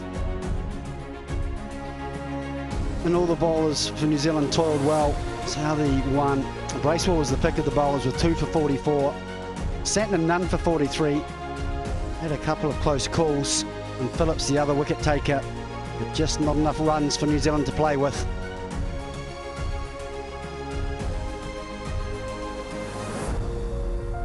And never had enough runs to play with. And Pakistan, in the end, were comfortable in that chase. So New Zealand put into bat, got 255 for 9. 5 wickets for Naseem, 2 for Osama Mir on debut. Wicket of Williamson will stand out for him forever. Bracewell 43, Latham 42. They got starts, but nobody really got through to 50 or above. Pakistan then their turn to bat. Pitch was slightly better. Rizwan not out 77, Babar 66, Fakhr 56, and Haris with a quick fire 32. Pakistan winning by 6 wickets. Right now we'll go to Sikandar Bakht and find out who he is talking to. Thank you Wajid Salman, सबसे पहले तो मुबारक हो, team जीत गई match. अगर यहाँ पहले batting करते, क्योंकि हमने फील किया 255 करीबन कोई 30 रन कम है, कितने रन का विकेट है अगर पहले बैटिंग कर रहे हैं? आई थिंक थोड़ा ट्रिकी पिच तो है, लेकिन 250 260 अगर आप पहले बॉलिंग करके स्टिक करते हैं दूसरी टीम को तो आई थिंक अच्छा टोटल है, लेकिन अगर यहाँ पर 280 290 हो तो आई थिंक वो टफ टोटल होगा चेस करने के लिए। सेकंड टाइम अराउंड बॉल ज़्यादा इजी आ रहा था बैट पर या सेम ही था जैसे फर्स्ट टाइम? आई थिंक जो फर्स्ट टाइम था ना रिवर्स का, मेरे ख्याल से वो सेकंड टाइम में वो नहीं था, टर्न तो सेम अमाउंट का ही था और मेरे ख्याल से शायद थोड़ा ड्यू थी, उसकी वजह से शायद वो जो रिवर्स पहली इनिंग में हो रहा था वो दूसरी इनिंग में नहीं हुआ। आज फिलिप्स ने बॉलिंग की, आपने भी बॉलिंग की और आज यहाँ ग्रिप और टर्न नज़र आ रहा था, बाउंस भी मिल रहा था। जी बिल्कुल, थोड़ा ट्रिकी पिच था, मतलब अगर आप अच्छे एरिया में बॉल करते हैं एज ए स्पिनर और बॉल को स्पिन करने की कोशिश करते हैं तो काफ़ी स्पिन हो रहा था बॉल, और अगर अच्छे एरिया में बॉल करें तो आप पे रन बनाना एज ए स्पिनर आप पे रन बनाना थोड़ा मुश्किल था और उसी में आपको विकेट मिल जाती हैं। 3 मैच की सीरीज़ में बड़ा इंपॉर्टेंट होता है कि पहला विन मिल जाए, क्योंकि फिर मोमेंटम आपकी साइड पे होता है। तो in respect to the series अच्छी जीत थी कंप्लीट, दोनों डिपार्टमेंट्स में आप कहेंगे पाकिस्तान ने आउट प्ले किया है? जी बिल्कुल, किसी भी सीरीज़ का पहला मैच जो है ना वो एक टोन सेट करता है, तो हमने यही बात की थी सुबह के इस मैच को जीतेंगे तो ये सीरीज़ का टोन सेट हो जाएगी। तो I think it was a complete performance from our side and hopefully we can continue in next matches as well. चलिए, thank you for talking to us and good luck with the win. Thank you very much. A pretty complete performance from Pakistan. Pakistan started off with Fakhr Zaman, boundaries through the onside, a lovely straight drive. Then Bracewell with the first wicket inside half of the bat. Imam getting out, Shipley with the catch. But Fakhr Zaman carried on, timing through the onside was very good. Babar then launched one over mid-on. And then a one-handed sweep shot which went to the fence. He is looking good. A big LBW shout. Probably the moment of the game. Umpire gave it out. Then on review, the ball just going down leg. After that, it was all Babar Azam with shots through the onside and offside. Fakar got to his 50. Very controlled 50 from him. And shortly after, he succumbed trying to hit leg side across the line and got bowled. Then Rizwan walks in and his timing was really good. Very good off the back foot. And he got into his innings pretty quickly. Babar carried on, yet another 50 for him. And then this moment of brilliance from Tom Latham, stumping down leg side. Glenn Phillips with a huge wicket. After that, Babar's wicket, and then Haris Sohail and Rizwan just took control. Rizwan punching one down the ground to get to his 50, and things were under control as Haris Sohail launches it leg side for a couple of times. Then he succumbed with the same shot, caught in the deep. Good catch by Satna. And Pakistan carried on a massive hit. Rizwan over leg side for maximum, and then the winning hit from Salman Agha over mid-off for a maximum. So as it panned out, this first ODI, New Zealand put into bat, got 255 for 9, Osama Mir 2 for 42, Naseem Shah 5 for 57, Pakistan chasing it down in 48.1 over 77, Rizwan 66, Babar 56, Fakhar Zaman. That meant that Pakistan win the first game by 6 wickets. And we will take a short break and we'll be back with the post-match presentation.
Hello and welcome to the post-match presentation of the first ODI between Pakistan and New Zealand. We had a good outing. Pakistan first bowled well to restrict New Zealand to 255 and then wrapped it up to win it by 6 wickets. Before we give away the awards, let's welcome our presentation party, starting off with Mr. Salman Nasir, Chief Operating Officer, PCB. Next to him, we have Mr. Asim Wajid Jawad, Group Head Strategy, Bank Al Falah. We have Mr. Yahya Khan, Group Head Digital Banking, Bank Al Falah. And in the end, Mr. Sajjad Akbar on behalf of KFC Pakistan. Welcome, gentlemen. I'll first request Mr. Sajjad Akbar to please step forward. He'll be presenting the KFC Feel Good Performance Cash Award of 100,000 rupees, and that goes to the debutant Osama Mir for his 10 overs 2 for 42, which included a wicket of Kane Williamson. A dream start for Osama, and wins the KFC Feel Good Performance Award. Now I'll request Mr. Yahya Khan to please present the Bank Al Falah Fielder of the Match Cash Award of 100,000 again. And this catch was to dismiss Finn Allen, taken by Salman Agha. Brilliant catch in the covers by Salman to dismiss Finn Allen. And he gets the Bank Al Falah Fielder of the Match Award. Now I'll request Mr. Salman Nasir to please present the Kingdom Valley Best Bowler of the Match Cash Award of 100,000 again. And that, of course, goes to the man who's got 5 for 75 in his 10, Naseem Shah. Super performance by Naseem Shah with the ball, and got 5 wickets today in this first ODI.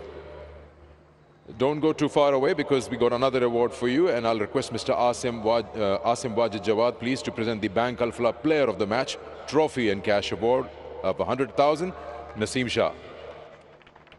5 for 75 in his quota of 10 overs.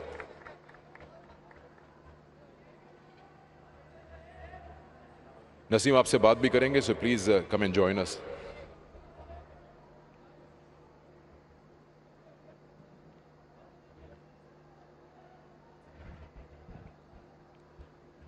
Naseem, test series के 2 matches के बाद fast bowlers की काफ़ी tough time था. आज 5 wickets लेके ODIs में थोड़ा एक रिवॉर्ड सा फीलिंग हुई है.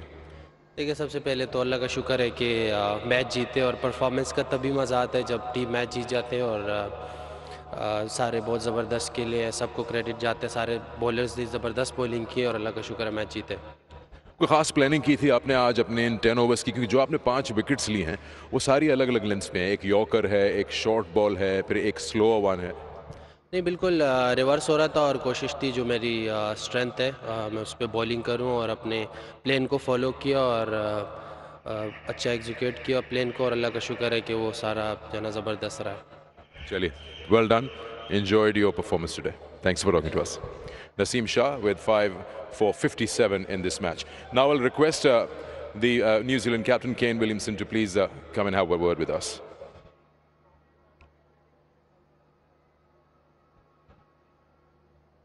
Kane, probably just boils down to not enough runs on the board for this game to be lost by 6 wickets.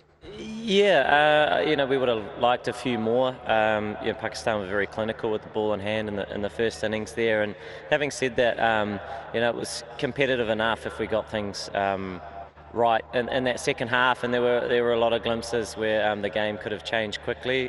There was assistance in both innings, and the surface did change a bit. So there's some learning there as well. But credit to Pakistan, they were very clinical and adapted better to the conditions.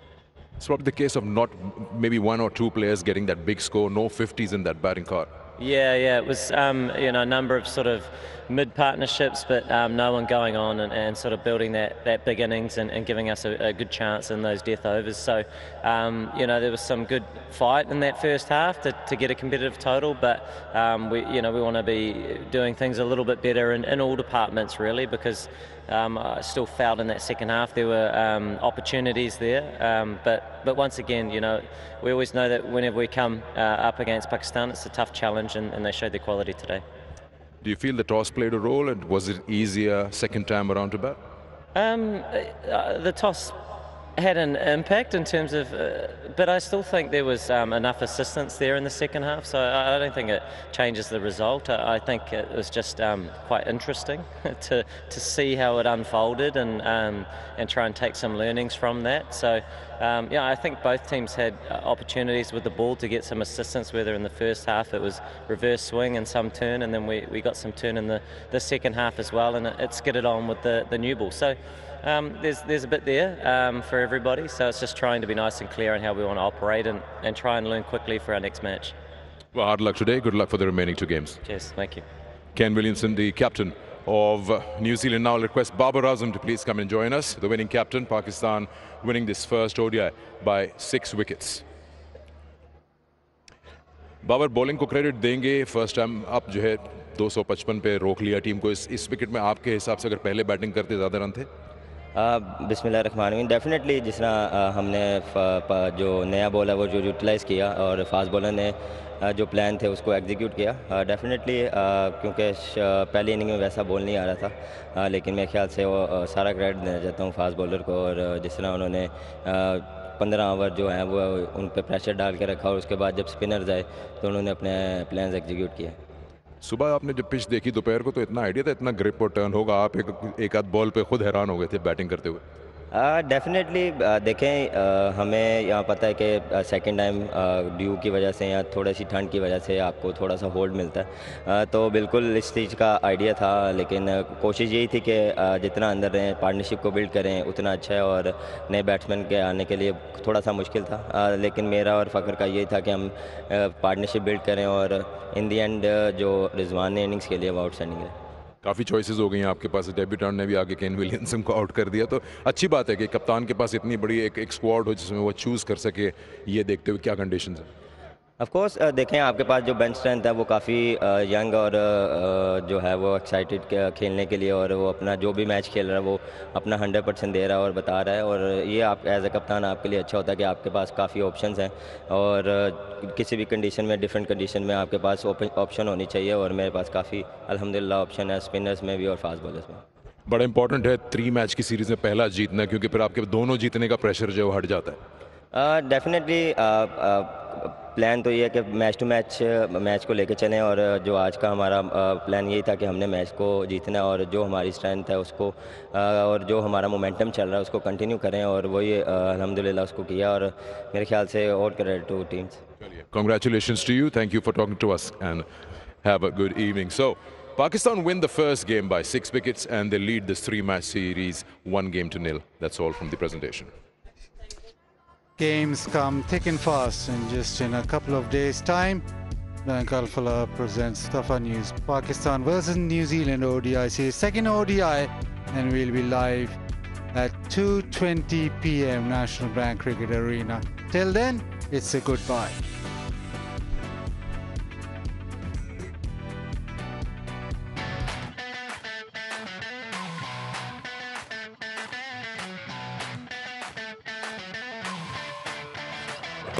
Got it! Pakistan strike early. Yeah, he's into his stride now, Fennellan. Tries and hit it over, but straight to cover. Oh yes, there you go. Big moment for Osama Mir. Oh, cleans him up. Oh, what a ripper from the team shot.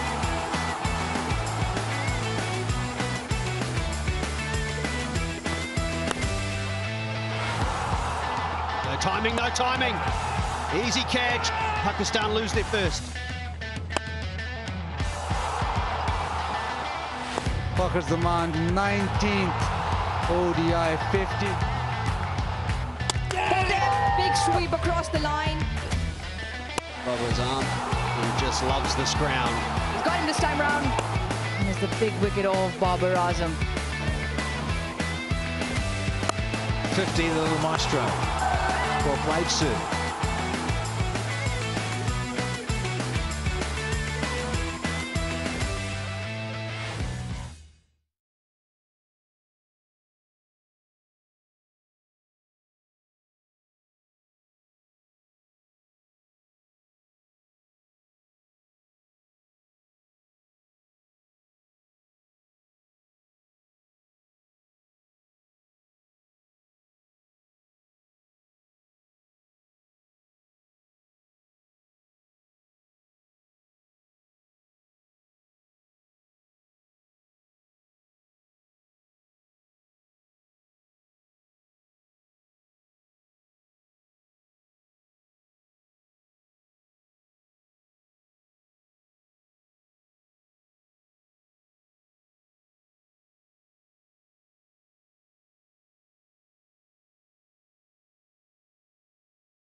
The difference between the two sides could be that there were 50s, 3 of them in the Pakistan's batting, 1 to Rizwan, 1 to Babar, and 1 to Fakhr Zaman, and that helped them to get to that 256 to win this first ODI by 6 wickets.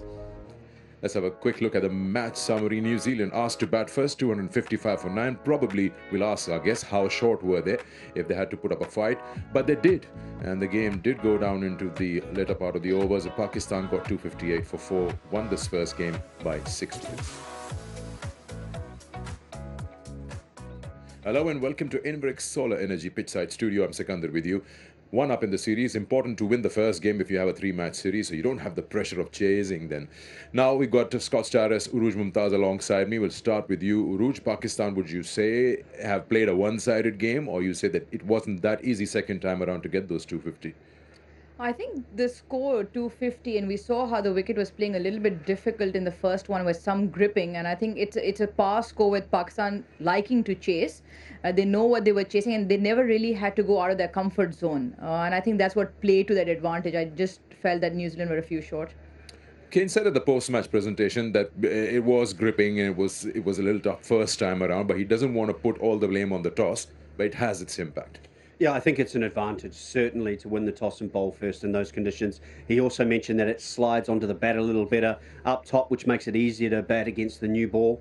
But he's also right. That's not an excuse for the loss today. They looked rusty. I thought Pakistan were clinical. I think that's the perfect word to use. And they were in front. I wouldn't say it was easy for them, but I wouldn't say they really had to get out of, say, third gear to win this match. So a very, very impressive performance from Pakistan.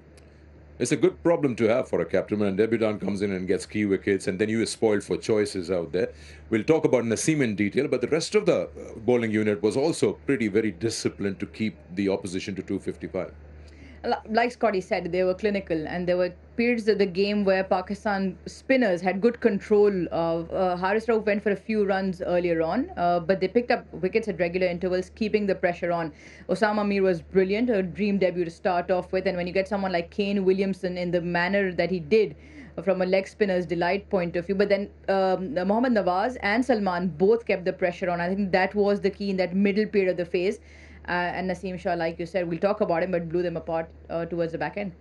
Today when we saw New Zealand's batting and we had a look at their batting card, I mean, everyone got a start, but nobody could actually get a 50. And I was saying 350s in Pakistan's batting, probably that was the difference, which, how short were they, by the way? What do you feel? Look, I thought they were 30 short. I thought that around that 280 to 290 number was where you could at least put some scoreboard pressure onto Pakistan. You're quite right, yes, individually they didn't quite go on and get the bigger numbers, but I think partnerships, that's the key. Winning one-day games is about taking wickets in those middle overs. Pakistan were exceptional all the way through. You expect Pakistan's spinners to be really good in that phase. I think the difference in the quality of how you play spin was shown, and that's the area if New Zealand want to compete and get back and win the series. They have to find a solution quickly because the spinners were exceptional in those middle 20 or 30 overs. When you actually win a match, I won't say it's tough, but then you have to work hard to find the areas you want to fix. And bowling did well today. Maybe the batting, they want to look at different options available to them. I mean, again, in the top order, they are spoiled for choices. You've got Shan Masood sitting, who's the top order bat. And then they've got opener Fakhr, opener Imam. Even Rizwan can open. I think Pakistan don't really need to change much. I think there's discussion around taking their time to get in, but also you have to look at what they were chasing. They weren't chasing like a 290 or a 300 plus score. So they never really had to start off in 4th or 5th gear. So Rizwan could take his time to get in. Fakhr could take his time to get in. Imam missed out today, but he's got runs from the test series. So I don't think Pakistan would like to or would need to change in that top fight. Haris Sohail coming back in after since 2020, back end of 2020, and he's come back and he's looked to get, and he was in fact the one who provided that impetus where Pakistan were chasing just over a runner ball at one point, and his quick fire 25 odd was which put Pakistan well in front in the end. So that top 5-6 doing good for Pakistan. New Zealand bowlers did fight back and they managed to grab 4 wickets. Let's have a look at them. Fall of wickets, brought to you by Inverix Solar Energy. First one to go was Imam al-Haq, and at that point when he went for relatively early, I think the opening partnership was 30 from memory, New Zealand would have felt if they could get 2 or 3, then they were back in this game. It's the only way to get back into a match when you have a subpar total. Michael Bracewell was incredibly impressive, I thought, well, he's better than a part-timer. He's new to this art to be a full-time bowler to bowl 10 overs, and he, I thought, did a terrific job. And at that stage, 2 down, there were still 2 wickets, probably where they were behind where Pakistan was, and Glenn Phillips is a genuine off-spinner. And at this point, you thought, well, maybe the difference between the two sides as well was the performance of the fast bowlers, who New Zealanders weren't until this wicket from Tim Southee, and this was caught out on the boundary at that. That was the only wicket that the New Zealand seamers were able to take. So very good performance from the batsmen from Pakistan. I thought they showed when they wanted to go up the gears and start putting the foot down, they did it well. Fall of wickets, brought to you by Inverex Solar Energy. You talked about and mentioned Michael Bracewell. I mean, his role has been so important in that red ball series and now in the white ball. It doesn't seem like a part-timer. First with the bat, valuable runs added, and with the ball, he gets these important key wickets, not just tail-enders. Yeah, I don't mean to disrespect him. He's better than a part-timer. He used to be a part-timer because he was a batsman only, but he's worked so hard at the craft that he's now a frontline option, frontline spinner. We saw that in the test matches where he did a terrific job. He's growing all the time in terms of experience and understanding what it's like, because he has been late to the international arena. So he's a good foil in this New Zealand side, because the conditions in New Zealand don't tend to turn too much. So we haven't played a spinner often. One day is a different story, of course, but in the test match side. So he's been a real find, I think, in that all-rounder role for New Zealand. All right. Before we go to the break, would you like to see Ish Sodhi in the second game? But if yes, where do you fit him? I would like to see Sodhi in there, solely because of what we saw from Usama Amir, with the way he bowled on debut as the leg spinner, the turn that was there. I think Ish Sodhi has been a very good white ball player for New Zealand too. Maybe an option, but who does he come in for? That's always the question.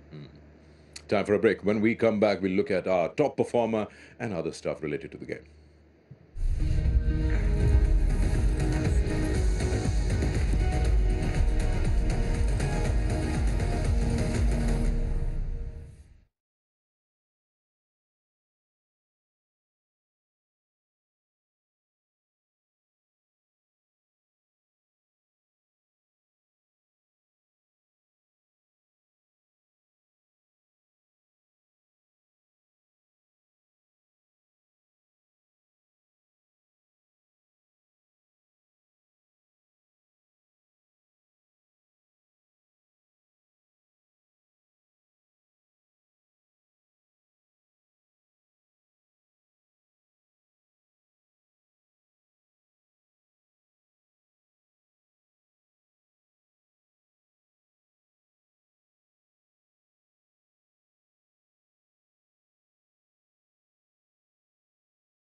Welcome back to Inverx Solar Energy Pitchside Studio. Let's straight go and dive into our top performer, who is Naseem Shah, 5 for 57. Top performer, brought to you by Inverx Solar Energy. Yeah, he was a star performer. The first one to Devon Conway, ricocheted off his back foot onto the stumps. Then Glenn Phillips, who was just looking to get a move on, got it on the toe end of the bat, simple catch. That was his second. Chopped on his third wicket. He was bowling with some steam, and this was an absolute beauty. In swinging Yorker, dipped in late, and his second five for back-to-back one-day games for him. He's still relatively new in this format, still 19, and he had really a good game. We have a look at his wickets and that pitch map it will show. Right now we've got this career best. His 5 for 33 is his best. This is his second best, and he's got his first against New Zealand. Top performer, brought to you by Inverx Solar Energy. Earlier in commentary, Danny was mentioning when talking about Lockie Ferguson bowling fast and quick, and these boys, all of them, Naseem Shah in excess of 145.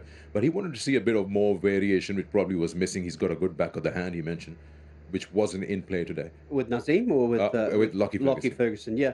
Lockie Ferguson does roll his fingers down the side of the ball. That's his variation. So he comes through with the full same speed arm action, which is the key to a good slower ball. And on these slower surfaces, it's not a bad delivery.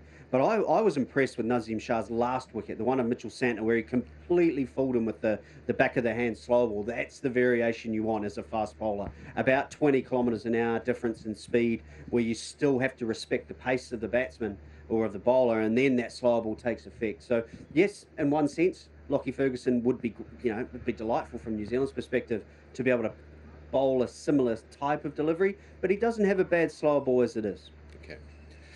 Okay, now to the segment Have Your Say, which is hashtag Have Your Say, and you go to our Twitter handle and you send in your questions for our guests. And for, of course, Scott Starris and for Uruj, we've got different set of questions which are sent by you guys. Have Your Say, brought to you by Inverx Solar Energy. So the first question from the people to you, Scott, is asking you, you saw the wicket of Osama Mir to dismiss Kane Williamson. They want you to see the replay and tell us one of the best spin bowling attack batters have missed, and what's the mistake? What was Kane Williamson doing wrong there? Well, I think that it almost you need the ball before, where he bowled a good length delivery. Kane Williamson actually got his foot to the pitch of the delivery, and his defence was solid. Here he gets caught on the crease. Look where the feet go, nowhere. And as they say in New Zealand, he had his feet in the toilet. And what then he has to feel for the ball outside off stump just with his hands. He's not in a great position, and it's rare to see. Having seen a lot of Kane Williamson, technically he's really sound always. Everyone makes errors, everyone makes mental errors, but it's rare to see Williamson with a technical one there. So you've got to give full credit to Osama Mir with the way that he was able to find that chink in Kane Williamson's armour. Okay, hope you got your answer. Now we come to Uruj. Uruj, they usually say you don't fix what's not broken, but Pakistan have won the first game. But what people were asking is that, do you feel if you were allowed to make that one change in the bowling, anybody you feel has missed out or can come in? I can help you out. There's Hasnain sitting outside. I'm talking about the fast bowlers. There's Dani. There's quite a few options.